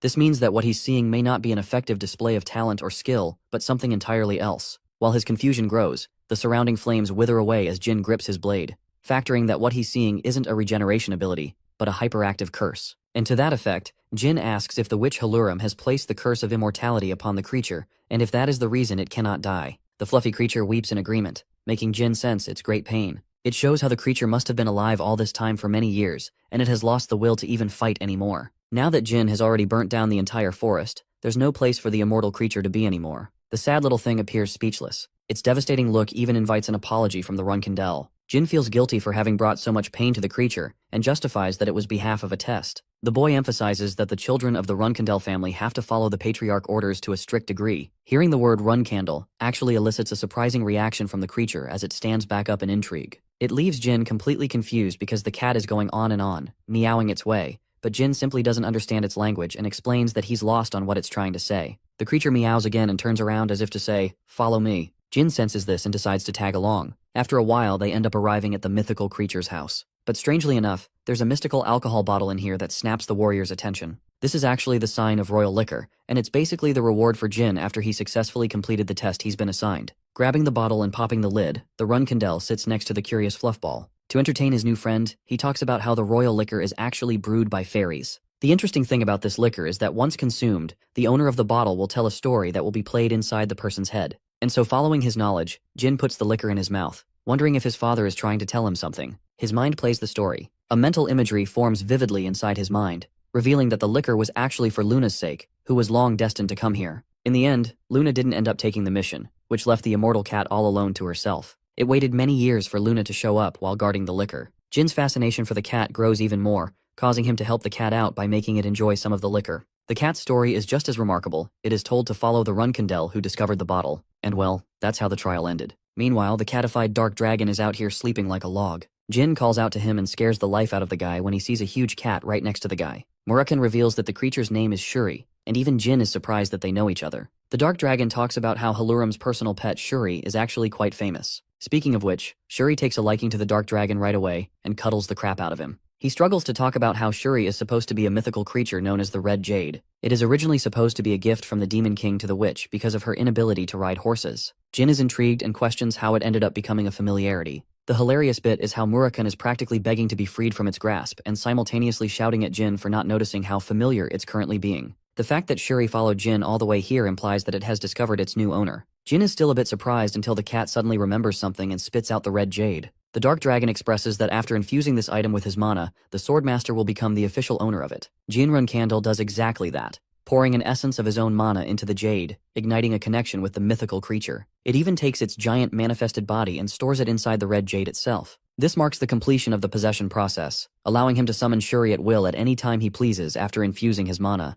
Jin pours his mana to test it out, and it summons Shuri right away from the jade. I can't help but point out that this looks like a reference to Pokemon and Pokeballs. Surprisingly, when he summoned it this time, Shuri shrunk in size and became smaller. Murakan fills in the gaps for all of us again and reveals that its real size is only seen when it doesn't have an owner around. The rest of its body is dependent on the contractor. Typically it gets smaller upon forming a contract, but yeah, Jin is the owner now. And the owner loves his new friend as he cuddles the cutie with love, preferring its current size. Jin officially gives it the name Shuri Runcandel to make it a part of his family, allowing the mythical creature to have a place to call home at last. Now that the test is concluded, it's time for us to go back and see what Joshua is pulling with his new scheme to evolve Julian. Experimenting on Island 32, the Bluebird Archipelago, Julian appears chained to a mausoleum of some sort. His body hangs like a puppet as he writhes in agony. The bastard Joshua is literally torturing him to evolve by shoving lightning bolts at him, all the while smiling at the results. I think he's in need of another bitch slap by the patriarch like last time. Returning from his travels and to the city of Tikan, Jin decides to gather around his group of friends to show them what he found in the Black Sea. Enya is most excited among the group, wondering what kind of rare weapon he brought along. Pouring his mana into the red jade, he brings forth a creature of magnificent size. It astonishes Jilly and leaves Enya terrified. Even the silver dragon can't believe that he's actually summoned Shuri so casually. Seeing the cat's fluffiness, both Enya and Jilly are in awe and admiration. Jin confirms that he's brought Helleram's familiar home after discovering that it isn't a monster, but a mythical creature. The silver dragon enlightens him with a bundle of more facts. Shur is actually a well-known mythical creature that spans over 2,000 of years. She also interestingly reveals that Murakan once had a red jade familiar of his own at a certain point. Jin inquires more information from him for it, and realizes that it's the reason why he knew about the specifics of their contract. Murakan reveals that his familiar unfortunately expired its lifespan, so it basically kicked the bucket already. Quikentel tortures him even more by saying how much he loved the familiar, so much so that he made his transfiguration state a cat, inspired from his familiar. With so many embarrassing facts revealed about him, Jin is starting to think this guy is actually a softie underneath. Poor Murakan is dying from cringe on the other hand. Apart from that, the silver dragon is rather shocked that a red jade familiar survived, especially when the demons went extinct. To that, Jin reveals that it's actually because Shuri is cursed by immortality, so it doesn't even have a choice in the matter of life and death. Hearing the horrific curse, even the silver dragon thinks it's such a pity for having a shitty curse like that. She suspects that Helleram's experience with certain disasters must have driven her to such lengths. The Runcandel fails to comprehend what he just heard, and asks for more. The silver dragon reveals a bone-chilling fact. The curse of immortality requires a heavy cost, starting at the price of 1 million human lives. Now that is straight up psychotic to think about, and it leaves Jin at a loss for words. Murakan also adds to the tragedy, by pointing out how the curse is still ongoing, which alludes to the existence of the witch being alive somewhere as well. But Jin doesn't get why she would choose to abandon Shuri at a dangerous location at the Black Sea. Murakan makes the kitty's day worse by revealing how Helleram broke the contract between the two, which makes the poor thing sad, and causes Jin to shout at the dark dragon to read the room. Jin touches upon the royal liquor that he received as a gift from his father, which was apparently guarded in her nest. Though he's unsure, Jin has a suspicion that maybe his father one day thought to send his daughter Luna to recover Shuri from the Black Sea one day. But in the end, Luna never took the test, and the one who did it was Jin Runcandel, who brought the mythical creature to his family. The dark dragon also thinks that it gives the implication that Jin is being acknowledged by his father as an heir, though that's something he's still unsure about. It's too unclear. The thing is, Chiron had a goddamn soft spot for Luna and gave her the most love of all. But the moment she resigned herself from the path of pursuing matriarchy, he stopped caring about her. This means the very same could happen in Jin's situation. It's a terrifying truth, but it's something he has to be cautious about. After all, remembering what happened to him in his previous life, it becomes clear that his father isn't going to spare him when the moment comes. The boy was discarded and told that he wouldn't die all on his own. It makes Jin's heart break when he relives those memories of being outcast again. His nanny helps him snap out of the memory lane by correcting the boy's view of his father. Even though Jilly is a nanny, she has seen Chiron's consideration for Luna's gentle and loving nature. This fact actually changes Jin's entire perspective as his face illuminates brightly. Jilly continues her thoughts. She understands that the poor creature has been cursed with immortality, but to that effect, she also knows that if Luna was tasked to take this test on her own, then because of her dominating nature, she would have put out an endless fury of attempts just to kill the creature. She's not cruel, but fierceless and obedient. Now, following this train of thought, the nanny thinks that Chiron must have sensed this, and so the person he really wanted to send was someone who could take on the role of being a patriarch, someone who could look after the creature with consideration and care instead of trying to kill it. It's the exact thing that Jin Runcandel is doing so right now by showing concern for the fluffball. Believe it or not, Jin ends up conceding and agrees to his nanny's perspective, squishing the face of the kitty as it makes cute sounds. In the next scene, we can see Kashmir talking about the unusual behavior of the compass as of late. It's come to his attention, and that's why he wants Jin to stay updated on the matter. The Runcandel asks for more information and ends up learning that a strange contractor's whereabouts have been spotted in the Hufester region of Bluebird Archipelago. Thanks to the intelligence organization's investigation, they've actually specified the exact location of the contractor that has been spotted there. Jin asks about the location details and learns that everything is going down on Island 32,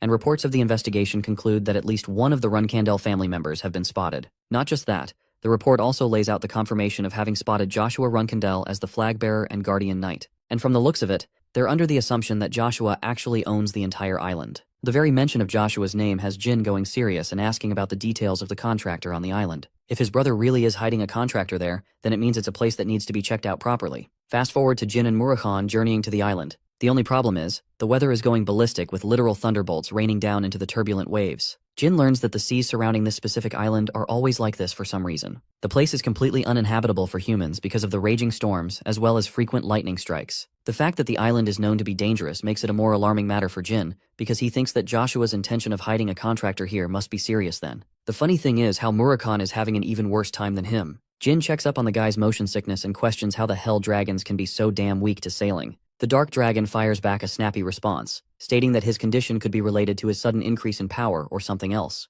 But we all know this is probably an excuse to cover up the real reason. Anyway, he asks Jin what his goal is concerning the secret contractor that Joshua is keeping on the island. To that, our boy expresses that everything hinges on the contractor's reaction for that matter. At last, they've finally spotted Island 32 of the Bluebird Archipelago. Unfortunately, this is as far as they can go, as not even the ships can course through the rough currents beyond a certain distance. Realizing that they're cornered, Murakan thinks it's a good idea to use the cute furball to their advantage as a means of travel. The Runcandel is shocked. He had no idea that Shuri possessed the capability to swim. The dark dragon smiles and shares that it's actually easy for the creature to swim through such waves without any trouble. Summoning the mythical furball, he makes a request to take him to the island. The cat meows in happiness, and Murakan is the first to mount on its head. Jin also grips some of its fur, and the group takes off by diving right into the waters. To Jin's shock, this thing truly does behave like a Pokemon. It's casually floating on top of the waters with immense speed even against such currents. It leaves the Swordmaster astonished. Shuri is going faster than a speedboat with the way it is leaving giant ripples. It doesn't take them much longer than that to step foot on the island. Shuri dries itself off while Jin begins his search for the mysterious contractor. He also retracts the mythical creature back into the red jade to make sure the cute thing doesn't get into an unnecessary fight. While he's doing this, the dark dragon notices something. His lightning Myungwang blade is actually fidgeting and behaving strangely. Jin decides to inspect the blade by pulling it out of its sheath. And when he does that,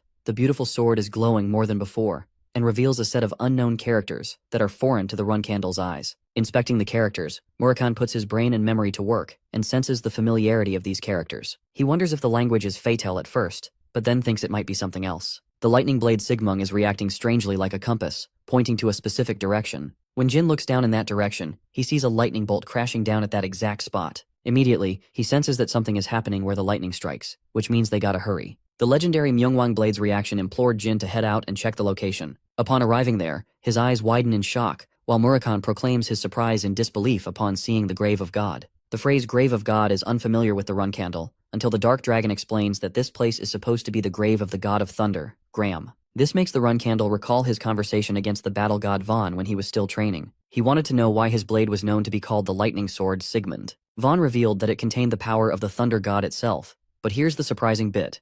This blade actually wasn't conceived from the thunder god at all. In fact, the weapon is responsible for killing the thunder god and then sealing the god's power within itself. Talk about one cold-ass sword. It killed a literal god. Once again confronting a piece of Myungwang history, Jin clearly wasn't expecting to run into a situation like this. Murakan mentions that Grom is confirmed to be dead, and their grave is supposed to be in this place. But that only begs the more serious question. Just why on earth is his scheming older brother Joshua keeping a contractor hidden in this location? While they're contemplating the situation, someone is preparing a blue lightning arrow aiming at them from a distance. The light is blindingly sharp, until the warrior releases the arrow with utmost ferocity. The arrow is tracked by Murakan and Jin's perceptive eyes, and the Runcandel faces little to no trouble in blocking it with his blade. But here's the thing. The attack was actually executed from both directions, meaning Murakan was also targeted by another assailant, and he fended off the blow. While the smoke clears, Jin assesses that they were just struck by a lightning arrow and then a sword full of wind and poisonous magic. As the smoke cleared, the two familiar assassins made themselves known. They're hungry for battle, to take revenge against the Runcandel after losing track of him last time.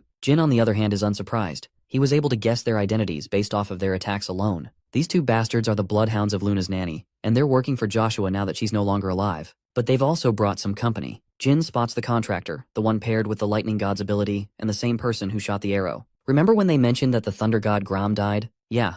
Well, Julian has actually made a contract with the wind god, Fatal, who is supposed to be the sibling of the deceased thunder god, hence their shared abilities. Immediately, the assassins instruct Julian to target Jin Runcandel primarily, and then take care of the guardian dragon. From that instruction, Julian bursts forth with incredible speed, but instead of following orders, he changes his target to Murakan and charges up a lightning arrow towards him. Now this sight is a pleasant one for the Dark Dragon. He wanted to be underestimated, knowing that people would aim for him thinking he was no longer in his prime. But since Murakan is so pissed, he's ready to throw hands and prove his strength, so he tells our boy to take care of the other two assassins while he's busy facing off Julian. Gojo's off-brand cousin with a short height releases an arrow from his lightning bow, but Murakan easily dodges the blast with ease, swirling past the projectile using his shadow energy, enraged that a contractor has the balls to target a guardian dragon like him. Murakan gleefully grabs the rascal's skull, happy to have given the opportunity to teach the kid a memorable lesson, and then he shoves Julian's face straight into the ground with such a heavy impact that it releases lightning. The funniest part? Bro is knocked out cold after that single blow. Went to sleep in seconds. Murakan talks down on the ordinary contractor who thought he was special and overestimated his powers. Normally, you'd expect no one to get back up after that diabolical ass-kicking,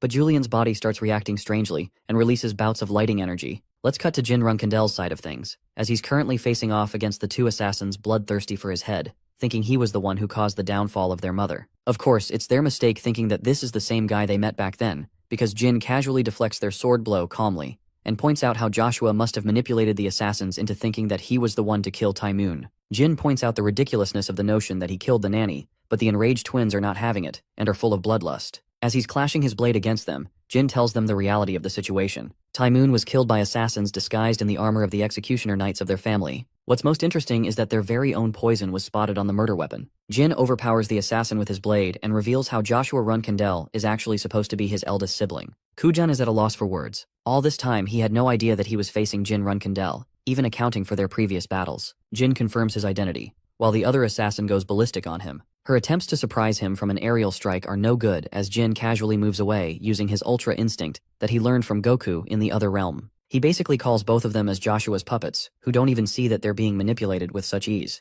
The female assassin thinks that this guy is actually just saying all of these things as an excuse because Jin is afraid of them. Jin dishes out a heavy punch against the bitch's side to prove that he's stronger, and explains Joshua's scheme. First, his older brother wanted Taimoon to place a curse on him, but because he feared being caught so much, he decided to kill her off to prevent being caught. Also, his punch just now really did a number on the girl. I mean, look at her face. That looks painful. Jin continues by emphasizing that Joshua has full knowledge of the fact that he's a magic swordsman on top of being the contractor of the God of Shadows. The very fact that his brother concealed such crucial information from the both of them implies that he's deceiving them from the beginning. The punch sends her rocking right back, while Kujan finds himself being overwhelmed with the information. He doesn't want to believe it, but Jin also isn't the type to beg them to stop. He's done explaining with words, and emphasizes how the both of them simply can't move on from the fact that he wasn't their mother's killer. After all, the guilt of being unable to protect Taimoon lingers on and traumatizes them. Jin doubles down and really destroys them by declaring them as cowards who can't even stand up to the might of the real villain, Joshua, who is simultaneously responsible for killing their beloved mother. His haunting words cause the purple-haired freak to go batshit crazy. She releases an outburst so powerful that a tornado surrounds her body. But before Varys can do anything, she is struck by a bolt of thunder so bad that she screams at the top of her lungs.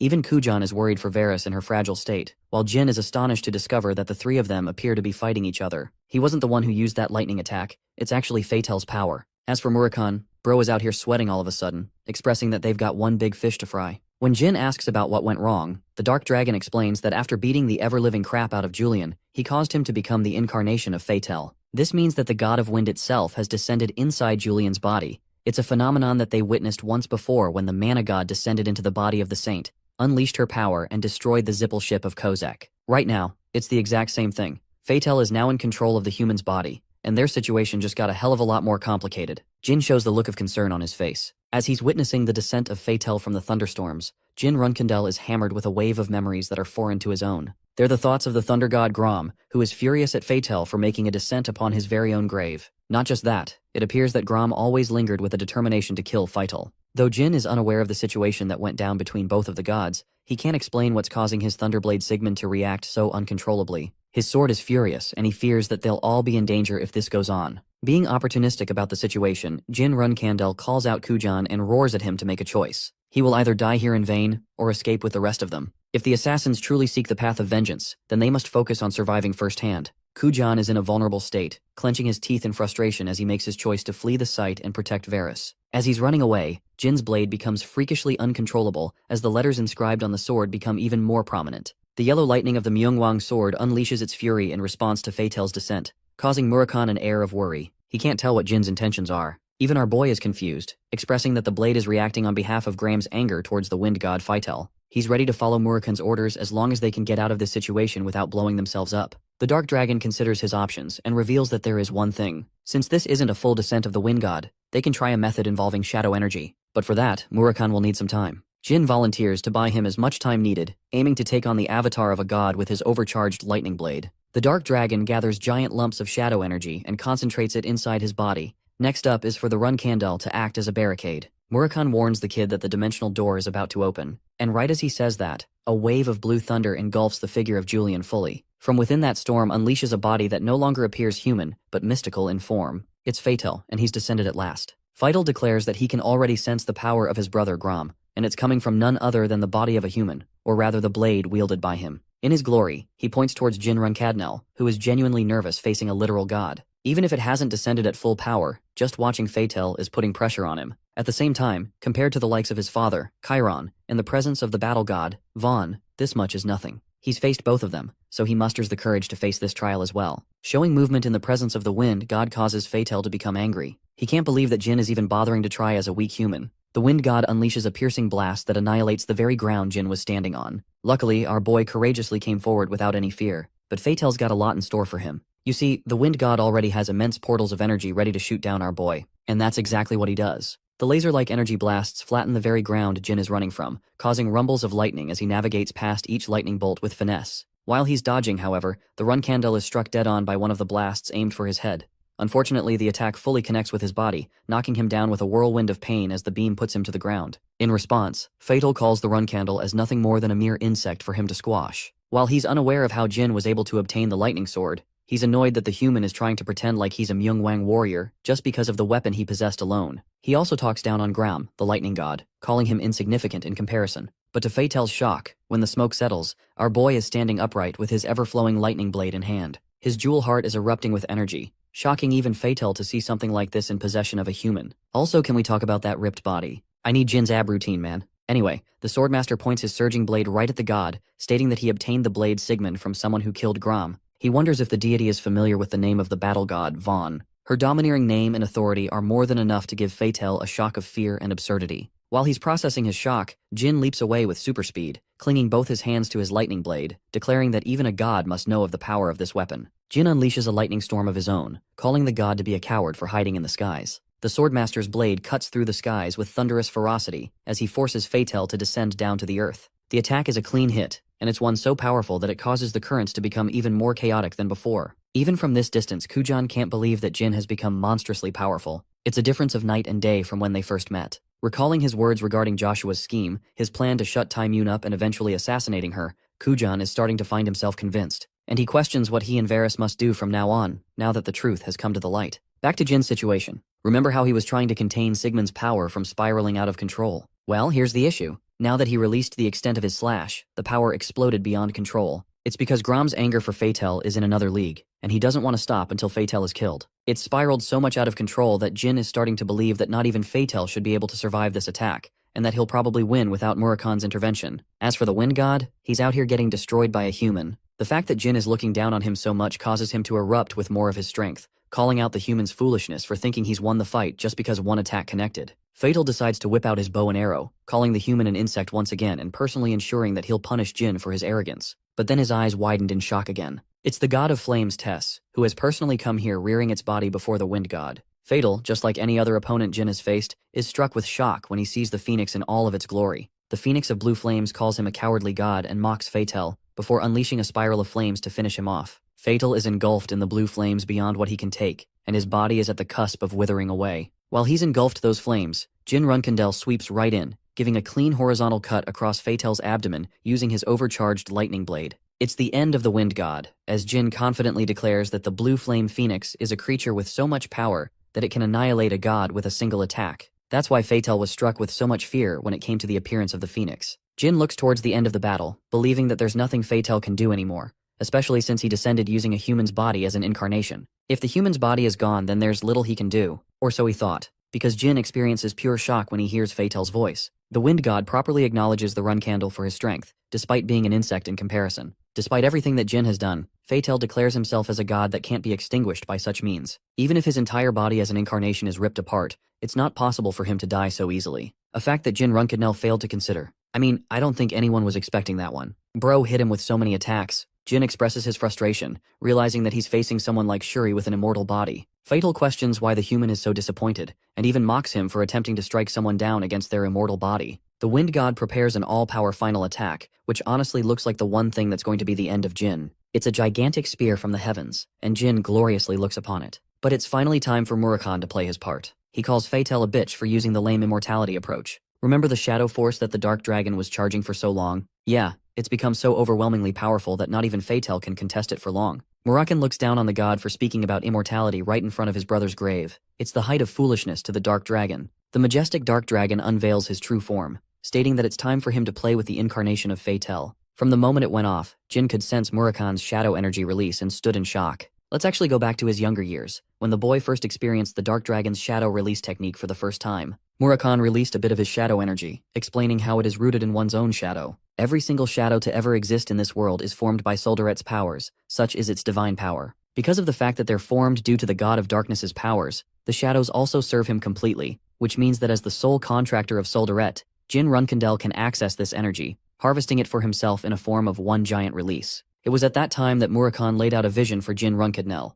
He could one day become the master of all the shadows in the world after conquering his power. That in turn is the essence of shadow energy release. The young swordmaster points out that the Dark Dragon has only received half of his original power, and yet he's still so absurdly strong. It makes him shiver to imagine a world where Murakan was at his physical prime. The Dark Dragon has emerged in his true form, engulfing Fatal's knight. The beast's declaration of battle pisses off Fatal. He extends his hand to annihilate the creation of Soldaret, dubbing him as nothing more than a mere servant. But suddenly something happens. Fatal can't do anything, his powers don't work much to his own confusion, and the Dark Dragon reigns supreme, still engulfing him whole. Fatal's troubles began to worsen as the giant beast dwarfed him in size, while he could do nothing but complain about why his powers weren't working anymore. Giving him a demonic glare, Murakan mocks the god for appearing flustered and helpless in the face of losing their power. He thinks Fatal is making a clown out of himself here. Recalling the wind, god's previous declaration of being unable to die even if his body was sliced to pieces, Murakan happily takes up the challenge, emphasizing that Fatal has yet to experience the despair of the shadows. He promises to teach God a lesson on humility, on what it truly means to be helpless against the shadows. While this is happening, the wind god is actively losing his sanity, appearing afraid and telling the dark beast to go away. From the dark, Murakan unleashes two slashing attacks that pierce the wind god's body through his shadows. This annihilates the incarnation's body to pieces, severing Julian from limb to limb. Fatal is caught off guard and experiences pain, but then again, he's arrogant in his ability to regenerate from such an injury. But as he's attempting to do that, it doesn't work anymore. Murakan severs him again, this time horizontally with a deep cut across his body. The torture continues as the Dark Dragon continues to sever Fatal's body, piece by painful piece. The wind god is writhing in pain and begging to stop the torture, but it's pointless as his body gets annihilated back to back. By this point, even the Dark Dragon is impressed by the show of persistence by his opponent. He calls the wind god a cockroach who refuses to die, but even then, his body has been slashed dozens of times by now. The Dark Dragon understands that Fatal must be feeling pretty helpless in his current state, not being able to know what is attacking him. In his torn apart and pitiful state, Fatal tries to crawl his way out like a helpless creature, appearing nothing like a god. He wants Murakan to stop, as even though he's inhabited a human's body as an incarnation, Fatal still holds the rank of a god. Murakan fully understands that gods are supposed to be immortal, but that's exactly why he's enjoying this so much. The wind god curses the Dark Dragon and promises to spare him if he lets him go. But Murakan is at the most to fudge around with the wind god's ego, questioning where the hell his previous determination went. And where is the same Fatal who was calling the Dark Dragon a mere creation just a moment ago? Because right now, he's just embarrassing himself in front of the Dark Dragon. Fatal's sanity is shattered and he eventually uses the N-word. Oh, you don't know what it is? It's called no. And that's the only word that comes out of his mouth after the Dark Dragon rips his body to shreds hundreds of times more. By the end of that process, Murakan is left with a relief from the annoyance. Jin is proud that he was finally able to subdue the threat successfully, killing the incarnation at last. To that, the Dark Dragon emphasizes that Fatal is still alive, it's just that his descent into Earth has been prevented, and the process will no longer continue. After all, the Dark Dragon made sure to put the Wind God into a never-ending cycle of pain. God or not, Fatal's consciousness eventually broke its spirit, unable to take the pain as it left the body of Julian. At long last, Julian's body is let go of as the Wind God escapes through the dimensional door. The skies are cleared from the grasp of the dark clouds, and the shadow energy disperses into nothingness. By the end of it all, Julian is sitting there with his family jewels out, his body frying from the energy release. Murakan also returns to his normal state, commenting how it had been a long while since he had to use his abilities to such an extent. I mean, I genuinely wonder what kind of opponent can withstand an attack that involves an endless cycle of pain. The Dark Dragon is glad that the incarnation process is halted, and because of that, Julian won't be able to wake up for at least a week's worth of time. Damn, that's a coma. Jin inspects the unconscious Julian's body and realizes that he's still breathing, which is a good sign. With this threat cleared, all they gotta do now is check on the two assassins that fled, Kujan and Varys. As the Runcandel is mentioning this, Murakan's body suddenly flops to the ground. Jin shows obvious concern for his friend, but the dragon assures him that there's nothing wrong. He's just taking a small break after releasing so much of his power at the same time. Instead of believing his words, Jin makes fun of him on the contrary, pointing out how the dark dragon looks completely gassed out and doesn't even look remotely fine. That gets the tough guy personality inside Murakan firing off as he roars at the kid. He's just gonna rest for a bit, but he wants Shuri to be placed in guard instead. Jin summons the fluff ball, and instead of giving him time to rest, it snuggles the crap out of Murakan instead. Jin is such a devil. He leaves Murakan all alone as Shuri's plaything, while the poor guy is begging him to take her with him. Sometime later, we get to see the Swordmaster searching around for both Kujan and Varys, but it appears that both of them must have left the island already. Suddenly, Jin's eyes glance towards a boat just nearby. However, even he thinks it's a little too small to accompany two people at once. Then he hears a loud hissing noise coming from Shuri way back. Sensing trouble, Jin switches direction to head right back. Let's see what's going on. Shuri is out here going ballistic because of a certain someone. It's Joshua, and he's rather surprised to discover Julian's situation, as well as Murakan laying flat behind. He wonders if Jin is also here. The older Runcandel tells the overgrown cat that he's not in the mood to kill an irrelevant familiar. All he cares about is their owner. To that, Shuri hisses even more. But before it can do anything, Jin makes his superhero landing, confronting his brother with a serious glare and questioning what brought him here. Joshua has the same question for Jin, inquiring why a reserve flag bearer of all people has come to this island. While this is happening, Jin is trying to internalize the situation. He wonders if Joshua took a boat to his way here, and based on that information, he concludes that Joshua must be alone. The arrogant older Runcandel is actually quite glad that they're getting to meet each other. After all, he's got lots to discuss with the youngest. Jin straight up tells him to drop the bullshit because there's no point pretending anymore. Joshua is baffled to hear such a response at first, but then our boy clarifies his answer. Just like how Joshua has been keeping tabs on his little brother's adventures and powers, Jin also knows and has been following everything connected to Joshua. Based on his reaction, the arrogant older Runcandel assesses that his little brother is quite angry. Joshua is basically saying that Jin's reaction is inappropriate, meaning he's still trying to act innocent as if he's committed no sin. Jin decides to drop proof, recalling the message he read when he was in the Keydart research facility. There, it read that the man known as Jin Grey won't be receiving an easy death. Joshua appears smug, impressed that his little message left a number on his baby brother. After all, despite the incident being reported by every news source in the world, no one in the entire world could figure out Jin's identity as a Runcandel.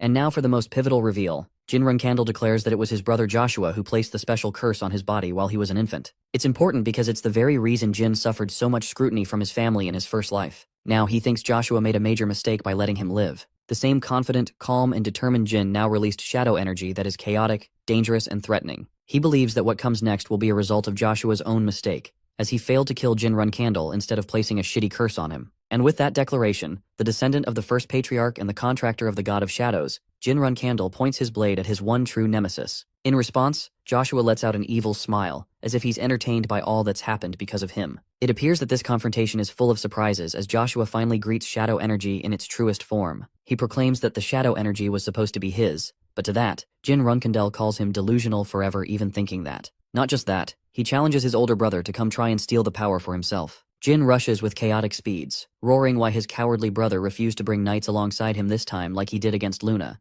The contractor of the God of Shadows releases a shadow slice, pointing out that his older brother isn't the type to take on a fight all on his own. To that, Joshua leaps upwards, taking his blade out and questioning if his little brother is so arrogant to assume that he can take him on merely because of Soldaret's authority alone. In his hand, he's wielding the silver sword Sran. The reason Jin is so shocked to see the blade is actually because Joshua doesn't use this weapon every day. It's not his favorite sword to say the least. And yet, his opponent hurls the blade right at him. The ground crumbles as Jin evades the heavy blow, but his older brother isn't done executing his attack just yet. He follows through with incredible speeds, descending right into the same spot where he launched his blade in a heavy crash. From that spot, Joshua emerges with the silver sword again, his eyes determined like a snake to laser down his brother. Joshua is starting to enjoy the fight, realizing that Jin actually underestimated his powers, thinking that he was weak all this time without any physical dominance. He thinks that Jin must have taken a look around Joshua. The knights are always guarding him, and he's always using cowardly and petty tactics to overwhelm his enemies. As Joshua swings his silver blade, he thinks that Jin must have thought that the skill difference between him and Luna was far too vast, that Joshua was incomparable and insignificant. The arrogant Runcandel emphasizes that Jin's theories and thoughts are all useless. According to him, he has the ability to match Luna's power anytime he desires. By the way, I have to tell you guys that Jin, despite receiving all of his training, is actually struggling against Joshua here. He's on the back foot and receiving massive cuts all throughout his body, finally understanding that a flag bearer of the Runcandel family is capable of carrying his own weight. Joshua prepares another heavy attack, questioning if his youngest brother knows about the way of their world. He is unfamiliar with the ugliness, a path that Jin has yet to walk. Saying so, Joshua hammers a really strong downward slash, which Jin has to block with the full weight of his body. Despite having blocked the attack, the backlash is so heavy that he's coughing out blood in severe pain. Joshua then compares the ever-growing realization of the Zippel family surpassing the Runcandel family. Even though Chiron's there, the strongest knight is alive and well, and yet their families are experiencing a disparity. Joshua blows Jin away with an explosive kick that looks straight out of Dragon Ball. Then he follows up with Jin's flailing body, stating the truth of why Chiron has yet to cast Joshua aside, even though he understands that Joshua doesn't even meet his standards. According to the eldest brother himself, the reason is simple. Even though the patriarch is unsatisfied by Joshua in every manner imaginable, there is one thing that separates him from the rest. By the way, while he's giving this speech, Jin is genuinely helpless in the air. He knows that he can't dodge this attack, so his next best approach is to take the blow head on. Joshua prepares his attack and continues his speech, concluding that their father Chiron understands that the person most wary of all their enemies in the clan is none other than Joshua himself. In that moment, Jin invokes what little shadow force energy he can to match the blow of his brother's attack. Their swords collide in equal might, both sending ripples of energy throughout the battlefield. Both opposing energies form a twister of slashes until nothing is left but a crater in that space. The crumbled arena is just a home ground to the Runcandels. Jin stands breathless and exhausted, internalizing that he never even dared to expect less from Joshua. The only thing he always thought was that his brother lacked the qualities of an acting patriarch in his father's place. But it's only thanks to Luna's rejection of the throne that Joshua can flex so much right now. I mean, this guy is styling in the middle of the fight. He's seriously confident in his victory. At the same time, he's actually impressed by the might of the Shadow Sword, as Jin was able to endure the previous blow. From the smoke emerges the youngest Runcandel's familiar. It's the giant furball who wants to protect its master. But Jin knows that this fight is his alone, so he instructs Shuri to focus on protecting Murakan only for now. Funnily enough, Joshua offers fake sympathy to them. He also thinks that Jin probably overestimates himself if he thinks that Joshua ever needed to hold Murakan in a hostage situation, just to face him head on. But to our boy, he knows the kind of tricks that this guy has pulled in the past. That's why he's afraid and conscious of Murakan's condition even while he's fighting. The older brother becomes hypocritical in his statement, calling Jin out for being arrogant enough to assume that he won't be able to end Jin's life in a real battle. Because if that happened, the contract that Joshua desires so much would no longer be available for him to steal. From this revelation alone, Jin has discovered one thing. His brother knows how to transfer a contract from one body to another. It's just like the Zippel and the Canzello clan. At first, Joshua commends his little brother for having the foresight to think far ahead. But that fact still doesn't change the outcome of this battle. Joshua roars a declaration. He'll make sure Jin Runcandel is made a cripple who can't even use his sword after the fight is over. And that is an even worse punishment than death in their family. At last, Jin speaks from his side, certain his position that Joshua will be unable to kill him no matter what happens. Jin raises his shadow sword, engulfing it with shadow energy, understanding that even if Joshua states that he won't kill his brother, that still doesn't change the fact that the rest of his allies are currently headed this way. They'll be the ones to execute Jin. But our boy's not going down that easy. At the edge of his raised sword, he focuses on a point of shadow energy. It gathers from the surroundings, while Joshua appears troubled for the first time ever in this fight. Channeling the silver sword's might, Joshua rushes to prevent whatever the hell Jin is about to pull off. He throws his blade at full force, hurling it towards the focused energy sphere of darkness. The light energy from the silver blade is actually absorbed by the shadow energy. Its aura fades into the color black, giving Joshua yet another scare. Jin Runcandel emphasizes his words. He really did warn Joshua back there for good. He could have killed his baby brother way back then, but now it's too late. Invoking the unrevealed special form of the Shadow Sword, Jin Runcandel's Blade of Darkness summons a warrior from Black Lightning itself. Jin cuts through reality, and from within pops a beam of yellow light.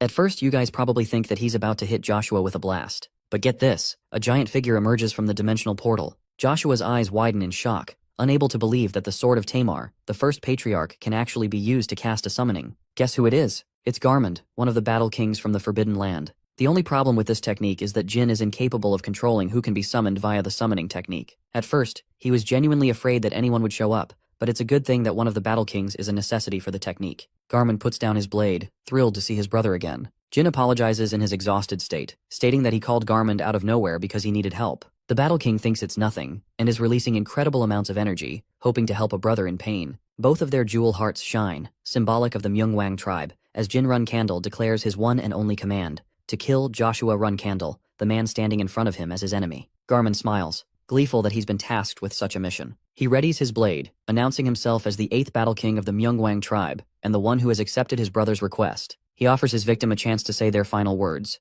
because before long, they'll be dead. He also releases a wave of shadow energy to show his might. But Joshua may not be as much of a fraud as I thought he was. This man is out here channeling red aura, like he's the devil himself, surprised to see a living spirit from a dead tribe that was banished from the earth. As for their fight, he's more than happy to cut the musclehead down so that he can move on to punishing his little brother next. Garmin laughs, shit-talking Joshua for pretending to be a warrior of justice even though he's not. His comment clearly agitates that older Runcandel, who curses at him and points out that it's shameful to pretend to be brothers with Jin when they don't even share the same blood. But I guess that was the straw, and the one thing that he shouldn't have said. Because the moment he says this, Joshua experiences fear, true fear. His opponent has such monstrous speed that he blitzes past Joshua, who couldn't even lunge from his spot yet. Garmin is ready to end this fight already, seeing as his opponent doesn't really have any significant words left. He then chillingly remarks Joshua, telling him to fall into the depths of despair. The oldest brother is sweating as he turns back to face the wrath of the giant. Garmin unleashes his slicing attack to finish this battle in a single hit. Garmin's confident slash is hardly anything you can call a sword strike.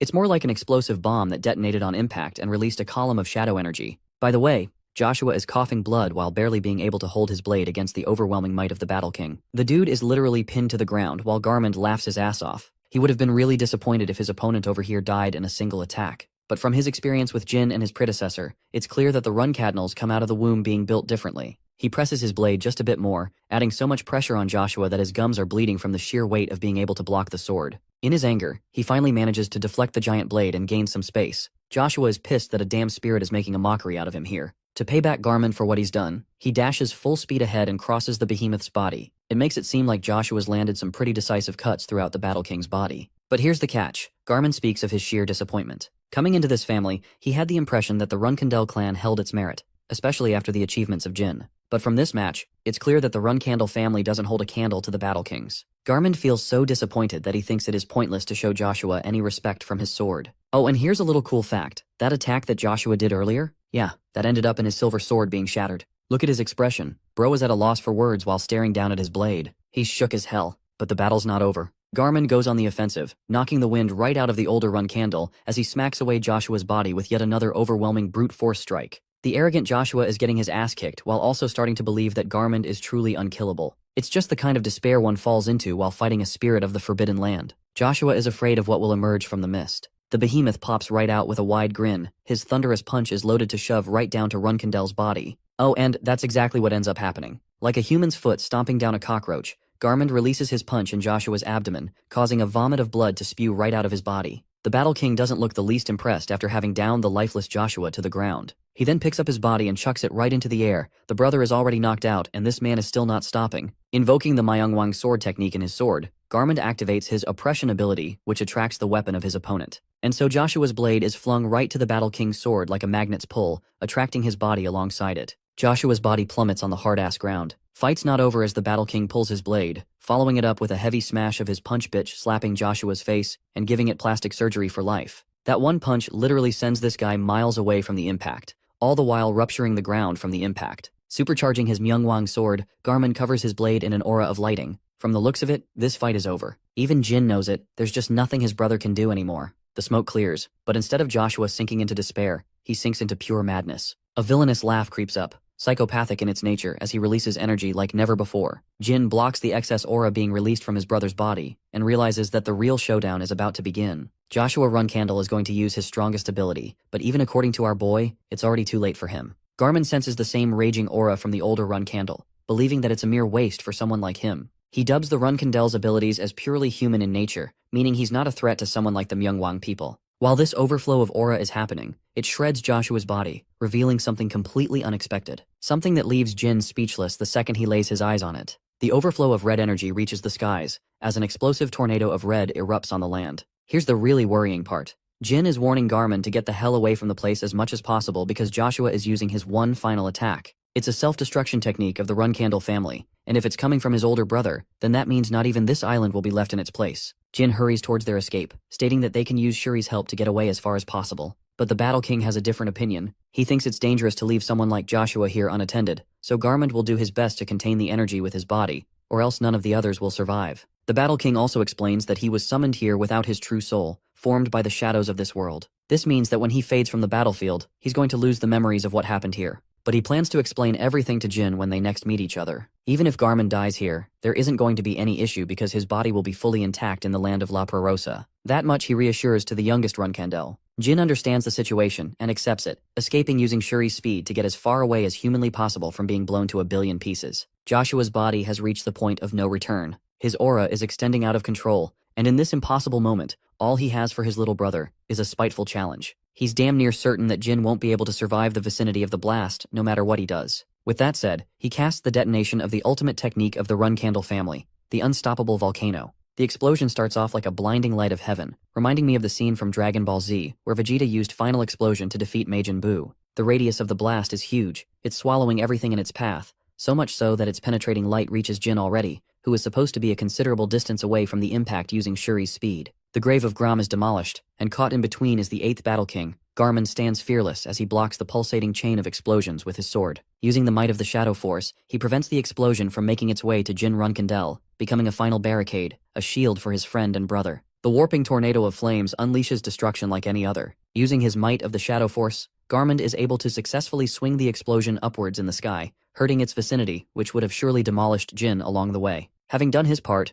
Garmin grins, knowing that he's saved our boy, the main character, and simultaneously won our hearts with this feat of bravery and sacrifice. He wants to wait for his brother in the Forbidden Lands. After fleeing a considerable distance from the island, Jin and Shuri finally see the blast erupting fully, destroying everything on the island. This means that it also took out the 8th Battle King Algon-sided after he swung his blade. In the aftermath of the explosion, Jin Runcandel gazes at the sea. What was once a piece of floating land is now nothing. None of it remains. But his thoughts are more concerned about Garmin, the one who valiantly took the fall for his survival. And that concludes the end of Joshua Runcandel, our protagonist's greatest hurdle. But something about the situation upsets our protagonist. It's almost as if it's unfair for Joshua to die this way, or rather, it's unlike him to end without a cause. And then the impossible happens. I bet what I'm about to tell you guys next is going to shock you. Jin reads the latest news of the Runcandel Knight appointing ceremony. Lo and behold, Joshua Runcandel is photographed there, alive in the flesh, smirking like the cockroach he is. Not even Jin can believe his damn eyes, as his expression turns to anger with him crumpling the newspaper. I mean, going through all of that, just to find out that your evil brother is still alive must hurt like crap.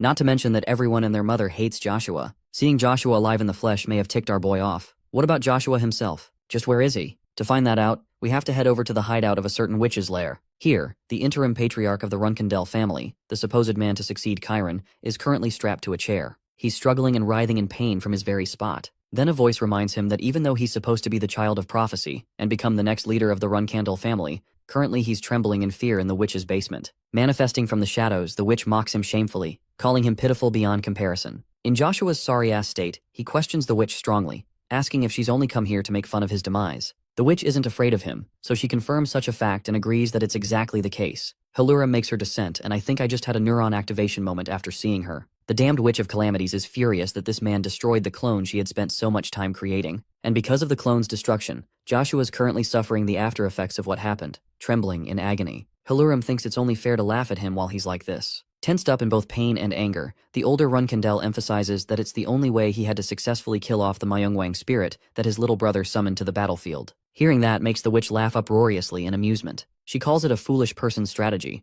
After all, the people of the Myungwang tribe are already imprisoned in a world separate from their own. Right from the beginning, Joshua basically had nothing to worry about. What the witch really cares about is that he carelessly killed off, discarded the clone that she handcrafted after putting in so much work. Haluram toys with Joshua and turns back questioning why the prophecy just had to have chosen this guy of all people. Piercing her gaze towards him, she talks about how everything could have flowed much smoother if only the prophecy revolved around Luna, or even Jin Runcandel for that matter. While she's saying these things, of course Joshua is getting pissed as hell like a jealous little prick. The witch even concludes that his father, the patriarch Chiron, was supposed to be the original person destined for the prophecy. But a major shift occurred when that man's power exploded beyond comparison, and reached the level of Genesis, forever altering his fate. But if he ended up tangled with Haluram instead, she would have been living the life without any troubles. Because then she wouldn't have to be wrapped up with a clown like Joshua. I just love how she's verbally abusing the crap out of him, and it's actually affecting Joshua with the way he's getting aggressive every moment. Though the witch does point out that the older Runcandel did manage to succeed in one thing, because with the knowledge of Jin's abilities, they fully understand that he's capable of summoning a spirit from the Myungwang tribe.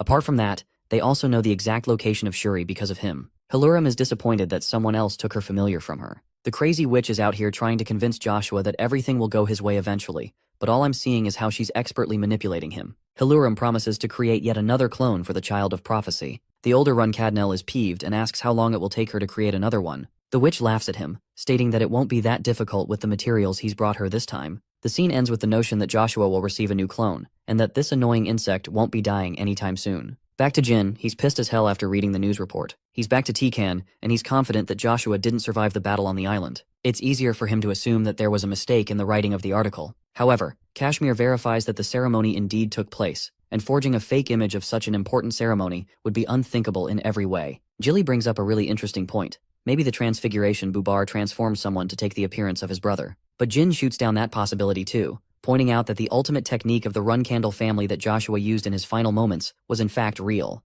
That thing literally annihilated multiple islands, and it's only possible with a Runcandel's body. The Silver Dragon brings up the theory that perhaps the Joshua that attended the ceremony is the fake one, instead of the one that Jin killed. To that, not even our boy knows with a conclusive answer. Right now, his best shot is to confirm the situation with Julian, the contractor of Fatel, who is currently constrained to prevent any issues. He's certain they'll find something valuable once the kid awakens. There's also Murakan's ranting going on. He's seriously annoyed he couldn't see crap because of his unconscious state. Runcandel funnily remarks that the guardian dragon failed to guard as part of his job. If Jin didn't end up summoning someone from the Myungwang tribe, things would have ended very differently. I just love how the Silver Dragon keeps calling him a useless patient who can never reach the heights of his power again. The Dark Dragon waves off the fuss, understanding her point as she keeps on hammering it to him. Runcandel wants him to check up with Misha, who might be a possible lead to help him retrieve his powers back. That suggestion causes Murakan to drop in silence. Jin asks the important question for all of us. Who the hell is Misha? Runcandel reveals that she's actually his older sister, who is also a dark dragon. Murakan has had enough of getting steamrolled and rants away, stating that he doesn't accept Misha as his sister. Saying so, he slams the door shut, proving that there's some tension between him and his sister. Even Jin comments on it,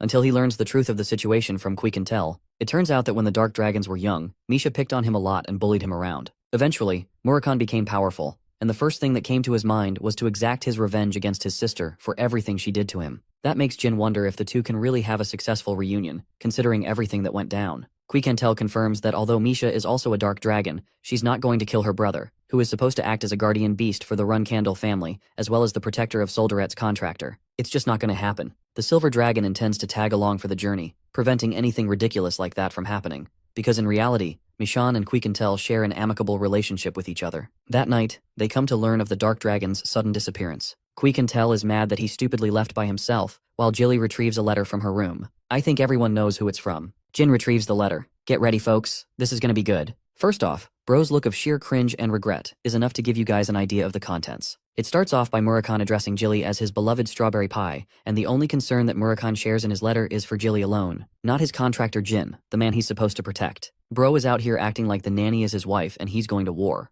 This man even talks about their first encounter and how it felt magical for him. Upon returning, he promises to take Jilly on a trip they planned together. Well, Jin is out here legit ripping the damn letter in half because Bro can't bear the cringe. He also can't believe that Jilly decided on a trip with Murakan without even saying a word. The nanny tries to deny anything like that, but her reaction is obvious. Meanwhile, Runcandel doesn't care and shows concern for his well-being while he's away. The scene cuts to another town, where a cloaked figure is making his way to a hideout. He opens the door and sees Kujan waiting there for him. Apparently, there's supposed to be a trade between the two parties. The assassin asks for his payment up front. The bag of coins is tossed to his side, while the man questions the effects of the poison. Kujan emphasizes that this poison is unique, and it's so strong that it's practically untraceable. The unknown man is intrigued looking at the container, and asks where Kujan retrieved the poison from. Showing hostility and refusing to answer any more questions, Kujan practically tells him to fudge off because the deal's finished. Afraid of him, the man agrees to leave. The assassin then goes to the other room, where his sister's body is quivering in pain from the electrical shock she received the other day. The lightning is causing immense pain in her body, while Kujan is begging her to just wait a little while longer. Even a ruthless assassin like him breaks down in tears, because he doesn't want to experience the loss of the only family he's got left.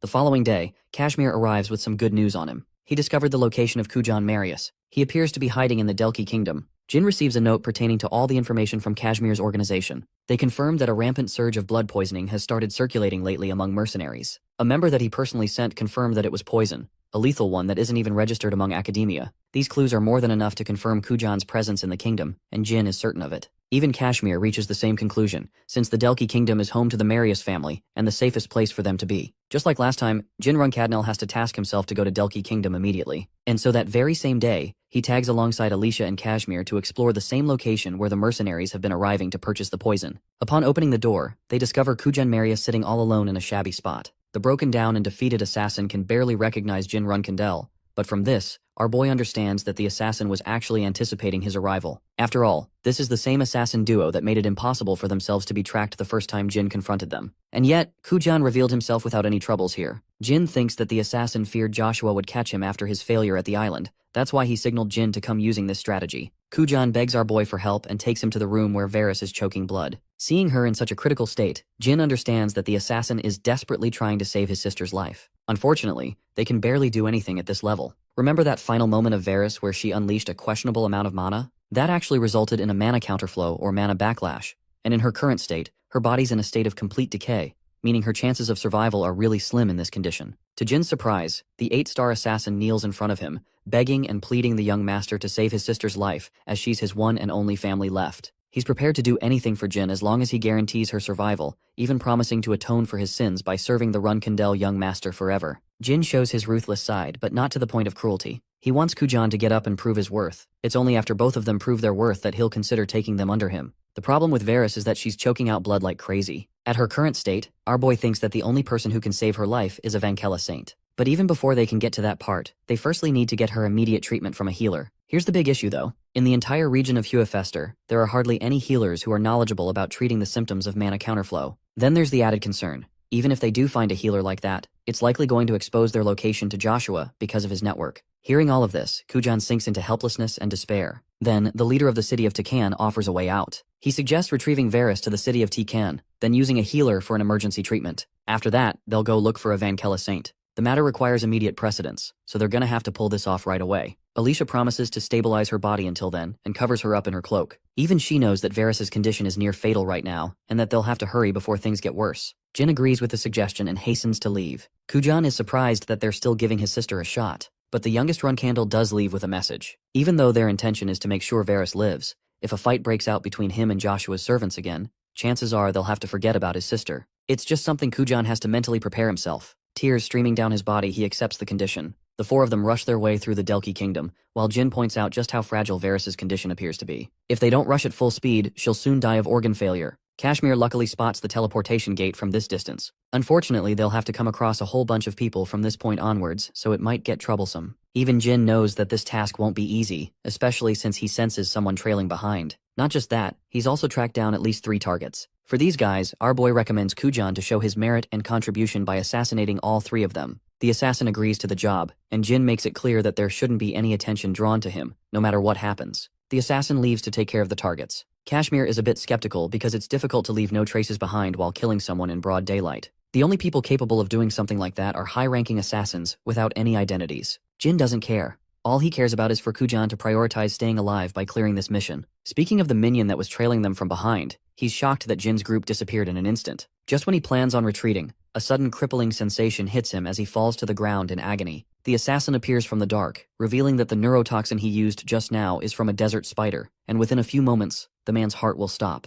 The cause of death will be declared as a sudden cardiac arrest. Kujan also reflects that this poison is useless against any opponent beyond the 6-star level, but it's a good thing he's having to deal with trash-level targets rather than a knight from the Runcandel family. The Runcandel group keeps navigating without any interruptions. A man is trailing them while disguised as someone carrying groceries. The pigeons on the ground are already setting their sights on his bead. Suddenly, one of the pigeons is struck sharply with a tiny projectile. It causes the entire group of pigeons to react in chaos, pestering the people around and causing enough of a distraction for the assassin to slip in from behind and do his job. A smile is carved on Jin's face with him realizing that the assassination is already under motion. The dude with the grocery bag is swatting away the pigeons in anger until Kujan releases a small poisonous chip on top of the bread. He then grabs it and gestures it inside the guy's mouth. It's the perfect trap. As the man swallows the chip through the bread, the poison touches his mucous membrane and prevents any airway from going out. Here, the cause of death will be deduced as a blockage of airway via food. Yet another masterclass of an assassination by the finest around. Finally, Kujan reaches for his 3rd target using poisonous water. He spills it on top of the guy with the red cap, something the dude clearly didn't expect. Some of it gets in his mouth, causing him to feel hallucinations and dizziness, blocking his senses as he falls into the pond. The man reaches his hand out, and the same bottle drops down on top of him. For this assassination, Kujan states that it will be deduced as an accident. Thanks to the man's alcoholic state, all evidence will be wiped. They'll think it was a drunkard's demise. Walking away as if nothing even happened, the assassin leaves the sounds of terror as the people discover the dead man's body. The group successfully returns to Kashmir's fancy estate. They've already got Varys a healer to sort her out in an emergency. The good thing is that she's no longer in imminent danger, but even the healer suggests that she take a good amount of rest for a while. Still, the most he was able to prevent was her critical status. Failure to get help from the Vankela Saints will result in a permanent mana failure for Varys. Hearing this report, the assassin Kujan is eternally grateful for the help that the young Runcandel showed him. Now that Jin has upheld his side of the promise, it's time for Kujan to show his loyalty. In the other room, we get to see Julian in captivity. Symbols of the wind God appear throughout his body as he's bound in chains, restrained so he doesn't last out. Julian's experience changes to one of anger when he hears Jin's voice. The young master apologizes for treating him this way, but it's the safest method for them to make sure he doesn't go batshit crazy again. Fatal's contractor is at a loss for words. His eyes widened in shock when he spots Kujan siding along with Jin, because this implies that the assassin betrayed Joshua's orders. However, the truth is even bleaker than that. Kujan reveals that it's actually them who were betrayed and manipulated by the older Runcandel. There's no point swearing a loyalty to that man when it's clear he left them at the island to suffer and die. The assassin strongly believes that it's less about loyalty and more about the fact that they're so afraid of Joshua's might. Hearing such offensive words, Julian lashes out and tells him to shut up. The assassin offers him a chance to cooperate and side with young Master Jin, who saved all their lives and ensured their survival by treating them. Julian is surprised to hear the words "young master" attached to Jin's name. After all, he and the other assassins had no clue up until now that their target wasn't Jin Grey, but actually his real identity, Jin Runcandel. Our boy confirms the fact that he's the youngest brother of the same scumbag that is their master. This revelation comes as a surprise to Julian, who finally realizes that this is the same dude his master couldn't shut up about. Jin recalls their fight and reminds the contractor of his powers. He even showcases by unveiling a hint of shadow energy from his blade, confirming that he is indeed Solderet's contractor. Julian is once more struck with shock. He's afraid that this power is about to hurt him, but instead of hurting him, Jin actually tears through his restraints and frees him from the shackles as he flops to the ground. The young master hopes to have an honest discussion with Julian without getting any complications in the way. By the way, he blitzes right in front of Julian to make a proper threat, emphasizing that if the contractor refused to cooperate, then there's no point keeping him around. In the next scene, we're in the middle of the interrogation. So apparently the whole plan on the island was just a mere coincidence from Joshua's side of things. He didn't plan or expect for Jin to come. Julian reveals that he was taken there by Joshua to become stronger. Still, our boy is skeptical about the way he obtained so much power using Fatel's authority against Graham's grave. He wants to know what happened. Julian's dreadful eyes turn to sorrow as he reveals that he's actually just a mere replacement, catching Jin off guard. He continues by stating that Joshua has always wanted to steal the contract of the God of Darkness. But in the off chance that things ended for the worse, if he couldn't obtain Solderet's contract from Jin, he prepared Julian's body to steal his contract instead. A tactic like that is the height of disgust even in the eyes of Jin. Then there's the problem that he was actually there when Joshua died. His detonation was real at the Bluebird Archipelago, and that kind of power simply can't be faked. Yet it's shocking that the same bastard older brother is alive and well, appearing in the ceremony without any problems. Jin doesn't know how or why, but he's curious if Julian is willing to help him out with an answer here. The helpless contractor of Fatel is prepared to give out every last bit of information he knows, but all he wants in return is proper protection. Jin promises to offer him protection as long as the information is worth his time, and so he starts off by mentioning the role of a special woman with prophetic powers. Of course, he's referencing Hellerim here, but neither Jin nor Julian know that yet. That same woman is responsible for influencing every single move that the older Runcandel has made so far. She's also the same woman who referenced him to visit Graham's grave in the islands, so that Julian could evolve his powers up a notch. Julian reveals the most important bit of all. The man they fought at the island is nothing more than a carbon copy of his previous master. Jin is surprised by this and asks about the method of clone creation. Unfortunately, not even Fatel's contractor knows about the exact details of what goes down. The only thing he's sure of is the requirement. The creation of one clone requires a sacrifice of an extremely large number of humans, and Julian strongly suspects that the humans that are being used as sacrificial pawns are the death row inmates of the Hufester region. Once more, Jin Runcandel is alarmed by the shocking news. He has one question for Fatel's contractor though. Even though Julian possessed the information that Joshua would steal his contract one day, he still didn't escape even when he had every reason to. Why is that? Jin guesses that maybe he's using the kid's family as a threat. The truth is similar to that. Julian reveals that Joshua is actually keeping his beloved guardian dragon hostage. The kid has no family, and the only people he knew from his village were eradicated. Every single one of them were killed by the scumbag Runcandel. Julian's pathetic state of being controlled by the same man who destroyed his family is the reason why Varys mocked him. Because the kid didn't even have the heart to go against his own enemy. The poor kid is driven to the corner because his guardian dragon is the only thing he cherishes in his life, the only creature he loves. It's a situation similar to Kujan's, who is worried sick for Varys' state. Tears stream down the boy's eyes as he pleads with Jin to help his guardian dragon. The young master gets up from his seat and maintains his neutrality. Unfortunately, since Julian is a prisoner, he can't really help the boy out. At the same time, Jin promises to help Julian if the boy swears his loyalty to him. He allows Julian a chance to go and rescue his beloved guardian dragon on his own by proving his worth. This level of kindness astonishes the young contractor. Jin is hoping that Julian won't end up disappointing him after their conversation, and saying so, he leaves the room with the assassin. The next thing he does is hold a meeting with Quintel and Kashmir, discussing the information he received from Fatel's contractor. The Silver Dragon is surprised by the mention of a prophet pulling the strings behind the scenes. Not to mention, this same person boasts the ability to create human clones and steal the contracts of others. Jin is curious if she's got any clue on the prophet's identity. To that, the Silver Dragon persists that all clues point towards the fact that they're dealing with a demon, or even the Demon King here. Lastly, it could also possibly be the witch Hellerum, who fits the picture for using both methods as a tool. Cloning humans isn't out of the question for her, neither is the idea of stealing contracts. Jin finds himself in deep contemplation, figuring that perhaps she is a being with connections to their family from within, apart from Joshua. Even the city leader Kashmir seconds this opinion. If a person of that importance is helping out a dude like Joshua, it's clear that most of the important figures within the family are already aware of the truth of her involvement. The only question that remains is to figure out if these people are siding with Joshua or if they're spectating the scene from the side. The Silver Dragon thinks that if the people are actively supporting the older Runcandel despite the truth of a demon's involvement, then Timar would probably be disappointed in his lineage. From the looks of things, Jin understands that it's a very sensitive matter even within his family. It's not something for him to easily tackle, at least until he becomes a proper flag bearer, because in that position, a slight mistake causing some scrutiny can be handled by him. Jin Runcandel understands that he can no longer wait 5 whole years to become a flag bearer. He has to act faster, and so he marks down his official declaration to return to his family immediately. Or at least he would have wanted that, until Jet's howling voice came rushing to warn his master of something. Apparently, he has received news about a raging fight breaking out between a dragon and a monster. The merchant strongly believes that Murakan is involved in the scene. All 3 of them express their shock as the scene fades to the battle taking place between a red dragon and a black dragon. The entire battlefield is engulfed in flames as the gigantic red beast prepares a dragon's breath and unleashes a fiery column of flames. The attack is far too strong for Murakan to take head-on, as it incinerates everything in its path. While the people are crying out in fear, a woman with green hair observes the fight, questioning what the hell is going on. From the red flames emerges the Shadow Dragon, proving that he's not finished yet. Bursting at full speed, Shuri has her master and Quintel mounted on top while they're headed towards Murakan's suspected location. The Silver Dragon feels guilty for leaving him unattended all by himself, but Jin assures her that it's not her fault, and that she has nothing to worry about because Jin would have felt his connection severed from the Dark Dragon if something happened to him. The Silver Dragon is at least confident that Misha won't have Murakan killed, especially if he's facing off against Kaduna. After all, not even Misha would be able to predict what would happen to Solderet's contract if that happened. At the same time, Quintel suspects that maybe the Dark Dragon's sister drugged him, or perhaps plans to torture him so that she can eventually get to Jin Runcandel, his contractor's location. Our boy is hearing her out, when eventually Shuri meows, signifying that they've arrived at their location. At the edge of the cliff, they can see the destroyed town catching flames. Just from this distance, she can confirm Kaduni's dragon breath, as he's the only creature capable of releasing such tortuous flames. Not to mention, Kujan reports that the same fire has been going rampant for several days now, and yet not a single media outlet has reported it, strongly suggesting that the Zippel family is behind the scenes,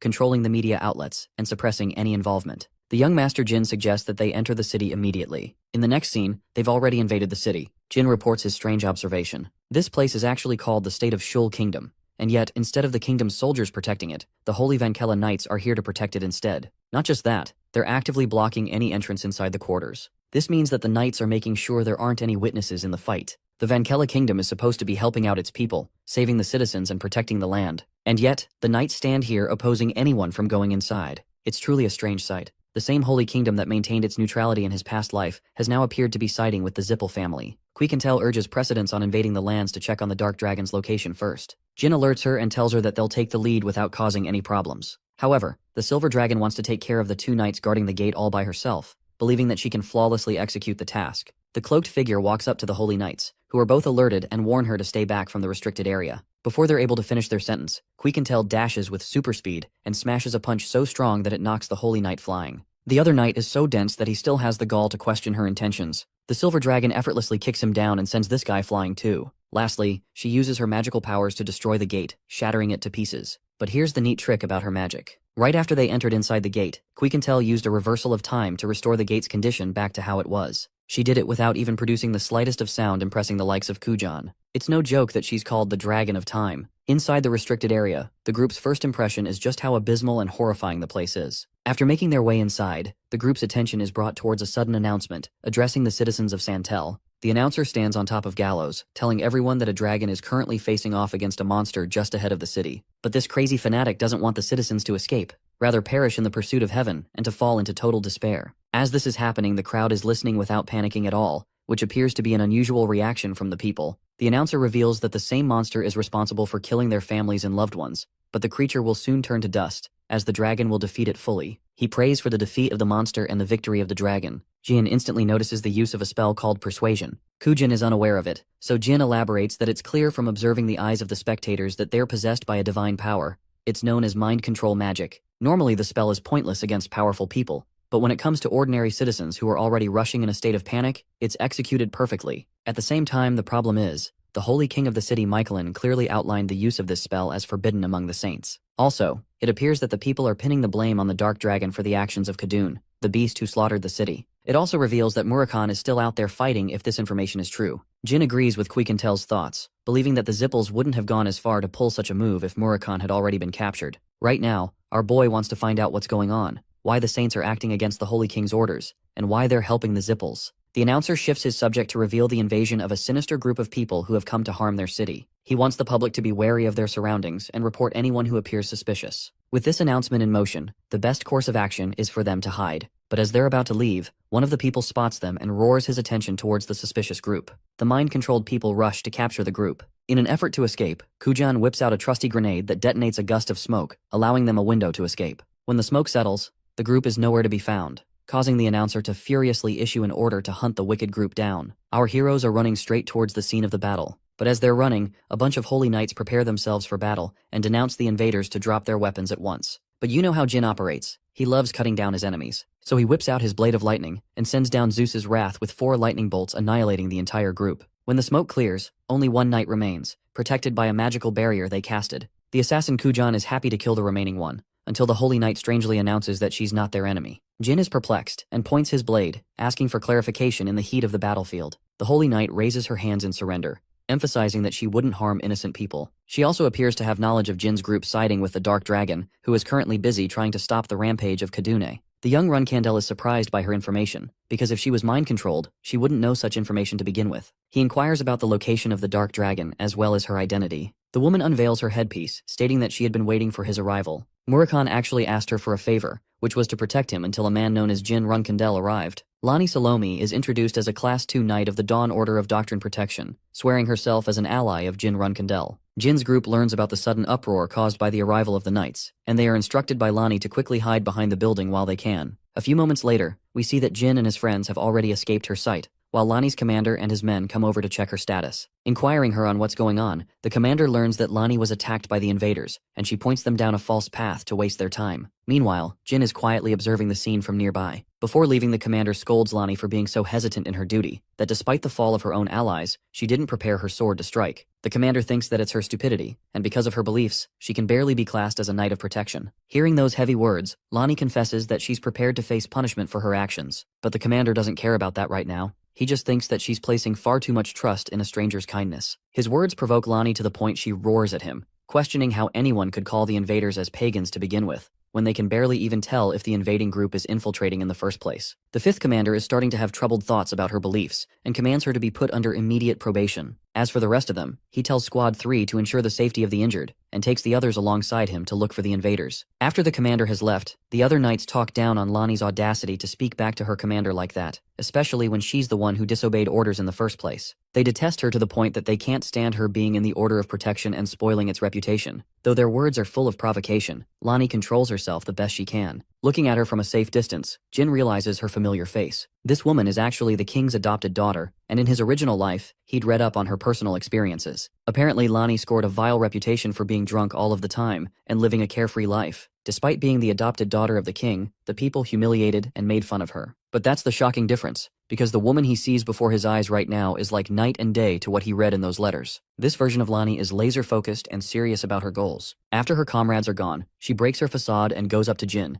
emphasizing that it's their best shot to move while they still can. Of course, she's also ready to navigate an easy path for them until they can reach Murakan's location. A little while passes as the city goes to hell. The Class 2 Knight opens up a secret underground passage. She leads them down to the staircase, while also pointing out that they're using a forbidden path, so no one will follow them. But that begs the question that's bothering Jin the most, so he directly asks her why she's helping them out to begin with. The knight talks about her pride in being a citizen of the Holy Kingdom and a daughter of their goddess Ayula, Basically, she doesn't care about honor or her duties of being a knight because of the horrors she's witnessing before her eyes. She vividly recalls the terrifying sight of the enormous fire dragon, Khadun, who is responsible for all of the violence that is causing the city to burn down. Opposing him is Murakan, who did his absolute best to stop Khadune's wrath from obliterating the city completely. Worried for his sake, the silver dragon asks about his condition. Unfortunately, even Lani understands that the dark dragon is in a very fragile state right now. Even though she's tried her best treating his wounds with divine magic, it still isn't enough to make him recover fully. The knight leads them down to a secret room, where Murakan appears to be resting in his cat form. He's beat up and currently trying to recover, and before entering a state of slumber, his last orders were for Jin to find him.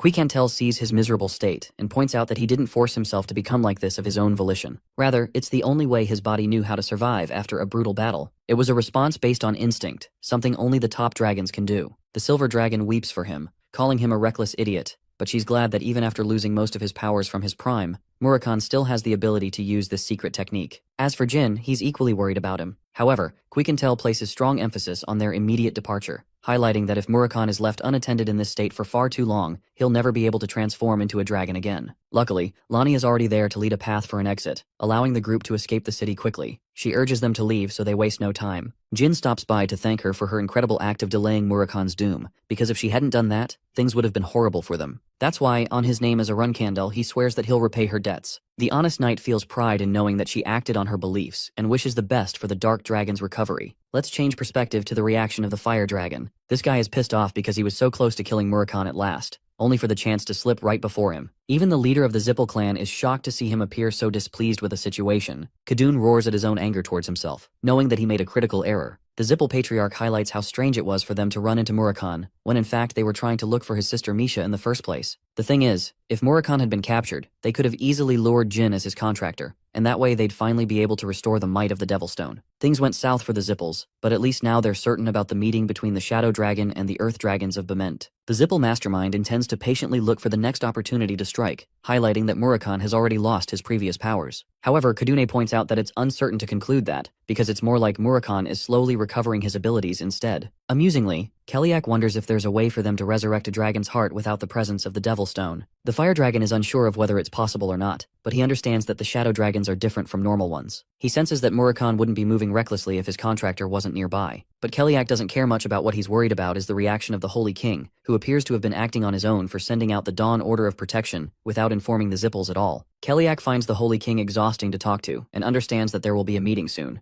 Like the sadistic mastermind he is, he even wonders if it's a good idea to just kill the king, because a noble and good man like him is going to end up in heaven anyway. Khaduni calls his own master completely insane, which is hilarious to me, because this is the same dragon that was obliterating an entire city a while ago. The Zippel Patriarch must be completely nuts if he's insane by even Kadune's standards. Anyway, let's go back to Kashmir's place. Remember Kujan's sister? Luckily she's awake, though she's sad after reading her brother's letter, which probably contained a history of events that occurred while she was unconscious. It makes her quest for vengeance meaningless now that they're under Jin's care. Speaking of which, Jilly comes around like the nanny of the year and brings her some soup to drink. She treats the girl with kindness, highlighting that she needs rest to hasten the recovery process. Varys's body has yet to replenish itself with mana, but it's progress already that she's experiencing recovery. She also apologizes for everything she and her brother put them through, and asks if there's any way to help. The notion of help intrigues Jilly, because in the very next scene, she tosses the bloodthirsty assassin right into maid attire. The poor girl is struggling to contain her embarrassment, while Jilly thinks the dress looks lovely on her. She's also really happy to teach Varys how to clean and get started on her duties. The attire reminds Varys of her mother, because she used to be the head nanny of the Runcandels and wore the same outfit. While she's reflecting on her memories of her, a veil of shadow creeps up into a vortex of black, and a spiraling voice comes out. Misha is pissed off that her brother made her come all the way here, and goddamn does she look like a dessert to the eye. In the next scene, our boy makes his return and is welcomed by his nanny. But for Kujan, this man turns into a marshmallow the moment he spots his sister. The beloved siblings reunite at last, as Kujan embraces her in a loving manner. He'd started to lose hope in her, but thankfully she's here. It's also uncommon for him to cry, which shows his love for his sister. As for Jin, our boy is also very happy to see her return full speed to recovery.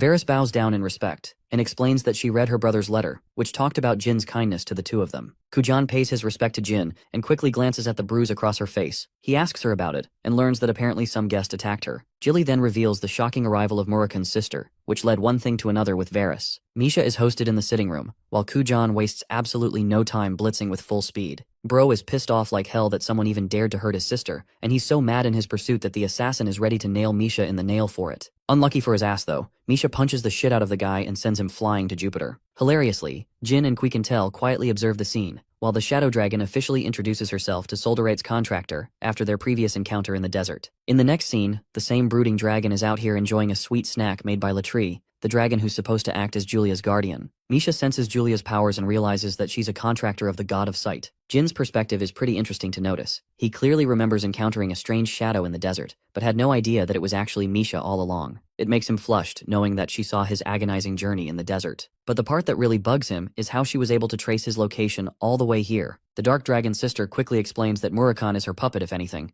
and she's always had a tracking spell on him from a young age. It functionally works differently from ordinary tracking magic, because Misha has full knowledge of her brother's actions, even though Murakan is completely unaware. The Silver Dragon thinks that it's a loaded and confusing explanation, to which Misha amusingly laughs at. She thinks it is easier to describe such an ability as an authority, rather than a specific tracking magic spell. To demonstrate her ability, she plunges her arm into a pool of shadows, promising to entertain Jin. Here's the reason why Misha is the superior Shadow Dragon. It's because Murakan only knows how to use his powers to fight, while she can manipulate her shadows to basically do anything. She slips out a small tendril of shadow and demonstrates the effectiveness of even a single trail. With just a single attached shadow, she can instantly discover people's locations. But that's not all. She could also manipulate her shadows to manifest and make complete copies of a person. For example, our boy is fucking terrified when he hears Misha talking in his face and form. This girl is basically a skinwalker. Jin looks at her in terror, while she gives him a cheeky smile in his own face. It only makes him realize the sheer possibility that comes with complete command over the shadows. Even Misha highlights that it must feel strange experiencing oneself like this without a mirror. Without fucking with his mind anymore, she releases the form back to her shadows. She wonders how he feels experiencing himself, while Jin sings praises of her excellent command over her powers. He can't even fathom the fact that another one of him can easily exist out there without his knowledge. It goes to show that if humans came to control this power, they would destroy each other. Interestingly, Misha reflects that she's never going to let Jin fall into the same fate as Tamar's, and she is hoping that he steps down from the pursuit of power if anything. The Shadow Dragon continues her watch on him with great intrigue. To Misha's absolute horror, Julia answers her mind, arguing in favor of Jin, and stating that he'll never fall in the pursuit of madness. It really stuns the Shadow Dragon for a second, the realization that she has been outplayed by the little girl. Thanks to her abilities granted by the God of Sight, Julia sees something in the Runcandel that nobody else does. It makes Misha wonder if Julia is witnessing the first patriarch's reincarnation in him. It completely terrifies her to believe that Tamar reincarnated, but an even more shocking thought is the realization that Julia sees Solderae himself in his contractor's presence. The Shadow Dragon holds herself down from jumping straight into conclusions,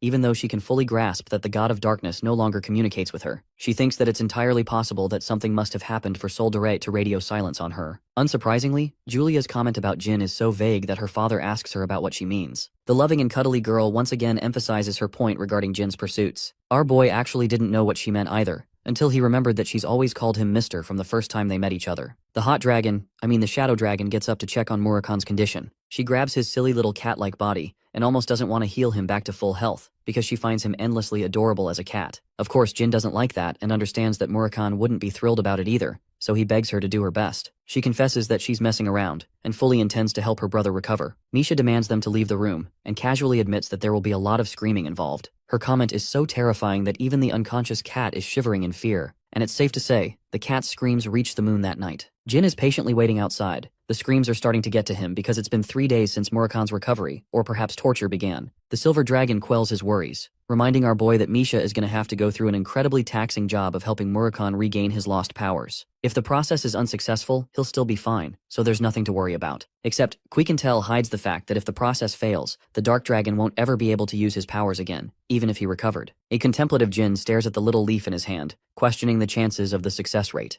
Reincarnation reveals that it's an ambiguous 50% for both success and failure, so their odds aren't that bad. At the same time, she's terrified of what will happen if the process results in a failure, which is also why she wants Jin to be mentally prepared for the worst to come. Her words, coupled with Murakan's agonizing screams, isn't a pleasant moment for our boy. It reminds him of his first ever encounter with the Dark Dragon, while he was just a helpless little child. A flood of memories comes crashing down in his mind regarding all the sweet memories they spent together on their journey. At last, the day arrives where Misha opens the window, appearing gassed out from the procedure and devastated. Then she confesses the ugly truth. She has failed. Her words terrify Reincarnation and infuriate Jin enough to roar his name. But suddenly, a fast shadow blitzes out of the window as our beloved Murakan sticks his superhero landing, aura farming in all of his glory. The maniacal dragon laughs like an evil villain. His mere laugh is able to send ripples and shatter structures nearby. At long last, Murakan revels in the glory of his prime, a fresh body and absurd levels of strength. But even while he's out here posing like he's turned Super Saiyan or something, his sister quickly humbles him by kicking his ass. Literally. Misha is pissed off that he's happy about only gaining 40% of his original power, stating that his body is far too weak to handle its full strength. I have to point out that she's also bitch slapping the shit out of him while this is happening, so F's for this man in the comments. The Dark Dragon thinks that his sister messed up the procedure on purpose, because if she'd fully restored him to full strength, he'd end up stronger than her. Misha launches this man flying for thinking of something so incredibly stupid,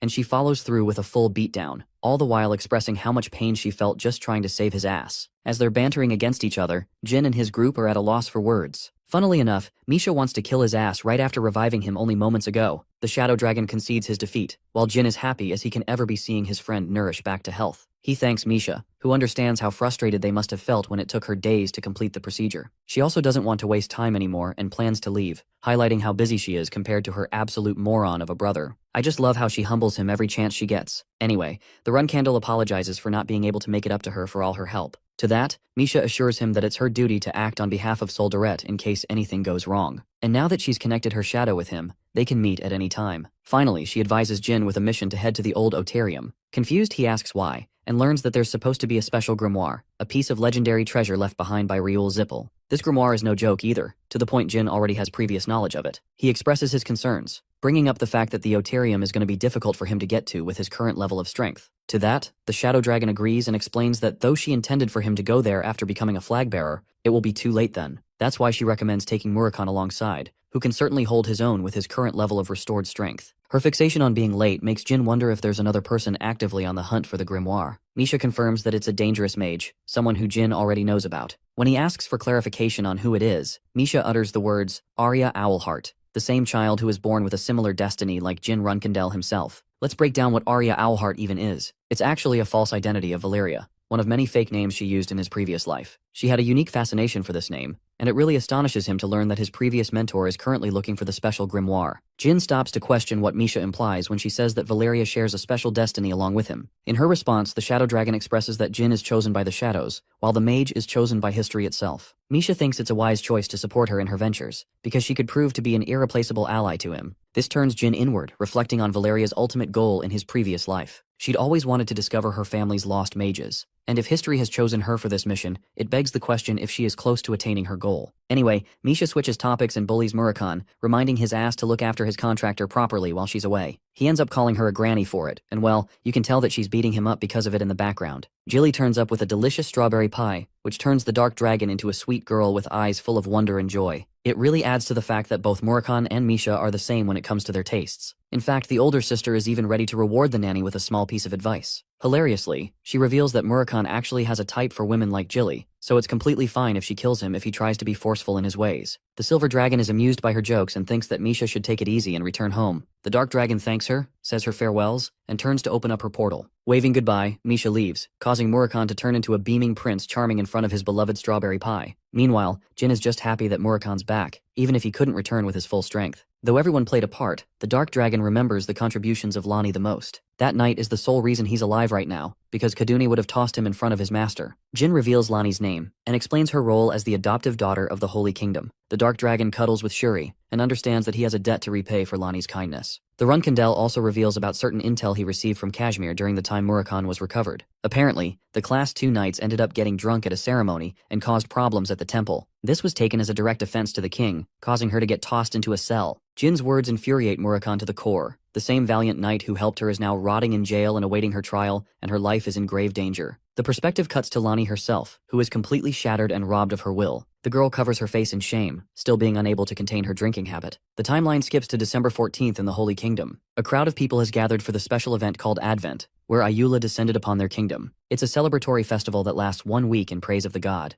and Murakan understands it because Ayula is supposed to be their savior and maker of peace. The people think that every time Ayula is enraged, it destroys everything. It's the reason they symbolically represent it as a dormant volcano that can explode at any moment. King Mycalen is received well by his people, roaring and chanting the Holy King's name. This man is Lonnie's adoptive father, but for some reason, Murakan doesn't appear pleased knowing that this guy is the Holy King, to the point Jin probes him for it. The Dark Dragon expresses his annoyance, because for each Holy King that he met in the past, they all possessed incredible aura. Even though they're not particularly strong, their very own divinity is enough to make them unapproachable. Strangely though, in Mycalen's case, that doesn't appear to be the case. This man is a mystery on whether or not he possesses aura, but they plan to get all of their answers from his daughter Lonnie soon enough. Guarding the capital's eastern church, the two knights standing by are talking shit about Lonnie being an alcoholic wench who can't stop herself. It's actually a pretty easy duty for them since she poses no risk and can't attend the ceremony in her state. The sneaky little Murakan tries to sneak his way past but eventually gets noticed by the clowns, who enjoy a good time playing with the little guy. Unfortunately for these idiots, Murakan has brought a poisonous tube along with him, while giving these bastards a murderous look of death. Within a few moments, they both collapse and meet a state of slumber. The dark dragon returns to his human form, while Jin finds Kujan's sleeping poison to be quite effective. Hilariously, Murakan is pissed off that even though he's strong as hell right now, his contractor is still messing around by making him do stupid shit like this. Luckily, one of the guards appears to have dropped their money. Jin doesn't blame them, and thinks that the dragon secretly ensured the coins would fall. Anyway, both of them make their way into Lonnie's room, who is reeking of alcohol. The girl is drunk as hell, and can barely hold herself together. The drunk knight spots Jin's face, shocked to find the Runcandel here of all places. It immediately lightens her up, as he begins to question what he's doing here. The young master reminds her of the promised debt he was going to pay. Even Murakan is thrilled to pay his gratitude to the knight. Lonnie is happy to see that he's doing all fine, but it appears that their roles have been switched, because now she's the one in trouble. The shadow dragon assures her that he's going to help her get out of this mess. Such words of consideration completely devastate the poor girl, as tears begin to stream down her eyes. She could only stare at her miserable state in the reflection of the bottle that caused her own demise. She starts crying, like seriously crying, causing Jin and Murakan to give each other an awkward and confused look. After a while, they decide to sit down and talk about things. Lonnie starts off by saying how she is being threatened, and has recently learned that the Holy King is actually a fake man deliberately put on display by the Zippel family for their own deeds. In fact, her real father is locked up in a place not even she knows about, which is the reason for her miserable state. The young master wonders if this is the work of the transfigurator Bubar, who could have potentially created a placeholder Holy King to fool everyone. Then again, it doesn't make any sense for Bubar to be siding with the Zippels, especially not after what happened last time. Suddenly, Murakan senses someone's presence approaching nearby. He takes off to deal with the threat and tells Jin to continue on without him. Our boy emphasizes that Murakan handles the matter discreetly,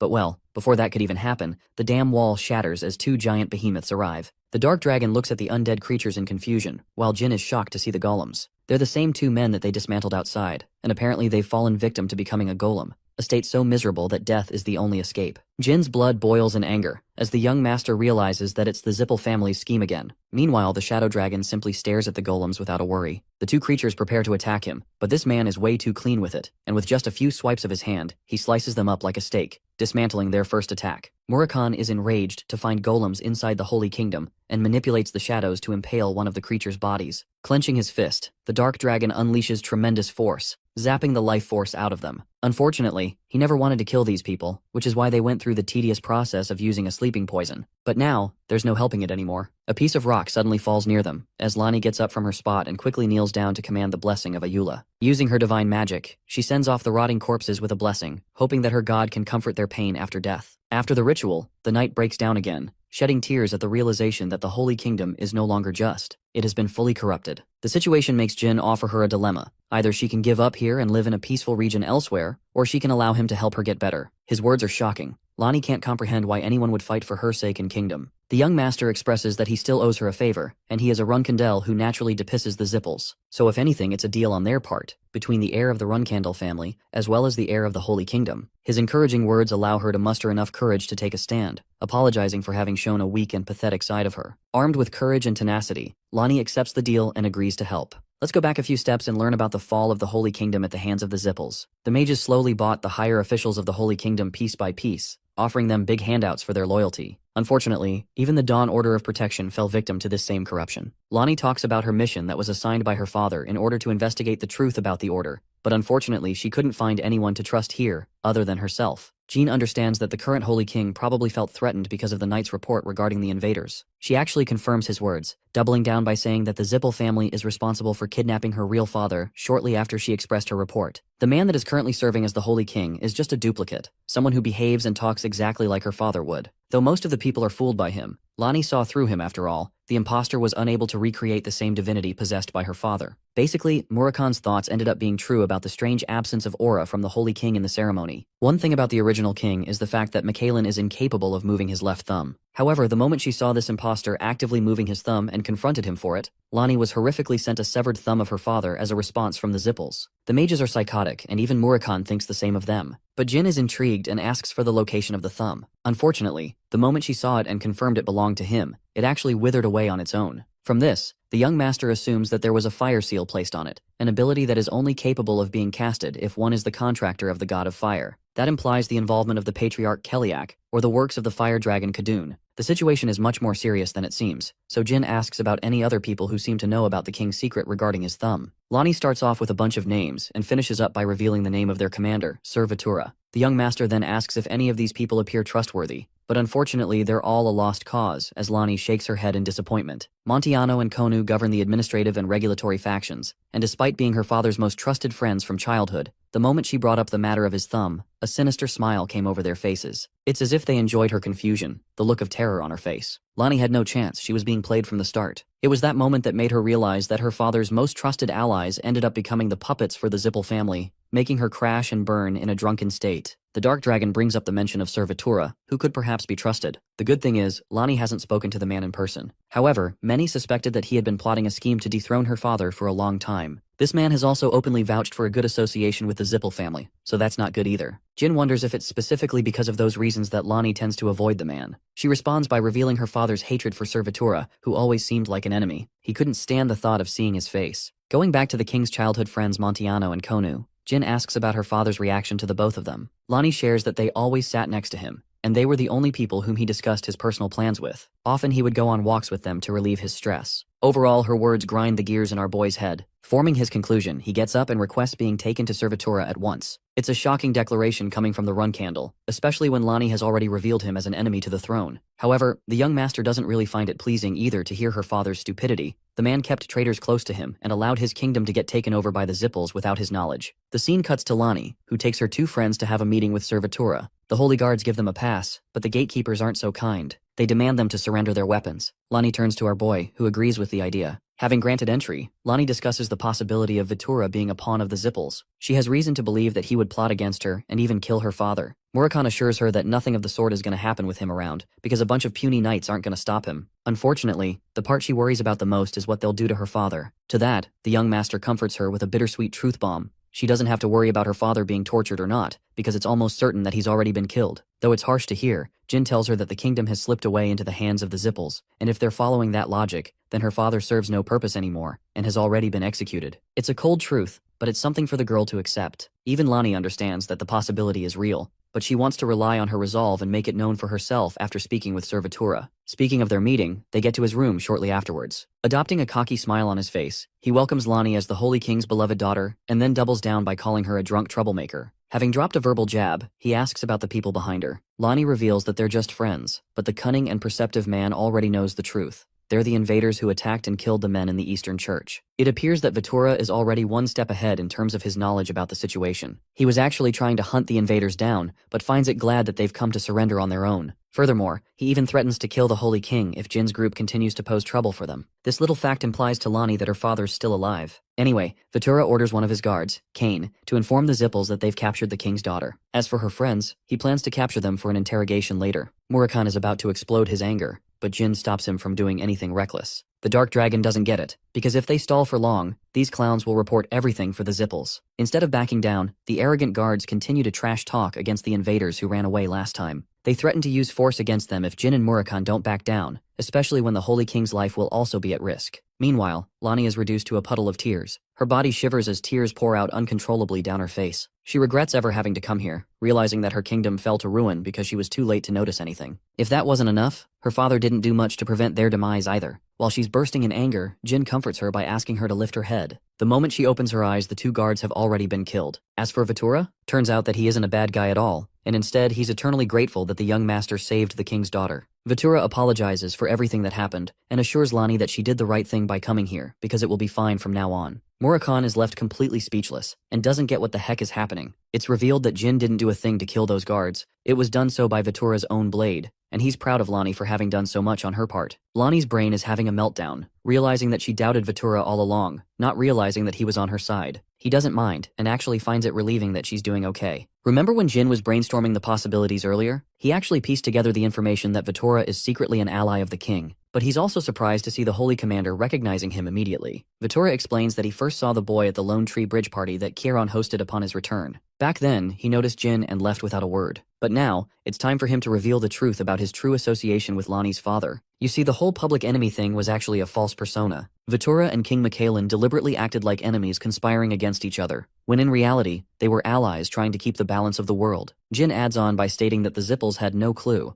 and because they suspected Vitura to despise the king, they approached him and began thinking he was an ally. In reality, that was never the case. The Holy Kingdom is a mess right now, divided into two factions, one supporting the Kinzello faction and the other supporting the crazy mages. It's here that Vitura confesses that the fake king is actually placed by the Kinzello family, who can command the use of shapeshifters to do their bidding. This means Bubar and Kinzello are involved in this mess. Vitura explains that initially, both groups tried to take over the Holy Kingdom together, but for some strange reason, they no longer appear to be cooperating with each other. Of course, this is once again because of Jin's involvement, but no one knows about that. Vitura continues by stating that the kingdom is now split between the moderates faction, who are sworn to the Zippels, and the hardliners, who follow the Kinzello. In reality, a third and very tiny proportion cares about the Holy Kingdom. Moving on, Jin hands him the fragment of the golem he took earlier and asks about the human experimentations that have been going on. He also expresses how the soldiers in the Eastern Church became golems shortly after they handled them. Fueled with rage, Sir Vitura frustratingly reveals that the Kinzello have been leading their horrific experiments for 6 months now,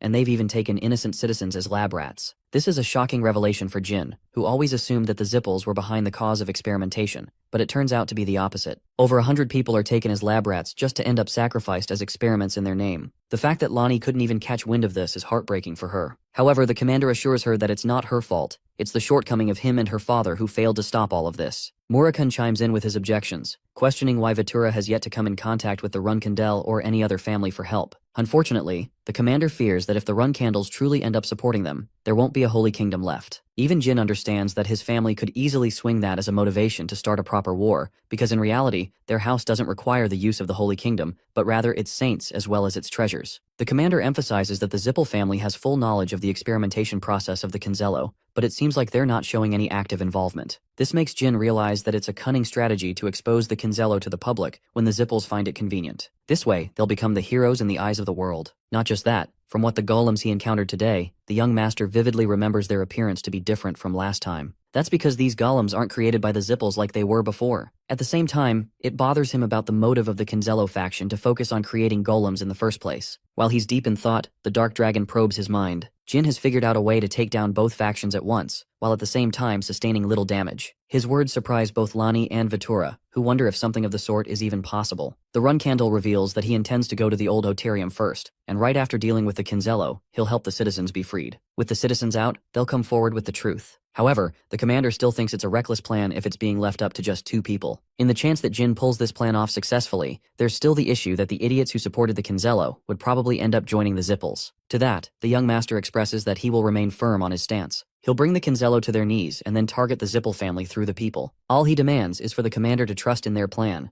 Vitura eventually gives in and agrees, while Lonnie backs up her friends, believing that they're not the type to say stuff for no reason. Seeing Lonnie act so freely, the commander feels a hint of relief. All this time, he was banking on his chances that the king's daughter would be the reason to help gather the rest of the loyal servants. And with that tiny group, they'd do something about the 2 factions. But that ineffective plan means nothing anymore, when Jin Runcandel has been sent as a blessing to their kingdom to save them all. Though he's frustrated, the commander of the Holy Knights places his complete trust in the young master and asks for anything of his service. Jin orders him to keep on maintaining his disguise as a servant of the Zippels and to make sure Lonnie's fine until their return. With that promise made, our boy turns his back, promising that he'll be back. He earns the gratitude of the commander, while Murakan is excited for what's to come. The Dark Dragon advises Vitura to act like he's been injured after a fight against his invaders. But here's the shocking part. This man literally chops his own damn arm off, just to keep up with the act. Even Lonnie screams in worry, preparing to heal him at once. But the commander stops her, explaining that it's the only way to make the Zippel family believe about what went down, especially when his own guards are dead. In his final act, Vitura hands his sword to the young master and tells him the exact room where all of their weapons have been stored. Jin clasps the blade and declares that he'll return before the ceremony closes. Let's go ahead and head to the old Oterium, a place that is currently being used to experiment all kinds of ugly things. One of the researchers expressed sadness for being unable to save another test subject, when suddenly, the room goes red as a warning signal startles everyone. The men have no idea what's going on.